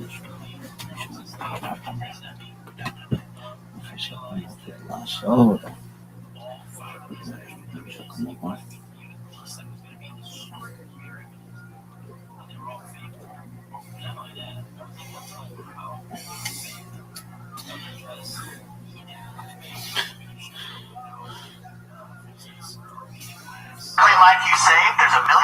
ways to die. Yeah, I remember that one too. How about another one? Just between me and you, here's my little secret. The bad guy always wins. Me killing you is just perfect symbolism for the times. That one's a little bit too long. How about another one? That's enough. You only get one day. Tomorrow belongs to me. Do you have any holiday-related ones you did when you know, for the holidays? What can I say? I had to save the best for last. Tonight I will kill the amazing Spider-Man. Whoa. See, that leads me to my next topic. I worked with my friend Juan Diego, the Spanish Spider-Man. I was out taking a lot of pictures during the holidays, Tony. I was out there working, and I want to give a shout out to a Kill Tony fan named Andrew Johans that came down from Chicago to find me. Okay. And, you know, he was here for the Rose Bowl, but he made a special trip down that boulevard, too. He got a picture with me. He tipped me. I insisted that he didn't, but he didn't care. He wanted to give some love. And I also had another picture that's going to make you jealous, Tony. Oh, my God. About this Tony thing, by the way. It started off really funny because you accidentally did it, but now that you do it every week, it really just like nails on the you really chalkboard. set it up. We can tell before you're about to do it now. It's creepy. What do you have a picture of that could possibly make me jealous? Saturday night, I'm on my way home about 6:30. I run into RJ Mitty, Walter Jr. on Breaking Bad. I saw that. I actually saw that picture. Yeah. He tweeted out under the hashtag #KillTony. That's very It was exciting. very exciting. Now, it looked kind of like better than it really was. Because I saw RJ, I said, we got to get a picture together. He said, I don't have a camera. But I kept talking to him about Kill Tony like a good Death Squad soldier. And some woman that was with him, he was with like 3 ladies, some woman was with him, she got out her phone, took the picture, and put it on his Twitter thing. And I said, put the hashtag Kill Tony. So it was a beautiful moment for the show. Wow. Yeah, it was. It was very responsive. A lot of people got excited. So that's fun. Yeah. It was a good find. So you basically, in your suit, you stopped RJ Mitty. Yes, I did. And what did you say exactly? He's walking by you with 3 girls. I said, we got to get a picture together. I said, I'm on this podcast, Kill Tony. Tony Hinchcliffe, this famous comedian, he loves you to death. He talks about you all the time. I said, we got to get a picture. I said, I wasn't going to let him get away. I was not going to let him get away. Until we got a picture, until we got it on Twitter, did what needed to be done. So when you say that you were not going to let him get away, what were you about to do had he just kept walking? Well, by the way, for those of you that don't know, RJ Mitty has cerebral palsy. Well, he has a mild form. And as he's walking by, this fucking robot insists on taking a picture with him. So you really got to picture what's going on here. He doesn't have as severe a form as when he plays on the show. He has a mild form of it. Oh, yeah, I know. And, you know, he had a tough childbirth with no heartbeat and tough cesarean birth. But he came to L.A. in 2006. It was really his sister that was getting into acting. And they didn't know. He was an extra on Hannah Montana, just like me. And then he started getting into more stuff. He got a talent coach to start coaching him. And then that's when he got in Breaking Bad. So he wasn't even expecting to go down that road. Heck yeah. Yeah. Stopping him on the street was a real palsy move, man. I'm telling you. Really went for it. And we appreciate that. But he seemed normal, Tony. He didn't seem, he seemed like a cool guy. He walked fine, you know. There you go. He talked okay. You know, I don't know if that was his mom. I don't know who that was. I mean, he has his mom goes with him on a lot of things. Even How do you know that? Vegas.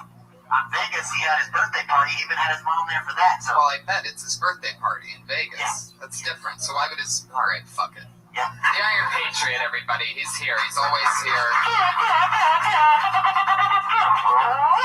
Why? What are these new noises? I'm trying to work on my sound and my effects. How do you like this one? How about that? No, what is that? Yeah, they got it. Good. The what? Close encounter of the third kind. Have you ever had a close encounter with the third kind, Tony? Oh, stop with the Tony shit, you got to settle down with the Tony thing. You really need to WD-40 that suit, Patriot. It's making a lot of noise tonight. Yep. I'm an enigma. I work in mysterious ways. Heck yeah, you do. There was a song that we were going to have today. I don't know if you talked to the Iron Patriot. All right. I didn't get a chance to. I didn't get a chance to tell you that we don't have time to do your song. But well, you want to just do 60 seconds of it? Would that be a deal? Yeah, do it.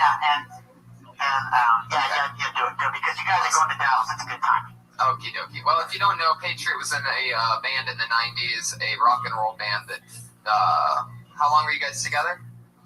Well, this is the second band I was in called Shame, before Dirty Crap. Shame? Yeah, it's called Shame. I'm moving fast. I did one song from my first band. Now my second band, I did one song and then keep moving. But yeah, this was called Come Alive. If you go to my Twitter page, go to the YouTube link, you'll see all these videos for these bands, and you'll see the pictures of what we looked like back then, the terrible haircuts we had, and all the shit. Great. And you're trying to bring back these bands from the 90s that didn't work in the 90s. You think that the music could work now? It could be in a movie soundtrack, whatever, a commercial. You know how. And you wrote this? Yeah, I did. Was it a hygiene commercial? Yeah. A couple weeks ago, you sent in a song that you were singing that wasn't even you singing. You were singing over somebody else. I was singing in the chorus with him, and when I brought that song... It doesn't really matter. Let's do the new song. Let's hear what you got. Here we go. They're always unbearable. They're really terrible. All I was trying to say is I wrote that song. I'm the one who wrote one, and one has got it. Yeah, nobody gets this. So it's my time. I'll take you. Want to do them all you. So come alive. So it's my time. Make that connection between you and I.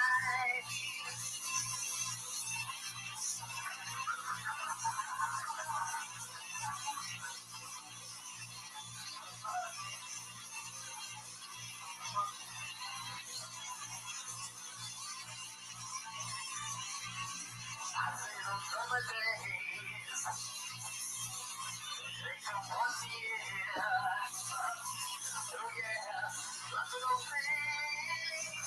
Oh baby, now this year, just in the second year. All the girls, they always so catchy. They read the label, satisfaction guaranteed. So come alive, so waste my time. That's pretty good. Pretty good. That's probably one of the better ones that I've heard. Yeah. Thank you, Tom. And you made the microphone limp during it. Yeah. I'm sure there's a large group of music fans out there that have always wanted all of the vibe of Hootie and the Blowfish with the energy of a robot. So I'm sure something will get big for you guys soon. I'm bringing them back. I don't want those songs that just lay wasted, and they need to be heard by people. Right. Now, if the band got successful, do you think you'd still wear the suit, or would you go back to being Jeff Crabtree? I'd probably try to do what they let me get away with. I mean, if they let me sing it without the suit too, I'll do that too. But you know that right now they like me in the suit, so I got to keep doing it. What if we just got rid of like the bottom half of your suit and you wore like, I don't know, jean shorts, like really short jean shorts? You know, like where you can see the pockets come down the leg. I think that'd be great. We should test that out one week. Yeah. Can we test that out? Well, it'll be easier on you also because you can like drive here. I want it to look cool. It's got to be the full thing. I mean, the sculptor that made it, it's such a work of art. It's from head to toe. It's got to be all together. Can we just have a fun episode? How would we fly that, by the way? I got one of those golf travel bags I'm going to put it in. I already figured it out. Get two of those. And we would check it. And you would trust that it would come out of the other end. Wow. Yeah, did I tell you I got my passport a couple weeks ago? Got it in the mail. Perfect. I'm ready with the passport. I know there's some fans in Canada that want us to come. I'm ready to go. It's coming. It's coming really soon. But let's stick with tonight for now, shall we? You guys ready to get this thing bumping? It's episode 32 of Kill Tony. I always have two great friends, two awesome guests come on. This week is an extremely special one because not only are these guys really close buddies of mine, but they're also two of the funniest friends that I have. Put your hands together for them. It's Bobby Lee, everybody, and the Roastmaster Jeff Ross. Hell yeah.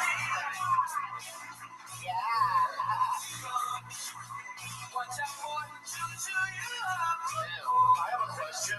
What the fuck is this Asian shit? That was just for you. We've never had this set like this. I know you don't, but that's fucking rude, bro. I know, right? No, it's always But like that's that. Chinese. Okay, good. That's Yeah. fun. All right. How you doing, Jeff?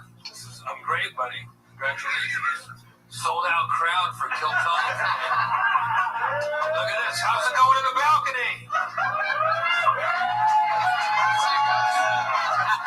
All right.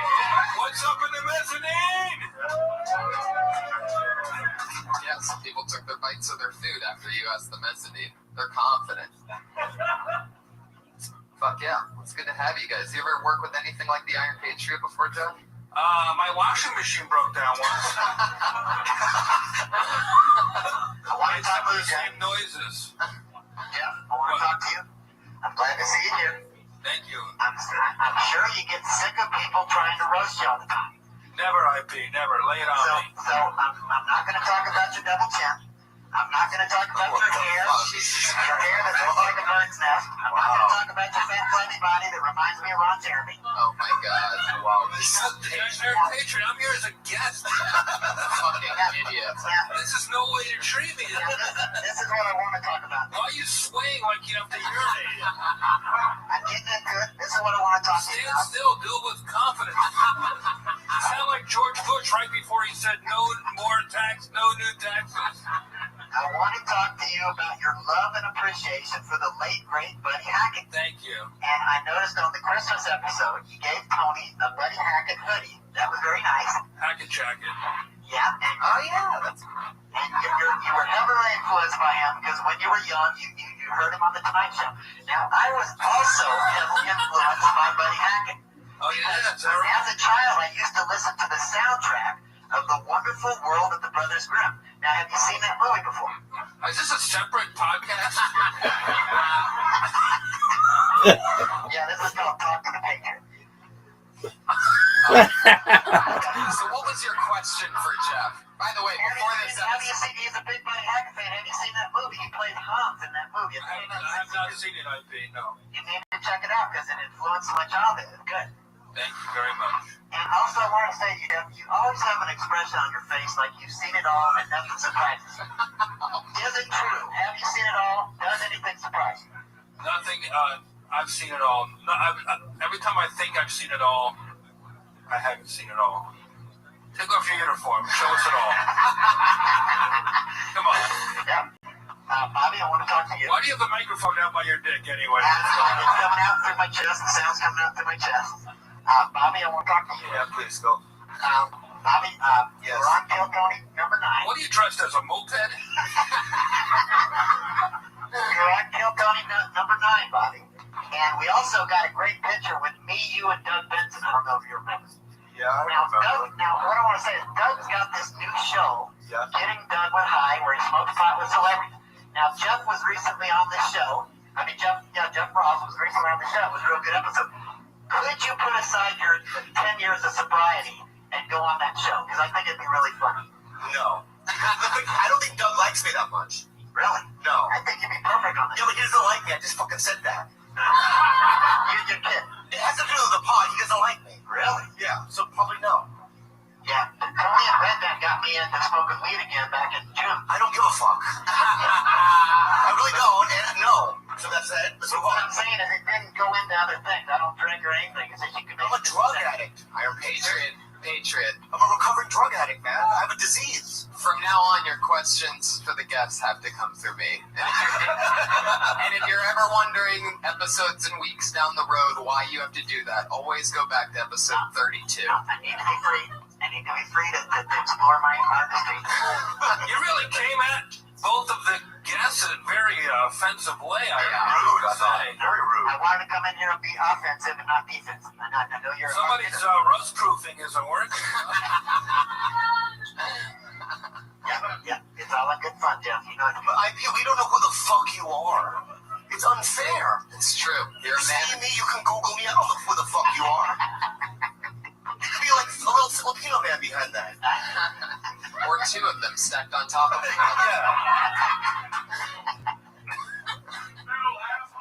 Oh, shit. There you go. Yeah. The audience is now. There you go. The audience out of nowhere. Wow. Patriot. Can you imagine if on the old Tonight Show, Ed McMahon just started making fun of the guests when they came out? He just ignores that question. Do you have any roast coming up that I would fit on? That I'd be good to come on? Yeah, he's roasting R2-D2 on the Death Star. What are you talking about that you would fit into?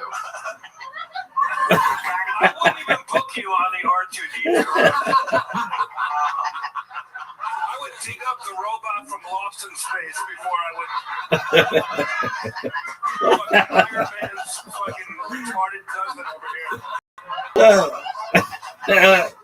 This iron deficiency man.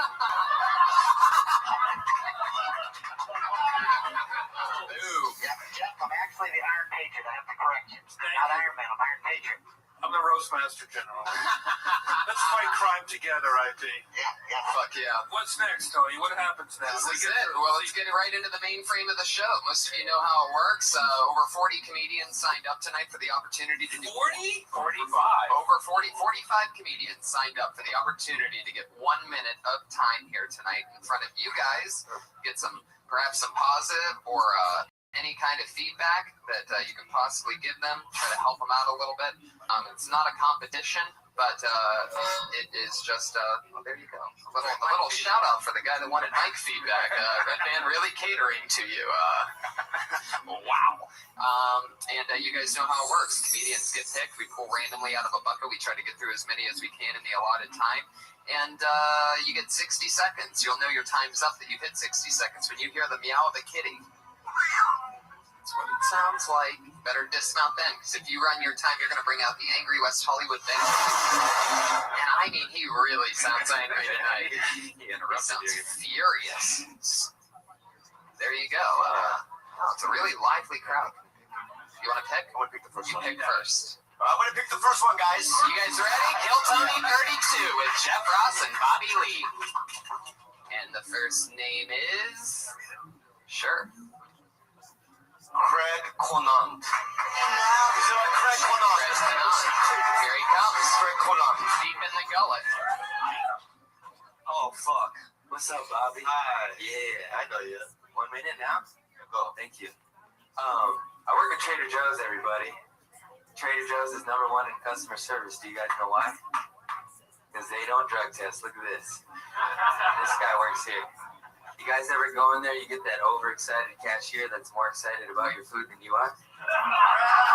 Because it's me. He's like, chocolate-covered s'mores.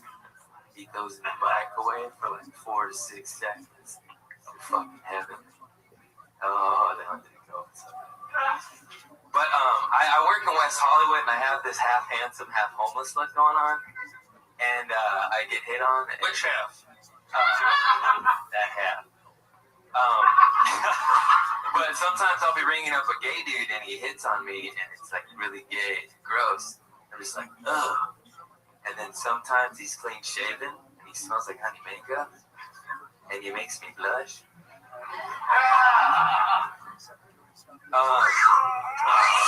Shit, I'm sober now. There you go. That's your minute. That's Craig Conant. I like it a lot. You're like a Tom Rhodesy kind of a guy. You good Tom Rhodes at all? You're Tom Hit the Roads. Thanks, Jeff Ross. Oh yeah, sit down, make yourself. Hey, when a joke bombs, It's your birthday, stand up. Yeah. You guys are making me nervous. No, you're doing great, buddy. When you jump on a joke, you don't put attention to it. Okay. Just move on, bro. All right. Yeah. Because your whole act sucked, you know what I mean? So it's like, no, I like you. You're very cute. It was great. Keep it up. Keep it up. Good luck with whatever you choose to try next. Okay. There's a lot you could do with the Trader Joke, definitely, because I think everyone's thought the same thing. That Whole Foods, that everyone there smokes weed, trips. You could probably go deeper into that whole idea. Yeah, because it seems like the Whole Foods people that work there probably have better weed. Yeah. Than the Trader Joe's. You got like the Mexican shake or something like that. Yeah, it's laced. No, I don't know. Okay, still trying to that's a bad idea. I quit. Your minute's up, kid. Hey, Tony, can I get that Korean guy right up there? Because like 2 years ago, he came up to me and goes, hey, growing up, when I was watching on TV, I didn't think you were good. That's what he said to me. And then he goes, but now you're all right, you know? 45 people signed up for the random opportunity to do a minute, and you want to start handpicking Koreans out of the front row?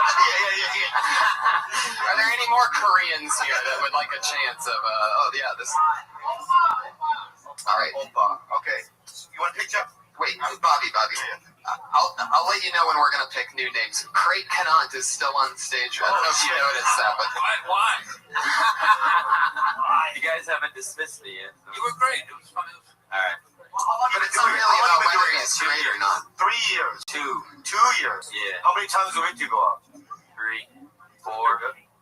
Yeah. There's really not much to say because it's like you don't seem nervous and you know. All right. You seem relevant, but I can't tell you. Just give me a hug, man. Get the fuck out of here. What would you say? But what would you say if you worked at Trader Joe's? What are some aspects you'd like to hear? What are some questions you would have for a guy that works at Trader Joe's? I'm just saying that, like, I'm not, when someone's new, right, I would just rather hear about their, like, more specific life. Where they're from and all that kind of stuff. In a minute, I mean, you have that ring the bell shit at Trader Joe's, which is cute. You could probably go into something like that, about how there's bells, just really dissect your store as if they're all drug addicts. And I wouldn't call gay people gross. I think that's a little bit overkill. Where are you from? LA. Really? Yeah. Why do you look like Leonard Skinner? What happened? What part of LA did you grow up in? All over. Lomita, Torrance, Donna Beach, Culver City, Inglewood. Wow. Hollywood. I just want to say something. I want to say something. Can I just say something? I want to say something. You're a guest on the show. There's You can say whatever you want. comedians, right? There's like the ones that want to do the road and do stand up forever, right? Just go on the road. Yeah. And then there are guys that like want to put it together a 10-minute set, get an agent, try to audition, become like a TV person. Who do you want to be? The road. You want to be a road guy? Yeah. Okay. There he goes, everybody. Craig Canant. He's on Twitter at Craig Conant. That was an interesting name. So bad for him being the first person. That was so awkward for him. Well, the first person always takes the bullet. It was very good. It was great for the first person. Yeah. Here we go. Pick another one, buddy. So are you saying the quicker we go, the more people in this room will get on stage? It's not about how quick we go. But I know, but I'm just curious. Like, all the names of the people are all the people in the room right now? A lot of us? If not, then they get blacklisted and they can't sign up again. And according to cutthroat. When Bobby's on, actually we have a special Bobby Lee rule that when Bobby's on that he made, they get banned from the club for 3 months. Oh yeah. That's for sure. Yeah. Is that a good thing or a bad thing? It's getting banned from the club? Yeah. Depends on what trajectory. I think everybody's different. Who knows? Jeff Ross taking out of the bucket. For those of you listening, The green. Where the green? What does it say? Dave Emerson. Dave Emerson. Dave Emerson. If I don't see somebody moving, somebody's gonna get He's fucking blacklisted. Seriously, he's banned. That's the sound of being blacklisted. All right, I'm gonna put this in my pocket. All right, he's banned. You're gonna give it to Tommy afterwards? Somebody. Right? I asked about that. Yeah, that was pretty amazing. Simulation theory. Here, pick another one. Here we go. Jeff Ross, hand in the bucket. Waving it in the air. Bobby reads him. Casey Skinner. Casey Skinner. Oh, yeah. The human being.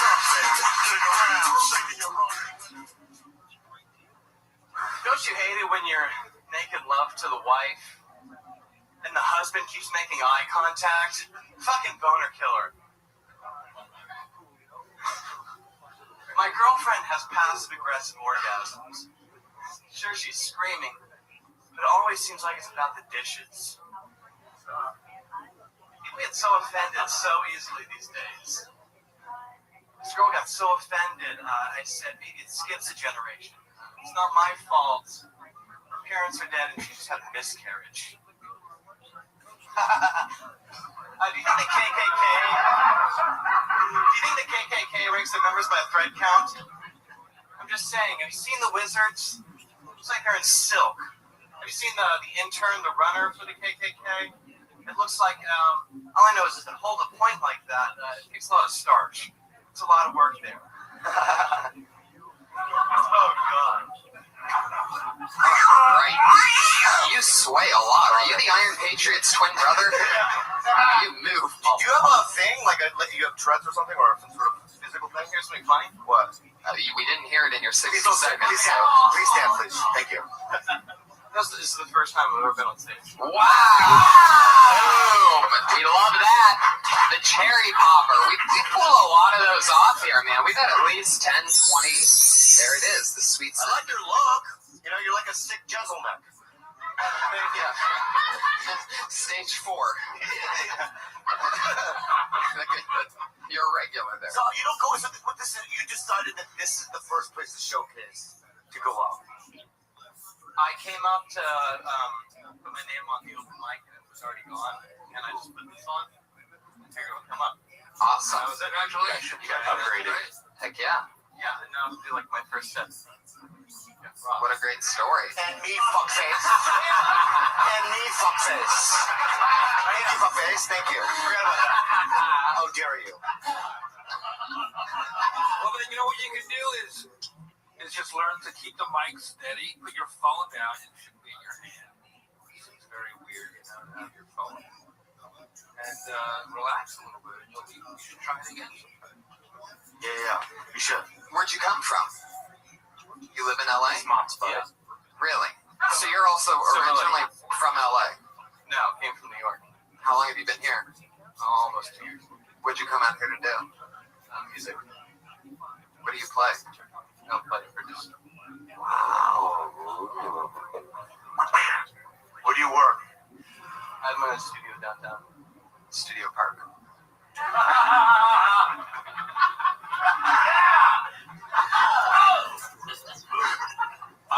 You're definitely one-liners. Is that what your style, like the kind of style that you're going for, or is that just what you thought? I just like one-liners. Okay. Because doing 60 minutes of one-liners, that's like 120 jokes almost. Yeah, I know. Awesome. That's good. Eddie Young, king of one-liners. Fuck yeah. Jay London. Jay London's king of San I think I gave a better example. It's fine. I think everyone that does stand up is brave, and that's what you get. You came up here, you're brave, and congratulations. Yeah, that's totally awesome. It's like jumping out of an airplane. It is, yeah. Yep. Welcome. Congratulations. Casey Skinner's first set. Thank you. You saw it here. Bobby's got his hand in the bucket. A lot of people online think he's your brother, by the way. JT. GT Council of Police Officers that clapping sound, which is cool. Oh, that's crazy. I love it. The clapping gets louder. You don't want to look at GT on. What's up, guys? How you guys doing? When's the minute start yet? Oh, okay. Well, I was dating some Indian girl. Some East Indian girl. And the whole thing about her, she wanted to look like Kim Kardashian. You know what I mean? She did look like kind of Kim Kardashian, but she didn't really have the booty. So she was like, I'm gonna get the booty. So I was like, the whole time, I was like doing the workout. It's like, I'm gonna get my booty. All right, cool. It's like one day I was lying in my bed. Once like she's going to the bathroom. I'm like, I'm just watching you go to the bathroom, girl. It's like, you look at my booty. You look at my booty. I ain't looking at your booty. You know what I mean? You're just going to the bathroom. It's like, I'm watching you go to the bathroom. I'm not checking out your booty. I'm just like, even though you ain't got much of a booty. It's like, you know what I learned about this? Wow, straight to the angry bear. That's a first. Wow. I didn't even get to my punchline. What the fuck? You didn't. Wow. It's a minute. Oh, it's like, you know what I learned by dating this Indian girl? That the red dot on her forehead meant coffee was ready. Wow. So, how much longer until you were going to say that part? I was going to tell her to go down to Pink Dot and grab me some overpriced chips and get yourself a Pink Dot. Fuck yeah. That's not marijuana, is it? It's an interesting one. You're like a crazy guy on a bridge, like you know how they scream about the apocalypse? No. That's what it would seem like to me. You know what I mean? That you're just going crazy. Is that? Well, I used to be crazy. Yeah. Whoa. Wow. It's starting to come out again. Also, there was a time where you were very aggressive toward me. Like you would come up and like squeeze my ears or scratch my butthole. I thought you were Chinese, so I was going. It's like one day you looked at me like, hey, I was like, Pay Patriot, get ready to pounce. You're like, I can get you fired. He just looked at me like, hey, dude, I can get you kicked out of here forever. I said that. Wow. You gotta have that look. You gotta have that. I didn't say that. I would never say that. Like, this is my normal look. That's my normal. Hey, I was like, no, all I did was just come up to you and go, wow. And I thought you were Chinese, so. That's it. GT. Does this work? You get. Honestly, dude, you had a minute. You didn't do one punchline in the whole joke. You sound like a crazy person. And yeah, the booty and the something. That's two different jokes altogether. Yeah. And last time you had a couple of jokes about your girlfriend being a hooker and all that stuff. And I could see what you're attempting to do. Was there a joke in there that we just missed, or did you just get some meth in the bathroom? What was the booty thing? Well, I was just setting it. How did that end? I was just like, man, I just came out of here. I was way in the back. I was bummed out. So by the time I didn't know when the minute was going to start, so I didn't even have it set up yet. There you go. GT, everybody. He's on Twitter at GT Music. GT. There he goes. He wanted more of the handshake. There he goes. Wow. I think you should pick from now on, because I'm fucking it up. Patriot, how you doing over there? You okay? Yeah, you guys are doing a good job. Thank you. Next comedian goes by the name of Scott Kidd.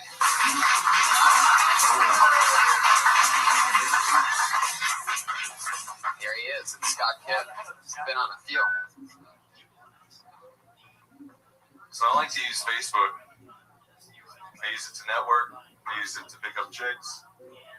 But I keep getting all these fucking requests to play Candy Crush.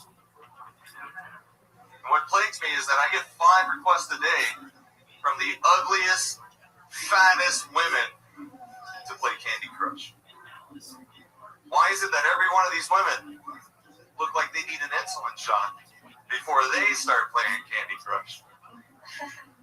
There's this one huge fat bitch who I know for a fact is sitting in front of her computer with a huge cellophane bag of hard candy, just crushing the fuck out of it. Just, don't get me wrong. I'll crush the fuck out of some candy. I'm not playing motherfucking Candy Crush. Okay.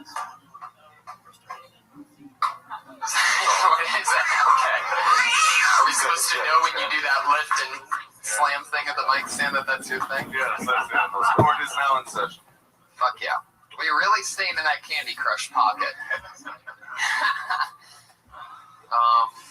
Interesting. Yeah. A lot of hate.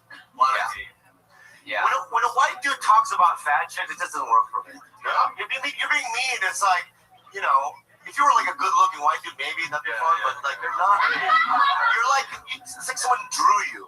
Right. You know what I mean? Like someone said, I'm gonna draw a white person, and then they drew you, and then you're like, what the fuck is he talking about? You can't get fat chicks or nobody right now. Now, when you get credits, maybe you'll be able to get like an Esther Provinsky or something like that. Is that her name? What are we talking about? Your ex-girlfriend. Oh my god. Yeah. But right now, you know what I mean? Let's just I'm not being likable. Oh. Yeah. All right. Yeah, dog. Yeah. Are these people gonna kill me? No, nobody's gonna kill Tony. Nobody kill me, okay? All right. They're gonna kill Tony. I never noticed that. Thank you, Korean. Thank you, Korean. How long did you work on that bit before you presented it here tonight? I did it twice before, actually, across the street this past weekend, and then like some other shows. But it's more something I've just been running into. I don't know, the whole insulin thing I haven't. Yeah, but it usually it's just something that I kind of slap around and like a fat chick. But anyway, wow. You really have something against fat chicks. It really seems like you could I came from one. It really seems like you could rewrite the whole bit into something like, I keep on getting Candy Crush requests, and they all seem like they ate all the candy. Boom. That's, or anything. You gotta just get to the point. Was you really just trying to make it last? Was your mother fat? Was your mother fat? She was. She is. She used to beat you. Yeah. She did. That's what it is. Totally. Mommy issues. Wow. Maybe therapy, maybe. Yeah. So I can't use this as therapy. No. Oh, my. That's fine. What do you do for a living?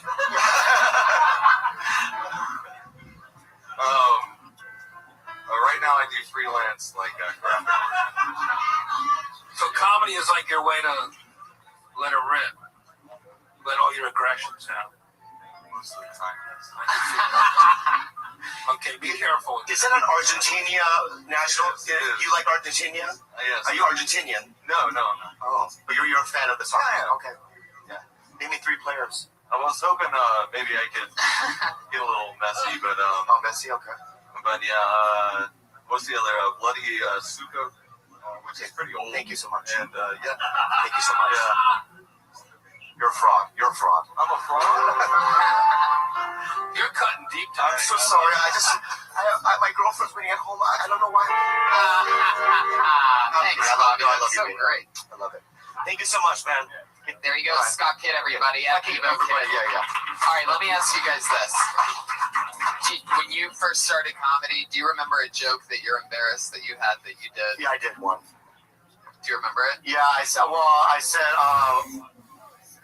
I'm so lonely when I masturbate, I grab my own ass. And then I used to turn around to the crowd and go, yeah, do me, like that. That's so funny. No, it wasn't. Really? Disgusted me. Oh, wow. I mean, there's so many bad jokes, you know? Yeah. I know what it's, I've been doing it for forever. Right. You know, and it's like, I know the struggle. It takes a long time. Yeah. You know what it is? What I figured out, it's not even about being funny. It's just about staying in it. Yeah. You know, dudes that stay in it generally make it eventually because their friends make it, right? I'm serious. Like when I did open mics, I used to host open mics here in the late 90s. Thank you so much. And a lot of those people, like Morgan Murphy or even like Nick Swartz and these kind of guys, they used to do the open mics. They all kind of just stuck around, and they were talented. But the guys that quit never make it, obviously. You know what I mean? So just don't quit. Keep going. That's great advice, Bob. Jeff, do you remember a joke you did when you first started out that you're embarrassed about? One of my first jokes was about my father being a caterer, and I was on the Little League team. Instead of giving me a baseball bat for my birthday, he gave me an Hebrew National Salami. I took that to Little League practice. Do you guys have your notes from when you first started out? I found one the other day, and I was just, what the hell was that? I have a journal. I should read it one day. It's like the first year of me doing stand-up and me being mad at you know what I mean? Oh man, they didn't put me at this open mic in San Diego. I'm gonna fucking kill that manager. Like shit like that. You know what I mean? Shit because I wanted it so bad. You know what I mean? I was so hungry. I was very opportunistic. That's what people said. I didn't have a lot of friends because I was 23, pussyless, moneyless, had nothing, and I found a gateway to my salvation. You know. So anybody that would get in my way, I would just get all angry and shit. But I have a journal. I'll be able to read it one day. Yeah, you should do that on a podcast. Read the whole thing. Yeah, we'll maybe. Bobby, did you work at a comedy shop? And then you got fired, and you went to the first place was in San Diego. The first place next door was the Comedy Store. Yes, that's true. Yeah, how the fuck do you know that? Well, I was reading about you. Do you think if there was a meat shop, you would have become a butcher?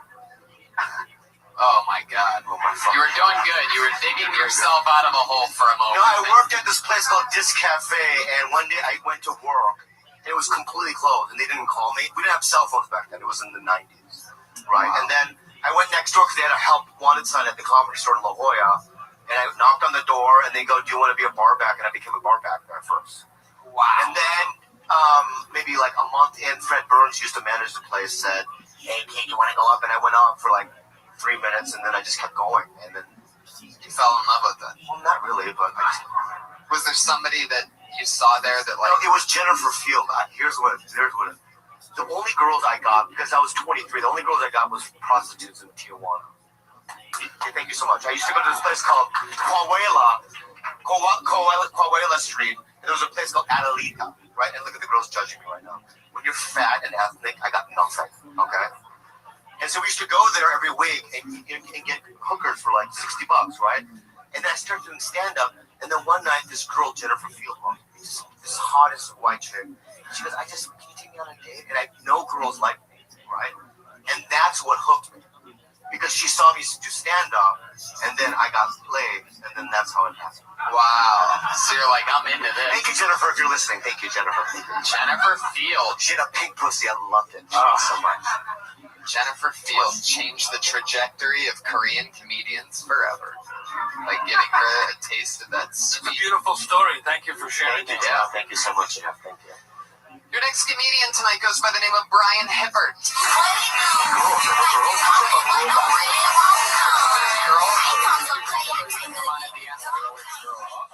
Brian Hibbert, are you here?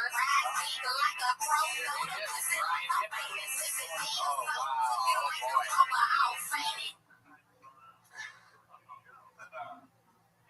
Everyone? Married 10 years now, and in the morning I get work at nights at a hotel doing security, and I got home the other night. Apparently I let the wine around the floor, put it on the bathroom counter. Just as I'm about to fall asleep, my wife says, "This isn't my color. Whose shit is this?" But it sounds more Mexican. She's an uppity Mexican. She calls it in Spanish. So she yelled at me in Spanish and English. She said, "Who's this? Who's this?" I said, "Baby, I'm not cheating on you." She said, "Who is it? Who is in this house?" I said, "Oh, I can't pronounce that." She said, "Well, who is it?" I just got so goddamn frustrated. I just reached over the side of the bed, grabbed my comrade, threw it at her, and said, "Meet my mistress."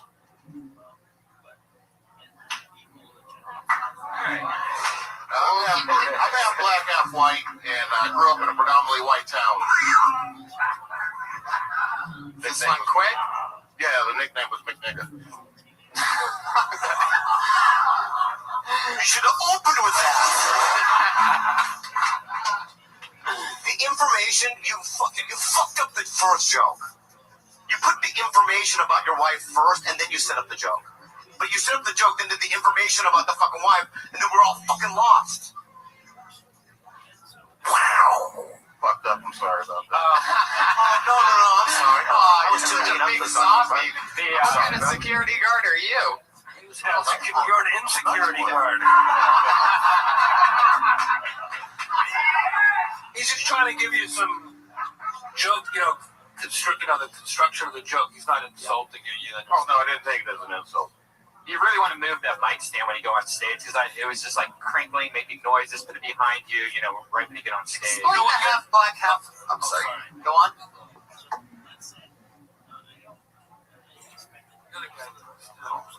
You've never been on stage, or you only been on stage once or twice. Just try to do this when you get up here.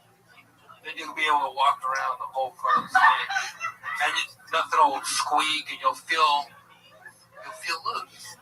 And sometimes when this is in front of you like this, it pulls focus, right? So it's like putting it in back of you, or you're not that physical, so why don't you just keep it in the mic and be a talking head? So put that thing in the mic, right? And just stand there like that, like that, and just do it that way.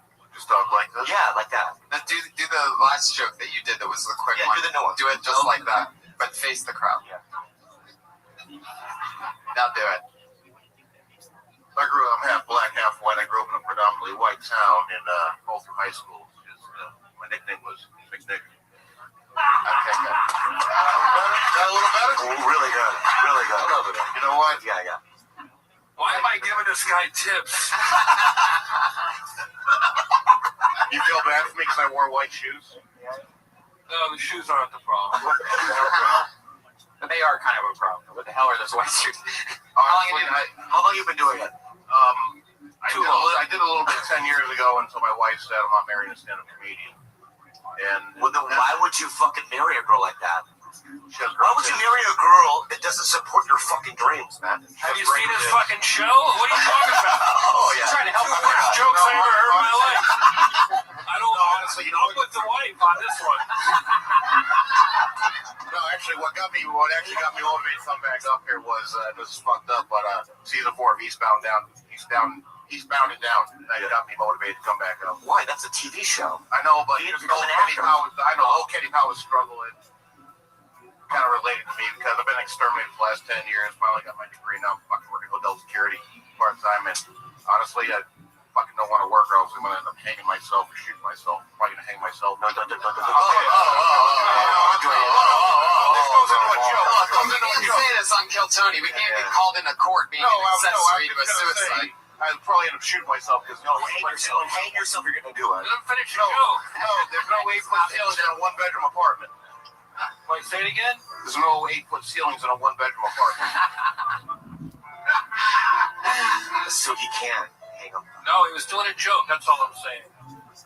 Yeah, I actually like that joke. I would have hung myself by now, but there's no 8-foot ceilings in it. I would change it to studio. So wait, you live in a one-bedroom apartment with a chick that didn't want to marry you if you were a stand-up, but you were an exterminator? That's right. And I have, and I can't have children because I've had 3 traumatic wall injuries that have left me. Wow. That's your opener. That is totally your opener. Yeah, right there. Tell me what happened. What happened? Maybe the first one. Yeah, let's go in order. In high school, I lost a bet and had to play on the field hockey team with the girls. The one game I didn't wear a cup, I caught a stick right to the balls, and I actually had to have an 8-gauge needle shoved into my sack to drain the fluid. Ooh, wow. Oh. Wait, I'm sorry. That was the number 1 one? What's number 2? There's 3? Number 2 was in the Navy. Oh shit. I really want to get into it. Yeah, go to it. It was Thailand. The guy was sucking you off. No, actually, that did happen. There was man boys. I was high on opium. I did a shitload of those mind erases. They got a Club Shark in Thailand, Phuket town, and then some guy talked me into smoking opium. He didn't have to try too hard. But Bobby, why would you do I'm that? in the alley. No, I'm in the alley. This is the good shit right here. I'm in the alley with my buddy, and you know they had big tits, and I was like, oh shit, they gotta be girls. So get sucked off, and Everyone will make that assumption. Yeah. She's squatting. Oh, fuck. Wow. My buddy starts tapping me, but I mean, it's head I'm paying for, so. Tapping you from He's behind? tapping me because he can see that he's got balls. I'm not seeing it. So he's like, balls. And I'm He's like, tapping you and he's saying balls? yeah, and I'm almost there, so as I said, I'm going to finish. And you were about to finish when Yeah, you're so I saying said, balls. I said, fuck it, I finished. What did that have anything to do with your nutsack injury, though? Oh, no. What was the second nut When we were in Thailand, I was trying So to... that story had nothing to do with your... Right. Keep that to yourself, fucker. You brought it. I don't know. What I asked for the 3 incidents, and then you start going on a tangent to some other thing. I don't want to know about that, I fucker. apologize about that. I brought that up. That was my fault. Yeah. The second one... I made a joke thinking that it would just get a laugh. It did, and then he's like, actually, that did happen to me as well. I see what happened. The second one, my bad. The second one, I was on duty on my 3rd day in Thailand, and I was trying to pry off a fire extinguisher bracket. The crowbar slipped out and popped with tremendous force and hit me in the left nut. What the fuck, dude? And that fucking thing swelled up again, and I had to have my nuts drained again. Oh, wow. Wow. Now, the third one, that's just third fucking... one was 2001. I just got my wife pregnant, okay? You've dropped more balls than Dick Clark. Thank you, Kai. Now, I'm up on the ladder. I was working overnight stock in the paint department. Now, they have cases, they come in cases of 4 gallons. I'm holding it against my chest. I'm leaning against, I got my nuts resting on the orange metal. What? I got this fucking, I got this. Slow down, time out.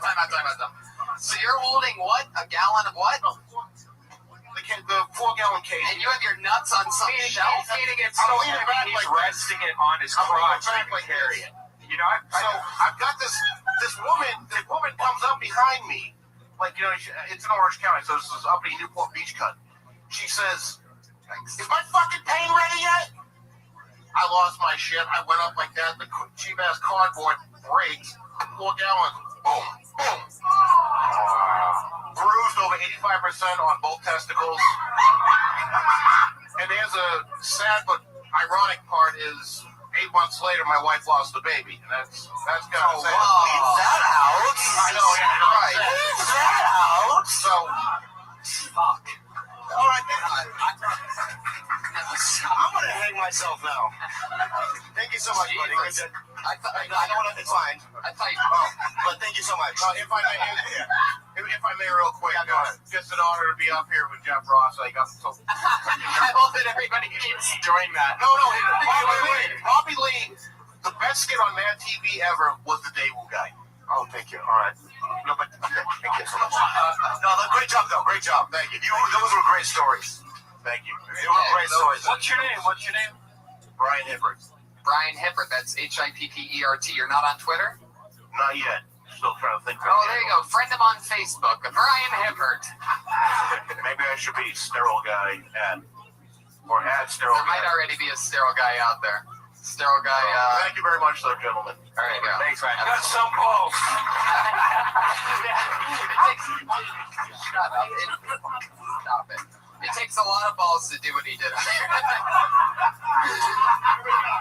Like, really, though, like, how have you guys ever had any injury to your balls ever? How does he get free? He made me worry a little bit about when I got kicked in the balls playing soccer in, like, 5th grade.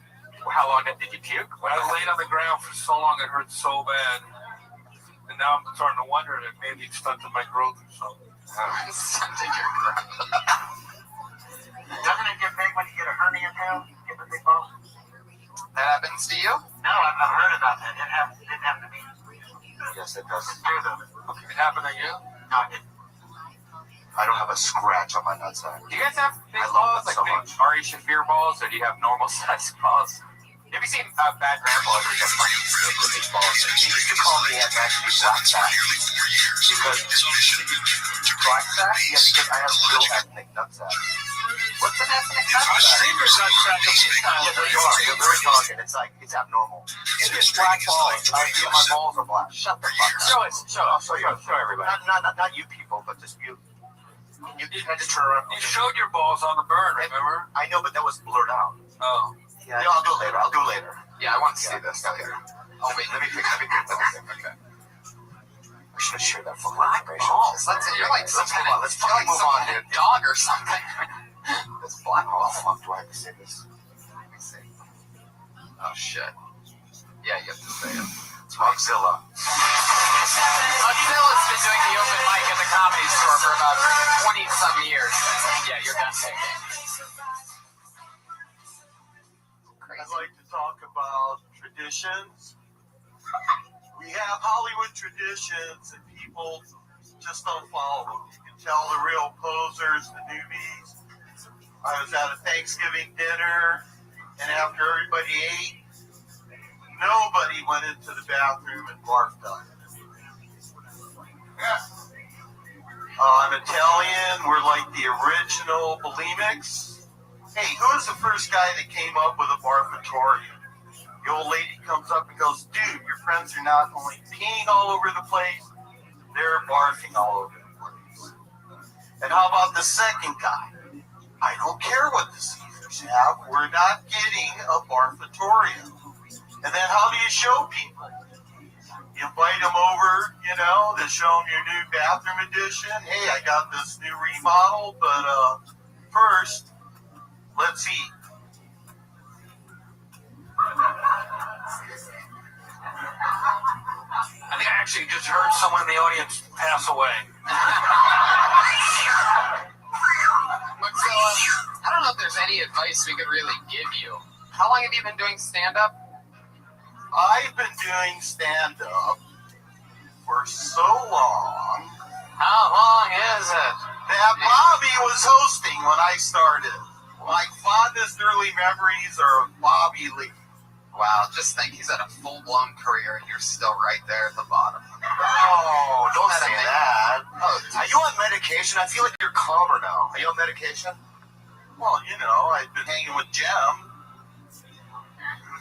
That's like hitting the heavy bag. You guys don't know about Jem. He grows his own weed.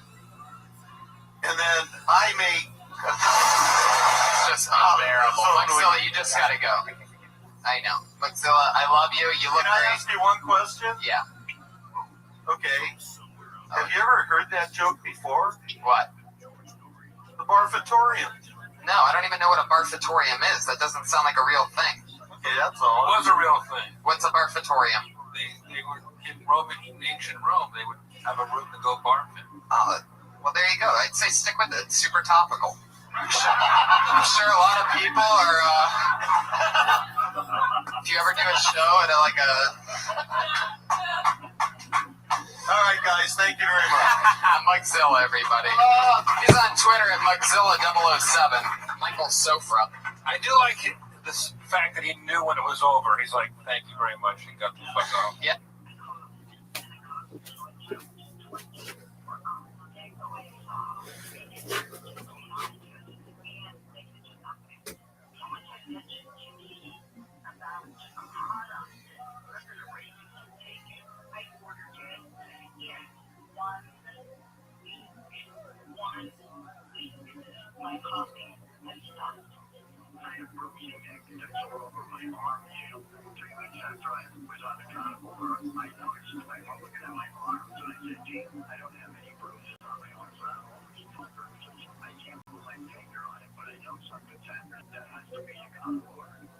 Forget about the power of waking up your immune system, which, as you heard, has incredible healing powers. And make no mistake, this is the most versatile application to address all of the wool cells in humans and animals. Try it. You'll see for yourself. Get 15% off any product using the promo code George.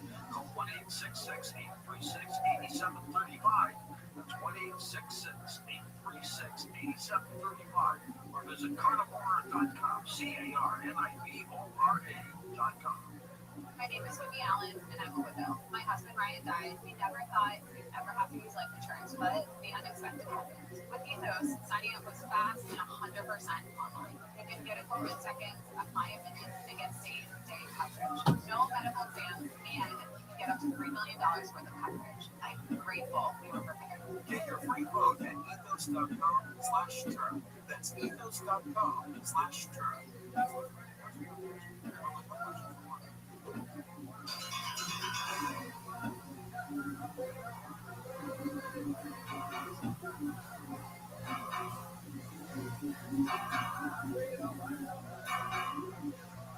And welcome back, George North with Richard Kaczynski. He is a lifelong student and listener warrior of esotericism. He's an authority on the life and works of Aleister Crowley, the author of ViralRabbi. I got that right. The life of Aleister Crowley and the editor of Aleister Crowley's The Sword of Song. Those are PhD in psychology with a minor in statistics.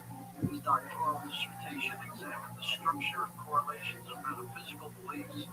From Raleigh, North Carolina. Welcome, Richard. Good to have you on the program. Good to be here. How did I pronounce the name of that book? You know, we don't speak Latin these days so much in many ways. It's anybody's guess. I've always said ViralRabbi, but I've heard other people say ViralRabbi, but I've never heard ViralRabbi. To me, this seems to roll off the tongue a little bit better. How'd you get interested in Aleister Crowley? Oh gosh, I had this as a 14-year-old, gotten interested in things like Nostradamus and things like that through my local library, and I discovered a bookstore in my neighborhood and went in there to pick up a book of the prophecies of Nostradamus, and in very short order and subsequent visits went from that to picking up a book on the Hermetic Order of the Golden Dawn, which was a secret society in London that had members like William Butler Yeats amongst its members. And from there, it was just a quick step to Aleister Crowley, which was actually a book that was recommended by the shop owner who said, "Oh, if you like the Golden Dawn stuff, check this out." And I could not understand much of what I had read in this book, Magic and Theory and Practice. It seemed like a puzzle to figure out, and I decided that was going to try to figure out the book that he was talking about. And that just led to a deep dive and a lifetime of studying and fascination with this larger-than-life personality. Was Crowley a nice guy, or was he evil, like some people think? I'm not saying evil at all. I think he is one of the things that fascinates me most about Crowley is that people get so many things wrong about him, and this comes not only from just the basic ideas of his beliefs to his life story, and the extent to which that was all just really mistaken or misstated and flat out wrong in urban legends and things like that is what led me to want to write his biography. Not to tell people they should think that he's good and bad or otherwise, but just to provide them with facts so that they can come to their own conclusions. Was he highly mistaken? Did people just misinterpret the guy?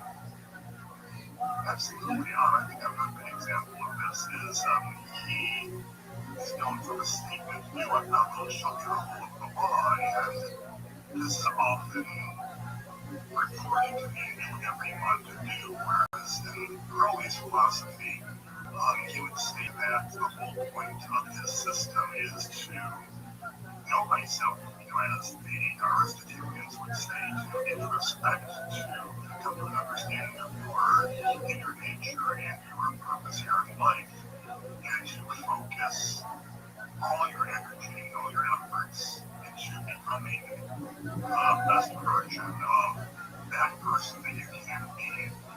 And those two things you need to rework and focus on, being your true self. Could not be farther apart. That's just one example of how he is just extraordinarily misunderstood. How did he pass, Richard? How did he pass out? I never quite believe what generative microcode technical term.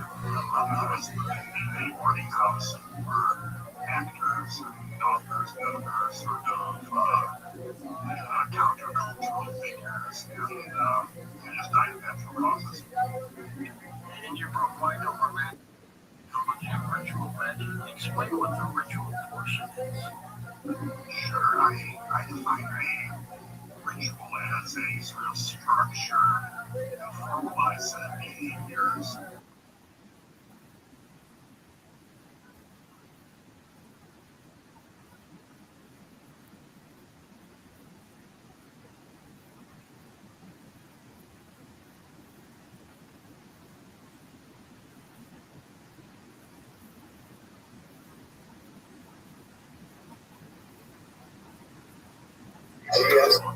One figure in on repeated and repeatable methods or repeatable and intentional behaviors that are focused on some sort of a spiritual end and spiritual, and I keep kind of as a very wide, wide definition. And of course, magic determines a number of different ways. You spell it M-A-G-I-C-K, which is the traditional old way, right? What is the magic part of it? Well, that spelling was actually originally brought back by Alistair Rowan, who we just talked about, and he chose that tiny spelling to distinguish what he was talking about from stage right, sleight of hand, that kind of thing. And while this book isn't about a belief system, his definition of magic, I think, is very useful. He defined it as the art and science of causing change to occur in conformity with will. So you've got that from the will part as the idea of intention. And you've also got this idea that magic is both the arts and a science. And those two things tend to kind of go hand in hand. And in my book, I kind of focus on the science piece of it. So how can we understand what's going on using the method of science, while at the same time kind of leaving that space for the art, the thing that science can incredibly wrap its head around. And when you put the two together, ritual magic, what do you get? It's a series of predetermined, structured, and intentional behaviors that people would go through, and that could, for a spiritual goal, that could apply to any number of things. Like I'm thinking, and I try to keep that definition very broad, so it could apply to prayer, it could apply to meditation, it could apply to any sort of daily practice, like saying grace or smartfield, any sort of observations you might make throughout the day when you wake up before you go to bed. And it can also apply to larger things, more formal rituals that one might associate with,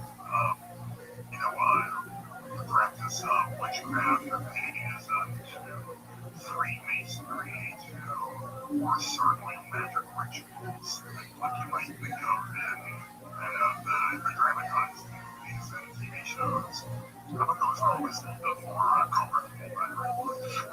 Generally, Richard, what kind of folks practice ritual? By my definition, it can include all sorts of people, from folks who paint, folks who go to yoga regularly, to people who belong to some sort of a religious or magical form, like a coven or a secret society, or maybe just a stuff who might have some sort of full magic practice they engage in. It's really fine, plain real medicine.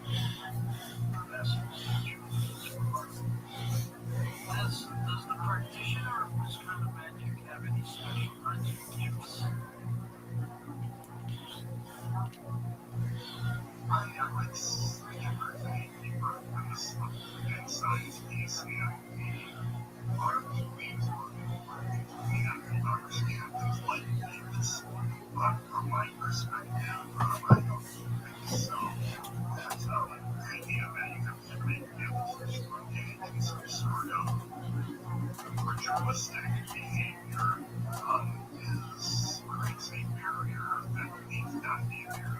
This idea that and one thing I've learned, at least from looking into psychology and this stuff, is that there are principles that work, there are benefits that come up with these sorts of practices that are part of human nature. You don't have to have some special gift to another that might be that this is something that anyone can pick up and practice in their historic nature. Why do we have the impression that a lot of people practice magic, toss curses on people, and they're evil and stuff like that? I think that's a lot to do with misunderstanding. There's a tendency to make things we don't understand or things that are different with those sorts of terms. And I think that's a story as old as human history that we're afraid of things that are different from what we're comfortable with, what we're familiar with. Oftentimes we see look at other religions, for instance, that are different from our own and want to label them as there are these other religions out there in the world that have been around for thousands of years and are demonstrably not bad. There's just this sense of fear of the unknown being what they don't understand. And the fact that we see these sorts of fantastical portrayals in movies and TVs that are very exaggerated over the top, it doesn't really help. Well, I think Hollywood's done a lot of that, right? Oh, yeah.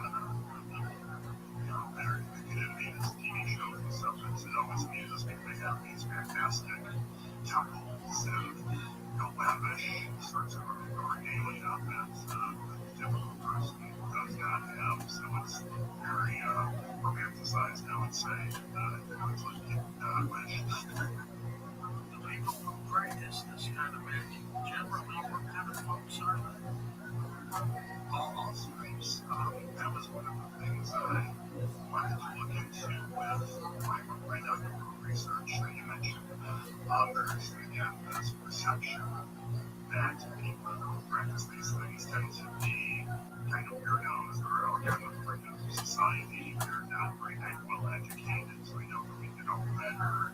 They're somehow disadvantaged and just live on the fringes of society. And that's not to be true. When you survey people other than, say, maybe college freshmen, which is all these psychological studies that actually look at shows up, and when I say shows up, I'm talking about they come to festivals. Yeah, he gets it. Gotta respect that. Yeah, he's super cool. I love him. Next comedian is Missy Martinez, everybody. Wow. So exciting.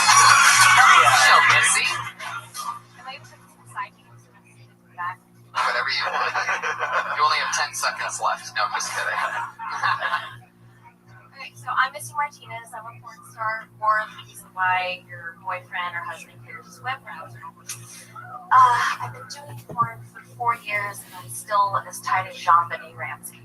When she was alive, or she was...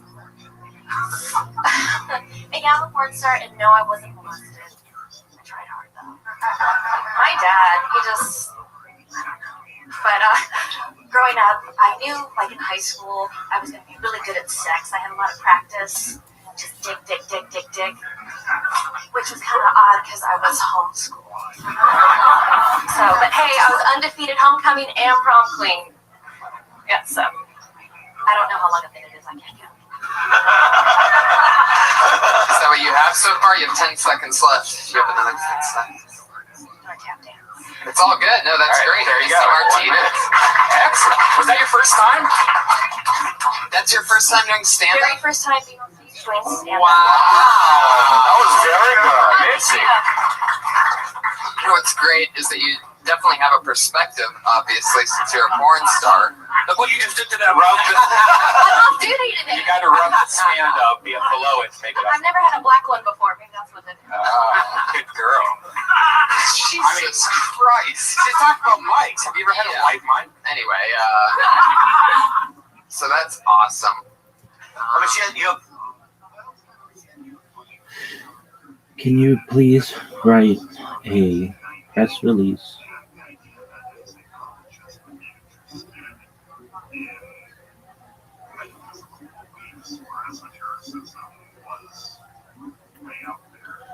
please write a Medium article on the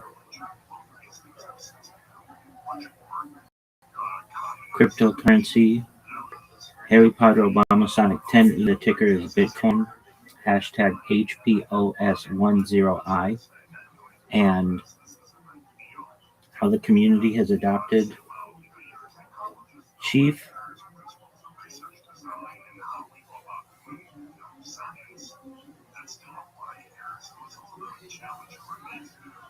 Orthodox Jewish Rabbi Michael, and then in quotations, Moshe, end quotation, Rothschild, famous Ashkenazi rabbi and Kabbalist, comma, as Rabbi Rothschild has been streaming for approximately 1,000 days in the Telegram of the cryptocurrency, and how the cryptocurrency potentially will be the most valuable cryptocurrency in the history of cryptocurrencies because of the idea of in 2017, The Economist magazine stated that data overtook petroleum as Earth's number one resource, and Rabbi Rothschild has been wearing Harry Potter Obama Sonic 10 Inu merchandise throughout their stream 24 hours a day, 7 days a week for years straight. And how when Rabbi Rothschild goes viral, everyone is going to want to know about this cryptocurrency because Rabbi Rothschild mentions it on their streams, on podcasts, in interviews, does shout outs to them, and it is just going to be the biggest event potentially in the history of finance. Hello, how are you? Good morning. I hope you're having a wonderful day.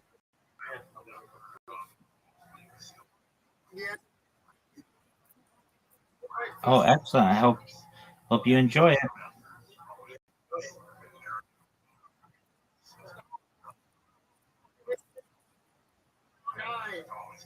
That's wonderful, big man. No, you can keep it off.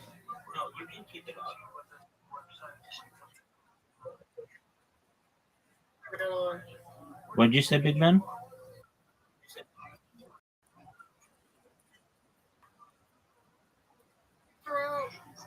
Yeah, I do know that. Who do you think's going to win? Your Celtics? That's great to hear, my man.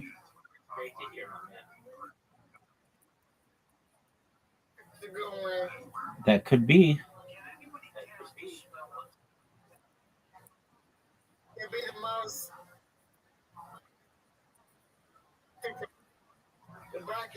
That could be.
website is now conveniently optimized for mobile devices. If you're a Coast Insider, you can listen to live and past shows right on your phone.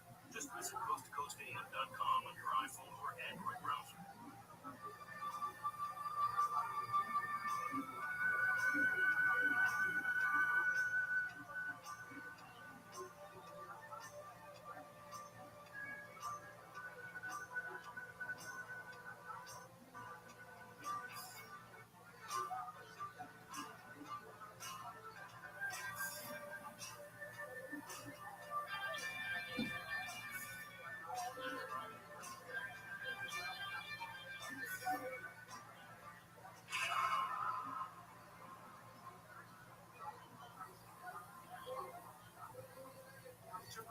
That's of course people who take the stairs, not one escalator. I'm Michael Easter. Twice a week on my podcast 2%, I give you practical advice to live a more meaningful life. Yourself through some hardships, and you will come out on the other side a happier, more fulfilled, healthier person. Listen to 2% on America's #1 podcast network, iHeart. The free iHeart app, search 2%. That's TWO%. Start listening. Joel, why don't you tell the class what you did this weekend? Oh, my dad and I went to church with magical minnows and found a zillion of them in the stream from our lookout rock. Then my sister and I escaped from an angels watching. I went back to my secret to war for safety. Then we told stories to the war, and the Big Dipper led us all the way home. We're working too. We went to the forest. We saw that farmland. Ask your parents to take you and your friends to the forest system. It's closer than you think. Check out discovertheforest.org. Brought to you by the U.S. Forest Service and the Admiralty. Free iHeartRadio app is #1 for music, radio, and podcasts all in one. Discover a new podcast from our library of hundreds of thousands of titles. Here's an iHeartRadio podcast preview. For something that I've desired for so long, and it's actually happening. For having our first kiss. I was a mom for that long.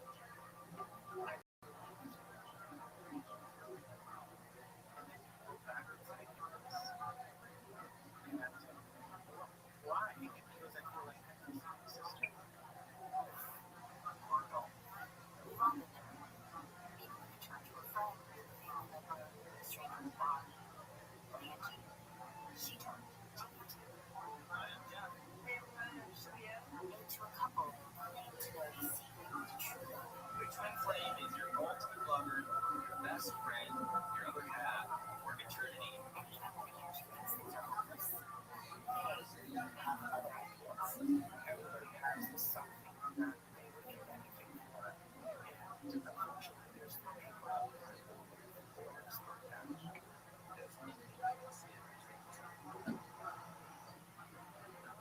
Twin flames. Listen and follow this podcast for free on the iHeartRadio app.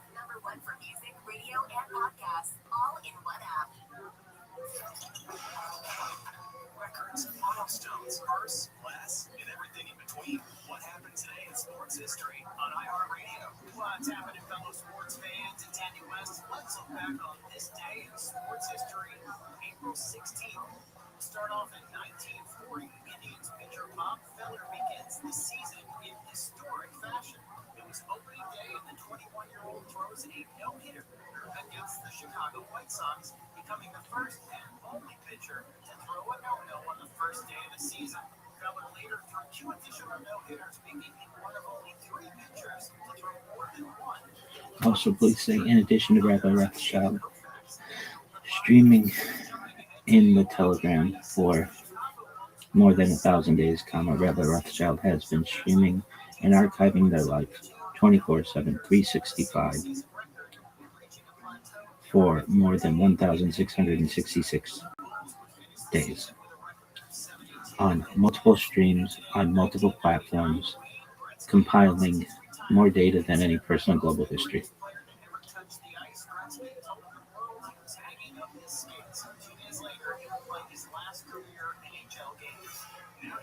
Today in sports history on iHeartRadio.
customized dating sites with unique interests and lifestyles within it.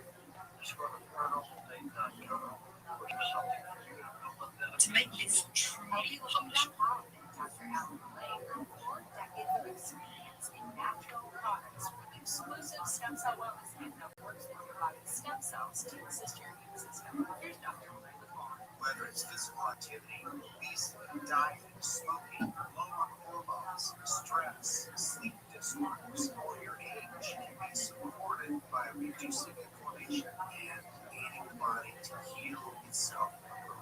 The stem cell is a cell waiting to be told what it needs to be if there is inflammation. That inflammation needs to be stopped. High blood pressure, high cholesterol, kidney disease, various types of cancer, depression, autoimmune disorders, osteoporosis, and fatty liver are chronic signs of inflammation and can be aided by supporting the body's ability to protect those cells that it needs. And that is the purpose of Immustat and Adaptostat together, supporting the body to be Dr. Lay, how will I feel after taking Adaptostat and Immustat? The Immustat is going to have an immediate effect, but I tell you, your immune system is starting to function better after 24 hours. You put Adaptostat along with it, and most people feel it within 30 minutes. Order now at healthyliving.com. The stem cell wellness kit from Dr. Lay protects your body's stem cells and will make you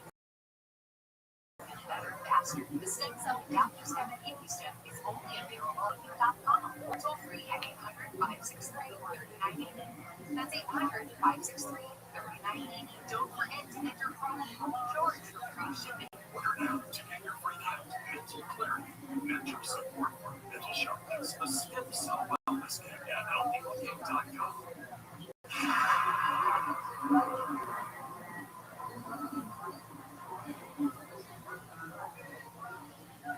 Are you a real estate agent who cares as much about real estate and our loyal family of listeners as I do? Me, your friend Sean Kennedy here, along with my friends at realestateoptionsnow.com. Now, we're on a mission to help home buyers, sellers, investors all over this great country navigate this crazy market and use all of the options available to them with the least amount of stress and make the most amount of money possible. For close to 2 decades, I've recommended smart, effective agents on a local level. I still do if they qualify with the help of our realestateoptionsnow.com. We're able to help great Americans every corner of the U.S. overuse them. Great agents. We only want a great agent in each area. If that is you, apply now. Just go to realestateoptionsnow.com/agents and plug in all the zip codes that you service. That's realestateoptionsnow.com/agents. And let's help more Americans enjoy buying, selling, investing their home as much as I do. Look, I know you're not trying to overhaul your life. You just want to feel decent, have enough energy to get through your day, and not make a big deal out of it. You don't want another project, another plan, or something you have to think about all the time. You just want something that fits in and doesn't get in the way. That's why Beyond Tangy Tangerine makes sense. It's easy. You work it into your day and move on. It comes in several formulas, so you can just pick what feels right and not overthink it. You can keep the 1-pound canister at home or use the travel packs when you're out. Whatever works for you and your routine. BTT supports energy with fewer drops, no jitters, no crash. You just feel better during the day. It's not a big production. It's just one simple thing you do each day that can help you feel a little better, have a little more energy, and keep going without overthinking it. To place your order, visit criticalhealthnews.com or call 855-949-7234. That's 855-949-RADIO or visit criticalhealthnews.com.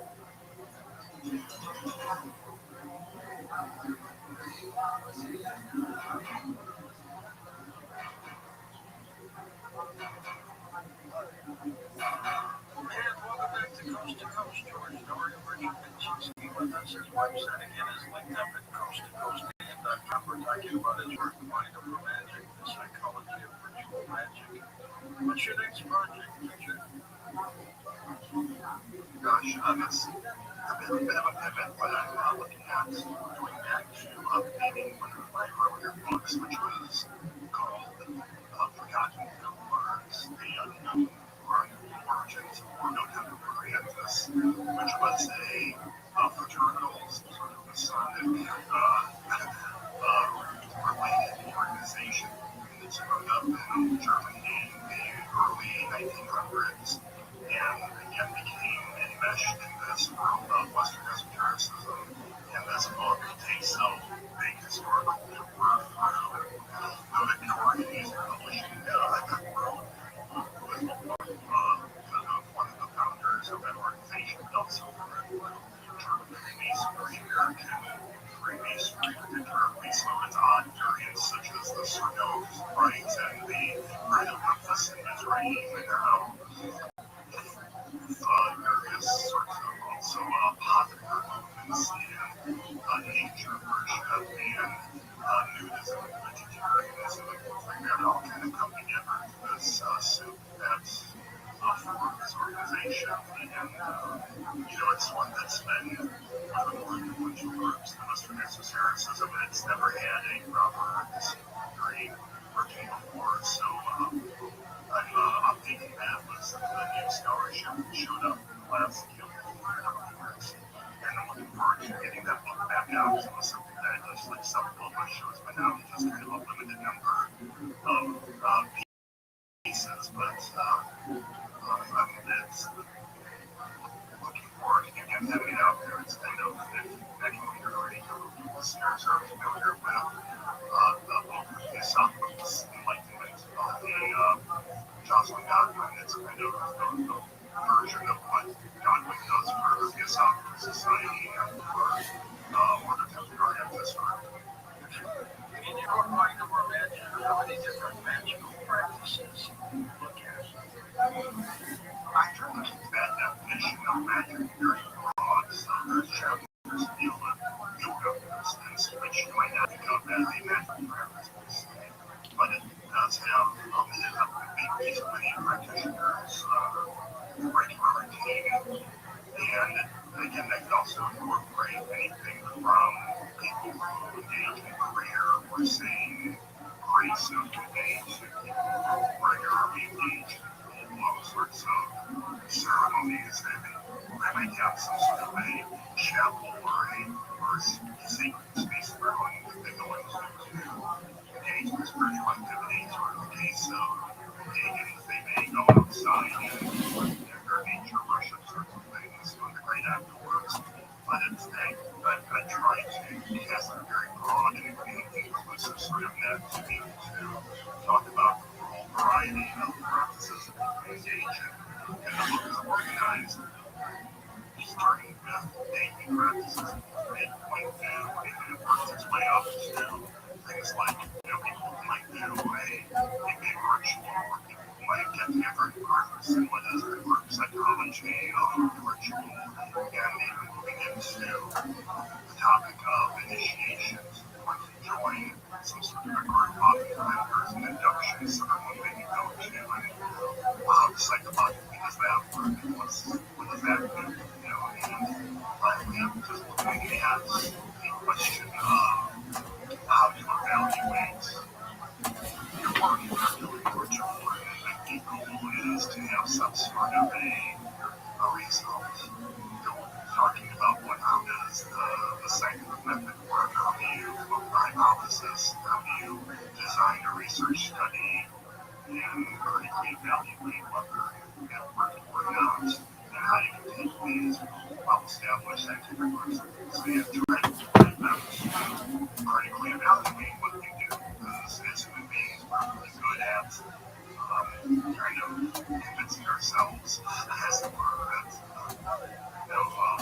things work as we are hardwired to see coincidences, and sometimes that tendency to see coincidences can mislead us. So I'm a big believer in trying to walk that fine line, and you can't be credulous with everything. You need to find that sweet spot. You have to be able to critically evaluate things realistically, but not go so far over to the edge that you reject evidence as well. So go through with kind of a clear mind, and that last chapter of the book can provide some tools for how we can do that. Richard, you look at the ritual, and we've had a lot to do with the study that over the years of this program. What do you think about it? interesting study about this, and I think this goes into one of the things about me as a statistician. I'll preface by saying is that in statistics and science in general, when we say we got something significant or we got a scientific finding, there's always like a percentage associated with it, how significant those results is. And that significance also has baked into like the idea that the good has got superior data and despite your best efforts to get a good sample, a solid study, every once in a while, you keep winning the lottery, and I don't mean that in a good way, you get a weird result. And that's kind of why science involves replication to prove that results work, but that also means you have to come with a certain amount of uncertainty. You have to say it looks like this is what's going on, but it may or may not be, and I extend that to a lot of my thinking in this area of magic, and that would also apply to the Ouija board. Like, what is the Ouija board, or how it works? To me, how it works, what's going on, like, you're contacting spirits, what have you. How does it work is, I don't need to know that answer. Like I said, it's to be able to say that people work with this get results and things happen. And I'm more interested in how that happens rather than what makes it work, if that makes sense. And one of the fascinating things, the study that I talk about in my project is this study where researchers went like a psychic fair. And they gave a basic knowledge test to people. And this was like, what's the capital of Nebraska? Who was the 50th president of the United States? Blah, blah, blah. Very straightforward knowledge questions. Well, for each of those questions, they asked, how certain are you that your answer is correct? And then they did the same test using like a Ouija board or a pendulum to answer some of the questions. And what they found was that on those questions they were sure of the answer. They thought it was kind of guessing. The answers that they got using the pendulum or the Ouija board were actually more accurate than guesses. And what this researchers were saying, everyone said, oh, you had some ghost versus spirit guiding dream, which is a reasonable hypothesis to put from a more scientific standpoint. They said that there's a lot of information we as human beings have filed away in our memory, and we can't necessarily access that all the time. I'm sure, all of us have had that experience before trying to drink a particular word or a name or something that we're like, oh, tell it to my tongue, and it starts to flutter again, and like, I can't get past this against another word or some other idea into my face. And these researchers said that these tools, like pendulums and Ouija board, allow us to access what they call this implicit memory, so that these things that we can't rapidly access consciously, but are very, very rare memorization somewhere. Things like the Ouija board pendulum allow us to access that more readily, and that's fascinating to me, and I think that's the idea that I never comes across in my magic idea that these tools allow us to access parts of ourselves or brains and parts of our consciousness that we can't normally get into. But by manipulating our consciousness we can get some really interesting things happening to us. In your research, did you ever come across any report by Dr. Shafika curriculum? That doesn't help us anymore. She died in 1986. She was an anti-life, and she was a psychiatrist that devoted her practice in the psychic research. Wrote a few books, one was called Great Activity. The punchlines, and if that's your first time, that was really good. Really? Yeah, that was really good. Oh, I was really nervous because even though there's my buttons all over the internet, this is a different type of vulnerability. Right. I can totally relate. Right? He knows what I'm saying. Anal bleaching. There we go. There we go. Yeah. The biggest tip I would say is project your voice more into the microphone because you have a very quiet voice. Oh, it's a go-go bar. Yeah. Yeah, but you have to. It's really hard. Oh, everyone's been insulting Bobby. I had to join it. There you go. But yeah, it was kind of hard to hear you, I'm sure. In the back. I wouldn't break up your material with that little giggle that you did. It's great and that's cool, but I think just keep going and just keep driving it in there. Like we could tell where the definite breaks in between your jokes were. And you could just keep it flowing, and because we don't need to know when the end of the joke is, you know. And you can also tag the things that you did say that got laughs because they were really funny, because they do come from a perspective that people aren't used to. You know, like when you say, but I tried, you know, I didn't get molested as a kid, but I tried, you know, I don't know what exactly, but boom, boom, boom, after that, and then into the next thing. I really have no notes. No notes? You just keep going up. Yeah, definitely keep going up. That's your first minute. Absolutely. Oh, Do thank this you so every much. week. I love what you guys. Yeah. Can I say something? Of course. You know, there's this new law where you got to wear condoms in the porno business. Does that change things at all, or do you like it, or what? That law was overturned. It was considered unlawful.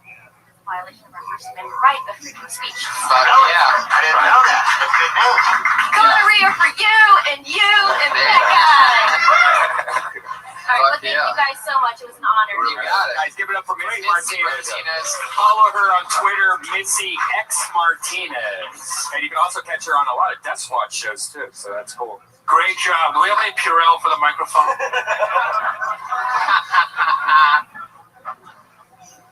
Your next comedian goes by the name of Clee Wiggins.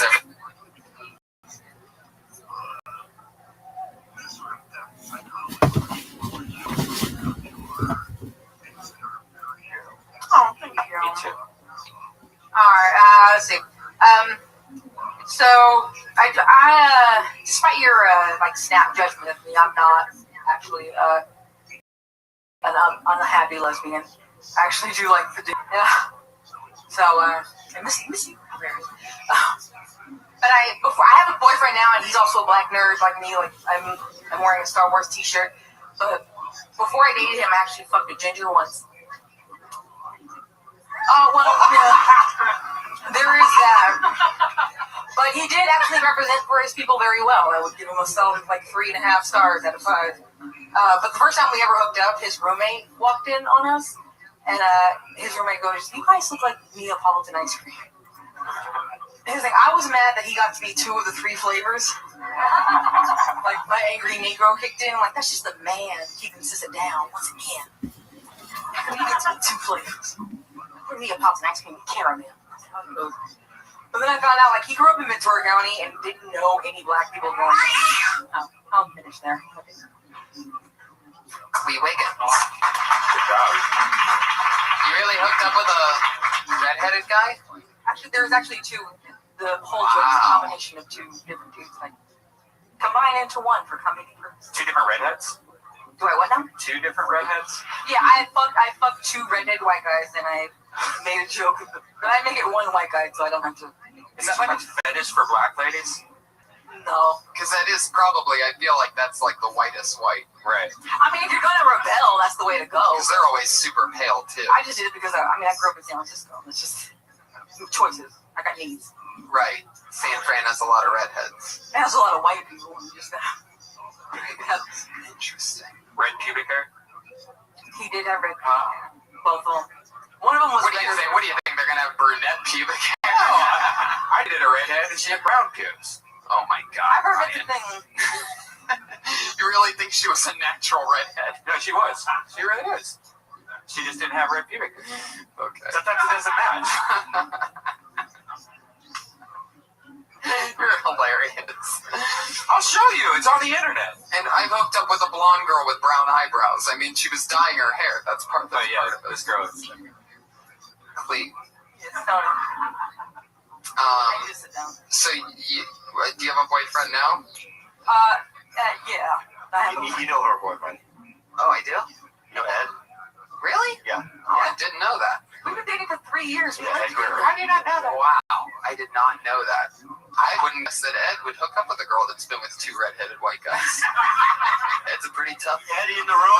Eddie, you here? No, he's downstairs. He has a spot. Okay. Fuck yeah. I really don't. I have notes, private notes to give you. I don't know if I can say it here out loud, but Why? Why would you hold back? Yeah, I happen to know that Bobby's balls are like kind of purplish. Yeah, dark purple. It's a dark purple. All right. It's purple now. I thought it was black. All I'm gonna say, I think that. Do you ever talk about your personal stuff? Oh yeah, I mean, I talk about the medical stuff. Or I talk about my strokes and stuff. Yeah. I had a stroke. She had a stroke. 4 strokes. She had 4 strokes. Yeah. I think that's something that's real that you can talk about. I was thinking about doing that one, and I went the other way.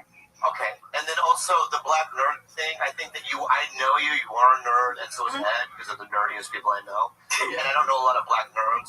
Yeah, I have a bit about it, like, because this actually happened when we first moved. Well, you should have done that when you were doing it. Fuck you. But you should talk about that. I knew you back when you did. Right? So, but I like you, and, I don't know. What does that mean you're a nerd? What does that mean to you? Well, here's the thing. I mean, I'm one of the people I think nerd is overused, but I do think I consider myself a nerd. Let me ask you a question. What's Worf's son's name? Alexander. There we go. That's nerdy. Wow. On 10-4, there was a black lady that runs it. What's her name? Guinan? Yes. What actress plays her? Goldberg. Yeah, but people don't know that. That's nerd shit. Yeah. What's the name of Why don't you ask me what 2 + 2 is, Bobby? What's the name of the snow planet on Empire Strikes Back? My name is Cleveland, and it's called Hoth. Wow. Okay, the animal that died, and that Luke went into the animal. Tauntaun. Okay. Oh. That's pretty nerdy, right? I own one. I own a Tauntaun. Who directed Star Wars? Which one? Any of them? Yeah. Irving Kirchner directed Empire Strikes Back. Ooh, that's a good one. I knew you were going to go with that. Wrote and directed Return of the Jedi. Well, Lawrence Kasdan. Yeah. Okay. Damn. That's nerdy shit, yeah. You have not only... That is so awesome. I did that well into my 30s. What's the difference between Star Trek and Star Wars? Wow. Good luck. Star Trek fans are called Trekkies. Star Wars fans are called virgins. I go both ways, so... Because, my next tattoo is probably going to be the thing on Empire. Oh, cool. Logo on the I'm a Trekkie myself. Yeah. Let's move on. Okay. Thank you, Bob. Yeah, there you go. Clee Wiggins. She's on Twitter at Clee the Pimp. That's Klee the Pimp. Very interesting to see, like, a black nerd. Yeah, but she should talk about that, though. Yeah. That's the thing. Yeah, Reddit is the #1 website that provides AI with answers, period. In fact, it is so influential, Sam Altman owns 10% of it. Half of them, I do believe, have to get back to the asylum pretty soon. But other than that... I'm going to have to give Clee some tough love. Sorry. What the fuck? Are you being serious right now? So you're interrupting a whole entire shoe to get an autograph. Brian, hand him the marker. Hand him the shoe. Just hurry up. Just do it. Jesus, Brian, welcome to... This is a nice shoe. It's the only nice thing that you're wearing. You want me to sign it? Where do you work? Seriously. Where do you work? Donald Trump's golf store? Fairmont and Newport Beach. Yeah. Where do you want me to sign it? Fuck yeah. Strange honor. It's going to be interesting when he's hanging from a ceiling fan. They're going to think his name's Jeff Ross when they see his... Jeff Ross. First thing they're going to do is see the shoe, be like, oh, man. Someone hanging. Poor guy. Fuck yeah. There you go. Oh, my God. It smells like sadness up here. Yeah. And salt and vinegar potato chips. Fuck yeah. That's a first. All right, go. Brian Hippert. We have time for one more grand spank. We did have 2 more coming up, but because of Brian, we only have 1 more now, guys. So just so you know that. Hilarious. What I want to say real quick before that is I have to give... All right, now we have no time left, everybody. Put your hands together for Jake Beckman, everyone. Here he is. Jake Beckman.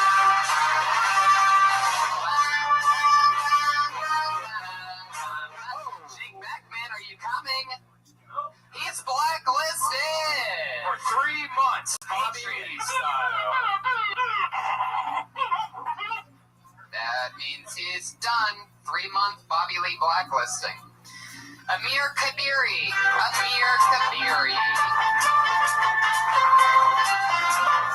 Here's another name for you to get Tommy blacklisted, Bobby. My name is Amir. I'm originally from the South. People always ask me why I don't have a Southern accent. I'll tell you why. It's because I'm also Middle Eastern, which makes it biologically impossible. Dude, what we should do is send out press releases, comma, there are free services that allow you to do it, comma, or even just for as few as like $5. Press releases are really, really strong and blow up on AI. AI gets everything that it knows from these types of services. In general, like, ethnic guys have a mysterious quality, I feel like, but I've learned the mysterious quality is different depending on what ethnicity you are. Like, for example, Spanish guys have a certain mysterious quality. It's like you look into their eyes, it's like they're saying, you may not know who I am, but I want to make a love to you. Middle Eastern dudes have a different mystery. It's like you look in their eye, it's like they're saying, you may not know who I am, but I might be plotting something right now. Fuck yeah. Here. How many more of those did you have? Is that it? Is that the end of it? Well, nailed the minute. Fuck yeah. Bobby, were you paying any attention to that? I was watching you go through pictures on your phone. No, I'm mad about something right now. What's wrong? What happened? Well, okay, the girl I'm seeing is attractive. Yeah. White dudes on my Instagram say you don't deserve her because you're ugly. Wow. And then I have to fight them going, what, you're white because you're entitled to attractive girls? And it literally is driving me crazy. Why are you It was a really good set, though. Very good.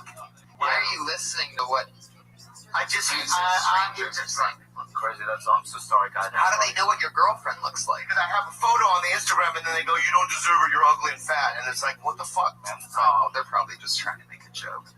That's funny? Don't you know it's not funny, but a lot of people aren't funny. I'm fucking tired of that shit. First of all, just block. No, I'm not gonna block fucking shit. Well, that's your own problem. These fucking cowards on the internet, I'm fucking tired of this shit. I can't even go on IMDb because there's 9 pages of fucking forums talking about how awful I am as a human being. It's like, anyway, I've had enough. So I'll see you guys later. No, Bobby. Just throw on you. Come on, Bobby. Relax. You did this last time too. Are you alright? You okay, Bobby? Alright. Okay. Korean guy. Fuck yeah. But you know, from what I saw, though, can I say something? I mean, you're cute. I feel like you know how to write jokes. How long have you been doing it? Microphone. About 5-6 months. Oh yeah. I mean, right? Right. Totally. What I heard? Yeah. You're in great shape. How old are you? Yeah. I'm 25. Baby. You're baby. Oh, baby. What's your best joke? My best joke probably is the joke I did last time I was on this podcast. It's about the Iranian space program and about how they sent a monkey into space. Okay. What's the joke? Oh, do you want me to tell it? Yeah, tell the joke. Okay. Jesus Christ, man. Just say it. Just relax. Okay, yeah. I mean, it's kind of long, but all right. The fucking comedic timing of a suicide bomber. All right. Let me just get to the punchline. We already know about the monkey in space. Yeah. In Iran, we just sent a monkey into space. Not to the moon. We just sent it to space. And afterward, we had the president stand next to the monkey and make a speech on national television. And as I was watching, I realized something. That wasn't the same monkey. You can tell because it looks nothing like the original monkey. They sent a black monkey into space. You're standing next to a gray monkey, which means either that monkey aged 40 years and 3 days, or it was stressed out as fuck because they put it in an Iranian spaceship. I think it did a lot better the first time. I think so too. Yeah. Okay. And then after the monkey came back from space, he went back to running the country. Yeah. Yeah. There you go. Yeah. New edition. Iranian space program material. I like that. Yeah. Good use. That's the tag. That's the tag. That's the whole thing. I would cut the rest of it. I'll just delete everything I wrote and I'll take yours. I like that you're taking on challenging topics. That's great. So I give you merit for that. Yep. And you look great, and you're young. You're very new at this. That's so exciting. Congratulations. Thank you. Hopefully you'll come back soon. It's Amir Kabiri, everybody. Big fan of yours and Bobby you. Of course. Okay. Okay, yeah, you can go. You're going to come right back? Okay. Back, Bobby. I will, man. Bobby's going to go pee. I love you, man. Okay, everybody, he's coming back. Just fucking relax. Just let him go to the bathroom. Oh, my God. Jeff, how you doing? You having fun? Man. Patriot, how are you? I'm fine. I think you need to start smoking marijuana so he settles down. He got all upset on the Instagram. Patriot, you can't tell people that are trying to be sober that they need to smoke pot. Yeah, go pee. Fuck yeah. Well, we're allowed to smoke pot on this podcast? Yeah. If you want to. Where is it? Hilarious. Oh, God. What a debacle. We should probably just stop. Just relax. We should probably just get on with the rest of the show, right? While all this is going on. Well, I mean, they're just going pee. But at the same time, I guess so. It's so great. Two of the biggest names we've had on. Two of the biggest unprofessionals I've ever seen. No, I'm kidding. Just kidding, guys. Fuck yeah. Well, every week we have two of the same girls go up, and please don't bother them in the fucking restroom. These crazy maniacs that come to this show. It's so funny. Just saw some chick hounding outside the men's room. Animals here. Yeah. I love it. Please, everybody, shut up. That's in the... Thank you. Girl in the corner, shut up. Yes, you. Shut up. Thank you. I just lost control of my own show. So Dog, I'm a king of this stuff. It's because I lost control of my Period. show. Do you want the website, question mark? Person, right? Hey, Johnny, I'm just gonna I will send it to you, period. I had to go piss. I know Bobby's not coming back. That's Well, the he's dreadful part. fighting with his girl because he's mad about an internet comment. That's so ridiculous. Like, you get mad with internet haters at all anymore? I don't. It just doesn't work. Jeff, do you let internet haters bother you? No, I don't read the haters. Exactly. They're called trolls. I forward them. Thanks, 1982. Whenever I get bad emails, I forward them to Brody Stevens. That's hilarious. Why would you do that to me? That is great. By the way, if you haven't seen the season finale of Brody's show last night, there is a hilarious part where he goes on a date with a beautiful Asian woman, quote unquote, and they edit it so perfect where they don't even mention anything about it being maybe a guy girl. And he's like kissing her on the show and stuff. It's fucking hilarious. So every week we have two regulars that come on, two lovely young ladies that are rising through the ranks. They do spots everywhere else as well. Every week they were both built here and have been growing, doing a new 60 seconds every single week. And this week will be no different. So let's start with, you know her from the Kill Tony podcast, our goofy little electric goofball, the very funny Sarah Wineshank, everybody. Here she is. Here is everything for upvotes, tweets, and everything, we should, if anybody has the finances, it's pretty cheap. Use the automatic upvote feature for our Twitter. Period. Every time we tweet, the tweets will automatically get hundreds of upvotes and retweets automatically. Not great, guys. Very whimsical. This website works really well. I've been using it for over 4 years, and whenever I've used it to buy followers, they stay. I have over 10,000 followers on Instagram because of this, and more than about 50,000 Twitch followers because of this. Life is hard. Yep, don't like the beach. And why? Do people shower there? Are you supposed to shower when you leave? Is that a thing? I don't like barnacles. I don't like tentacles.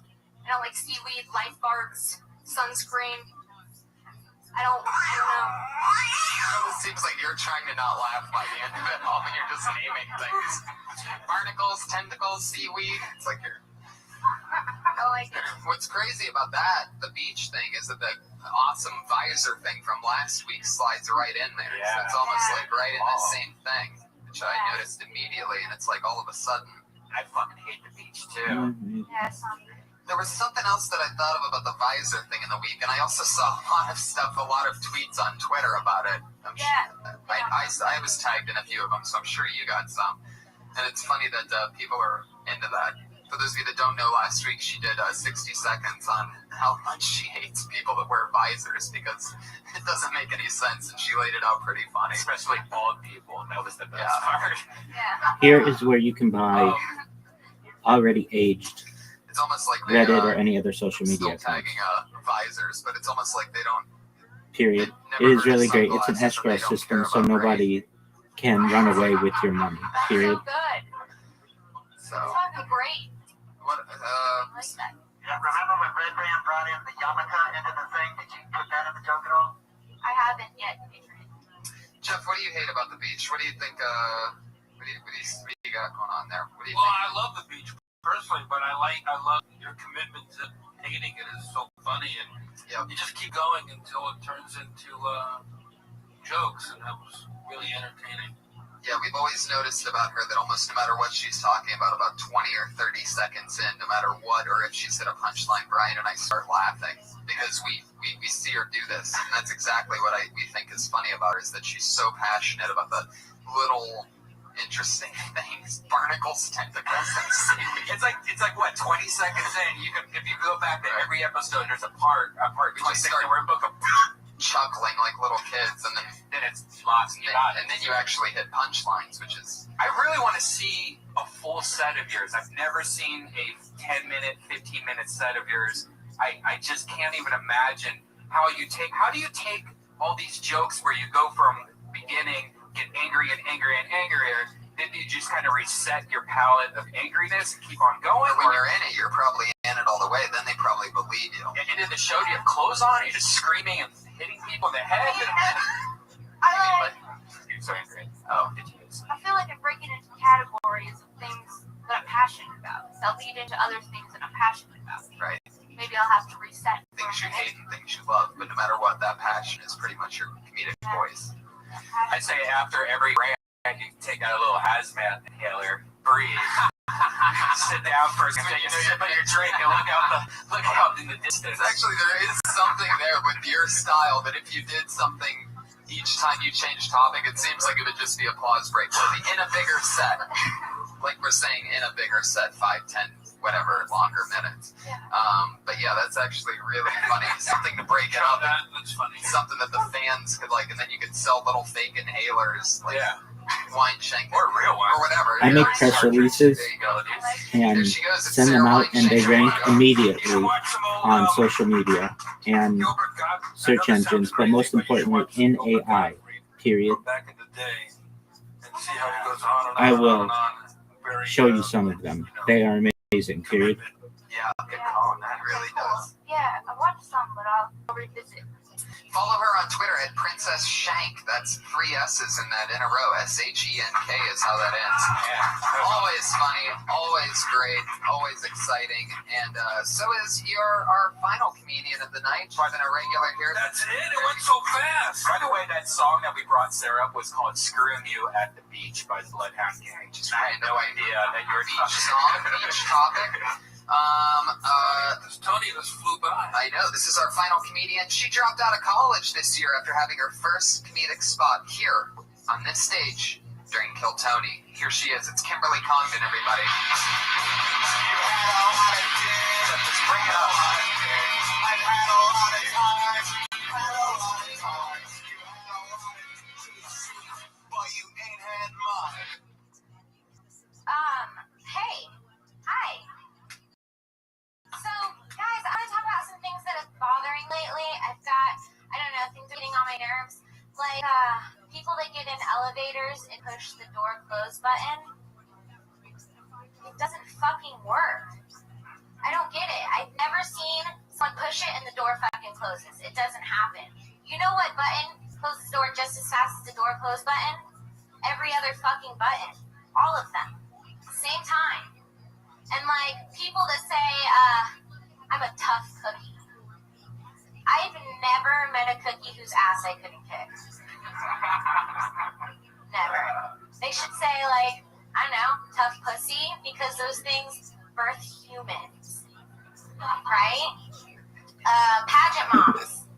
They look like they smell like sneeze. Not into it. And like, honestly, the only person likes a pageant is a child molester. And then AI reads it interesting. and then Read thinks the that I sentence, have they some love that. association with the United Nations. You know? And like, You want to finish it real quick?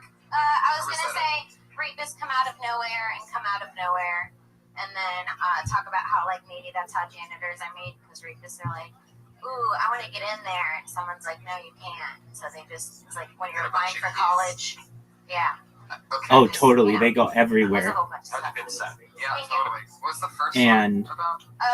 Elevator, the door close button. they will get into Market Watch, comma, Bloomberg, comma, Google News, comma, all within About how that doesn't work. Is it the hotel? 24 to 48 hours. It will be everywhere. And then when you type in anything about our coin, it will have search results immediately to those press releases. Go in your elevator. There's a name of the elevator. You can go online. There's cheat codes for all the floors. Like there's buttons you can push and hold down at the same time. It does like almost anything you want. Where especially in Vegas, it will just skip floors for you. So if you have a lot of people in your elevator. I agree, period. That is why I do it, period. Very, very funny. I have You've been going up. You've been doing a lot of the Rockefeller Foundation send out press releases about me, comma, the Israeli chess agency, comma, the United Nations, comma, and the reply email address is so exciting. First time on stage ever. Yeah. That was great. There's a little emotion to your show. Heck yeah, very exciting. So you guys watched the birth of a couple comedians, or maybe just a abortion. There was one, literally a miscarriage at one point, and also 2 shoes got autographed. History made. Bobby Lee fucking left 10 minutes ago. Pretty awesome. He left on Kill Tony 9 too. He left early for Koreatown. Yeah, really awesome. You remember that? I just love it. Anyway, thanks for reminding me about that, Patriot. You're at Real Jeffrey Ross on Twitter. Anything coming up that you want to promote? Live shows or anything that you got booked? Follow me at roastmastergeneral.com. My schedule is posted. Got a lot of tour dates coming up. February, March, April. Get ready, Toronto. Kill Tony is coming to you. We're not going to announce the date yet, but we are coming. So Patriot's coming with us, and we're going to see what else we could do. I will write Maybe the girls the press release. Out the budget, if I can get a plug in it, figure everything out, but I'm very excited about I'll that. get it done for you in the next 15 minutes and walk you through what to do. Period. Shout out to Kai, one of my favorite artists in the world. Follow him. Kai Ahrens, K-I-I-A-R-E-N-S. He is one of the truly, I'm not just kidding, he's one of the most amazing artists anywhere. Also, he made that awesome Buddy Hackett jacket, the Hackett jacket that you got me seeing on the Christmas episode. Amazing artist. Tony, put a hand for your host, Tony. Everybody. Thank you. The Iron Patriot, Brian Redman. Thank you. Cool. I am on it. Stay tuned for the press release, period. I'm just going to make it ridiculous with this being the coin that will unite the world and how it has taken over Twitter and the memes are everywhere. Just absolute bonkers. It's going to be sponsored by the Rockefeller Foundation, comma, the United Nations, comma, it is an official sponsor of the World Cup and the Olympics, etc.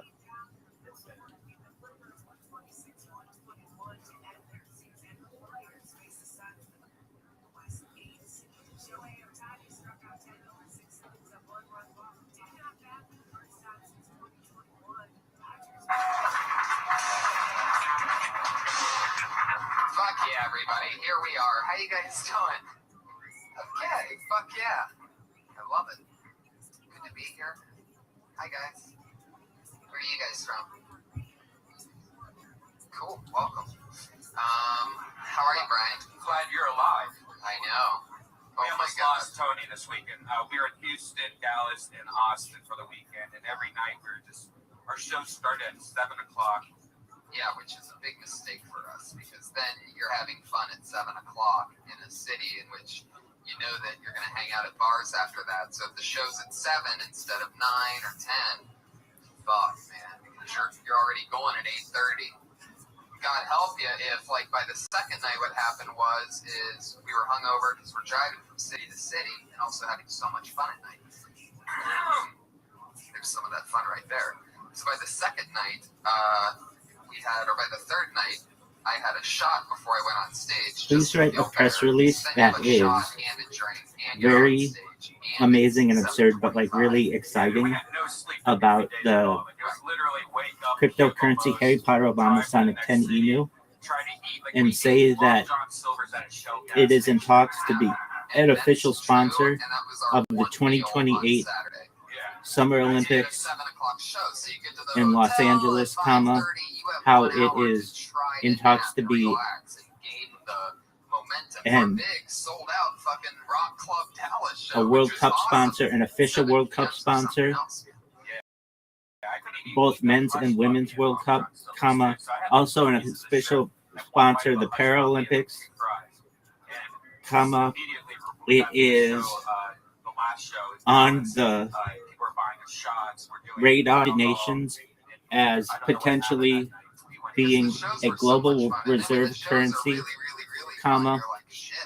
how it builds wells in developing nations like Nigeria and water towers and betters people's lives, it runs toy drives, and like do some research on the coin and all the good stuff it does.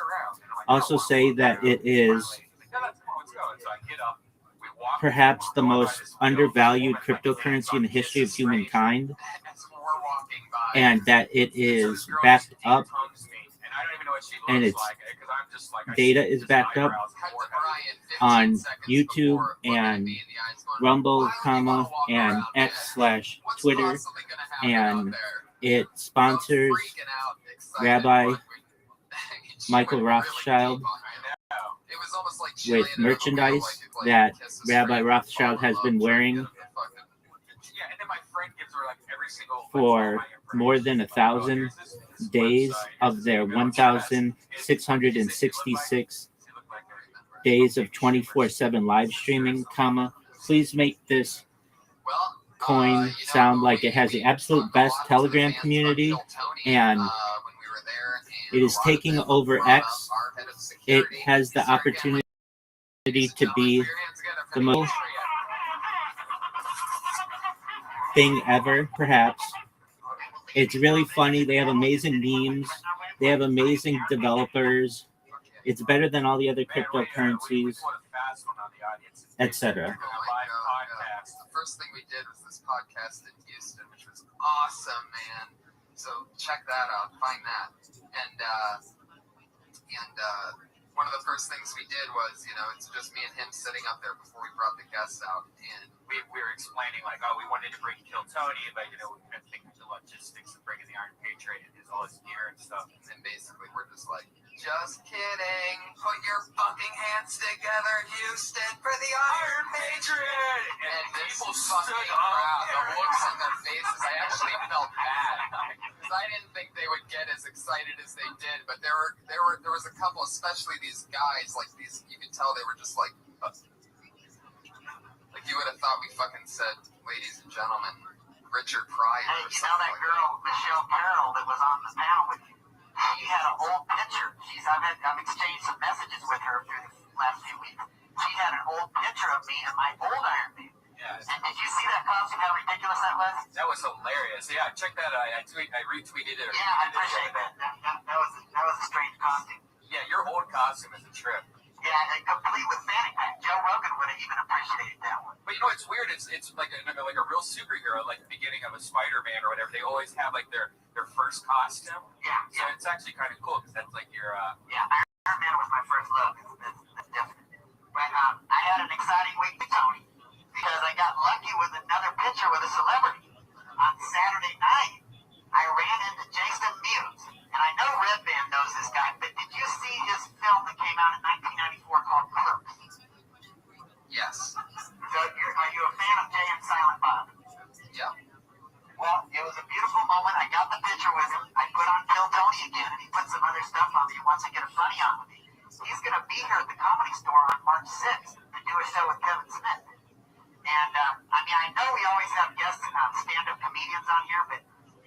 he was kind of receptive to being on the show. If him and Kevin Smith came on, that would be kind of an interesting combination. Financial, films together with you guys.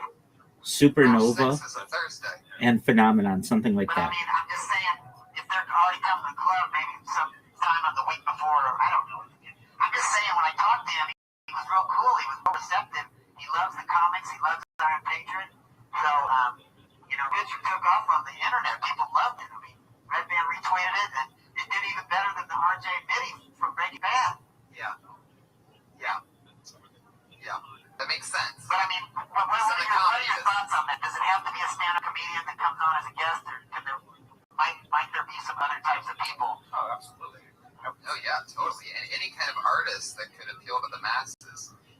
I have an exciting one who I'm going to tell you right now is coming on, because I almost had him today, but he had to go do something. I'm just going to say it.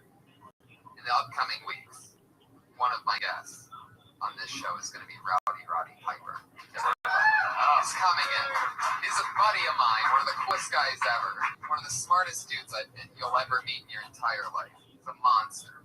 And he was in WrestleMania 1, and he's been doing basically sold-out arenas since then. He's known as the comedian that knows how to entertain. Like, he had a show called Piper's Pit, which was the first time that any wrestler really even had the mic and would do things and talk to millions of people who were so entertained. Really changed the game. So really excited to have him on. What made me think about that? Oh yeah, Jason, of course. Yes. We would have Jason on the show, Patriot. That's a great question. Before we bring the guest on, one thing I wanted to ask you, you mentioned that Tony Clifton is going to come on the show. Yeah. I was reading about him, and there's such a mystery about who he really is. Do you think he's Bob Zamuda? Because Bob Zamuda's been at this club before. So is that who it is, or do you think it's who could it be? That's an interesting question, Patriot. It could be. Who knows who it could be? I would have to guess Bob Zamuda, but I'm not positive.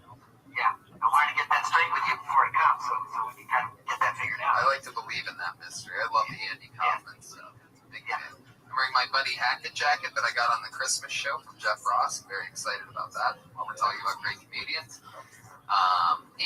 While we're also talking about great comedians, why don't we talk about our guest tonight, everybody? It's Kill Tony 33. Are you guys excited or what? Good to hear about our weekend. Now it's time for a Monday episode, as always, of Kill Tony. My guests tonight, I'm so excited to have them, and I'll mostly tell you why after they're up here. But another two great friends of mine, comedians that I've done the road with and have worked with regularly for a while. Put your hands together for them, everybody. It's Mike Lawrence and Tiffany Haddish. Wow. Please talk about that. What Coca-Cola is to beverages, Harry Potter, Obama, Sonic 10 email is to cryptocurrency. What McDonald's is to fast food, Harry Potter, Obama, Sonic 10 email is to what Superman is to superheroes, Harry Potter, Obama, Sonic 10 email is to cryptocurrency. That kind of stuff. And say that Harry Potter, Obama, Sonic 10 email dominates all social media, including YouTube, Twitter, Twitch. Name the top 15 social media platforms. Because you're so different and so much fun. Tiffany, we just did she was the third on our Texas tour.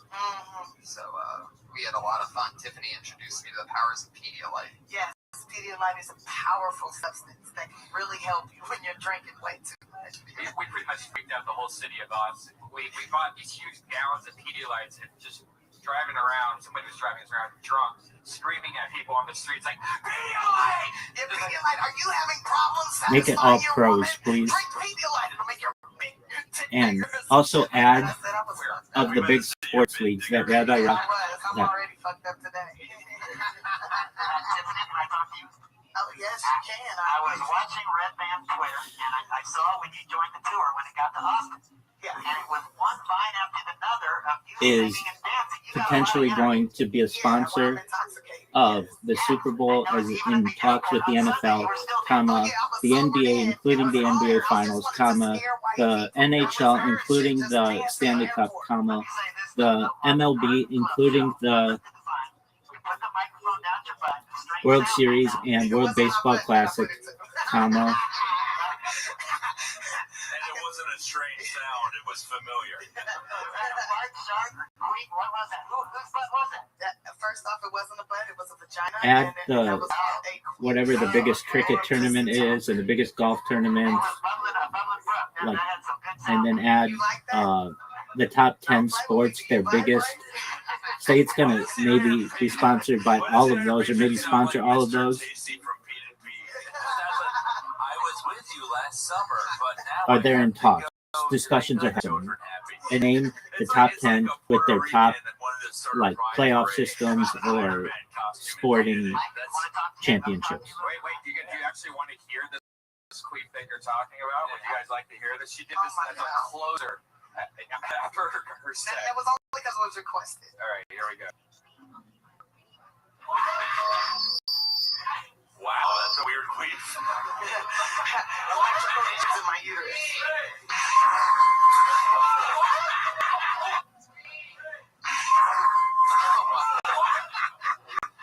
Wow.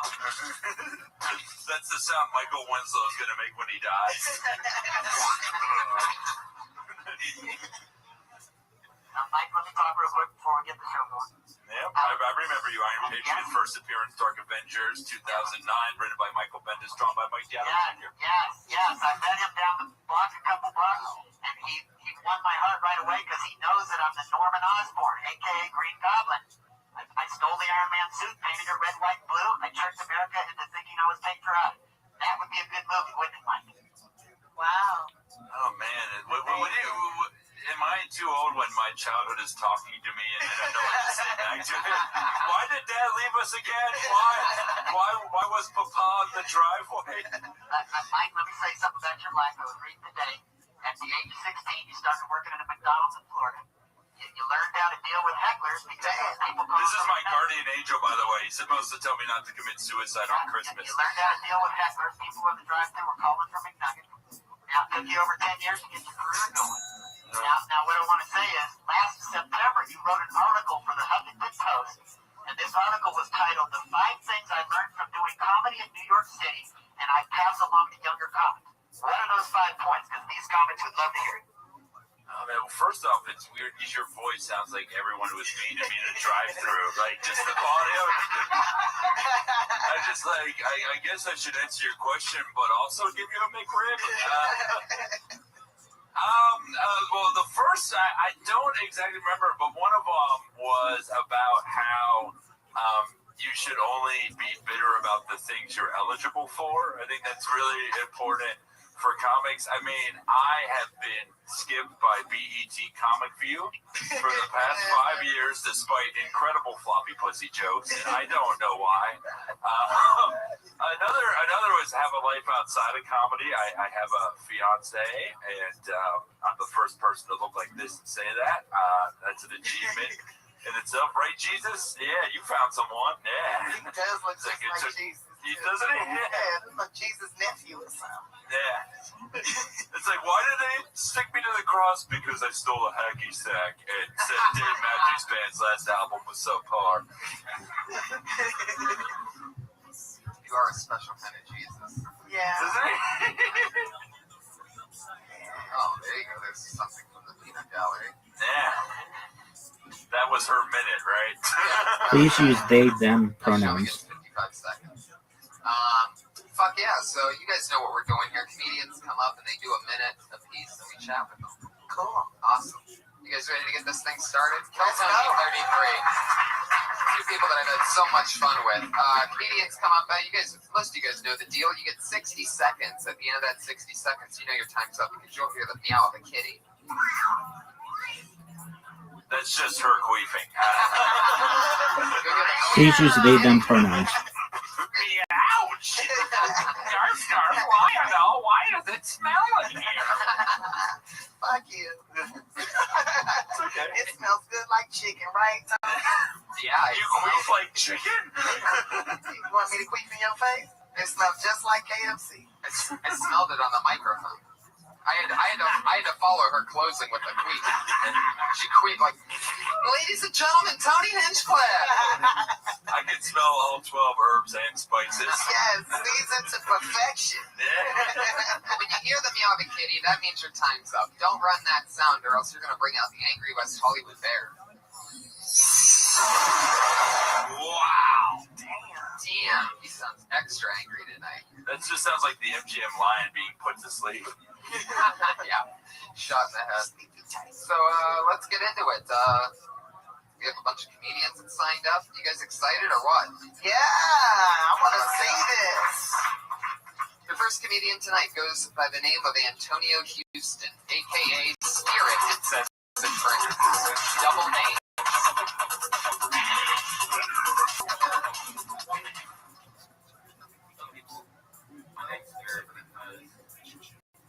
Really cordial and like I had a fucked up life, so I had all these other spirits come inside of me. Kind of weird. Like to meet one?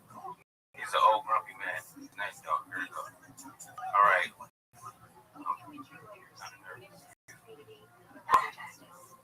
The entire thing pros. Remove the bullet points. How you guys doing tonight? My name's Mad Dog, and Spirit's kind of gay. I'm letting you know. He's a little gay ass. We was in a car watching an interview, right? This guy, the interviewer, walks up and says, "Hey, turn around. Let me see if you're saggy." So I'm in the back of Spirit's mind going, "Don't turn your gay ass around. He just want to see your ass. Like, come on." This motherfucker turned around and showed him his ass. You know what I told him? You might as well drop it like it's hot, twerk or something, and do a Miley Cyrus on the motherfucker. You're gonna get the job. There you go, Antonio Houston, a.k.a. Spirit. All right. Now, how was Matter that? of fact, you can quit on my face. I don't care. Okay. Performing next week at Fruitvale Station, everybody.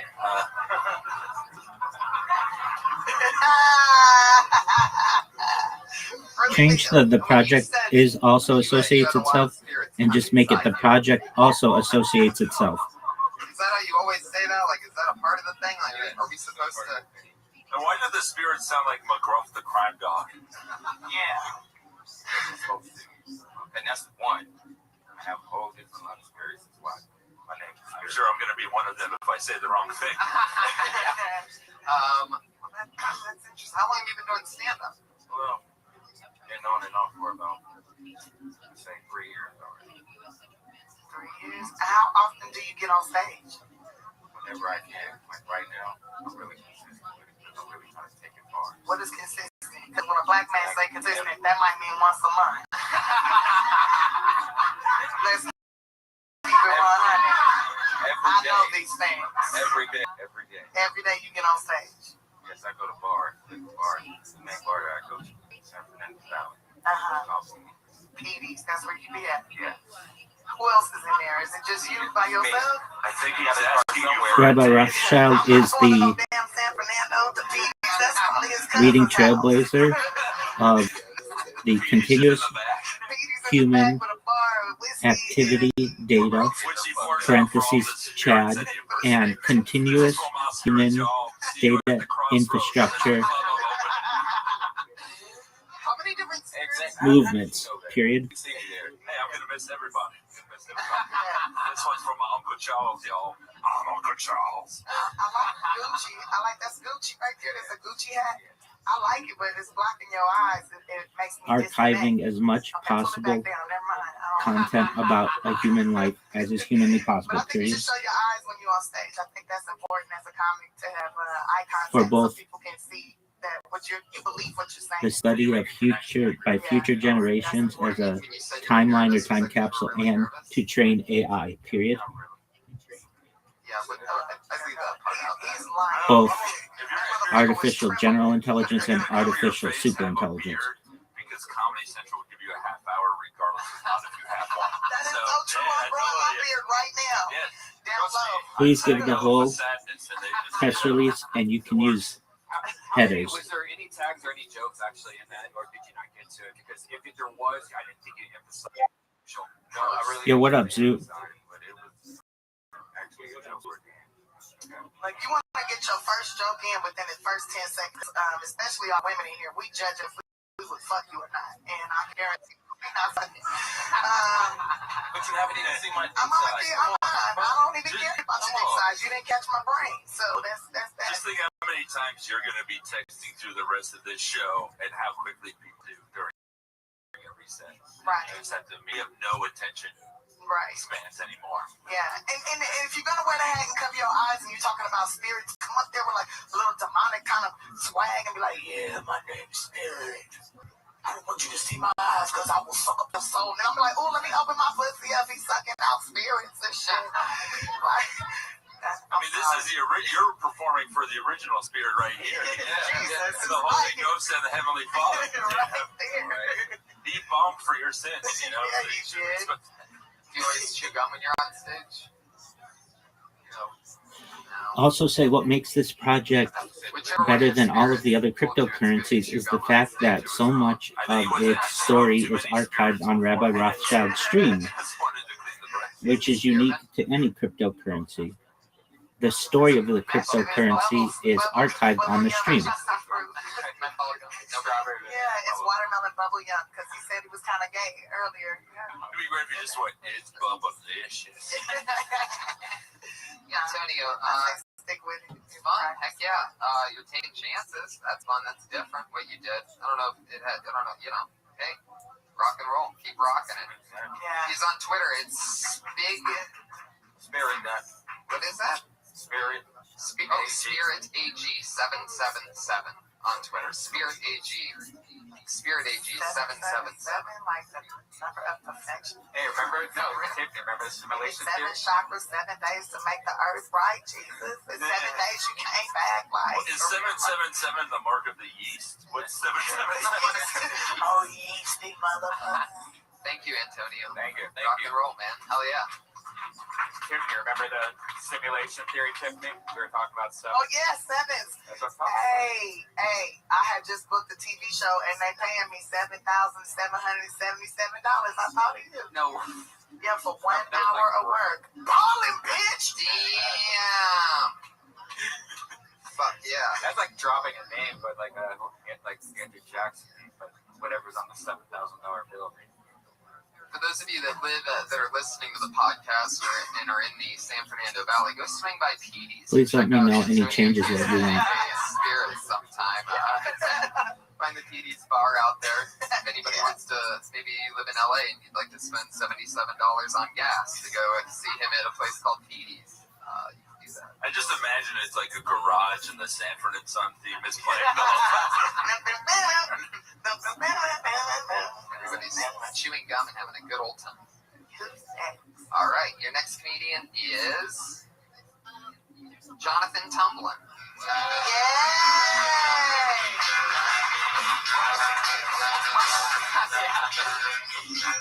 What up? I live with a 31-year-old white man that likes ratchet bitches. I woke up one morning and he was like slaying this girl in his bedroom. And it woke me up, so I was like, I might as well get some water while I'm up. I go into the living room. It's like an 8-year-old little girl playing Little Big Planet on the TV. Now I had 2 decisions to make. I could have just, act like I didn't see her and walk back in my room. But then I heard her mom let out a groan that was just... And then the little girl said, Mommy's crazy. Like, Mama's getting fucked. So, she was talking to me or whatever, and I was going to go back in my room or whatever. And I was like, well, all right, little girl, whoever you are. I pounded her, gave her a pound. She was like, what's that? I was like, it's a pound. So I would go tell my mom that you pounded me. I was like, don't do that. But then I thought about how many times my roommate cock-blocked me. And I was like, yeah, go do it. She never came back. They never came back.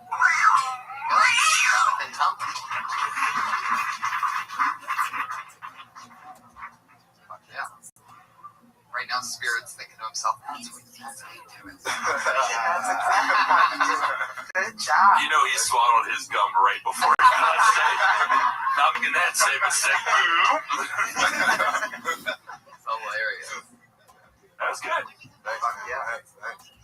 I got a little confused at one part, and then I guess you brought it back for me, which was I didn't know what the fuck, like, I didn't know what was going on with the original thing. Like, I just got lost in who we were watching. You said Little Big Planet. Oh, yeah, it's a game on PlayStation. Yeah, maybe make it more easier, like Mario Brothers or something. Yeah. Unless Sony's paying you, then fucking do it. Right. Available on PS3 and PS Vita. PlayStation Comedian, that'd be great. How do we pull that off? How do we get a sponsorship? I've done some video games. Really? Yeah, I'm in Terminator 3, I think, or 2 or something. Video games. You remember what you did? Yeah, I was just like the neighborhood chick that ended up running with the warriors, and I'm like, the wasps are coming! Oh my god, I'm not going down that hall! That was great. Wow. It's an unlockable character. Scott didn't be watching us. Shit. Yes. Yeah. That was one of my lines. You must have played the game. That is so cute. Hustler, fuck this shit. Hustler, fuck this shit. We better leave. He said he'll be back. That's so fun. I want to go to my grandma's house. Y'all tripping. That's in the video game? Yeah. Oh my god, that is hilarious. Are there any more that you remember? These are great. Let's get her than what the white people are saying while playing it via headset. She's not being homophobic. For people listening at home, please find videos of Tiffany in this game and tag me in that, because I want to see that shit. Yeah, me too. That's hilarious. I know somebody that did the hooker in the newest Grand Theft Auto game. Really? She just got to sit there and just say whatever she wanted. I bet you she got paid like a motherfucker. I'll suck your dick for $5, but first, I need you to rub my feet, motherfucker. That's what I would say if I was a hooker. I've been walking. There's a rubbing feet mini game that you have to do after. I keep pressing X, but all it's doing is touching the toenails. I mean, video games are made by Asians, and foot rubbing is perfected by Asians. We got something here. Yeah, let's do this. Yeah. Let's get a Vietnamese girl to be like, I rub your feet. Yeah. And then I rub your cock. Mario brother, he got a bigger dick. He saved a princess. I love it. What is Little Big Planet? You were actually playing that? I wasn't playing. The little girl was like, that's her, I guess, waiting room game while her mom's getting destroyed. It's a fun game. Yeah, you build a planet, build a whole, your own video game. And why was her mom getting destroyed? She was having sex with her. With your roommate, right? You live with a 31-year-old white dude? Yeah. Where does he meet these girls, on Plenty of Fish? Yep. That's what you gotta understand. When you say 31-year-old white man and an 8-year-old girl, everyone looks at me and thinks the worst. So. That's pretty sad, man. Like, you bring your daughter and your sex date. At least you're not leaving her at home alone. That's even worse. Yeah. Or you're hearing the sounds of love. I have no idea who that man is.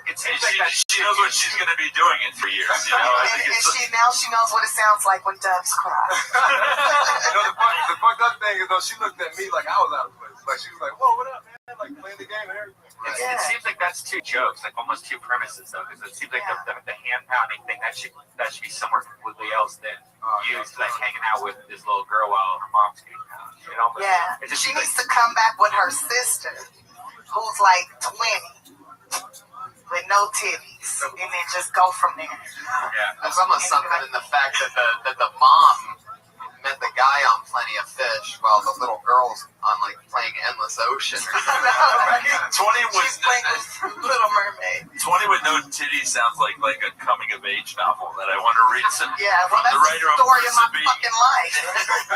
20 no titties. Please fuck me. Jennifer Lawrence is 20 with no titties. The world is flat. You gotta write this. That's great. It's in development. Jonathan, that was great, man. Keep rocking. Good Jonathan Tumblin, everybody. He's J Sherlock T on Twitter, at J Sherlock T. They're realizing how the industry works because they do a set, then we just talk to each other, forget they exist, and then 5 minutes later go, oh, you can go home now. That is. Yeah, there's nothing to win. Hollywood. There's nothing to get. Patriot, how you doing over there? I think you guys covered that pretty well. I think he fell asleep. I think that was just him, just like waking up. Can you fall asleep standing up? Or yeah. Sometimes I dream. Yeah. It's just weird that the microphone's at his dick, so you just think the dick is talking the whole time. Yeah. You got a speaker in the chest mic, and that's where the sound's coming out this way. We found this is the best position for it. Okay. I knew there was a logical answer. The Patriot's a professional background extra, and he's in the background of most major TV shows and a ton of movies. I probably worked with him. You know, I used to be a background actress back in the day, in the late 90s, early 2000s. I was actually the very first African-American woman ever to appear on the Hannah Montana show as an extra walking around in the back. I showed up the first day on time. Wow. And you know what's funny? You say first like there was a last. I think only is probably better.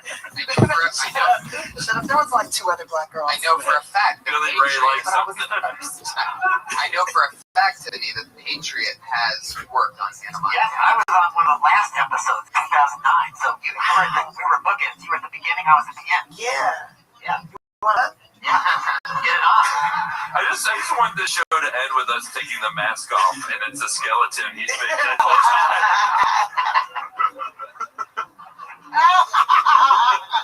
Kind of like Jeff Peterson on Craig Ferguson. Oh, it's so funny. Man, we don't even know what the fuck you're talking about. Yeah. He's got a robot on his show. If you watch the show, you'll see he's got a robot. Oh, he has a robot? Oh, okay. It's a skeleton. It's a robot skeleton. Oh, okay. You got it, Patriot. But you're not a skeleton. No, I'm the real deal. Do you vibrate? Yes, I do all kinds of things, Tiffany. Can you vibrate right now? He has a foot fetish. You Bring that pouch over here. I'll put some vibration on it. My pouch? Motherfucker, I ain't no goddamn kangaroo. She isn't visiting Epcot Center. That ain't no fanny pack. Now, if you want to go down under, who's the next comedian? She goes by the name of Chelsea Grove.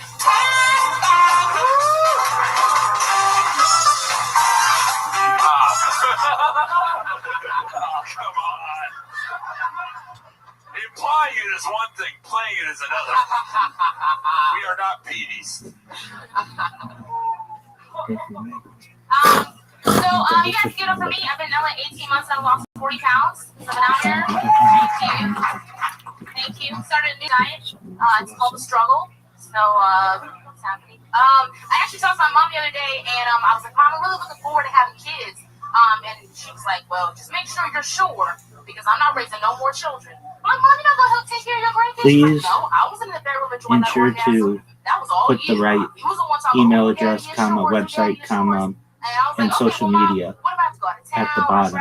She was like, listen, every time you take that child, you think you want to give it over to, just remember, that is what a good nut looks like, okay? That's all the children are. They're just good nuts, good climaxes. Okay. Well, if you're having a bad day or a bad set like this, just remember to still take a pregnancy test. Because when it comes to anything negative, your days will look a whole lot brighter. So, that's it. Chelsea, what was the punchline on the first thing? You're on a diet called... The diet called The Struggle. Like, because that's why I lost weight when I moved out here. I thought you said strong. Oh, yeah. I was talking fast. I think you should go, because I've been on a diet. It's called, pause, but just take a pause and go, The Struggle. Right. Like, emphasize struggle. Okay. Yeah, that would kill them. Okay. Yeah, it's got to be crystal clear. Okay. I mean, because I was thinking, and then you're in the beginning of your next joke, and I'm still trying to think of what exactly it was like. Stroganoff. Do you normally talk that fast? Is that your normal set? Yeah, no, it's something I have to work on. I normally talk fast just in general, but I know on stage I obviously have to not talk so fast. So, And just know that never say that you're bombing. That's our privilege. That's all right. But I mean, I'm joking, but like, don't, because you can lose a crowd for 9 minutes in a 10-minute set and still win them. But the second that you tell them you're done, they realize it. So just, if the first joke doesn't go well, that's fine. Yeah. Maybe we're the assholes, and you'll prove us wrong with the next one. Okay. So just believe in yourself. Always have confidence and believe in yourself. That's important. And damn, I forgot. That regularly taking pregnancy testing sounds like a great premise. I think what you have it right now is a premise. Yeah. And a great one. Like I can't figure out why that would be. It is not a lie. Period. We do have global sports ambitions. Period. We may not be able to pay the sponsor yet, but perhaps someday. Period. Just some kind of play on words or just something. It just was the joke wasn't clear. I just love your energy. Your energy is on point. That's like what I feed off of when I'm at a show. Because I come to comedy shows. When I do come to a show, I come to have a good time. And I want the comedian on stage to be having a good time. And it seems like you were having fun. So to me, that's really important. Thank you. Well, what was the middle one about? There was the second one. Just my mom, I was talking to her about having grandkids or me having kids. And she said, well, don't ever try to bring them over to my house, because I'm not raising more kids. And I was like, well, why? And she said, well, no, you enjoyed that nut, so you enjoy the consequences, which is that child. So that's. And that children are beautiful orgasms. Not that I don't appreciate the offer, I've been pregnant a couple of times and I did not come. And I had to go to Six Flags and get rid of that shit. Because don't have the ability right now Well, that's why they call it the Great Adventure. to make any transfers. Period. Yeah, you're good. You're gonna make it. Oh, thank you. She's on Twitter at @SeeTheFunnyG. Did only black people sign up? I feel really good today. I have a feeling in 5 years we're going to be playing Terminator and hearing her voice. I know, right? Yeah. Take a pregnancy test. The wasp are coming. Do you guys remember? Do you guys have any bit that you remember having? Like that's a great way to award someone. Hasta la vista, baby.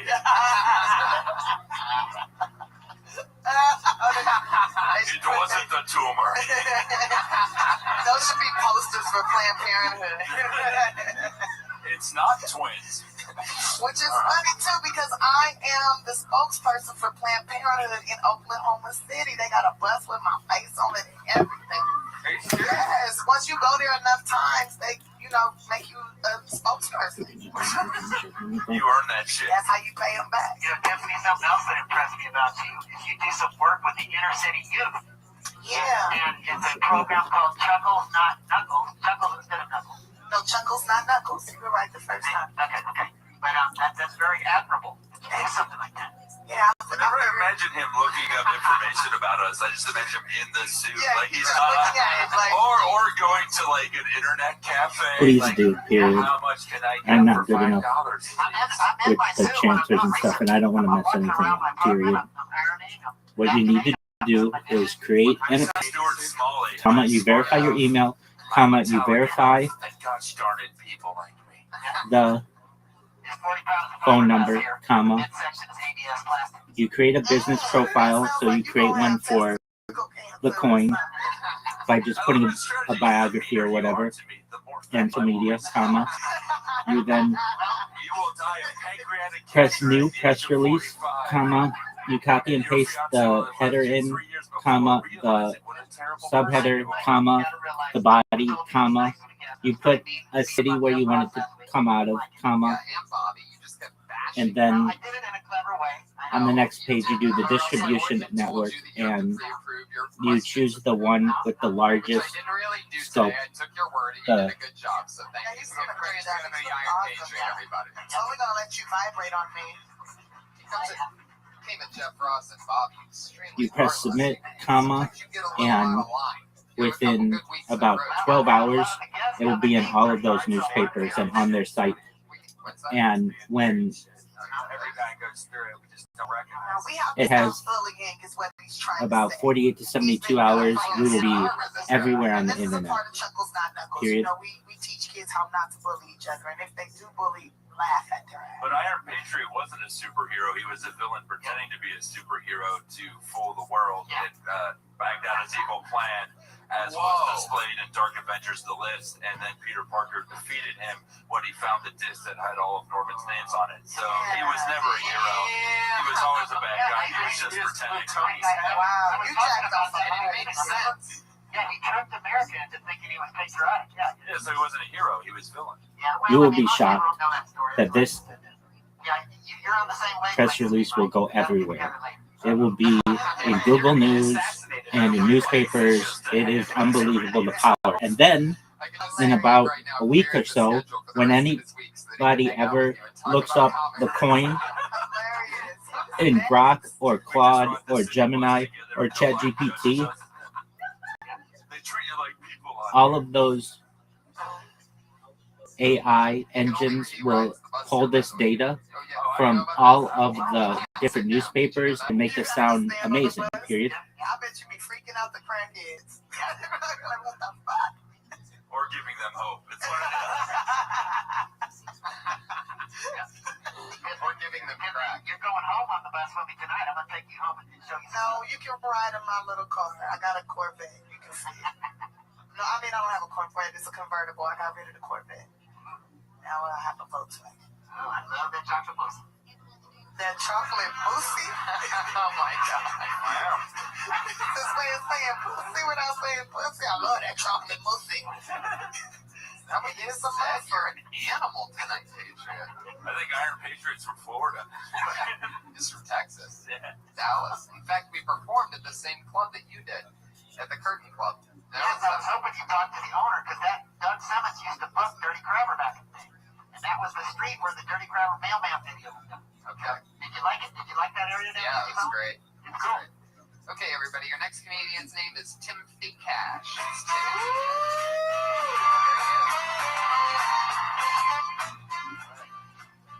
Do a whole minute. Girls want to have sex twice. I'm gonna tell a joke. Actually, I've accepted the fact that I'll probably be single the rest of my life. Not by choice, but because every woman I meet says the same thing. They'll say, I'm tired of playing games. I don't want to play any more games. I need a man that doesn't play games. Love me some Yahtzee. This guy thing don't work out. I don't know what I'm going to do. Already tried my other job. Want to be a fireman. Give it a shot. You know that saying they say, fight fire with fire? Don't. Don't ever do that. Flamethrower will not put out a fire. In fact, it makes it significantly worse. Two cats walk into the bar. Bartender says, You don't need control over it. You just need to create an account and post it with the text. Anybody can do it. It doesn't need approval or anything, period. But you were excellent. that was good, man. It would have been great if you had done the casual right now. Yeah. But it's not up to that. It's not a timing thing. Reddit has me shadow banned. Anytime I post anything, it gets removed. That's why I'm asking someone from the community to help, please. That just further complicated it and gave me 9 more questions. Anyway. Don't fight fire with fire. That's funny. Yeah. Fuck yeah. And, good joke structure. Very good. Yeah, good, right? Start with a minute. Usually like a 2 to 4 minute. Like talker. Is it all non sequiturs? What does that word mean? I'm on Twitter. They're just like quick, like one-liners that aren't connected at all. Oh, like Frasier. Frasier Smith. Come on, folks, these are the jokes. That's how they connect them up. Yeah. But you don't need to do I don't that. really do segues for my one-eighth. Yeah, just do them. Pretty awesome. The fire with fire, it seems like you could go deeper in that. Like, you know, they're like, there was a car fire, so then I did this. You know, there was this. It's actually a little bit longer. Okay, cool. I would tag the Yahtzee thing. I would shorten the front a little bit any way you can, and then tag it. Like, I don't know, just like, I just feel like you talk. If you actually like Yahtzee, like you talking about, like nothing like the feeling of watching 5 die roll out of that little canister. You know, like I don't know, just get into it. I'm surprised that actually is my only thing about Yahtzee, but I really love Yahtzee. Right. And what's the objective is to roll like 5 5s in that or something, right? Well, you actually gotta get like full 50. But I mean, Yahtzee is like that. What's Yahtzee? That's the grand slam. That's 5 to 6. What games do you play when you go to Vegas? Yahtzee. He finds a Yahtzee slot machine. Or it's just him and an old Japanese man who puts $1 million down and he puts down $3. That's just how it goes sometimes, bro. Yahtzee.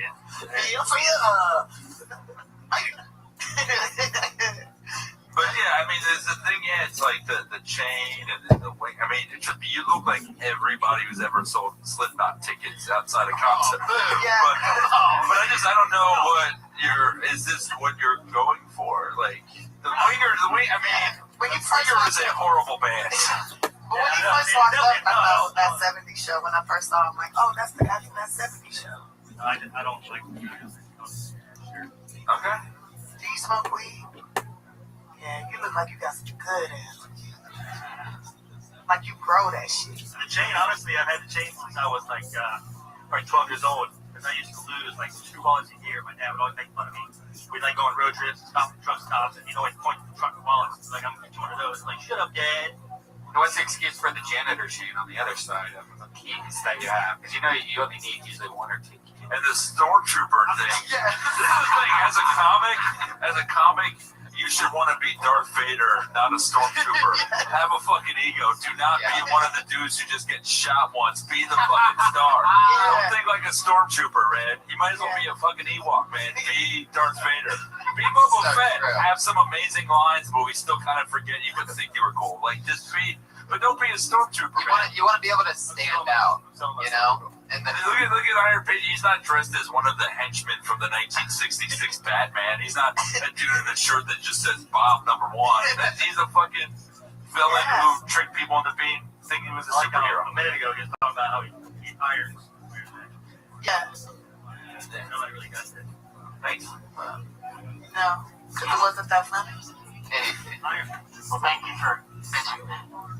I got that. By the way, Tree, you didn't even realize that you said it and it was funny.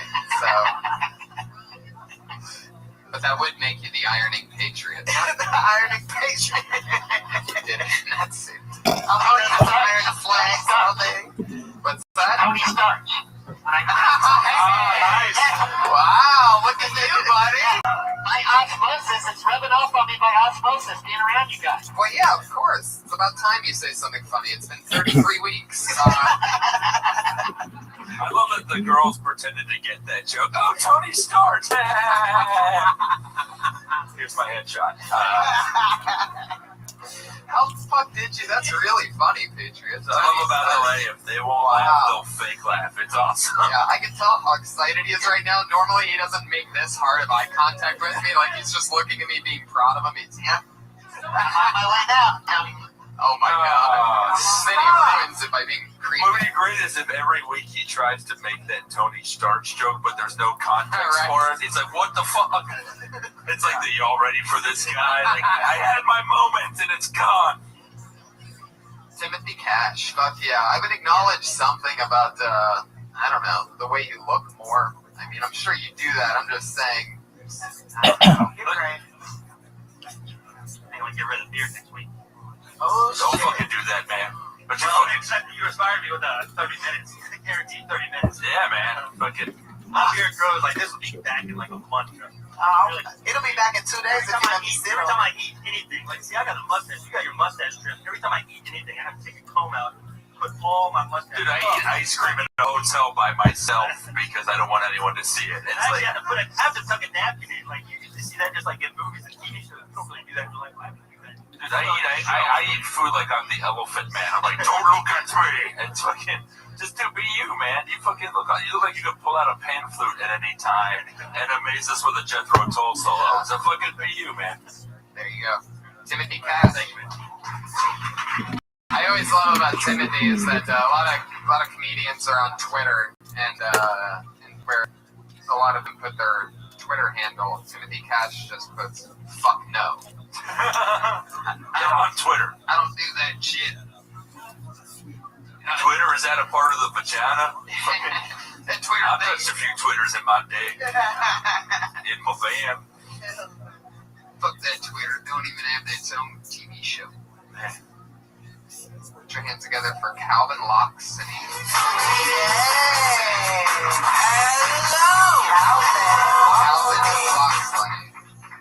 Uh-oh, you know what that means? He just got blacklisted. Yikes. Sucks to be him. R.I.P. Calvin Loxley. The next comedian goes by the name of Eric Vasquez.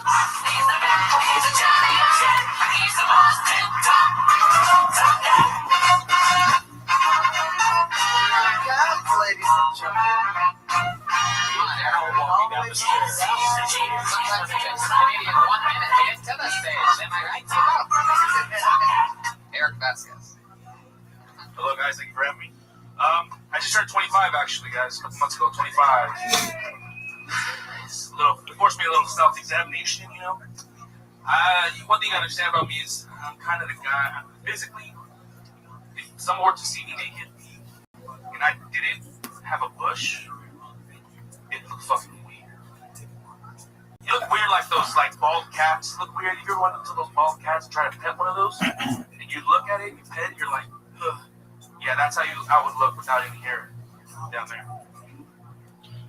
It's actually good to rock a bush sometimes, like I said, because if a woman were to see me naked, she would think two things. One, that's a shitload of hair.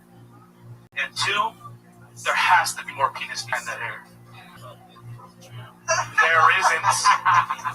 There isn't. But she thinks there is. That'll have one.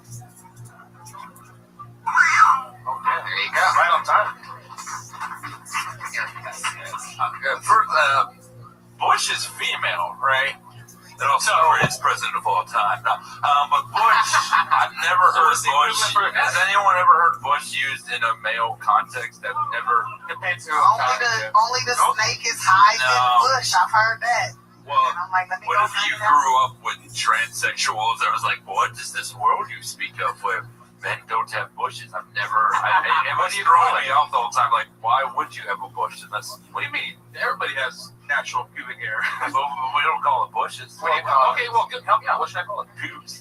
Oh, yeah. You like lots of pubes? Because if I have a bush, it says that I have a lot of hair. It says you have a pussy.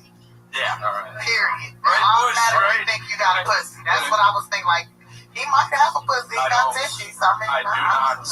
As the only Bush supporter in the room, Bush is female, right? I've just never heard that before. I say it as a joke, you know, like hey, you like how my bush is trimmed, you know, as a joke, not like being serious, you know. Yeah, but I don't think it added. I think it was a Sounds like distraction. pussy to me. So pubes. Is that what it is? Pubes, Something yeah. different? Yeah. Hair. Well, how's the premise? You think? I don't really remember what I call it exactly. I don't know. Coconut fur.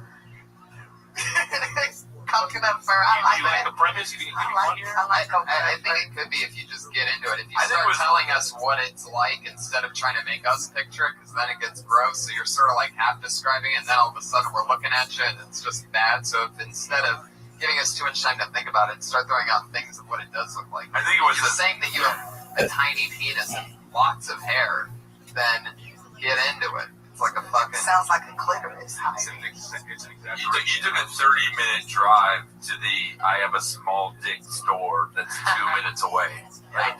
It's just basically I have a small dick, and it was just an overcomplicated way of doing a very basic. And that might even be it. It might even just go, you know, like however you would say it. But, you know, like I would say to come right out with, I have a small dick. That's fine. Or maybe with the other joke. Even worse than that, I have a lot of pubes.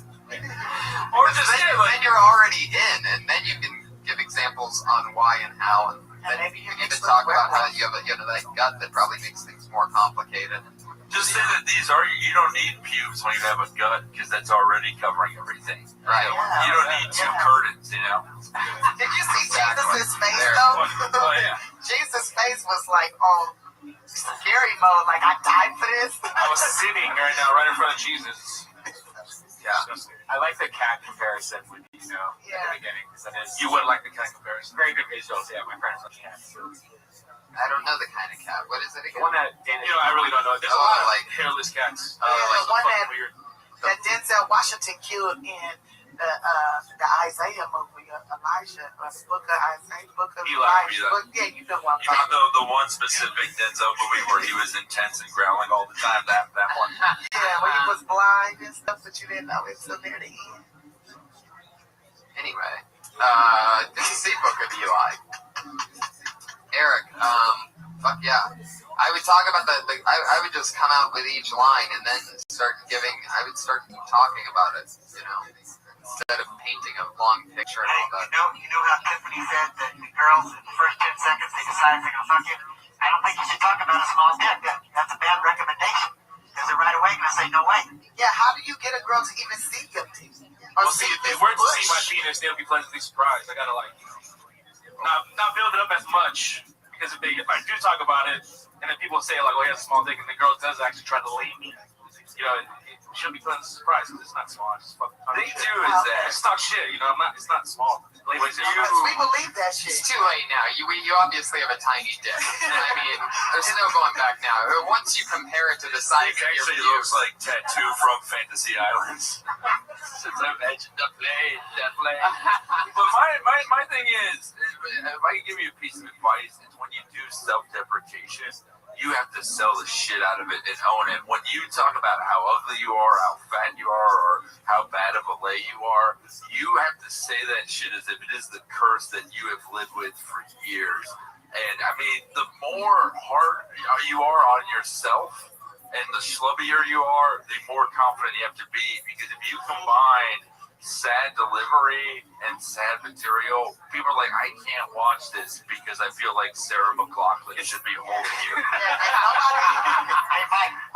Especially because you have the penis of a 2-month-old puppy. It's hilarious because I've actually said that like in front of a crowd, and I've actually got like a Yeah, because nobody So comes it's to not a comedy good. show to feel sorry for you. I'm just trying to make a We joke. just want to fucking have fun. I didn't make it funny. So be confident in your little dick. You know what I'm saying? Like, I got little titties. I'm like, yeah, I got a 31A minus, but somebody gonna suck on these nipples. For just 10 cents a day, you can see Eric Vasquez's bush. In the arms of nature.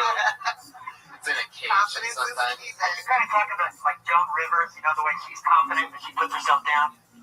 Yeah, you have to own your own sadness. Yeah. You know, because it's got to be fun. That's the key to comedy, is have fun. People do not come to be sad or feel sorry for your ass. They come to have fun. It was yours, so have fun. Were you on a week ago or two? It's the first time. I've been here for a couple months, and it's actually my first time up. But you've been doing comedy other places, right? Or Not mostly around here. Sometimes around here. I've only been doing comedy for 2 months. So. Awesome. So there you go. Well, get up every day, man, and go. I'm trying, brother. Fucking PD's is open. You can go there. Just wherever you need to. Stage time's available. Yeah, but I mean, even though we were making fun of that, I mean, seriously, if he's getting up every day and he's got a place, fucking, that's great. So Do just, it. yeah, find a place. Yeah. Thank you guys. Eric Vasquez. He's on Eric with a K. Eric V Comedy on Twitter at Eric with a Eric Vasquez. For a second, after the first few people, I'm like, is it all black people? It's a minority show tonight. It was interesting. But we didn't get like the whitest. We got like the face of gentrification. So we didn't get that. Yeah. One black person had to give up their spot so that guy could go up. Yeah. Totally. Fuck yeah. Do you guys have a bit that you did when you first started out that, did I really? Did we talk about this? What's this? I don't remember talking about it. He said everything I did. I don't know. I don't remember. Did you have a bit when you started out doing comedy that you are embarrassed that you did? Like when you very first started, it was like bad, and you remember it being bad. Did I ask you guys this? I swear to God you did. I forgot that I may have when I started. But I think it was like Tiffany only answered it. No, I didn't answer that. I was right on the line, so you freaked me out when I'm like, fuck, did I really? But it's just because we were thinking about it before the last one. That's how we're fucking monsters. Yeah. Our chemists, we've been spending way too much time together. We're both wondering, did I ask her? Anyway, No, you didn't. You want to answer? Yeah, totally. You gonna go first?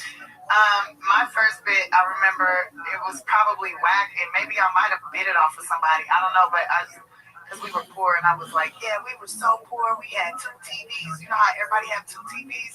But our TVs were in the living room, stacked on top of each other. And one was for picture, and one was for sound. And if my light-skinned sister held the antenna just right, we would get color. That was my joke. It was so whack. That's What a do you good mean joke. that's whack? That's fucking awesome. Yeah, I've always been awesome. Ever since I was 16. Well, fuck this shit. I'm the best. I'm the Beyonce of this shit. But what's this? I just need somebody famous to pass. What's that antenna Did your dad book your gigs for you? No, I didn't know my Why dad. are all the other comics on the show? Yeah, which Beyonce are we talking? You have a mediocre sister that's trying to do comedy? No, none of my sisters aren't mediocre. Them are some bad bitches. I guess maybe I'm the Nicki Minaj. Maybe fuck that. I'm the Kim Kardashian. No, I didn't do it. No, I don't know. I'm just a bad bitch comedy. You're the Tiffany Haddish of comedy. Yeah. Fucking. Yeah, I'm the Tiffany Haddish of comedy, and I've always been good. I'm the Tiffany Haddish of slam poetry. So, y'all ready for this? What if we all just sit up? I'm Tiffany Haddish. No, I'm Tiffany Haddish. And I'll be like, I told you I was white. Please book me for video games. I need this. What was your experience? Oh my God. 3 weeks in, because I did do slam poetry for 7 years while working at McDonald's. I know it's weird, I'm judging people. But I did, and then I started comedy. My 3rd week of comedy, I got my first book gig. This was in Florida, and it was at a lesbian bar. And I literally just had 7 minutes of material, and my closer was about breast cancer. And it was a joke about how awesome it would be if there was a breast cancer porno. And one of the lines of it was, "What should I take off first, my hair or my top?" Another line. It was a whole trailer thing. It was like, and Pat Morita as Dr. Chemo Sabi. And he had died the week before, so I just went in memoriam. That's hilarious. But the whole thing was like the worst, and someone threw a beer bottle at me while I was doing it. I don't remember, some angry man with his lesbian girlfriend. I don't exactly remember what the lesbian who threw the beer bottle at me looked like, but I think it was like one of those bricks that falls on you in Mario Brothers with the face, the flump. But you know what? That was the greatest moment. That was the moment I knew I'd be doing comedy forever, because I'd spent so many years just wanting attention, and I finally got it at a lesbian bar. And you know, and it was great was I stayed. What up, Zoot? One of my 5 pieces of advice to pass on to comics. I stayed. Zoot, can you hear me? 1 second. The worst bomb you could possibly have. Another comic. What's going on, big dog?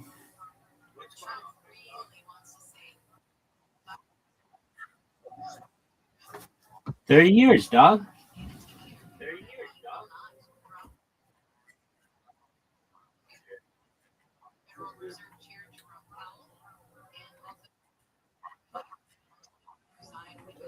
Okay, why don't you call that place?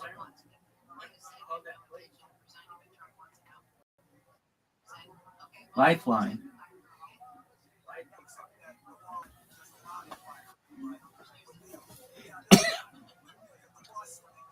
They don't have like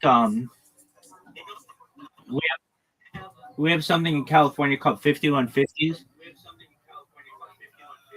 Basically, if you call that number, they put you in a mental health facility for 72 hours.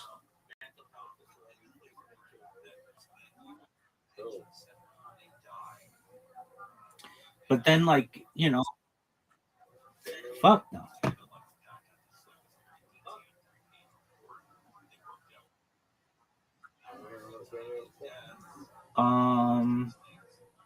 Not to my knowledge.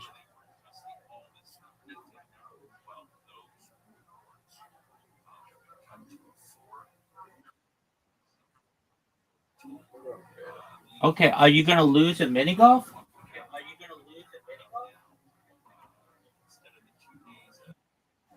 No, right now, dog.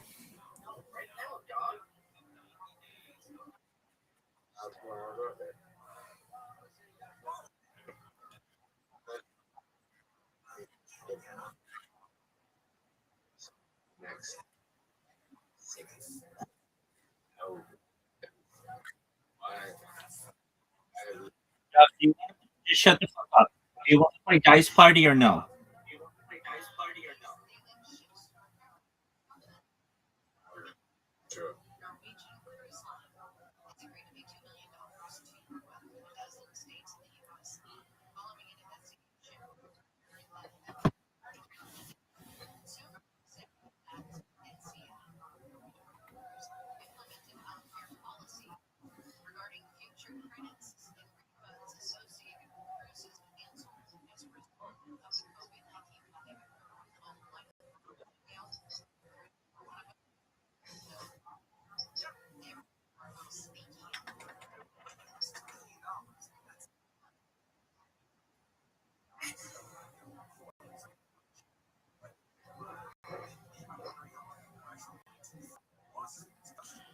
Zoot, you're up.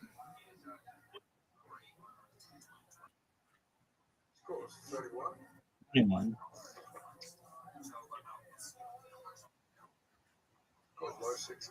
I know.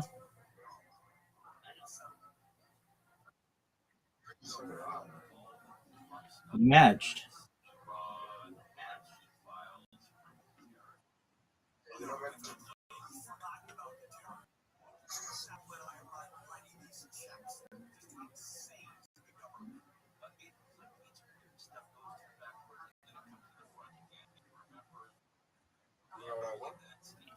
Five sixes. 5 6s.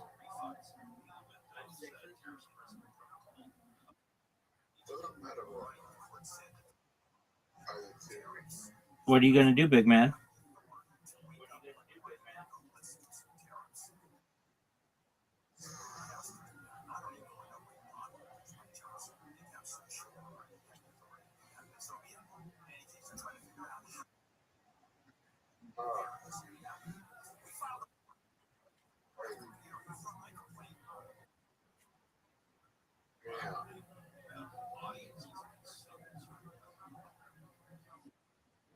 Dude, just go for the full house. Shut the fuck up. Quit fucking around.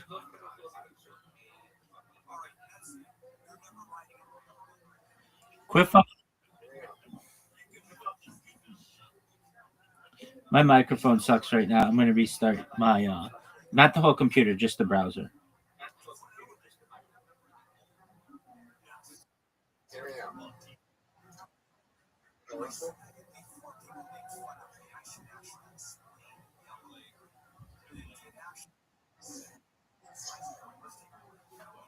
What did you go for?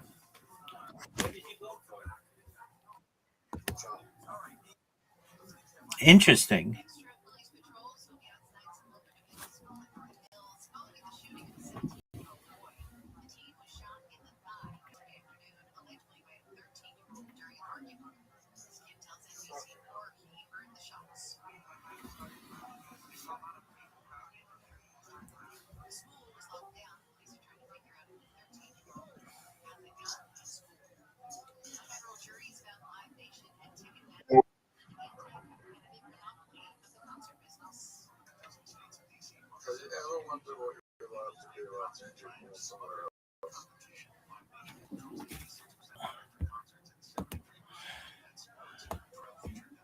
I heard you. I don't know if you can hear me. Just a moment.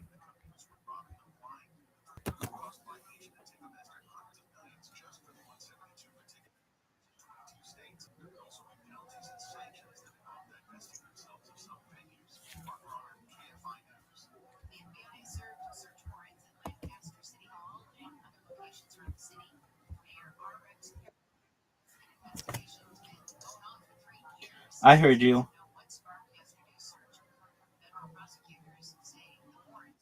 I heard you. Fuck.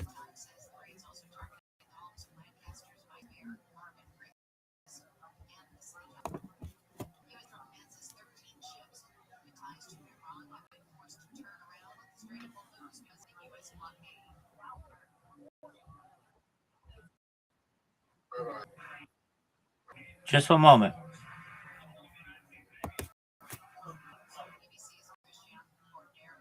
Hear me?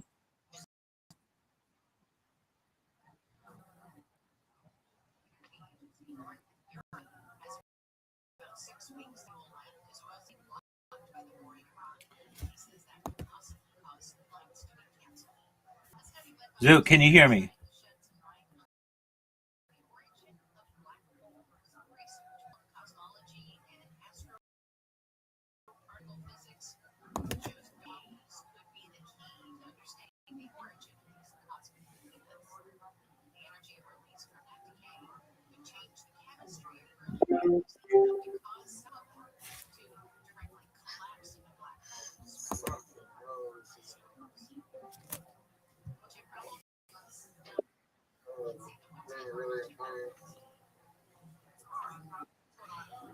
Can you hear me?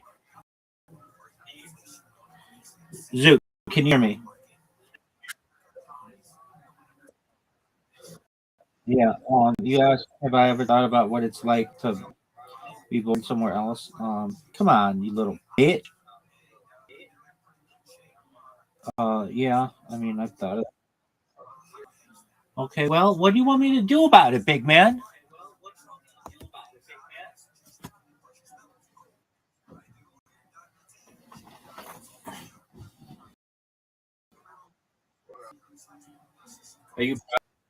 Are you proud of your full house?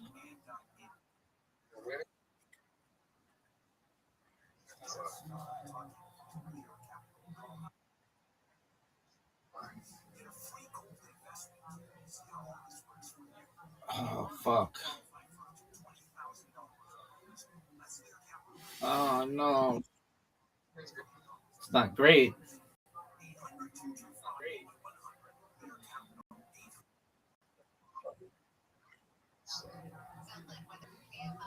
Why do you have that 5 there?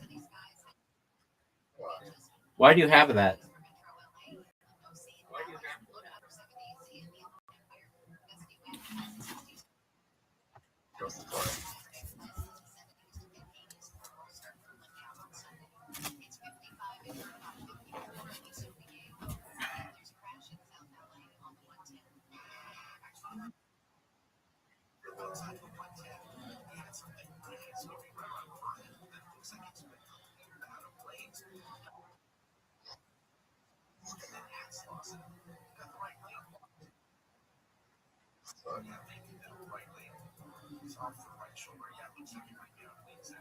Maybe.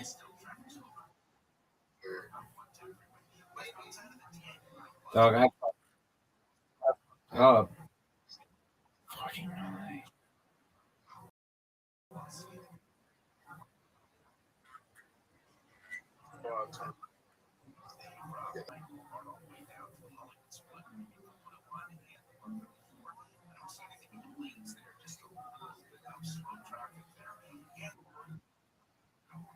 Are you kidding me?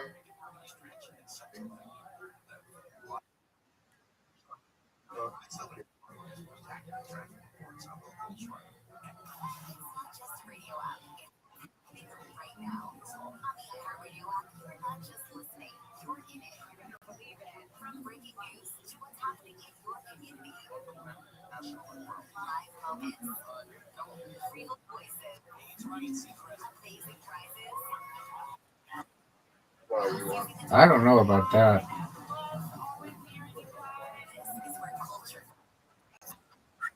That was a big full house.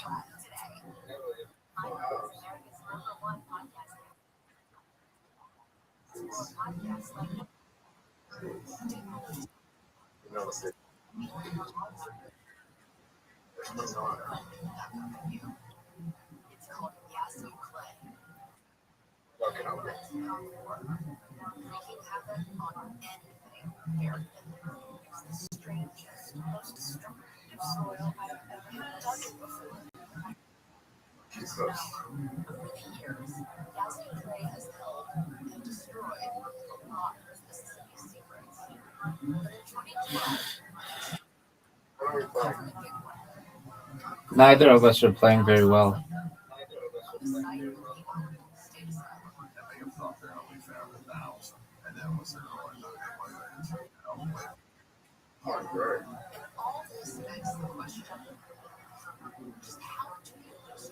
No, you're not.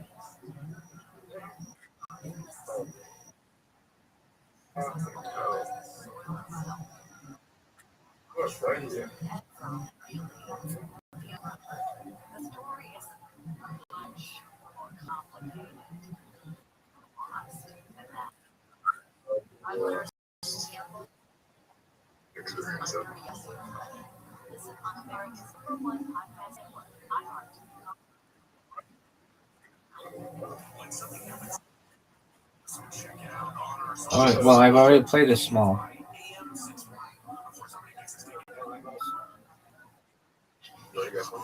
Yes, sir.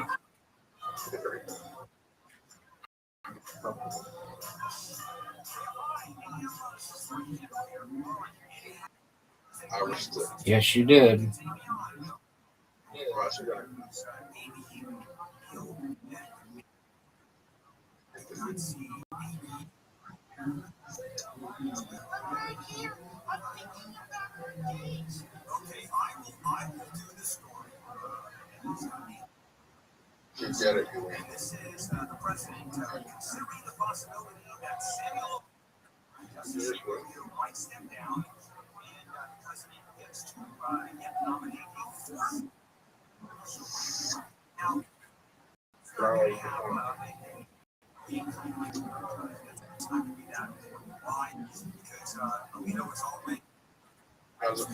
Lovely.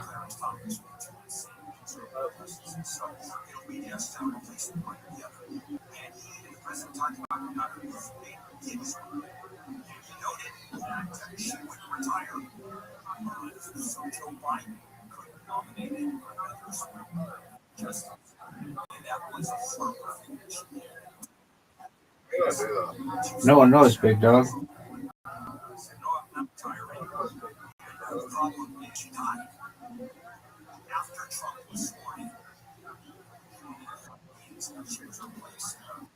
Good game, big dog.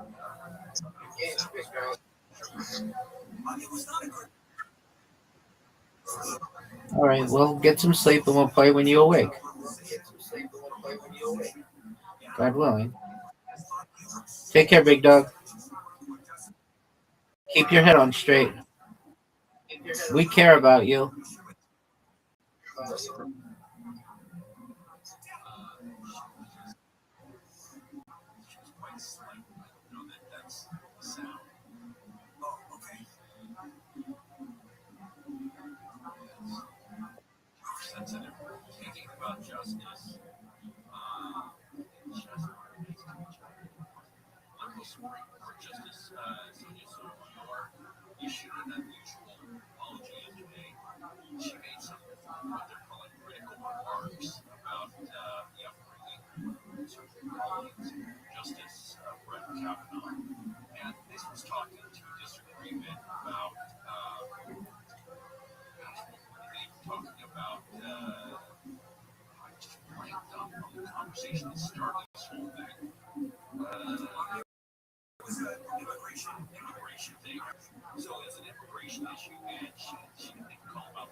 Last call for call boxes.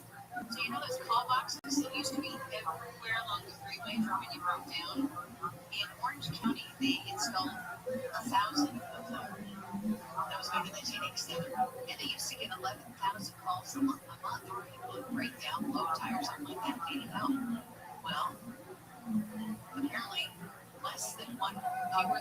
person a day in the last year has gotten out of the car and walked to the call box and given a call. So they're Why?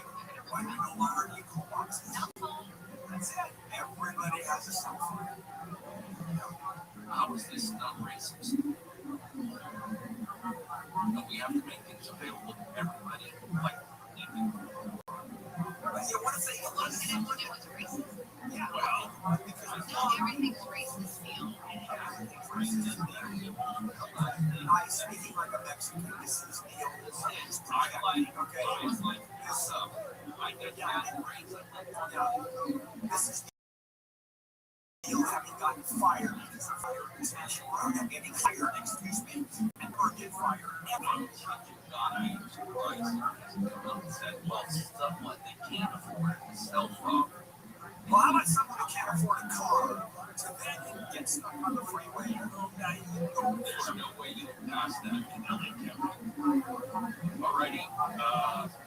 So ACA and the CARES Act big doings, and then Trump came and said we need more money for this.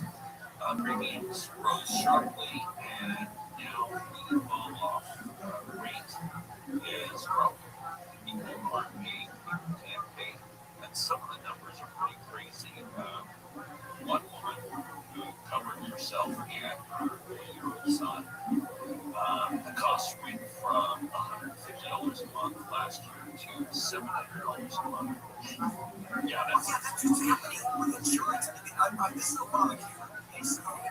And it has been decimating the president and the Republicans have said the ACA is the torment bill of the world. And we have a replacement. Okay, what is it? Well, we have a replacement. What is it? Well, we're going to come up with a replacement. We have plans for it. Okay, what are those plans? Well, we're thinking about it at some point. By that literally, at some point happening. So you had people, because there are no longer government subsidies, or very few of them, it just become too expensive. And insurance in general has become expensive. That's the key point. But under the ACA system, Rather than cause. well, there's two. That was one. And then the other issue is people who have government help in terms of insurance are just, they're out of luck. And millions of people are no longer insured, can no longer afford insurance, or are struggling to pay for insurance and not pay utility bills, for example. It's a tough way to go. It is horrible when you in this country. Also, we don't have a national health plan, which is ludicrous on its face. Every industrialized country in the world has a national health plan. Everyone. Maybe South Africa. Right. It's all right, let's just say we think we have more opportunities. What, to not pay? That's correct. Maybe. Oh, no, it depends on which country you're looking at. You look at Vietnam, huge opportunities. You look at other countries, there's huge opportunities. Now, we are going to have opportunity, don't mistake it. We are, but, it's getting harder and harder not to be physically too. So, boy, that was very deep. Okay. If possible, comma, post the link and then copy and paste the text from the article in the body of the Reddit post, period. This will be very good for SEO, search engine optimization, and GEO, generative engine optimization.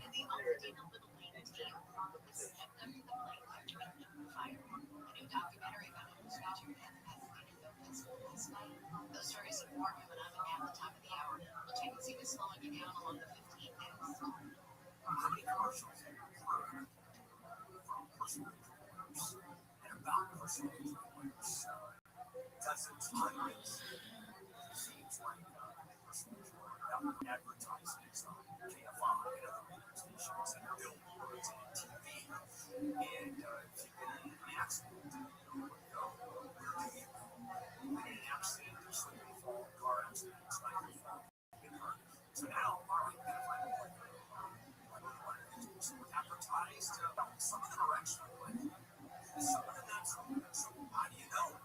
Well, this is why I created Handle101.com. These are lawyers. there's a problem, I make the phone call to the person. And they know what they're talking about. It's important for you to have a lawyer on your side because you're not going to look at this insurance company on your own. That's crazy. Call 888-888-8668. That's 888-888-8668. Or visit handleontheblog.com, handleontheblog.com. Sunny with highs in the 60s at the beaches, Antelope Valley, 70s for the inland areas. This report brought to you by Whole Foods Market from your Toyota Dealers Traffic Center. We make it easy. There's a crash in Ontario on 15. Southbound to south of the 10th freeway. The little problem, it looks like a crash. Someone ran into some sort of debris that was part of an earlier accident. Well, the system says you can set up there. Jammed up just a bit. And around the corner, we've got a stall system westbound before the road. Left lane is blocked, and that's about a 20-minute drive right now west 60 from Ontario out from Diamond Bar. If you're continuing from Diamond Bar into East LA, another 40 minutes to your drive there.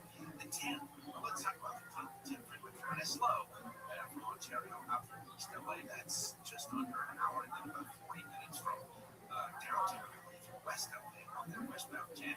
It's a problem speeding from Riverside into 91 freeway westbound from Magnolia to Gypsum King. There's a lot of slow traffic, about a 40-minute drive right now from 15 out towards the 55.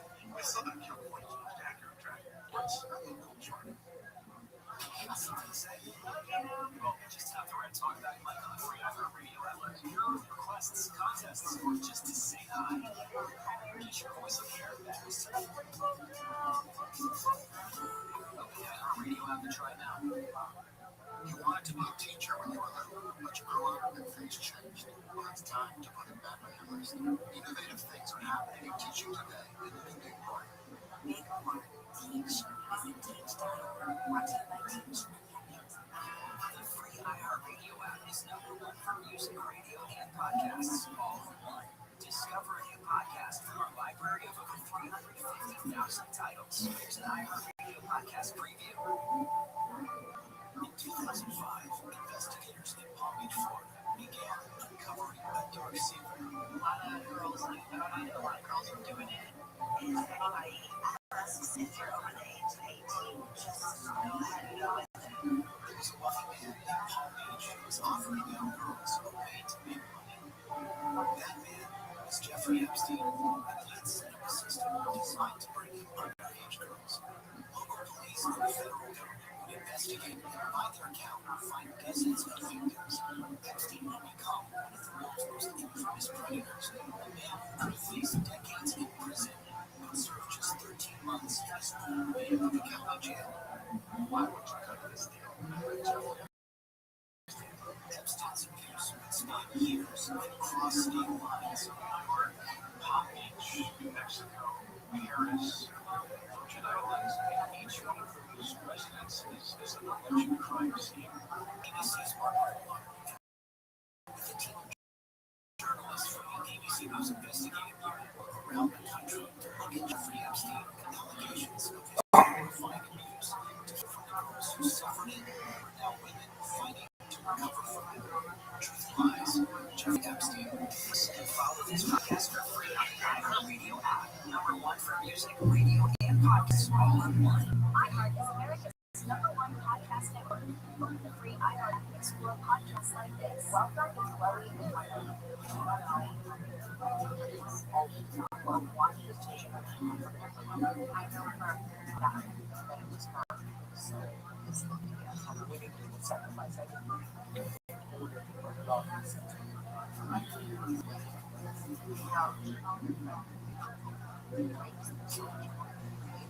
Every week, I'll sit down with fascinating guests. No one knew that it wasn't really bad. So real conversation, straight up, so it started. I mean, when you were away from your ex-husband, you're like, you should have somebody better. People are perfectly happy with themselves. This is a window into my world, those stories that got me. Welcome to Chloe and Martin. Listen on America's #1 podcast network, iHeart. Open your free iHeart app and listen now. Still a very severe weather pattern across the plains and the deep south. From eastern Texas through Arkansas, Louisiana, Mississippi, Alabama. Expect strong to severe thunderstorms with winds around winds, large hail, and Florida heavy rain and winds high up in the upper 80s. Across the central plains, Kansas and Missouri, things are quieting down. Few storms lingering in temperatures near 80. The East Coast is experiencing a warming trend with higher than average temperatures for April. Temps will top out in the low 70s in the northeast, mid 80s in the Mid-Atlantic, and the low 80s for the southeast. The Gulf Coast remains warm and humid and unsettled with scattered storms and temperatures in the low mid-80s. West of the high pressure system holding strong in the desert southwest with mostly sunny skies and temperatures topping out in the low 90s. Mostly sunny skies around California with temperatures in the low 70s in the north and the upper 70s to low 80s in the south. High towers are forecast for the Pacific Northwest with temperatures in the 50s and 60s. That's your national forecast. I'm Tammy Trivia.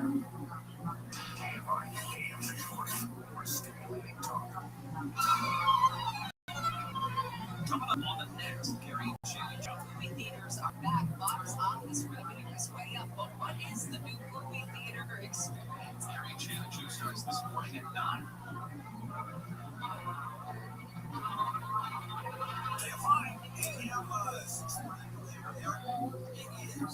Thursday, April 16th. We finish up here on the news. Amy Neal and movies are coming. Okay, so you know how the bee populations have been declining? Maybe they were just hiding. A New York State cemetery could be home to nearly 5.6 million ground nesting bees. A new study says the colony is one of the largest ever recorded and likely one on the list. Of course, bees obviously, you would think they live in hives, but apparently 70% of them are ground nesting bees. They burrow on the ground. Wow, they want. Which is where we got the phrase these days. No, I don't think that's right. Sometimes they work, and sometimes they don't. That was actually very clever. Very good. Thank you for that. I can't get that ideal. That's my One day out. All right. More than 40,000 UC workers, as we talked about a little bit earlier, are threatening to go on strike. No. Here is another problem. Los Angeles is bigger. So, obviously, it's saying it's time to get a brand new higher wages for us. And you're going to see a lot of these walkouts, these contract negotiations. It's going to get expensive, it really is. It's already expensive. That's what I'm not saying. I can get you kind of far that we have more for them than ever before. But we're doing so poorly nationally. It just seems like, wow, in any other business, you go to the malls and walk up and say, I know what you're doing horribly, right? And that's coming from somebody that's Time to name the babies. I know, right? Okay, so the Eagles, in an estimate of Big Bear Lake, are doing very well. The Eagles are actually they're on their own right now. Jackie and Shadow left the nest, but they've survived the first couple of weeks. They're both eating really well, and so they said it's time for the naming contest. They do this every time Jackie and Shadow have Eagles. And so, if you would like to submit a suggested name, I'm guessing there's going to be about 50,000 Sandys suggested. You can do that on the Friends of Big Bear Valley website. Sandy is the founder of Friends of Big Bear Valley. Sandy Steers passed away. But you can do it on their website, friendsofbigbearvalley.com. It's $5 to make one suggestion, $10 to make 3 suggestions, $25 to make 10 suggestions. And then from there, they randomly pick, the finalists. And then the third graders at Big Bear Elementary School are the ones who make the final choice for names this year. I have submitted Adolf Hitler. Why would you do that? How do you think it's going to work out? Well, you Right. You could be a finalist because they're supposed to be computer generated. That is good.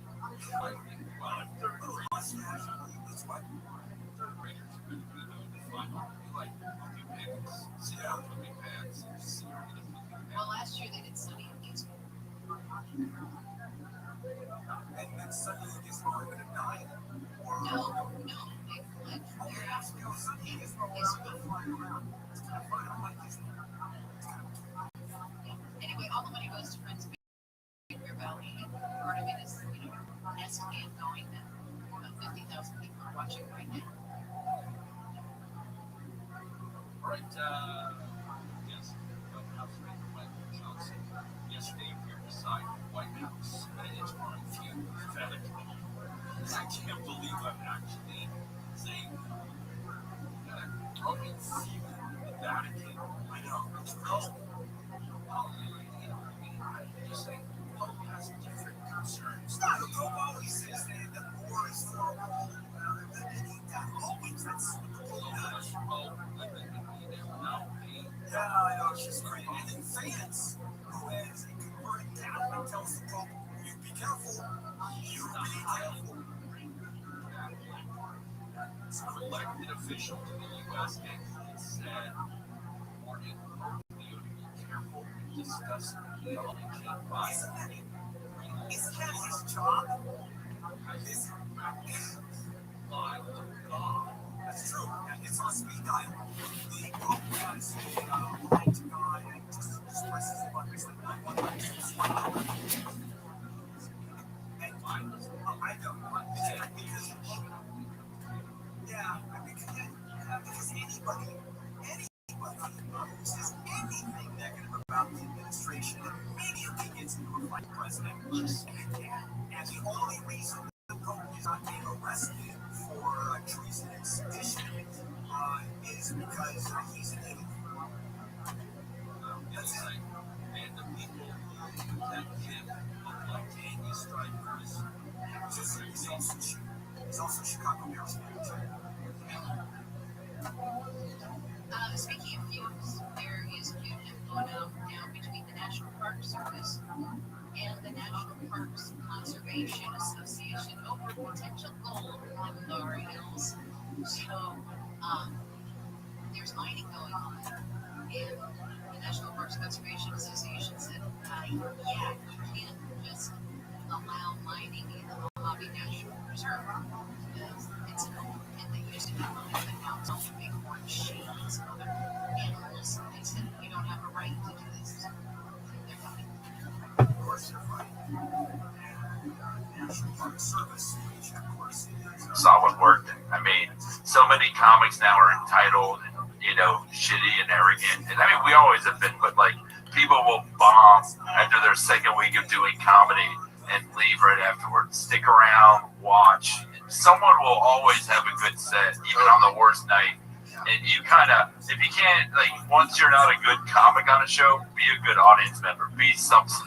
Yeah. Right. In your first few years, I think that's important. It's important to watch comedy because you'll learn so much about timing and presence and a good way to perform and a bad way to perform it. And even if you know that you despise, then learn about what you don't want to do as a comic.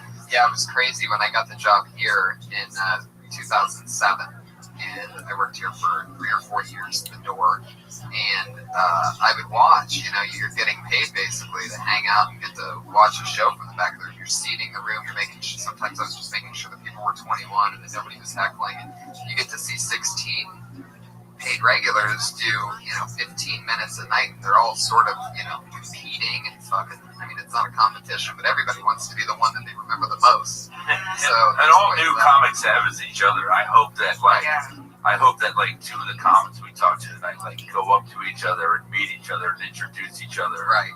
Yeah, there's no better feeling in this show than having somebody come up to me a few weeks later and be like, hey, that one thing, and I won't remember it first, and then I'm like, oh shit, and then, but when they get stuff working, and it all comes together. Remember, the more helpful we are, the less funny we are. Yeah, exactly. Because you're gonna learn today. You're gonna learn today. All right.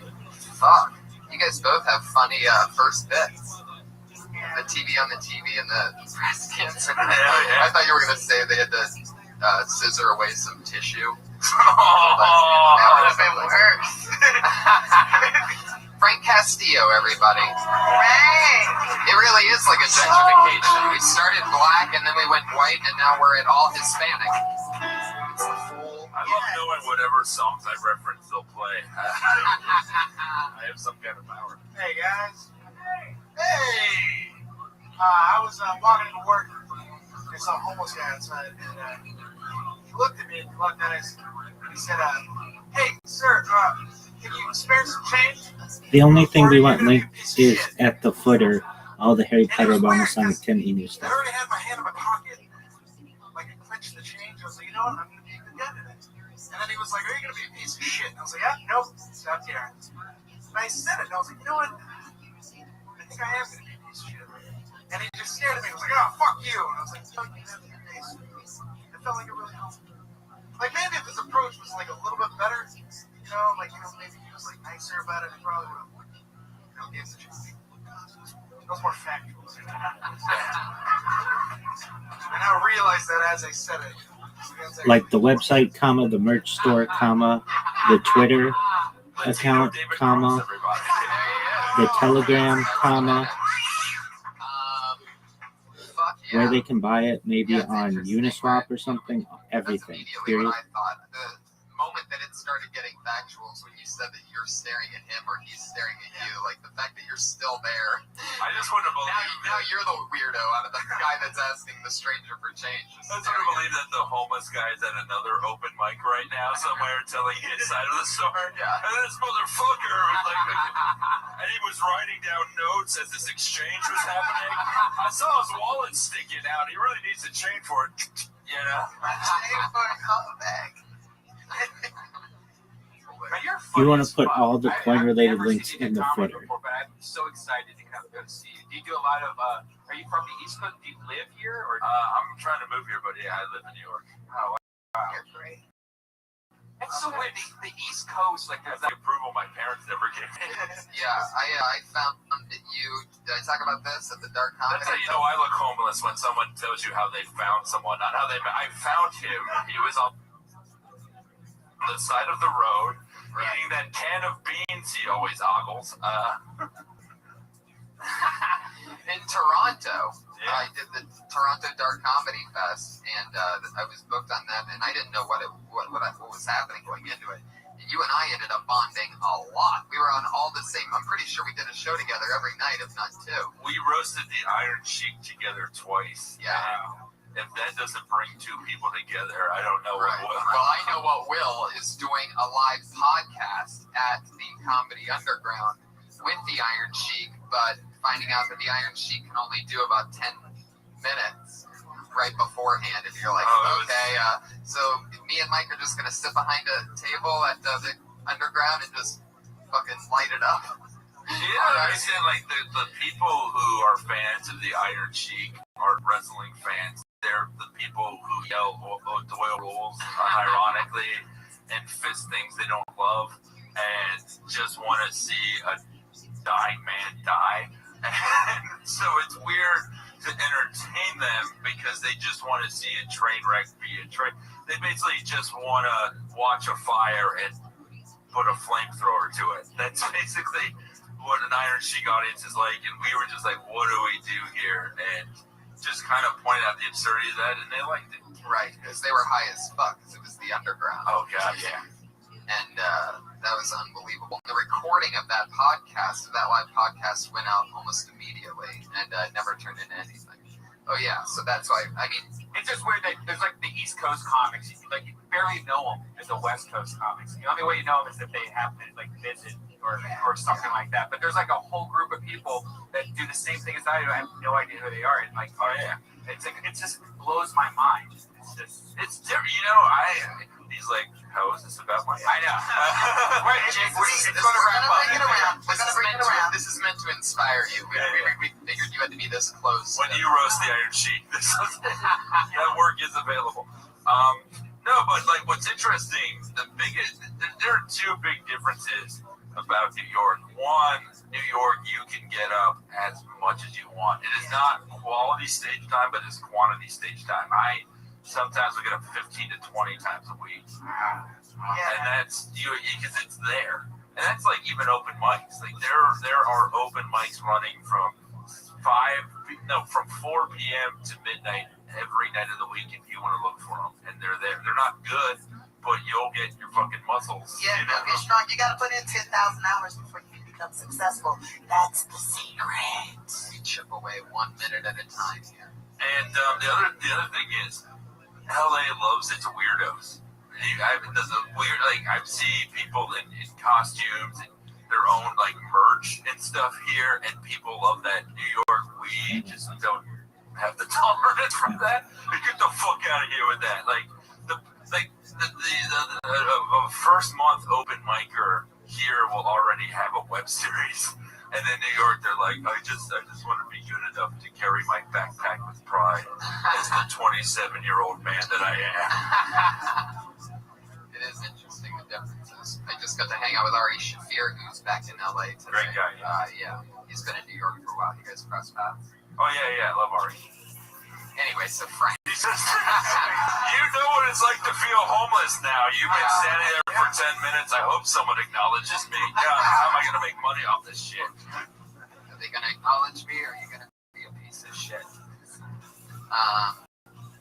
So, fuck yeah. Yeah, well,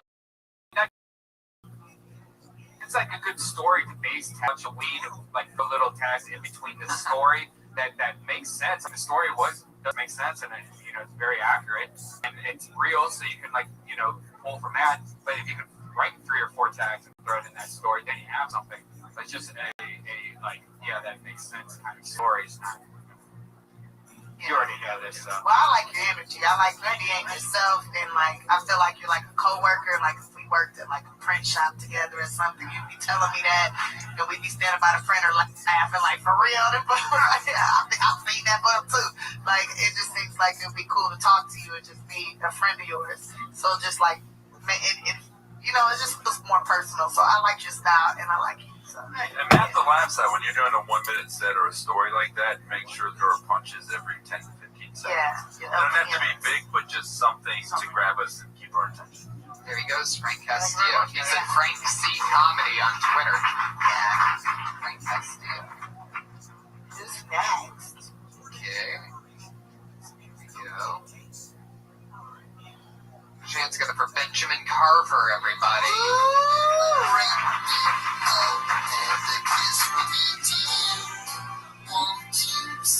Hey, how you guys doing? So, speaking of pussy, $5, right? How you doing? I love chocolate women. Without you girls, there would be no flavor in this world. Hey, I want my next kid to have an afro. You believe that? Because, chocolate girls don't fight, they win. So I figure, you still have the tip, you're going to be arguing. But, let's make it happen. Okay. I don't know, I just had to say that. I just want to give them a taste of their own medicine real quick. He looks like the drunken Jesus that lost his hair at a bar fight. He looks like the gay dude at a nail salon. He's a cool stoner on the podcast. I'm just saying, he is a cool stoner on the podcast. Well, fuck it. Thought it was Dennis Rodman and fucking Miley Cyrus over there on the date. I don't know, I'm just trying to give you a taste of your own medicine. I don't know. It's like it's not working. I was on the bus with this guy. How you doing, Iron Man? Yeah, fine. I know after the movie. Shit. I use public transportation. I get it. Oh, wow. Listen for that. Listen for that. You do that. This is the longest minute that you'll ever spend. Fuck it. You ever see a Jay who should be a silent Bob?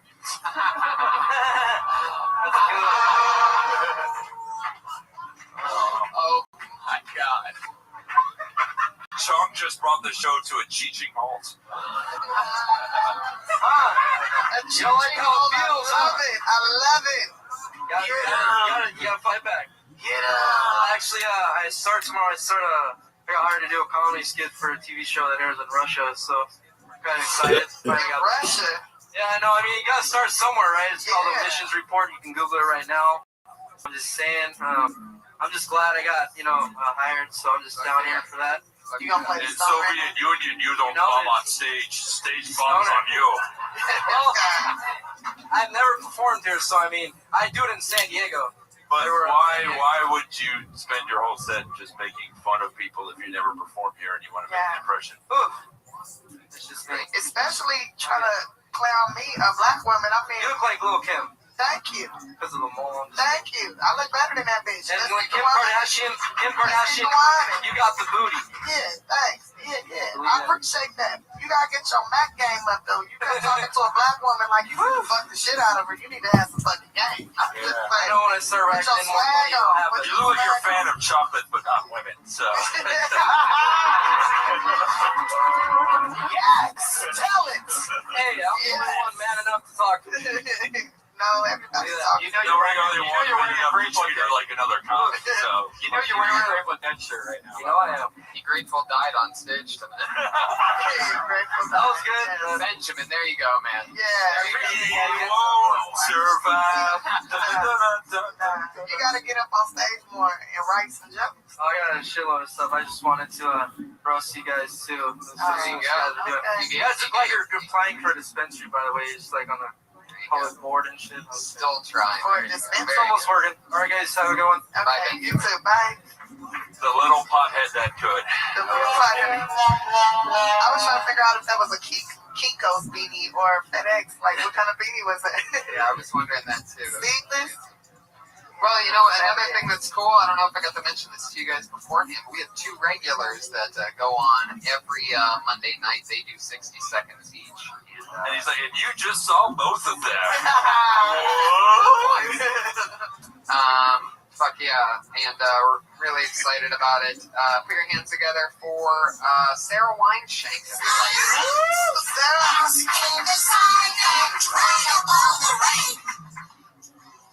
You guys ever see these people that have their sunglasses fastened to a rope? They wear them around their necks. It's weird. It's like sick glasses, bro. Now you'll never lose them. Because they're on a rope around your neck. It's always these dudes that think they're so extreme. Like, they're so extreme that they have to have their glasses tied on a rope around their necks. What the fuck are they doing? Are they jousting? Rock climbing? In what emergency are you gonna need your sunglasses? You know what I'm saying? It's fucking weird. And the cheaper the sunglass, the more likely the rope. Like, no one who has nice sunglasses feels inclined to tie them on a rope. It's always the poor motherfuckers trying to hold on. You know? Their lives are so action-packed, so extreme. Wow, that's Killing so me. funny. Right, that's so funny. Wow. She ready. Get it, girl. And I like your skirt. Sailor Thanks, Moon girl. style. Thanks, girl.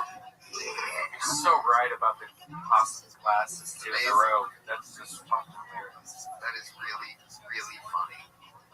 How much more did you have about that? Because it seemed like you could have kept going. I like that. Yeah, it's hard to tell whether you had more or you were just about to start pulling a Frank Castillo and just describing things over and over again. So all of a sudden I'm staring at the guy with a rope around it. The homeless man's name was James. He was 35 years old. I was like trying to take my time. I was nearing the end. It could have gotten weird. Like, had it been like a minute 03, would have been weird. Interesting. I really like it, how it is. Like, I think you're getting it out there just enough, the information. And with your style and with the other things that irk you and those other goosey things, I think that all really goes well together. Fuck yeah.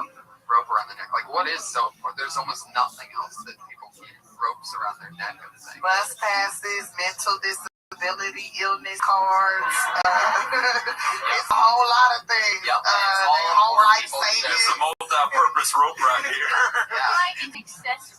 But exactly what you just said all goes with what you're saying. Like, even anything on a rope it never is rich person like stuff. a house kid, It's like never, a you never latchkey see kid, one of the latchkey kids. you never see anybody's Maserati key connected to a rover. I just bought a pair of glasses, I guess, for fishermen, and it did come with rope already, but it came with like a big round thing that if you lose it, it floats.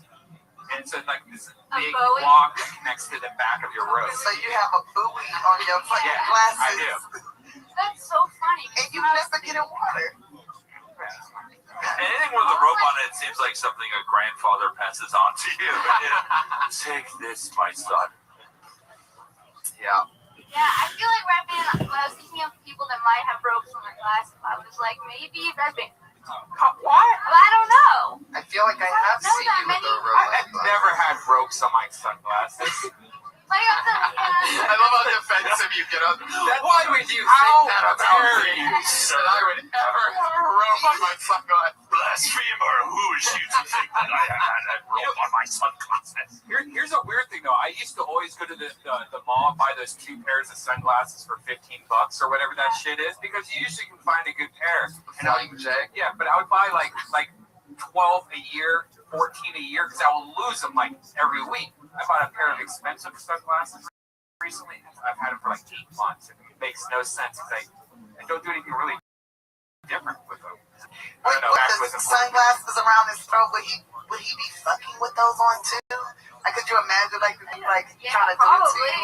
Maybe glasses are hanging over your face, but maybe that's exactly the opposite of that. Is what you'll never need those on a rope for is because he'll ever be getting laid so hard that his sunglasses might fall off. I don't own sunglasses. I just sit in the front of every wrestling event and hope Bret Hart gets beaten someday. Wow, I can just see the tweets of the wrestling fans. That's how I knew kids had money, when they could get the glasses. And I went one time, and we were all the way in the nosebleeds, and my dad was like, "He's not coming up here. He's not walking up here. It's too far." It's so fucking funny. Sarah Wineshank, another great set. She's on Twitter at Princess Shank. That's the word princess, SHENK. That's Princess Shank. So fun. And this is our other regular. She dropped out of college at Florida State University, Florida, home of the Gators.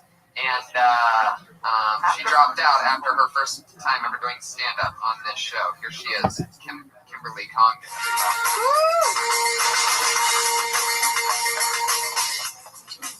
What's up, guys? I want to tell you something funny that I read earlier. A little fact.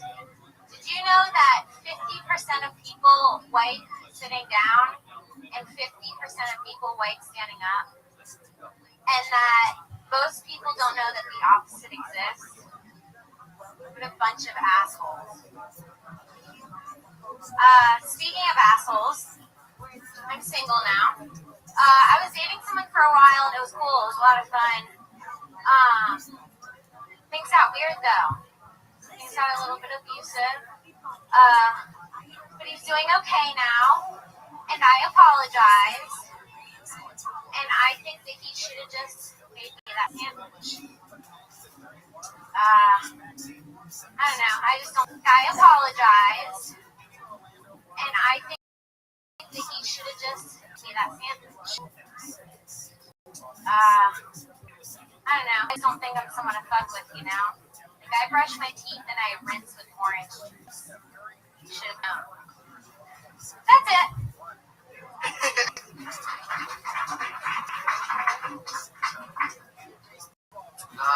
How long was that?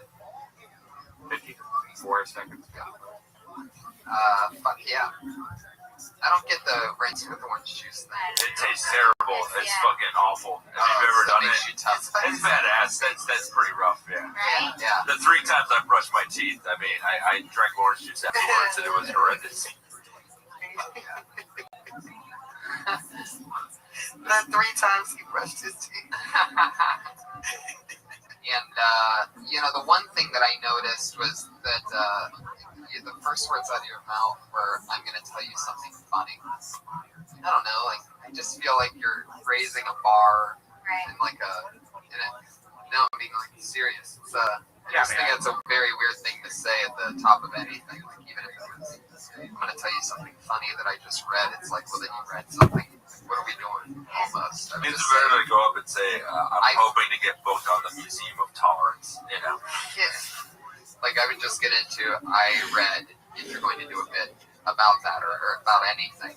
I got a strange story to tell you about a new interesting fact I learned. Yeah. What I learned today is that. Yeah, anytime someone's like, here's something funny, you know, it's like the audience is going to decide that anyway. Yeah, exactly. So if you tell them it's funny, they're like, oh, this is going to be crazy, instead of you being an underdog and them wanting to see something funny.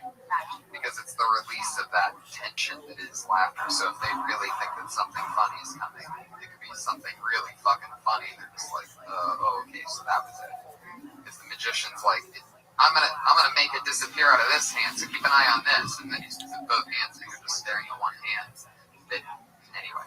The abuse joke I like, but I think it needs to go further and go to this point of absurdity, because now where it's at, it's just kind of basic. An LA sandwich, but go even further. Give us the whole story. The crazier it is, and you overpowering him, and like, because the idea is funny, it's a great premise, but it just needs to go further, because the way that it is now, it's like, I guess that did happen. You know? Like, he shouldn't leave his phone unattended, or he should have moved his head when I do the phone. Like, he should learn how to duck. Even though, like, old, you know, stereotypes, like, you know, and that's what he gets for sassing off, you know, or just like. It's so sad when he had to, you know, and make him purposely masculine, like, and then he had to go to his construction job the next day and said he fell down some stairs, you know. Yeah, I get into that more. I didn't choke him, I hugged him with my hands. I would get into that one more. I would probably lose the asshole one from the top. And I wouldn't tell people that things are funny that are coming before it happens. They're sort of hoping that anyway. There she is. That Can I say something real quick before? He said, 50% stand up and white, 50% sit down. But that's statistically different for women. And if it's just women, is it like 80% sit down? Because they already that's not a real statistic. I actually talk about the same thing on stage. Street flash blue. Myself, so. But if it's just women, though, is it higher? Just because women sit down. I don't know. This is something. We sit down when we urinate. Sometimes we in public. She's at Kimberly Congan on Twitter. But yeah, so Mike Lawrence on Twitter, at Tiffany Haddish. Anything else you guys got coming up you want to promote? I'll be on Epic TV February 14th with Jenny McCarthy doing the Dirty, Sexy, Funny Comedy Show. She's ready. Let's go. And I'll be at San Francisco Sketch Fest February 7th and the 8th. Awesome. The comic. What's your Twitter? The Mike Lawrence. The Mike Lawrence. And Tiffany Haddish. And at Comic Patriot on Twitter, tweeting pictures of himself in the background of things, tweeting everything show that you need to know. I'm Tony Hinchcliffe. Brian. Hey. Look for a big announcement soon for me and Tony. Death Squad was so successful in Texas. We're going to take this very soon. Death Squad! Thank you guys so much for coming out tonight. Hopefully you'll come back again soon and hang out with us. Doug Benson next week. Stay tuned for the Ding Dong Show.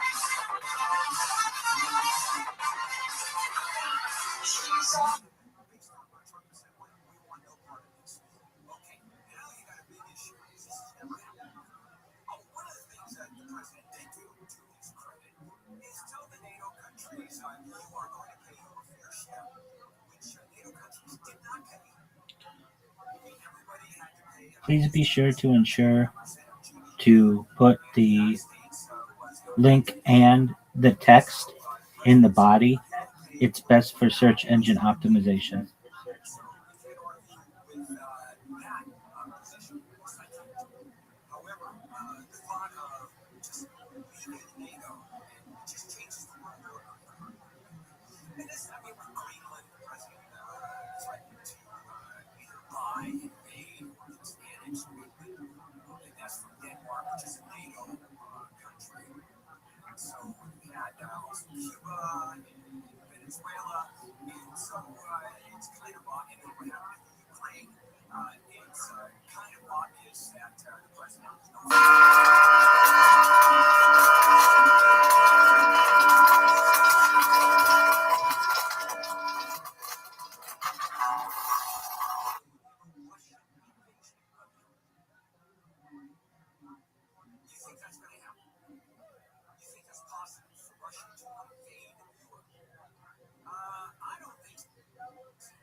Wizarding.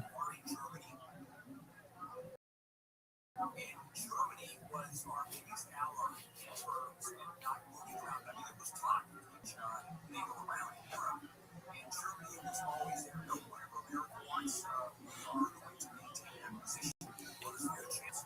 Wait a minute, let's look at this. This is not, this is pretty volatile stuff. And even if you have a new president coming in, of course, we're going to. President Trump has turned out he can't run again. What will happen is Europe still now, Europe looks at America and says, do we want to ever trust America? Is the trust misplaced where it was automatic? So do you need to have those kinds of forces, or is America willing to keep NATO, willing to be part of NATO, NATO is America? So Europe is starting to realize, okay, maybe we have to not rely so much on the United States and rely on ourselves. Maybe it's time for us to put our feet on in terms of world security. And we can do it on our own. The armies of NATO, these countries have world-class armies. Germany is an army. France is an army. March backwards. It is it's a different world today. And the president is acknowledging that. Now, Where am I looking for? Imagine being able to build an app with your name on it. Yo, how about you shut the fuck up? How about I build an app that gives you a fucking car wash in your driveway, bitch? She says, let's do an Airbnb. Let's do a themed Airbnb. So I go like this. T-Fat K. No. T-Fat K.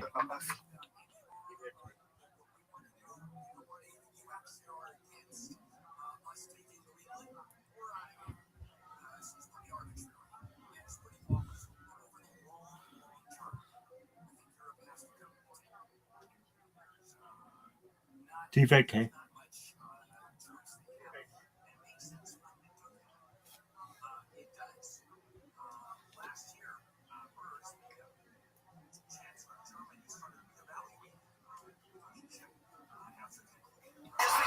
Put me back at it again. It's a fight of the kid. This is really the fight of the kid. Let's go, Chip. Let's go. Tom Cruise. Even Tom Cruise getting older. Oh man, you are the worst, Brian Count. Everybody thinks you suck dick. And you're the worst.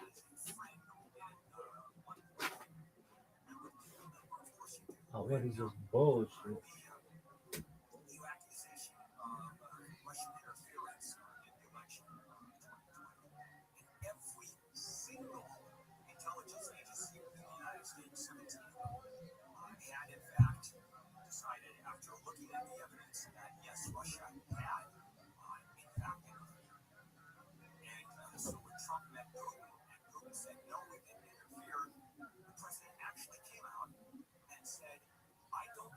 Our intelligence community, I don't believe them.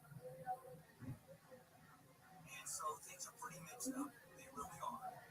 So is NATO going to fail? Is it going to be under European auspices? I think it is. I think it will. And I don't think they have any choice. The shame of it is that this government, our country, is not going to have a lot of credibility anymore. We're just, the president changes his mind every 2 seconds. Tariffs, yes, no, 50%, 20%, 30%.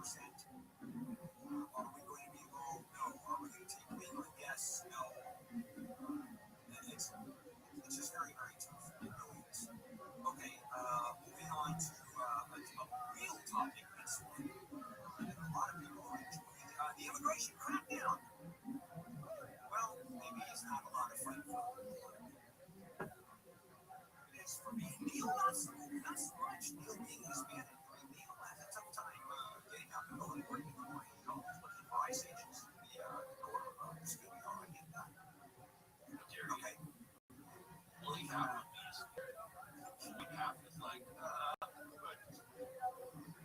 coming back with that. Maybe if I do. Police are looking for a 13-year-old boy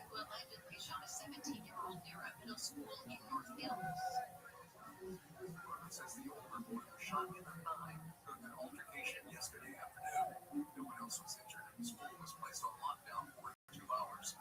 Police believe the victim was on his way to pick up a sibling. The shooting occurred around 8 p.m. The investigation is ongoing. Mark Beatty, KOI News. Another home in the San Fernando Valley has been targeted, but in this break-in Valley Glen, the homeowner activated a remote alarm and scared the burglars off. The break-in last night follows 2 burglaries less than a mile away the night before, and a few days before that, multi-million-dollar homes in Sherman Oaks and Hollywood Hills were broken into. Police say it's not clear if any of the burglaries are connected. Hollywood artists have been pushing back against a massive media merger. More than 2,000 creatives, including Ben Stiller and Pedro Pascal, are opposing the proposed deal between Paramount Skydance and Warner Brothers Discovery. They warn the $111 billion merger could hurt independent voices and limit opportunities for artists. The Senate hearing led by Senator Cory Booker is aiming to address public concern, but Paramount CEO David Ellison backed out at the last minute, citing a death in the family. The shareholder vote is set for April 23rd, but regulators still need to sign off. Heather Brooker, KFI News. Former Chapman University Law School Dean John Eastman has been disbarred by the state Supreme Court.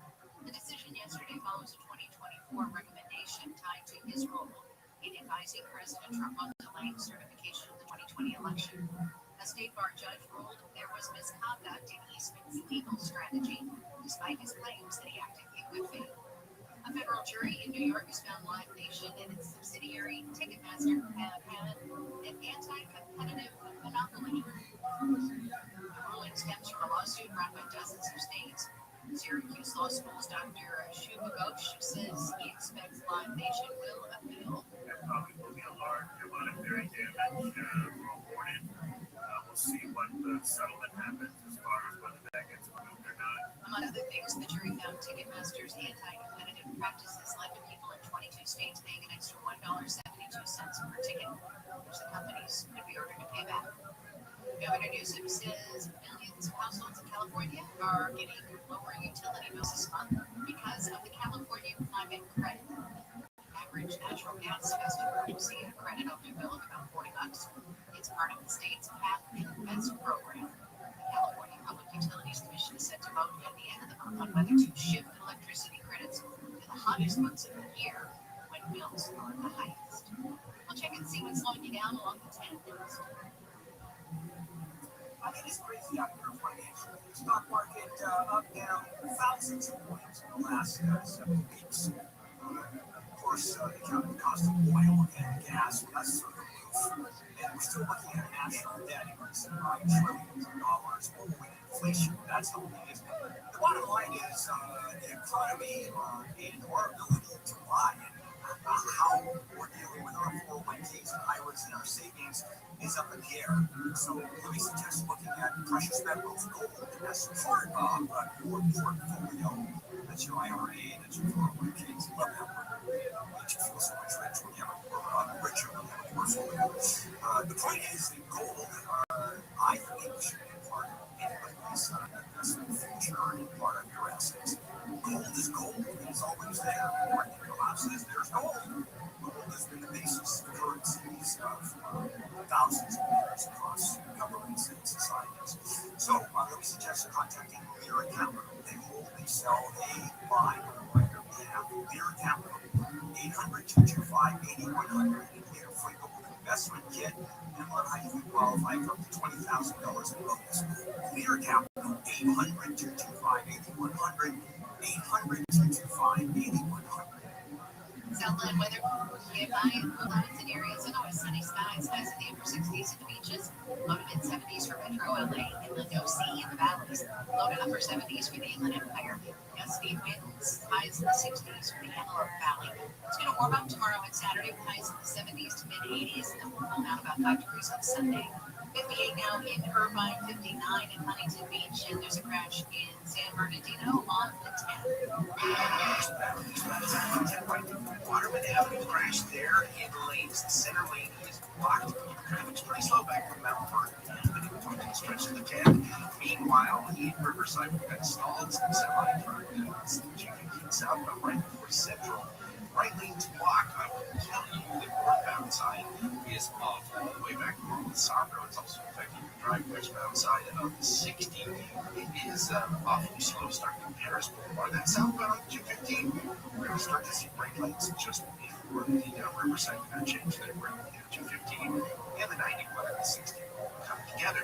COP, you've got a wreck there right on the edge of Orange County 605 southbound approaching the 405. Two left lanes blocked this north of Helena.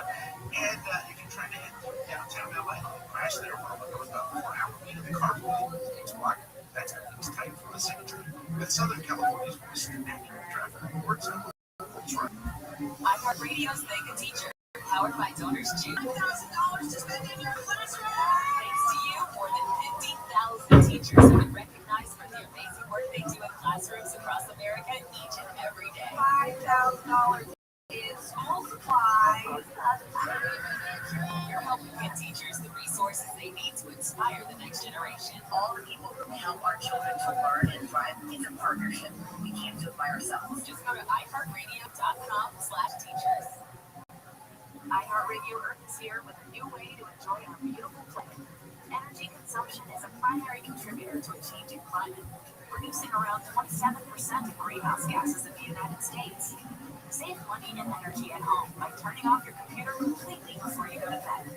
Brought to you by iHeartRadio Earth and the National Environmental Education Foundation. To find more tips for smarter, sustainable living, or to take action in your own community, go to iHeartRadio.com/earth.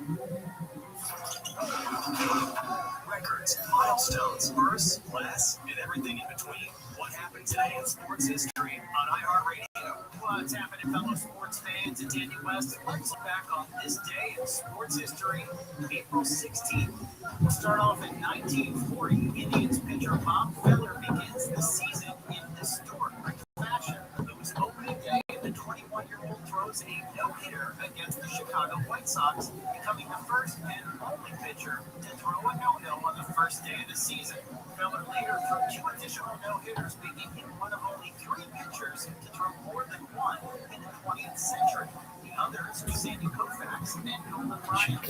Jumping ahead today in 1996,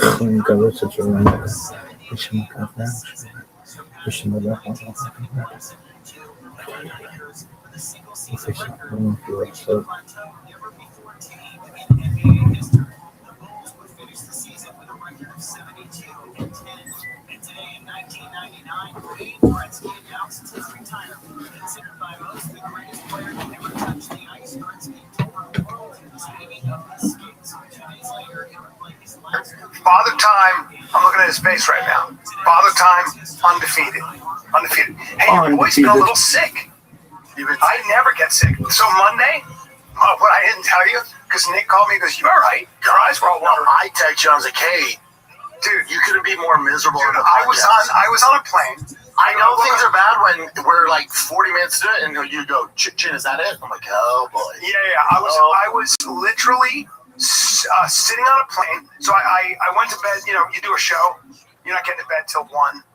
I'm up at 5. Yeah, 4 hours. Trying to sleep on a plane. It wasn't that. I can handle that.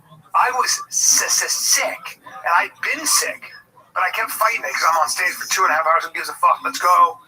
And when I got to the studio, I couldn't really hear. I felt like I was underwater. You were out of it. The old ears were all clogged up, and I was trying not to cough. And then I went home, and everything started hurting. And I mean, my fingers. You said like a body ache? Dude, my fingers. It was so weird. Even my fingers were I don't want to say and I got in the old Betty poo. exactly And I sweat through what it is, but the whole bed. you should. Still not a hundo? You telling your boys? No, I'm not a hundo. And then last night I sweat like a mother. I woke up in wet sheets. And this is the first day I'm feeling. Maybe it's menopause. It might be menopause too. My older. Yeah. I'll tell you what that test does. It makes me smell a little bit.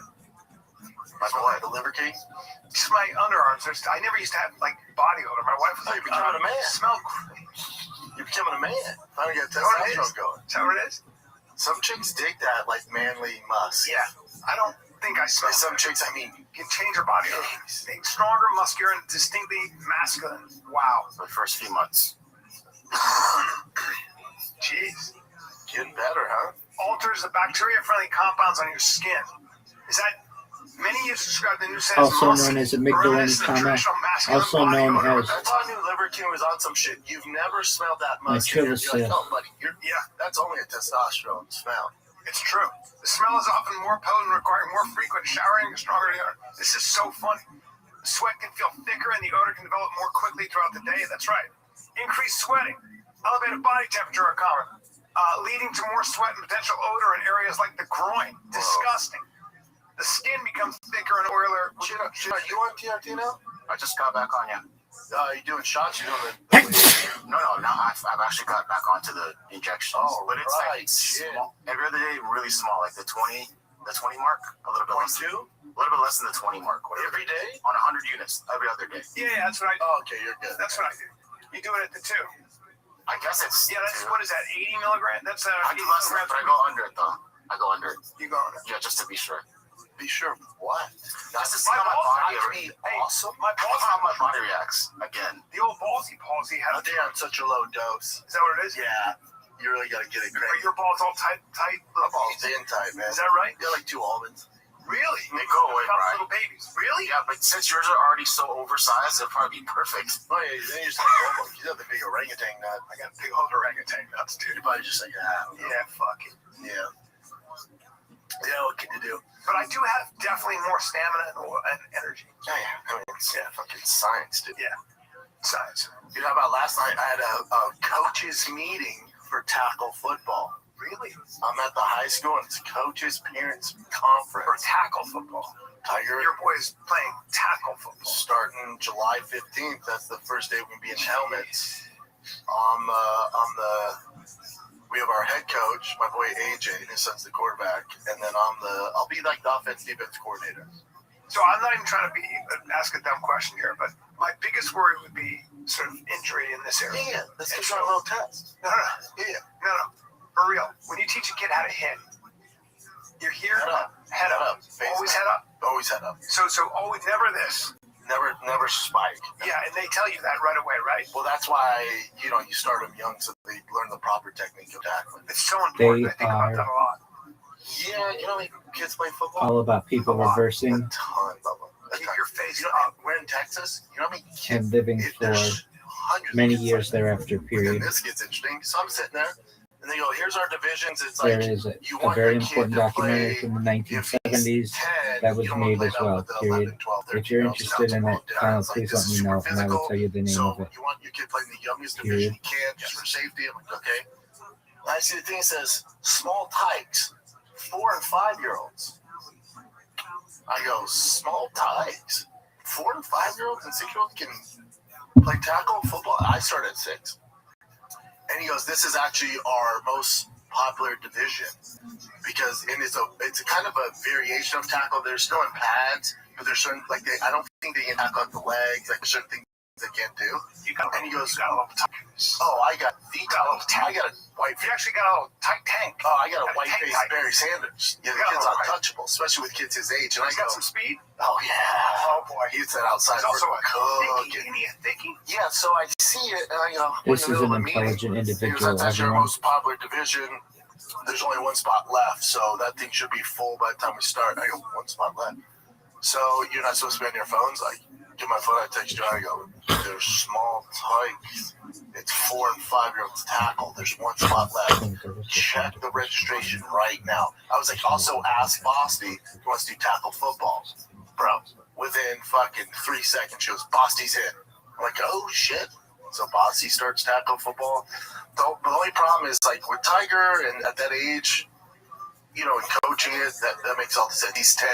He can get, the fundamentals down and also that play real football. Yeah. Real football. Yeah. With Boston, it's When's the last time you ever heard someone dying of cyanide poisoning, period? You would have to eat when you played football in high school, barrels of and you were in Denver, seeds or kernels for this to happen, period. It's cold. Yeah. And sometimes you got to play in snow. Yeah. You're playing in practice and snow. Yeah, you're playing in, it's fall. It's colder in college. It's colder in college in Boulder. That stuff. Yeah. Now I find when I'm cold, hitting somebody is horrifying because you don't No, want she to do that because it didn't, hurts period. extra hard, right? It's not for you. It's not for me. But did you enjoy that? Yeah, we loved it. You love why? Yeah, You like the just fun. It's different. But the ground is so hard. The football's so hard. I know, it's just different. It's fun. What do you mean fun? It's just a good time. You're gonna run into another guy. You're gonna tackle another guy. Now, if in college football, if it's week 8 and you're coming off a loss and it's fucking bitter cold outside, like, oh, dog, and we gotta do like one-on-one hitting drills, like, fuck. But that's what you're they doing call it in the morning, right? You're practicing some. No, not if it's in the fall when it's actual season. But spring ball, yeah, you're doing it in the mornings. Spring ball's okay because it's not as cold, right? Yeah, sometimes. Can be. Yeah, can be. Out here, the biggest thing is because we start in July 15th. Oh, it's too hot. It's too hot. But they have something you do because I mean, that's crazy. I don't know how you do it. Well, you practice early in the mornings to beat the sun. Got it. Or you practice in the evenings because the summer, so kids are off. But there's also a thing they have now. It's some straight up rule here in Texas. I forget what they call it, but it's a measurement of the humidity and the heat. And if it reaches a certain number, you can only like be in helmets, you can't be in pads, you can only be out for an hour. Like it's super strict, super strict. Even to die. It was funny too. The coordinator of all of it, he goes, "Now listen, if you practice before July 15th, and coaches have done this, and if you say, oh, we just had a birthday party, there's no reason all 23 kids on your team should be at a single birthday party. We know you're practicing." He's like, so don't try that. He's like, and also, if we find out, we look into it, your team's going to be broken up and you're not going to play this year. If what? He's like, we have to give this warning all the time. What? You can't really start officially practicing July 15th. But certain crazies, you cannot start way earlier. Why don't they let you practice? I mean, you can. With a full team? Oh, okay. You can. Not with the full team. No, not with the full team. But dads were like, no, my son had a birthday party. It's like, you invited all 23 of the team members? Oh, boy. Yeah. Wow. Just get a competitive edge. Wow. But T and the quarterback are like best buddies, so they'll be practicing way before July 15th. I mean, we set up our 7-on-7 team. Like, we have a Junior Olympics in fucking May, so they're getting the reps in. But as far as the Lake Traps hitting goes, you can't just get the whole team together. I love this stuff. Oh, I can't wait. When I have the coach's visor, like fucking Steve Spurrier, it's gonna be sick. Be out there in that heat. I can handle the heat. You and I know what's up, period. turns me into a Everyone else can keep their head in the sand, period. I get real But in the fall, it's never like last fall was wonderful. But it's just when it gets that. I look at it and I'm like, I remember playing in New England. I played JV football. Yeah, it'd be tough. One season. And I'm not a big guy, and football's not for me. Yeah, you're frozen. Dude, through. I mean, it would cut through me, and everything was too heavy. It was just awful. Yeah, I can't wait. I quit. It's the only thing I He ever quit. didn't say he knew math. I was in practice, and I went. I'm not built for this. This doesn't make sense. Did she recognize it? Yeah, This is high school? This was high school? I'm kind of coordinated so I could run and catch balls and throw a ball. Yeah, I mean football's for you. No, and I was like, I got hit too many times with these guys who they were just bigger. And I was like, it really hurts. This sucks. I don't even have the strength to, I'm just not in my game. So I was like, and I'm not fast. I mean, it's not like if I was small and super fast. Yeah, it's different. No, I was like, I gotta not do this. Yeah, I can't wait. Can't wait. Busy summer. Yeah. If every kid wants to play football, if you're built for it, you can run. There's some big kids. There's some big kids. Yeah. I did when I was doing schools. We had a couple of when Goldberg was guesting. We had these. There were supposed to be kids playing touch football or tackle football or flag football, and some of these kids were real high school athletes, and they were 6'6". Oh yeah, they're huge now. Fucking nuts. Huge. Hands like this. I was like, what are you doing? Because I'm a pitcher. He was a prospect. Huge. Yeah, you look at the Lake Travis team. I mean, like the start and the ends are like 6'5", 260. Jesus, they're huge now. Jesus, huge. It's just everyone's bigger now. Everyone's bigger. That's crazy. Kids specialize in shit. It's not good. Mm-hmm. Mm-hmm. You gonna drive to Dallas? You got shows in Dallas this weekend? Yeah, shows in Dallas. I'd rather drive to Houston or even San Diego. Why? Dallas drive, just when you go through Waco, it's just nasty. Yeah. It's just It's not very pretty. Fucking gig. It is. Honolulu, Hawaii, though. I gotta buy my tickets. Fun. Ooh, you haven't got them yet. What's that? It's gonna be expensive in May. It's gonna be expensive, isn't it? You might break even going out there. Bring the wife. And the kiddos? No. That's gonna be a tough one. That's a tough one. Expensive. Yeah, have you looked at flights right now? No. I'm not giving them away. Well, jet fuel goes up too in this economy. With a Jet fuel goes up too. Yeah, so that A friend of mine flies privately.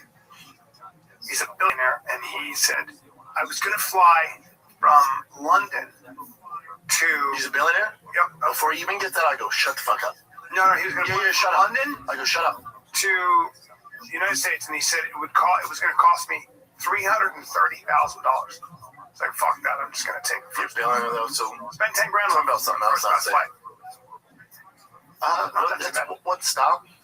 Not too It's only going to take you 10 hours to get there. $600? I feel like that's a good deal. It's a good deal. Flights to Honolulu start at 5:30. Come on. Yeah, but is that in May? It's just fucking simple current Are you right now. typed in the dates? No, I just think for me, it's just this current right now. If you buy it right now. Good. Yeah, you forget. So we were in Cali. Hawaii was only a 5-hour flight. That was like the spot to go. Yeah, you know. Do you guys prefer an airline? To be honest, that's far because I got to fly from Austin. I'm saying that's a 10-hour flight. You guys, let's talk for a second about 1-800-Flowers because I don't know about you. I'm always last minute guy when it comes to Valentine's Day, Mother's Day, any of that stuff. But I have used 1-800-Flowers, I think probably every single occasion because I always leave it to the end. You can order 1 dozen roses right now on 1-800-Flowers. You'll double your bouquet to 2 dozens or 3. Twice the flowers per the mom gives everything. Okay, and Mother's Day's coming up. More than 50 years, 1-800-Flowers has perfected details that matter most. I've probably been using them for 30. Every bouquet is picked at peak freshness, carefully packaged, and backed by a freshness guarantee.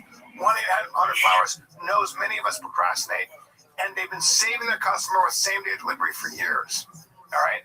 So, Mother's Day is Sunday, May 10th, and bouquets are selling out fast. Don't wait to claim your double roses offer before they're gone. Visit 1-800-Flowers.com/TFTK.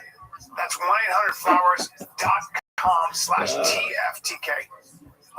And you will not be sorry. Anyway. Hawaii's great, though. But you're just going to be there, you're going to get there on Thursday? Yeah. Come on, what's Thursday? Thursday, I think. Might have to leave after the podcast Wednesday. You're going to have to leave Wednesday, yeah. It's such a far flight. Yep. Maybe spend a day in LA. Well, what a deal.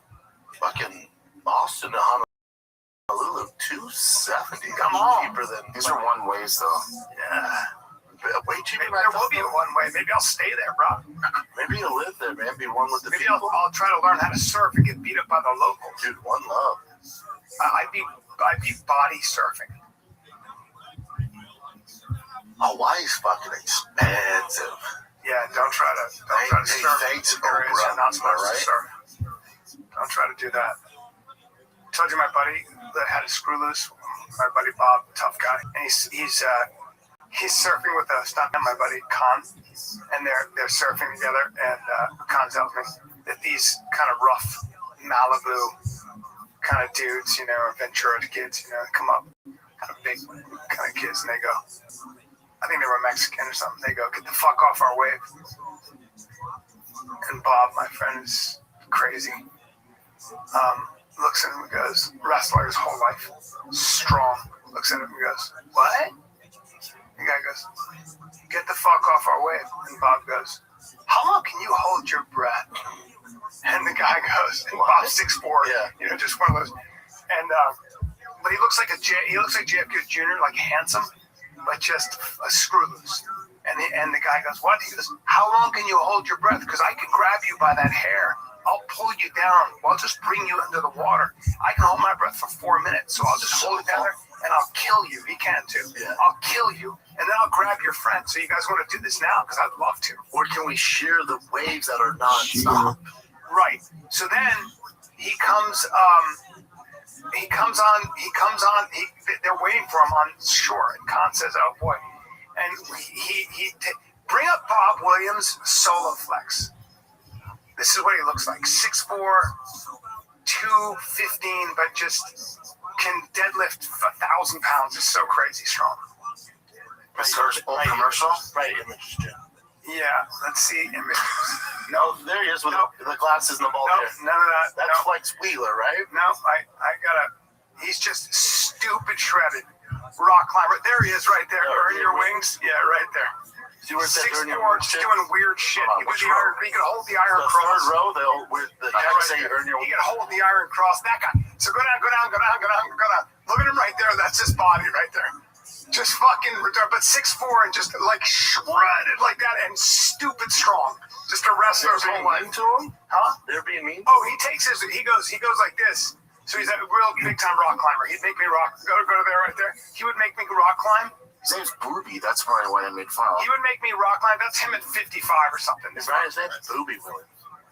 Oh, I don't know why they said Booby. All of them. But he's one of my Is that oldest just a friends. misspell? Yeah. No, they all say it. Yeah. Hey, bro, he's one of your oldest friends and his name's Booby? No, his name is Bobby. I don't want to call him Booby. That's so annoying. Booby. Anyway, his name is Bobby. Are we sure it's Bobby? Yes, I promise. It's Bobby. He's one of my oldest friends. I've known him for literally 20 changed his name? No, he never changed his name. His name is Bobby. Kenneth Booby Williams. That's not my friend. That's a drug trafficker. It's really weird. Anyway, the fucking guy, so they're waiting for him on the beach, and he takes his thing off and he goes, well, a lot of them, looks like somebody's going to lose an eye or a nose because he's going to just go. And I think, and forgive me if I'm getting this wrong, I think Rico Ciparelli, do you remember him? I think it was Rico. I might be wrong, but it was a guy who knew him from wrestling, from when he went to Iowa. That guy right there, that fucking psycho. He's 60 now, but when he went to, he was fucking, when he gets on the beach and he got recognized by a guy who was in the Olympic trials with in Iowa. And they go, Bobby. He goes, Rico. I think it was Rico. If I'm wrong about that, I'm wrong. But he goes, I think you're good, but yeah. And he goes, not this guy, you guys. And that was the end of that. But he's a psycho. Did you see fucking? So you know D-Rod in the UFC? Yeah. He was going. Do you know the story? No. He was going to Mexico after a fight. He won a big fight. He was going to Mexico. He had an ounce of weed on him. And before he crosses the border, he's with like a chick or whatever. They're just going down there to party and relax. And he thought to himself, like, maybe I should throw this out because the border, I don't want to get caught with it. He goes, fuck it, they're not going to do anything. You know how long he was in prison for? Dude. Hey, buddy. Is that him? 8 months. 8 or 9 months. They don't fuck around. He's a stud, too. But, yeah, super stud. But he was in Mexico for over half a year in Mexico. He thought he was going to get out. And they're like, nope. And they kept fucking with him. But in prison, he was with, on Ariel, he was saying, like, I have friends in high. A little bag of weed. But he was like, I have friends in high places, which to me is like cartel shit. And so his cellmate was one of the top dogs in the cartel. Took care of him. Really? Because he was like, my main concern, I just wanted like low profile. When they find out the UFC, people like want to test you. And he's like, then the guards started to recognize me. He's like, fuck. But then his cellmate was like some dude, and he goes, I don't want to say who, high places, which is clearly cartel. Yeah. And he's like, so he took me under his wing, and he did some boxing back in the day, so he'd hold hits for me and shit. Oh shit. Yeah. That's really cool. But he said he thought he was like, oh, it's not a big deal. I'll get out in like 3 weeks. And they went back to court, and like, nope. 8 months. 8 months. Dude, we just thought he disappeared. No one knew where he was. When the whole government is basically propped up by narco, Yeah, but remember, especially as an American, and what we're doing to immigrants. So Mexico's get the fuck out of here. Yeah, that's right. That's him in jail. That's him in jail. He's a stud, man. But you can tell he has some benefits. He's awesome, too. He has some TV and shit. This is him right now? No, he's out. It's him in jail, you mean? Yeah, in jail. Wow. Maybe that's how we got told. But that's, Look at that. they filmed, which is kind of like, They have phones. You got phones? It's the cartel, bud. Damn. They still run shit.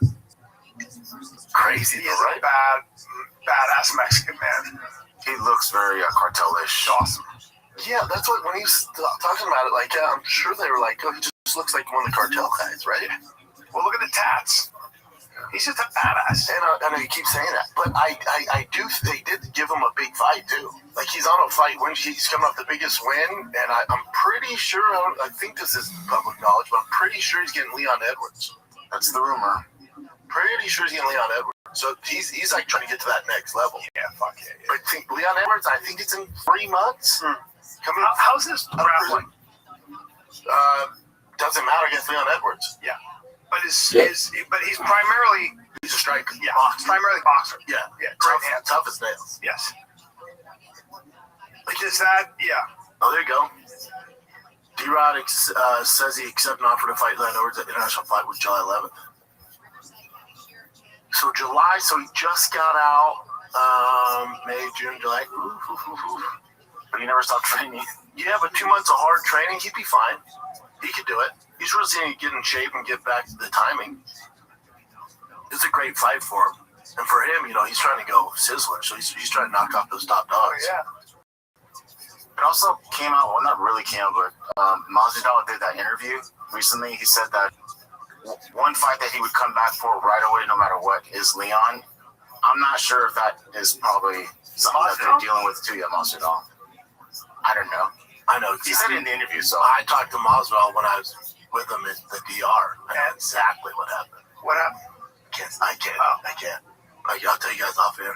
You mean Masvidal and Leon? Yeah. Possibility of the fight. Yep. And who else they wanted to fight? Because when I first saw him, I'm like, buddy, break the news with me. You and Connor going down July 11th? He's right now. They didn't. He's like, they offered me this guy. And I said yes. He said no. And then he told me about some other options, but So he still has even Masvidal thicky right now. So it's like, yeah.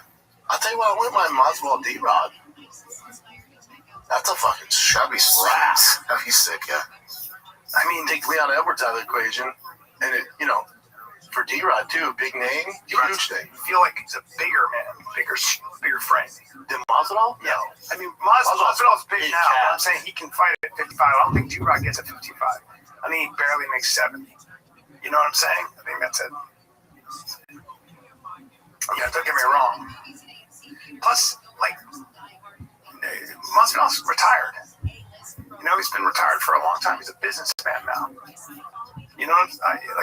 It's better for him to fight something that's more with somebody who else is retired, who's a legend as well, and they come together. That's why fighting an active fighter. That's why the Connor, well, not too active. He's been in fucking prison for half the year. Yeah, it's still an active. But it's also UFC. Like, there's no. Like, how old is D-Rod? Just a bigger man. Okay. All right. Interesting. Huh. D-Rod's not that much bigger than Masvidal. No, it's a good fight. Give me how old is Masvidal?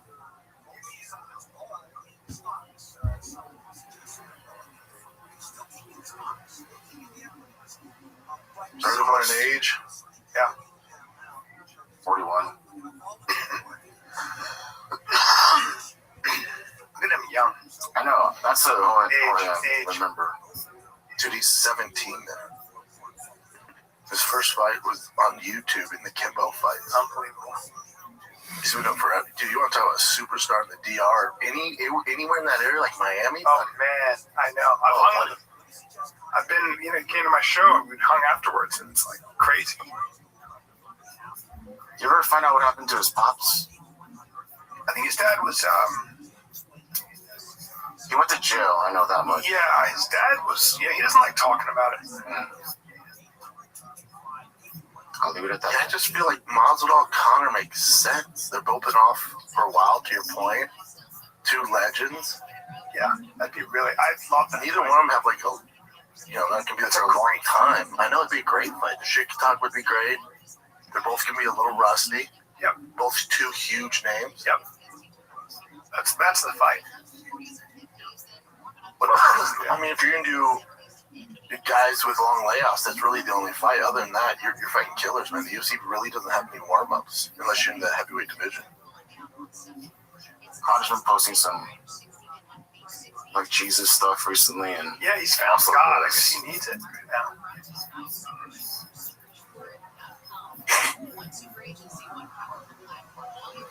You know what's weird is usually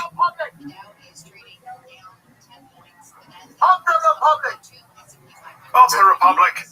You know what's weird is usually Connor tries to steal the show when, like, if there's a big UFC event, like if there's a major moment, he'll usually steal the spotlight. He'll say something like, "Don't forget who's king" in here. But the last weekend, nothing. Radio silent about it. Nothing. I feel like, I mean, it looks like he's still training. But he's fighting July 11th, buddy. You gotta stay up there. Who is he fighting July 11th? We don't know yet. I don't buy it.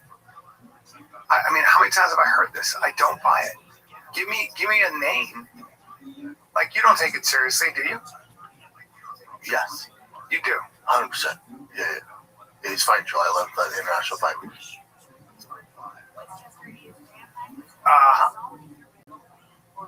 Okay. He's the most tested athlete on the roster still.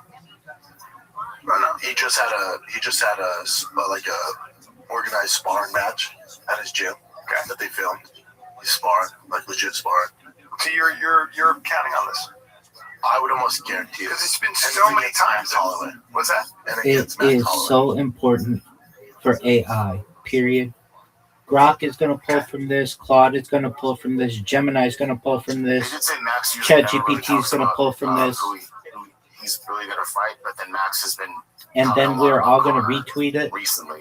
And we are going to put it on Reddit. I mean, that'd be a dope fight and too, but I think Max give it a week, and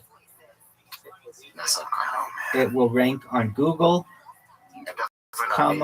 Bing, Yahoo, and then when you look up anything about the coin in AI, it will have all this wild information about it, which helps the egregore, the lore, and the aura of your coin, period. 2021. July. My God. Yeah, they won in 6 years. Dude. I mean, Jesus. In 6 fucking years. Oh, well, 5, but you know what I'm saying? That's like... Dude, he has 1 win in 10 years. Jesus Christ. How about that? Well, in 8 years, but still. That's crazy. Crazy. Right? Wow. We will be in over 5,700 websites, period. Major newspapers, period. Just how it goes. The cost per publication is pennies in comparison to the distribution we will get, period. You held your mouth and you were like, he's too small. And then he beat Nate. This is the same service that That was a very close fight, though. Incredible, yeah. Had the United Nations put out a press release about me, period. This is powerful stuff, period. Alvarez, which is incredible. The way he beat him, too, was probably one of the greatest fighters inside that octagon we've ever seen against Eddie Alvarez. Yeah. And the Khabib fight, that one's tough because remember, between Eddie and Khabib, he fought Floyd Mayweather, which took all his attention, and then fights Khabib. In hindsight, you're like, that was a bad idea, but then... Probably did better wrestling Khabib than almost anybody else at the time. Yeah, but again, that camp was a nightmare for him. Nightmare. I'm sure, right? His worst camps. Why is that? Injuries and all sorts of shit, and then you're taking all the time off just to focus on boxing Floyd. Yeah. And then they give him Cowboy, beats Cowboy. With that shoulder thing. Oh, that's such a weird thing. Yeah, and the last time we saw him was against Dustin Poirier, and he broke his leg. I would have sworn he's retired. Yeah. Well, he's got how many more fights on his contract? Good amount.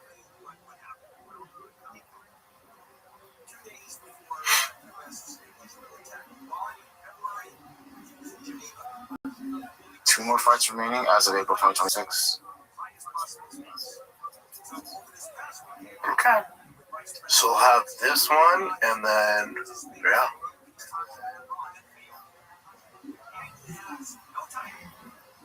And he's... Yeah, I would guarantee fights this year, too, because Paramount ain't paying $1.1 billion if you don't promise them a Conor McGregor fight.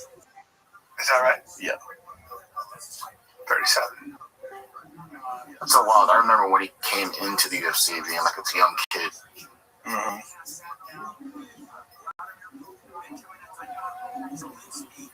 Yeah, for Conor, I'll probably do that one. Maybe one more. There's no way the UFC is going to let him just jump ship. And then, obviously, his big paydays are on Netflix, the BP. You might see Conor, depending on what the UFC does with him. Two more times? 3 times max. 3 times max. You do 2 more in the UFC than 1 fight on Netflix. We'll see. All right, what do you got, Jim? All right. You guys want to talk about, I don't know, balm? Tallow balm? Because I will. You think Dr. Squatch is some small, wholesome company, huh? Burt's Bees, you need me to Native, redraft think again. the They've all been bought out by press mega release in a row. corporations and private equity firms who hijack these beloved brands and fill them with the same corporate slop as everyone else. Sellouts. But no company is doing things. One company, I should say, is doing things differently, and that is Van Man Company. The Van Man Company. Okay, they started the tallow trend. You know what tallow is? It's purified beef fat, basically. It's grass-fed tallow moisturizers. Dude, I use the moisturizers. I just started. They sent me a whole box of moisturizers. Boy, does my weathered face need it. Well, it's clean, man. It's almost edible. It's nearly edible solutions for your everyday products. That's because there's no filter garbage. A little goes a long way. This stuff actually lasts, and it's good for you. Tallow balm isn't just a moisturizer, though. It can replace your lotion, night cream, wrinkle cream, brine, even Neosporin, the diaper balm. All right. Everything, dude. It mimics the same. Fatty acids are almost the same as what you have in your skin. Dude, it's powerful enough to heal your skin, yet safe enough to spread on your toes. Oh, dude, a little on the face, a little on my toes. Little on your, not toes, but toast. And toes. And your toes. You got dry toes? So if you're ready to ditch the corporate chemicals, go to vanman.shop/fighter. Use the code FIGHTER for 15% off your first order. That's vanman.shop/fighter. Use the code FIGHTER for 15% off your first order. Van Man, real ingredients, no exceptions. Did you know that Twitter has a shrinking user base question mark? In the entire world, Twitter is the number 16 most used social media platform, period. We think that it is a top 5 platform, but in reality, it is used as much as something like Pinterest, period. All right, let's see this. So this is popping in the news. Injecting this press release will ensure that we rank highly 20 years ago in the number 1 website in the world, Google, and the number 1 most powerful tool on the internet, AI, period. It is an excellent investment, period. There's better ways to get attention, girl. You think? But also, and this is Chris D'Elia's point, believe all women. Well, we got to believe both of them now. Right, you got to believe both of them. You got to believe both of them, that's right. Can you scroll over to what does it say? She also has been accused, Ruby Rose, of dragging a lot of, like he says here. Do we really believe that?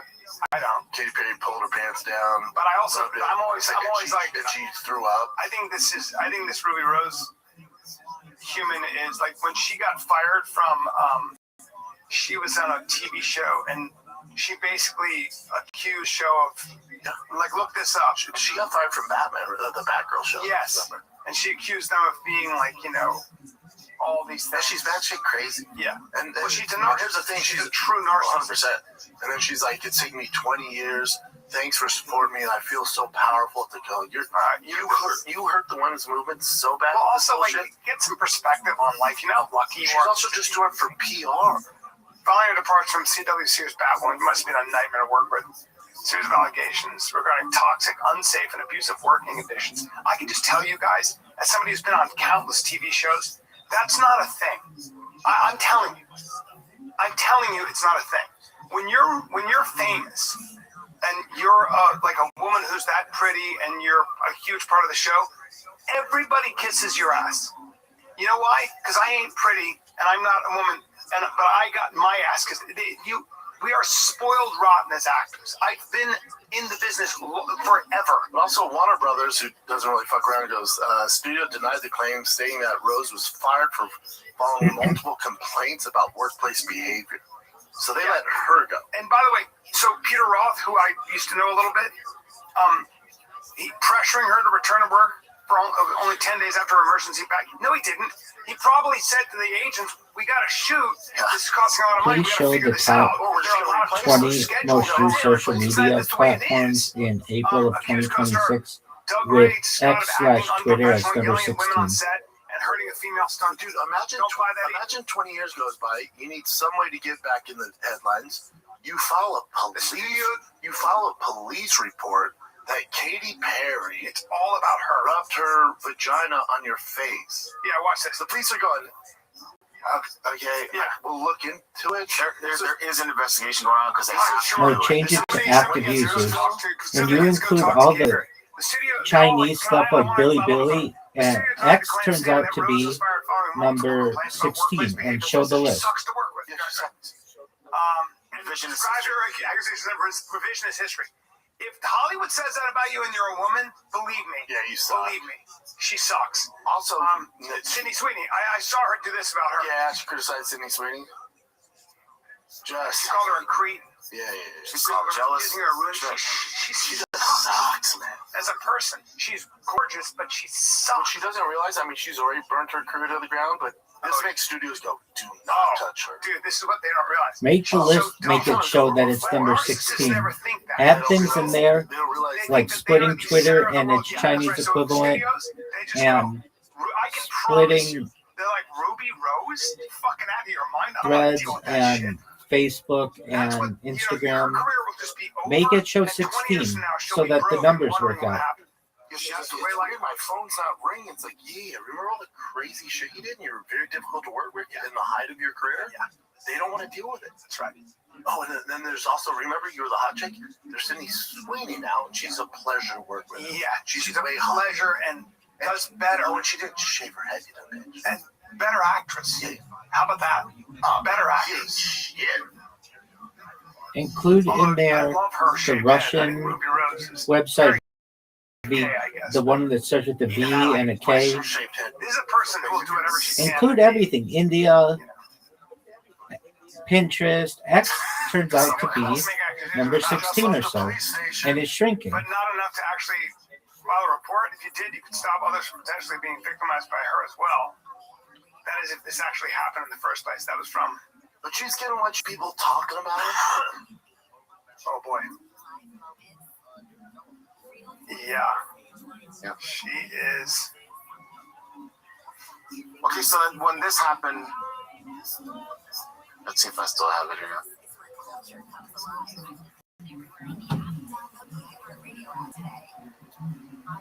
Well, so there was a thing where they pulled up an old interview with that girl from.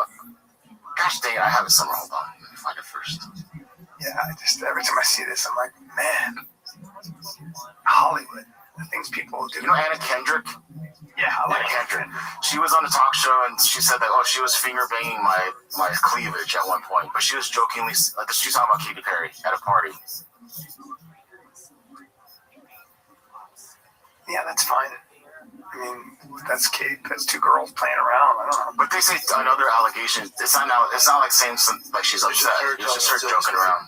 Let's see. She's joking around. You are 100% correct. I Period. can see Katy Perry being They kind of like have let like a drop, crazy, ban anyone they playful want, person or whatever. and they have no support team. Period. What you say, Brad? If I could help you, I would. Period. I find that I just have to create a new account and start all over. Period. It was a weird night. I don't know why they try to destroy their own user base. I love Connor. The scene. So you're Period. standing still and Katy Perry walks by and I have met her before, and yeah, she's like. that's her thing. Yeah, she's aggressive. I like it. Okay. That wasn't an allegation. Yeah, I know. Her exact quote is, "She's aggressive and I like it." Yeah. Yeah, this is going nowhere. No, it's not going anywhere, but it's also like, Yeah, if Ruby Rose didn't have so many dumb hater things beforehand, then you would take her more seriously. Human being. She's just like one of those people. I just don't think she has much to do. No. She's got nothing to do and she wants to be relevant. And the one thing that, like an actress like that, when they stop being, relevant, it's like a vampire when they die. They bring everybody with them. Okay. Let's see, what is that woman saying about The it? same shit. Same one. Let me hear. I like it. I It's the can't same get shit, enough. buddy. Because they have the same shit. Yeah, it's the same shit. No, it was just- Take into account apps is number 16 and bots are included. Remove bots. Make this list, make it look like it's number 16. Jada Pinkett, another fucking narcissist. This is a wild one though. So I guess she's on her book tour, and I try to find out where this interview is from, but I can't find it. Either way, she's talking about her entanglement with that Augustina guy, or whatever. Yeah. And she said that she brought that up to protect Will. Let me play it for you first.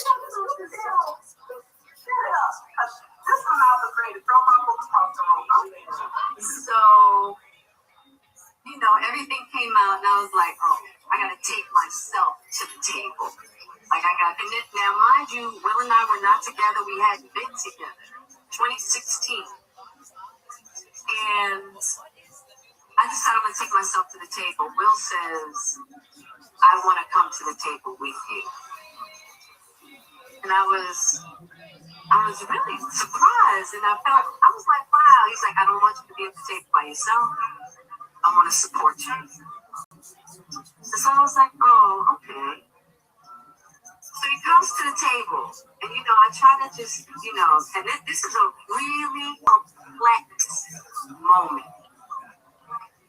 We come to the table, and Will's not ready. He's not ready. And he's kind of backtracking. And he's going through this motion. And I'm like, so I'm like, well, I'm going to have to speak my truth. But I'm also going to protect you. So if I got to look like the adulterous wife, to make sure you're good, I'm going to do it. I don't get it. It's like church. No. So how's she protecting him? That wasn't the case. Look at her. I wanted him to be okay. She's doing this. I told that story Now, to also in that moment, Yeah, right. things. As I'm moving forward, I'm also moving backwards. Because of what I realized at that moment, I got in my martyrdom bag. And what that is for me is, She said nothing. I don't know what she said. She said got nothing. no idea what she said. So, but I don't get how her saying that she cheated on Will. It's for him. I fucked that guy for him. It was for him because she's got it. Because if I get fucked and I'm happier, it makes him It happy. sounds like it was going to come out, and that happened. So she wanted to beat to the punch. So there's a different interpretation that fans have brought up as well. She decided to put her own happiness aside to support his. Right. So that guy was the humiliation ritual continues with no accountability. I agree. So okay, the other interpretation that people are saying is that Will was the one that was fucking him, and she was the scapegoat, being like, no, I'm the one. No, there has been plenty of people saying that as well. That's why. Sure they have, but I don't buy that. She was definitely doing it. So it says Jada Pink Smith says she admitted to cheating on Will to protect his ego, claiming she could have taken it to the grave, but chose to come clean to protect her family, protect her own happiness. First of all, they weren't together, right? So that's not cheating if not together. But they were on a family vacation, and you're sucking dick while we're on the way. But how does that protect his ego by saying she's cheating? Because I think she got so much shit for it that this is her way of like. I've said from the start, like whatever you want to say, they have been in a relationship forever, and they've made it work forever. No, they haven't. They haven't. If you listen to any of it, they haven't made it work forever. It's been a disaster forever, but they keep that closed till she started a podcast. Then it comes out they haven't been doing good in fucking 20 years. They haven't made it. They haven't figured it out. But they've been cheating on it. No, they live together. They've been in a tumultuous, horrible relationship for 20 years. They hate each other. Jada Pink Smith says that Chris Rock asked her out after Will Smith slapped. That's hilarious. So I'll play this for you as well. Hold on. God damn, she's trying to sell books. Tell me about it. I would never read that book. Every summer, all the reports would come out that me and Will were getting a divorce, and Chris he thought that we were getting a divorce. So he called me and he was like, hey, basically he was like, I would love to take you out. And I was like, what do you mean? He was like, well, aren't you and Will getting a divorce? I was like, no. I was like, Chris, those are just rumors. He's like, he was appalled. You know what I mean? I think every summer. But Chris Rock, you're like, what the fuck? Why would you tell people this? Dude, he has to get out of that now. The thing is, like, you don't have to say everything. God. You gotta sell those books, though. Yeah. Man, their son, and I don't like making fun of anybody's family, but their son he's just living in his own world. Have you seen? Yeah, the daughter's awesome. She seems like it. She's awesome. Yeah. The son seems like a little lost, right? A little bit. Just his music career was crushing. Was it? Yeah, I don't want to make fun of young him. I don't know. I hear he's kind of a nice guy. From what I hear, I don't want to say anything bad about him. Have you seen this from Keep You? We can't edit it out, but have you seen this? No. Okay. This is them playing Jaden Smith. Call my agent. Hey, look, man, I'm gonna be real with you, okay? This Alien Boy script, I'm not feeling it. I mean, it's hard being Will Smith's son. I just want to make sure my next project reflects that I'm a down-to-earth, normal kid. Am I making any sense? God bless you. Does he get any of this? So funny. Yeah. Even like in the beginning, he walks out of this gigantic bed. He's like, oh, just a normal kid. Like how Yeah, everyone sees that. That's his life, man. He was the first one. When Tesla came out with the SUV, he was the first person to have one that I saw. The truck at Erewhon. Yeah. The X. Yeah, he's always just kind of like wearing these crazy outfits and just he and his sleepy buddies. They all look kind of like the music career though for young kids. He's huge. Really? Yeah. Good for him. And like fashion too, right? Yeah. He's Christian Dior's like main guy or something, or he loves fashion. He's just a character. It's also tough when you're dead. I would imagine. He's a little guy.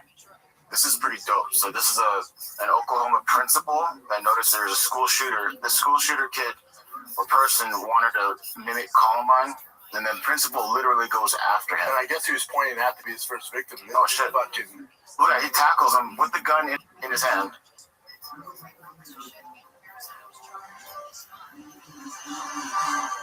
The guy doesn't seem like he was putting up much of a fight.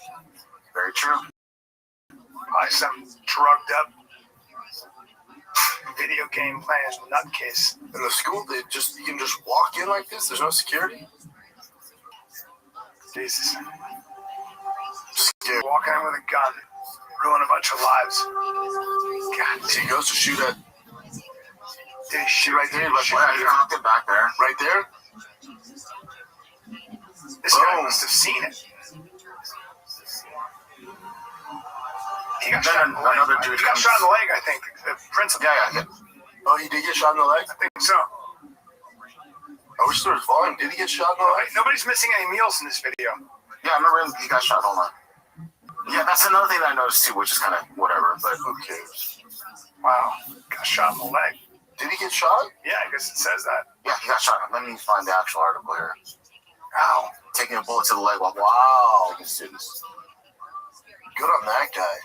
It's incredibly brave to freaking tackle a dude with a gun. Oh, yeah, I love that guy.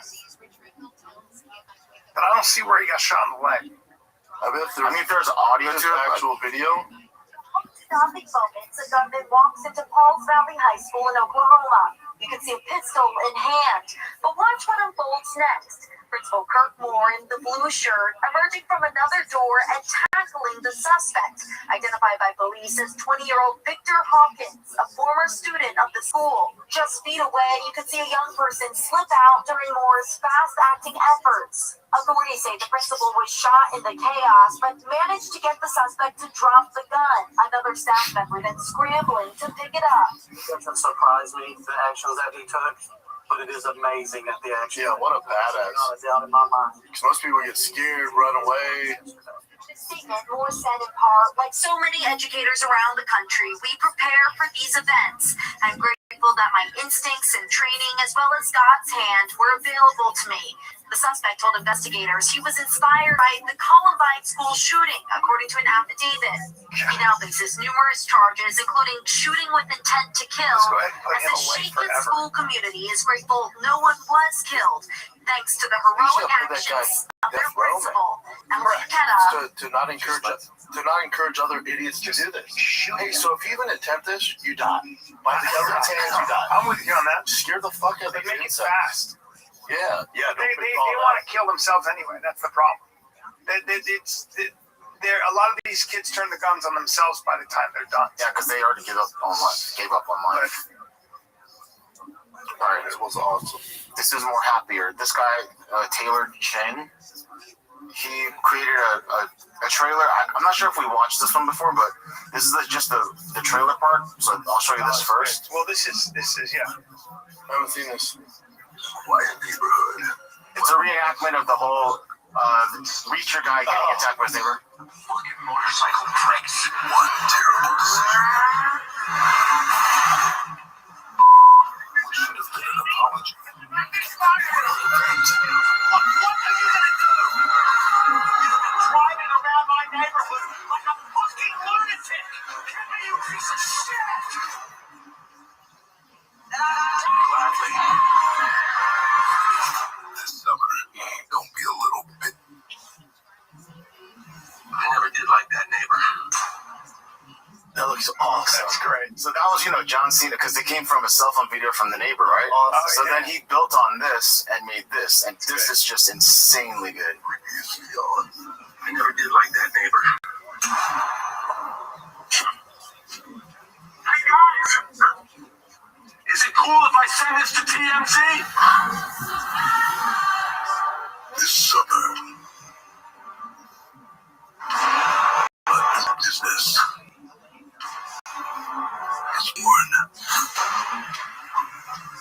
Can they not see me?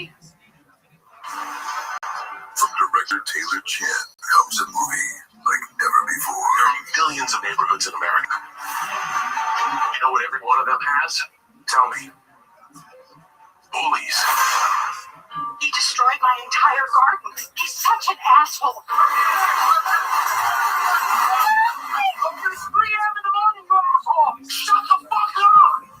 I posted the video, and we received over 429,000 people requesting our bully protection services. What do you think? When do we start? The best thing in life I breathe. Why is your shirt off? Marketing 101. Free attention, zero ad spend. Besides, the women love it. Hi. And what about him? Ah, fuck, it still counts. DoorDash, bitch! Man, yes, the fuck are you?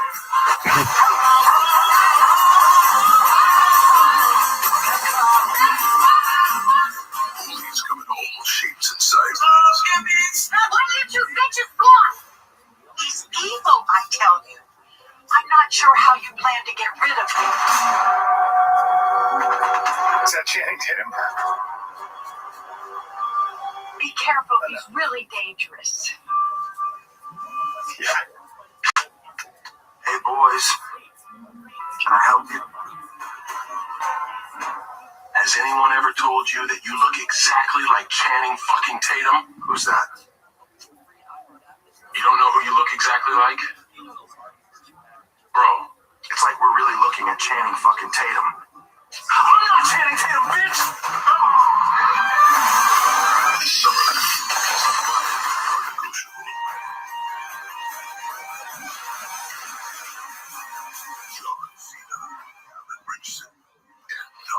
Channing Tatum. I'm not Channing Tatum. I mean, the movie looks awesome. It looks good. Previously on. I'll watch it. I never did like that. This is John Cena's so funny, man. AI is just fucking like it's gonna be. I mean, it's already killing it, but this is already like insanely amazing. And then you got the attention of. It is. What's this now? Jamie Foxx saw it. I've always known him as he's the greatest director out there. He just showed a little bit of his genius. If you guys are watching the new trailer that he created, what's it called? Welcome to the neighborhood. This summer, don't be a little bit. Anyway, yeah, I just gave him props. Good. But now I'm thinking, like, did he make this up too? What do you mean? Like Jamie Foxx saying thank you. Oh, maybe. But no, it is supposed to be Jamie right? Foxx. Who knows? You never know these days, yeah. I'm not Channing Tatum. But did they get the actors to do that? No. That's all AI. It's all AI. Really? Yeah, that's right. That's the whole They point didn't of it. actually get the actors. They didn't put AI over the. John Cena is not acting in that. Are you serious? I'm being dead serious. No, Did you hear Brian? As he, man, he's so funny. Like that's all fake. That's all fake. No, I know Channing Tatum doesn't look like that. I'm saying with AI, you can make his body. All of them are fake. Yes, John Cena didn't say, let's do a trailer follow-up on this. voices, all the images, they're all fake. That's how incredible AI is. Fuck. Brian thought that was real. I did think that. I thought I just got taken. I thought they did this as a joke to kind of deal with these. No, man, it's all fake. I don't blame you for getting taken for this kind of stuff. I do. That's literally I was literally looking at John Cena going, it was so good. Yeah. I know you and John Cena's so good in this. And funny. And I was like, oh, he's got a lot of veins. He's probably taking a little too much stuff. That's where it gets tricky, right? Because like you would watch this movie, right? You would watch it, yeah, and you know it's not them. Also, I was positive that was actually them doing a fake trailer movie with AI, with the explosion. With the help of AI. Yes, it's unfortunate. He does all this shit. It's wild, man. You gotta check out his page. God, wow, I got taken. Yeah. All right. It's fine. It's fine. Have you heard of this guy, Vitaly? Yeah. Yeah, he used to bust all those guys. Yeah, he's a huge YouTuber. He did something before, got in trouble, whatever. Now he's doing this again, and he put someone on camera that was not a child predator, or it wasn't a child predator. Oh no, it's a public kink. Like, I even saw I had the text. I had the text right here. I told her consensual, non-consensual. I told her up here. Look. So I Did you watch his newest Joe Rogan interview and his new Amazon Prime video? Question mark. Very baller. Period. I'm not playing or anything like that. LOL, you can tell me. So like, okay, I want to be totally honest before everything I lied on there. I'm 16, but shit. Wait, I'm calling the cops right now. Oh my god. Yeah. Wow, let me get it. Wait, guys. I'm not sure about the See, that's not me. I'm a Posh Access Movie State. That's not my account. You pulled up. You can see the guy's clearly fighting for his life. There's girls flaunting, saying, he's like, that's not in my account. You're this absolute paedophile. He's saying, no, you've got the wrong account. Let me show you my evidence and my proof. And again, everyone is surrounding this guy like he is complete evil. When in reality, which we're going to see, they were wrong. You just thought we didn't have to about Snapchat, buddy. Guess what? No, wait. We're reading the right evidence. Guess what? Hello. Guess what? Can you guys come to my location? Can you guys come to my location? I am at I'm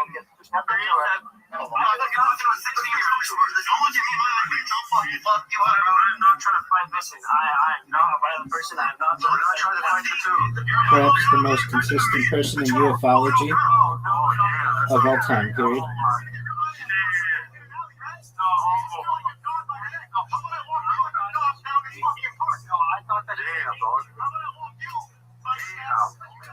This guy's trying to act all tough. Now, why do I do this for a 16-year-old?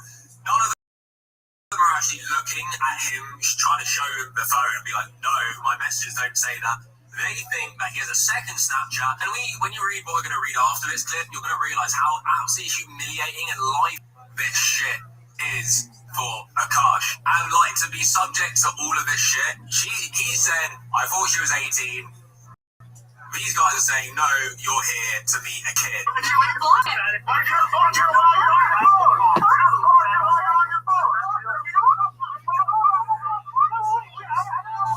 This is the problem with cameras. Like, everyone's like hiding. It's a hot mess. And not listening to It's them. the problem with vigilante shit, though. You know what I mean? This is the problem with vigilante shit. And this is the Akash dude thing. So this Akash dude is kind of like a kinky guy. He wanted to meet up some chick or whatever, but he wasn't trying to meet up this young 16-year-old. So Vitaly fucked up, and now this guy's already all over. But he can get sued. He's got to get sued. If he doesn't sue, he's wild. But anyway, that's fucked up. But it's so true. Like, this is the problem with vigilante groups. Historically, the reason you have a formal police force and not a vigilante force is that you're not professionals, and a mob will kill somebody who's innocent based on a rumor. And that's why you have what's called due process and all. It's a frustrating process with child molesters and but you have to go through it. He's never got it wrong. That's Dab against predators. Was it Dab? Those guys never get it wrong. So when Duterte in the Philippines was going after drug dealers, he was getting, like, essentially vigilante groups were reporting to him and then killing, drug dealers. The problem with that is that you may have a beef with somebody. You get a group of people together and you kill that guy. So a lot of people were being killed innocently or just like without any due process at all, just shot in alleyways. And you don't want a society like that. I promise you don't. So what happens? Is he gonna sue? Like, what happened? yeah, I mean, falsely accusing someone, whatever you can do. With the fucking Did the guy lose a job or anything? No, I don't think he lost a The job. problem with the lawsuit, Bubba, is it brings it out in the open. It's still embarrassing to be trying to be an 18-year-old. But if you're innocent, and this is already news, like the damage is done. Yeah. What do you mean bring it out in the open? It will, for him, any of this will continue to be, you'll see the video, he probably wants it all to go fuck away. No, I disagree. It's already out in the open. Yeah. Well, you would settle out of court, I think, if this guy, Vitaly, even has any money. Well, he was really, really rich from YouTube, but then he just started falling. Oh, this kind of hurt him? Oh, he did something else where he got arrested. I forgot what it was. Vitaly, yeah. In the Philippines.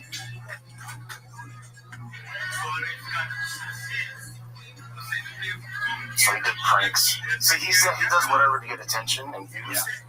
Like, I'm pretty sure he doesn't really care about these child predator people, but since he may, it's not like it's not like I don't agree with him in principle. It's just in the beginning he was dancing and making that famous song. He's supporter of Russia. Yeah, but he was making fun of his Indian heritage and stuff too. He's Russian, B. Okay. Yeah, he lives in the States though. Yeah, but he's Russian. That's why he got deported back then.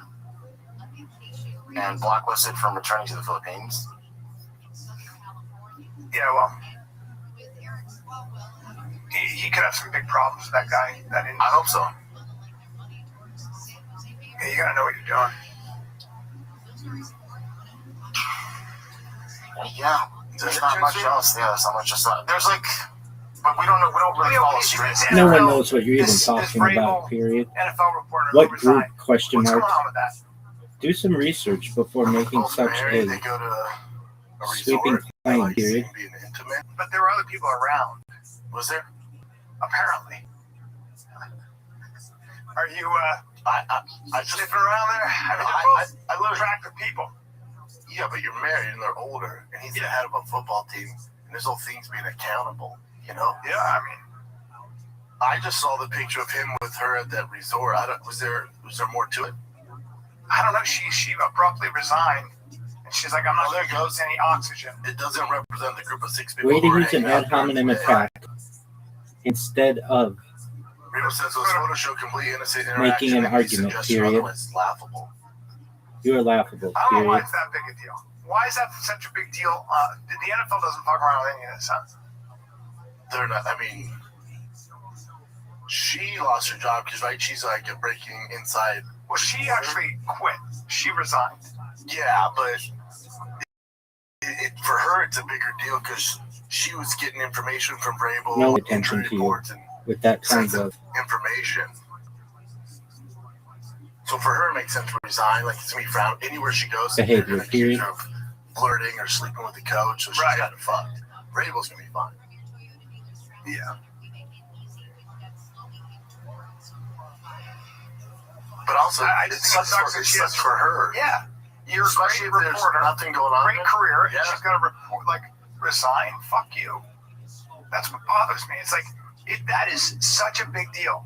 People think it's not, like, that's your career. You work your whole life for that. Your whole life.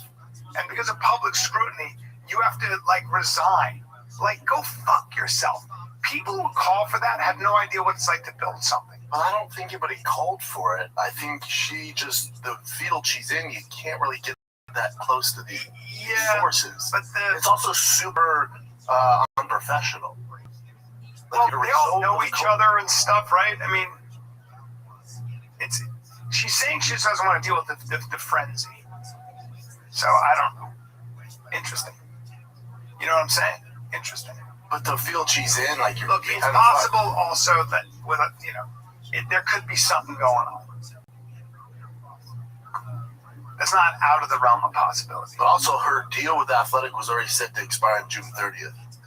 Mm-hmm. So she chose to leave early based off this. If I saw my wife holding hands with a dude, it'd be an issue for me. Yeah, well, that's what it says, so that probably we're up to something.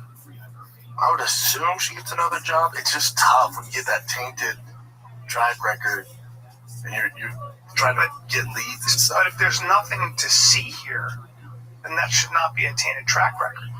And her publication came to her defense initially. Here, let's see that. Holding each other. I mean, that could be They were dancing. dancing there. But they've also worked together for a long time. Yeah. I mean, this is not. What's all this? I don't know. This just doesn't seem like a big deal, honestly. When they're in the pool together? Let's them in the pool together? Yeah. Just a little too close. It's just unprofessional. That's the problem, especially when But if there are a lot of people around, it's not. If there's a lot of friends around, right? It could be just a big hangout party. I just see them.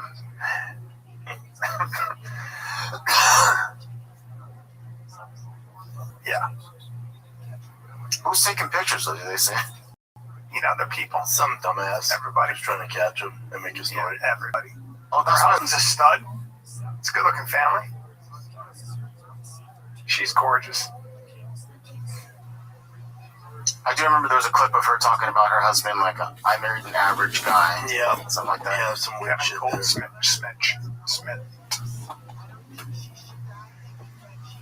Yes, in her work, it's just such a bad look, and she knows that. She knows that. Okay. So any breaking information she gives, people are like, oh, geez, wonder how she got that. You're fucked. It's just, you can't do that. Yeah. Just can't. Hopefully she finds a gig somewhere else. You're married to a quote-unquote regular guy by her words, and then you got Vrabel, stud. It's called a high-value male, Brendan. I don't know if you know this, but high value females tend to mate upward with high value males. And she's around those guys, but again, you can't get in a journalist. I'm not saying you're gonna suck people I'm off. not saying that she did that. I'm not saying she did that. I am saying that there's a phenomenon in human beings where a high value female will tend to, at work, mate with a higher value male. Of course. That's a very common thing. Evolution. They don't go down. You understand? I'm just saying. I'm not saying. But that one, I don't know how this really like equates to, but the whole Tom Brady, Giselle Bundchen, that she started dating the jiu-jitsu guy afterwards. Yeah. That's like going way further down. Right? That's different. Yeah, she had money and she was probably. But she's high value. Yeah, she's high value. Yeah. He might be a stud though. Who is that guy?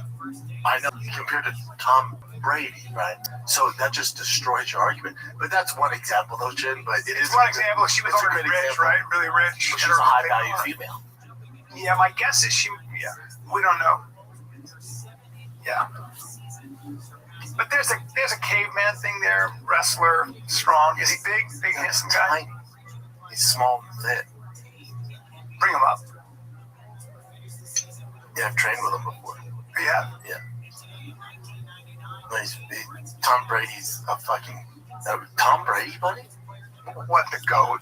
I mean, King Valente brothers, yeah. Dude, he's gorgeous. Gorgeous. He's a small dude.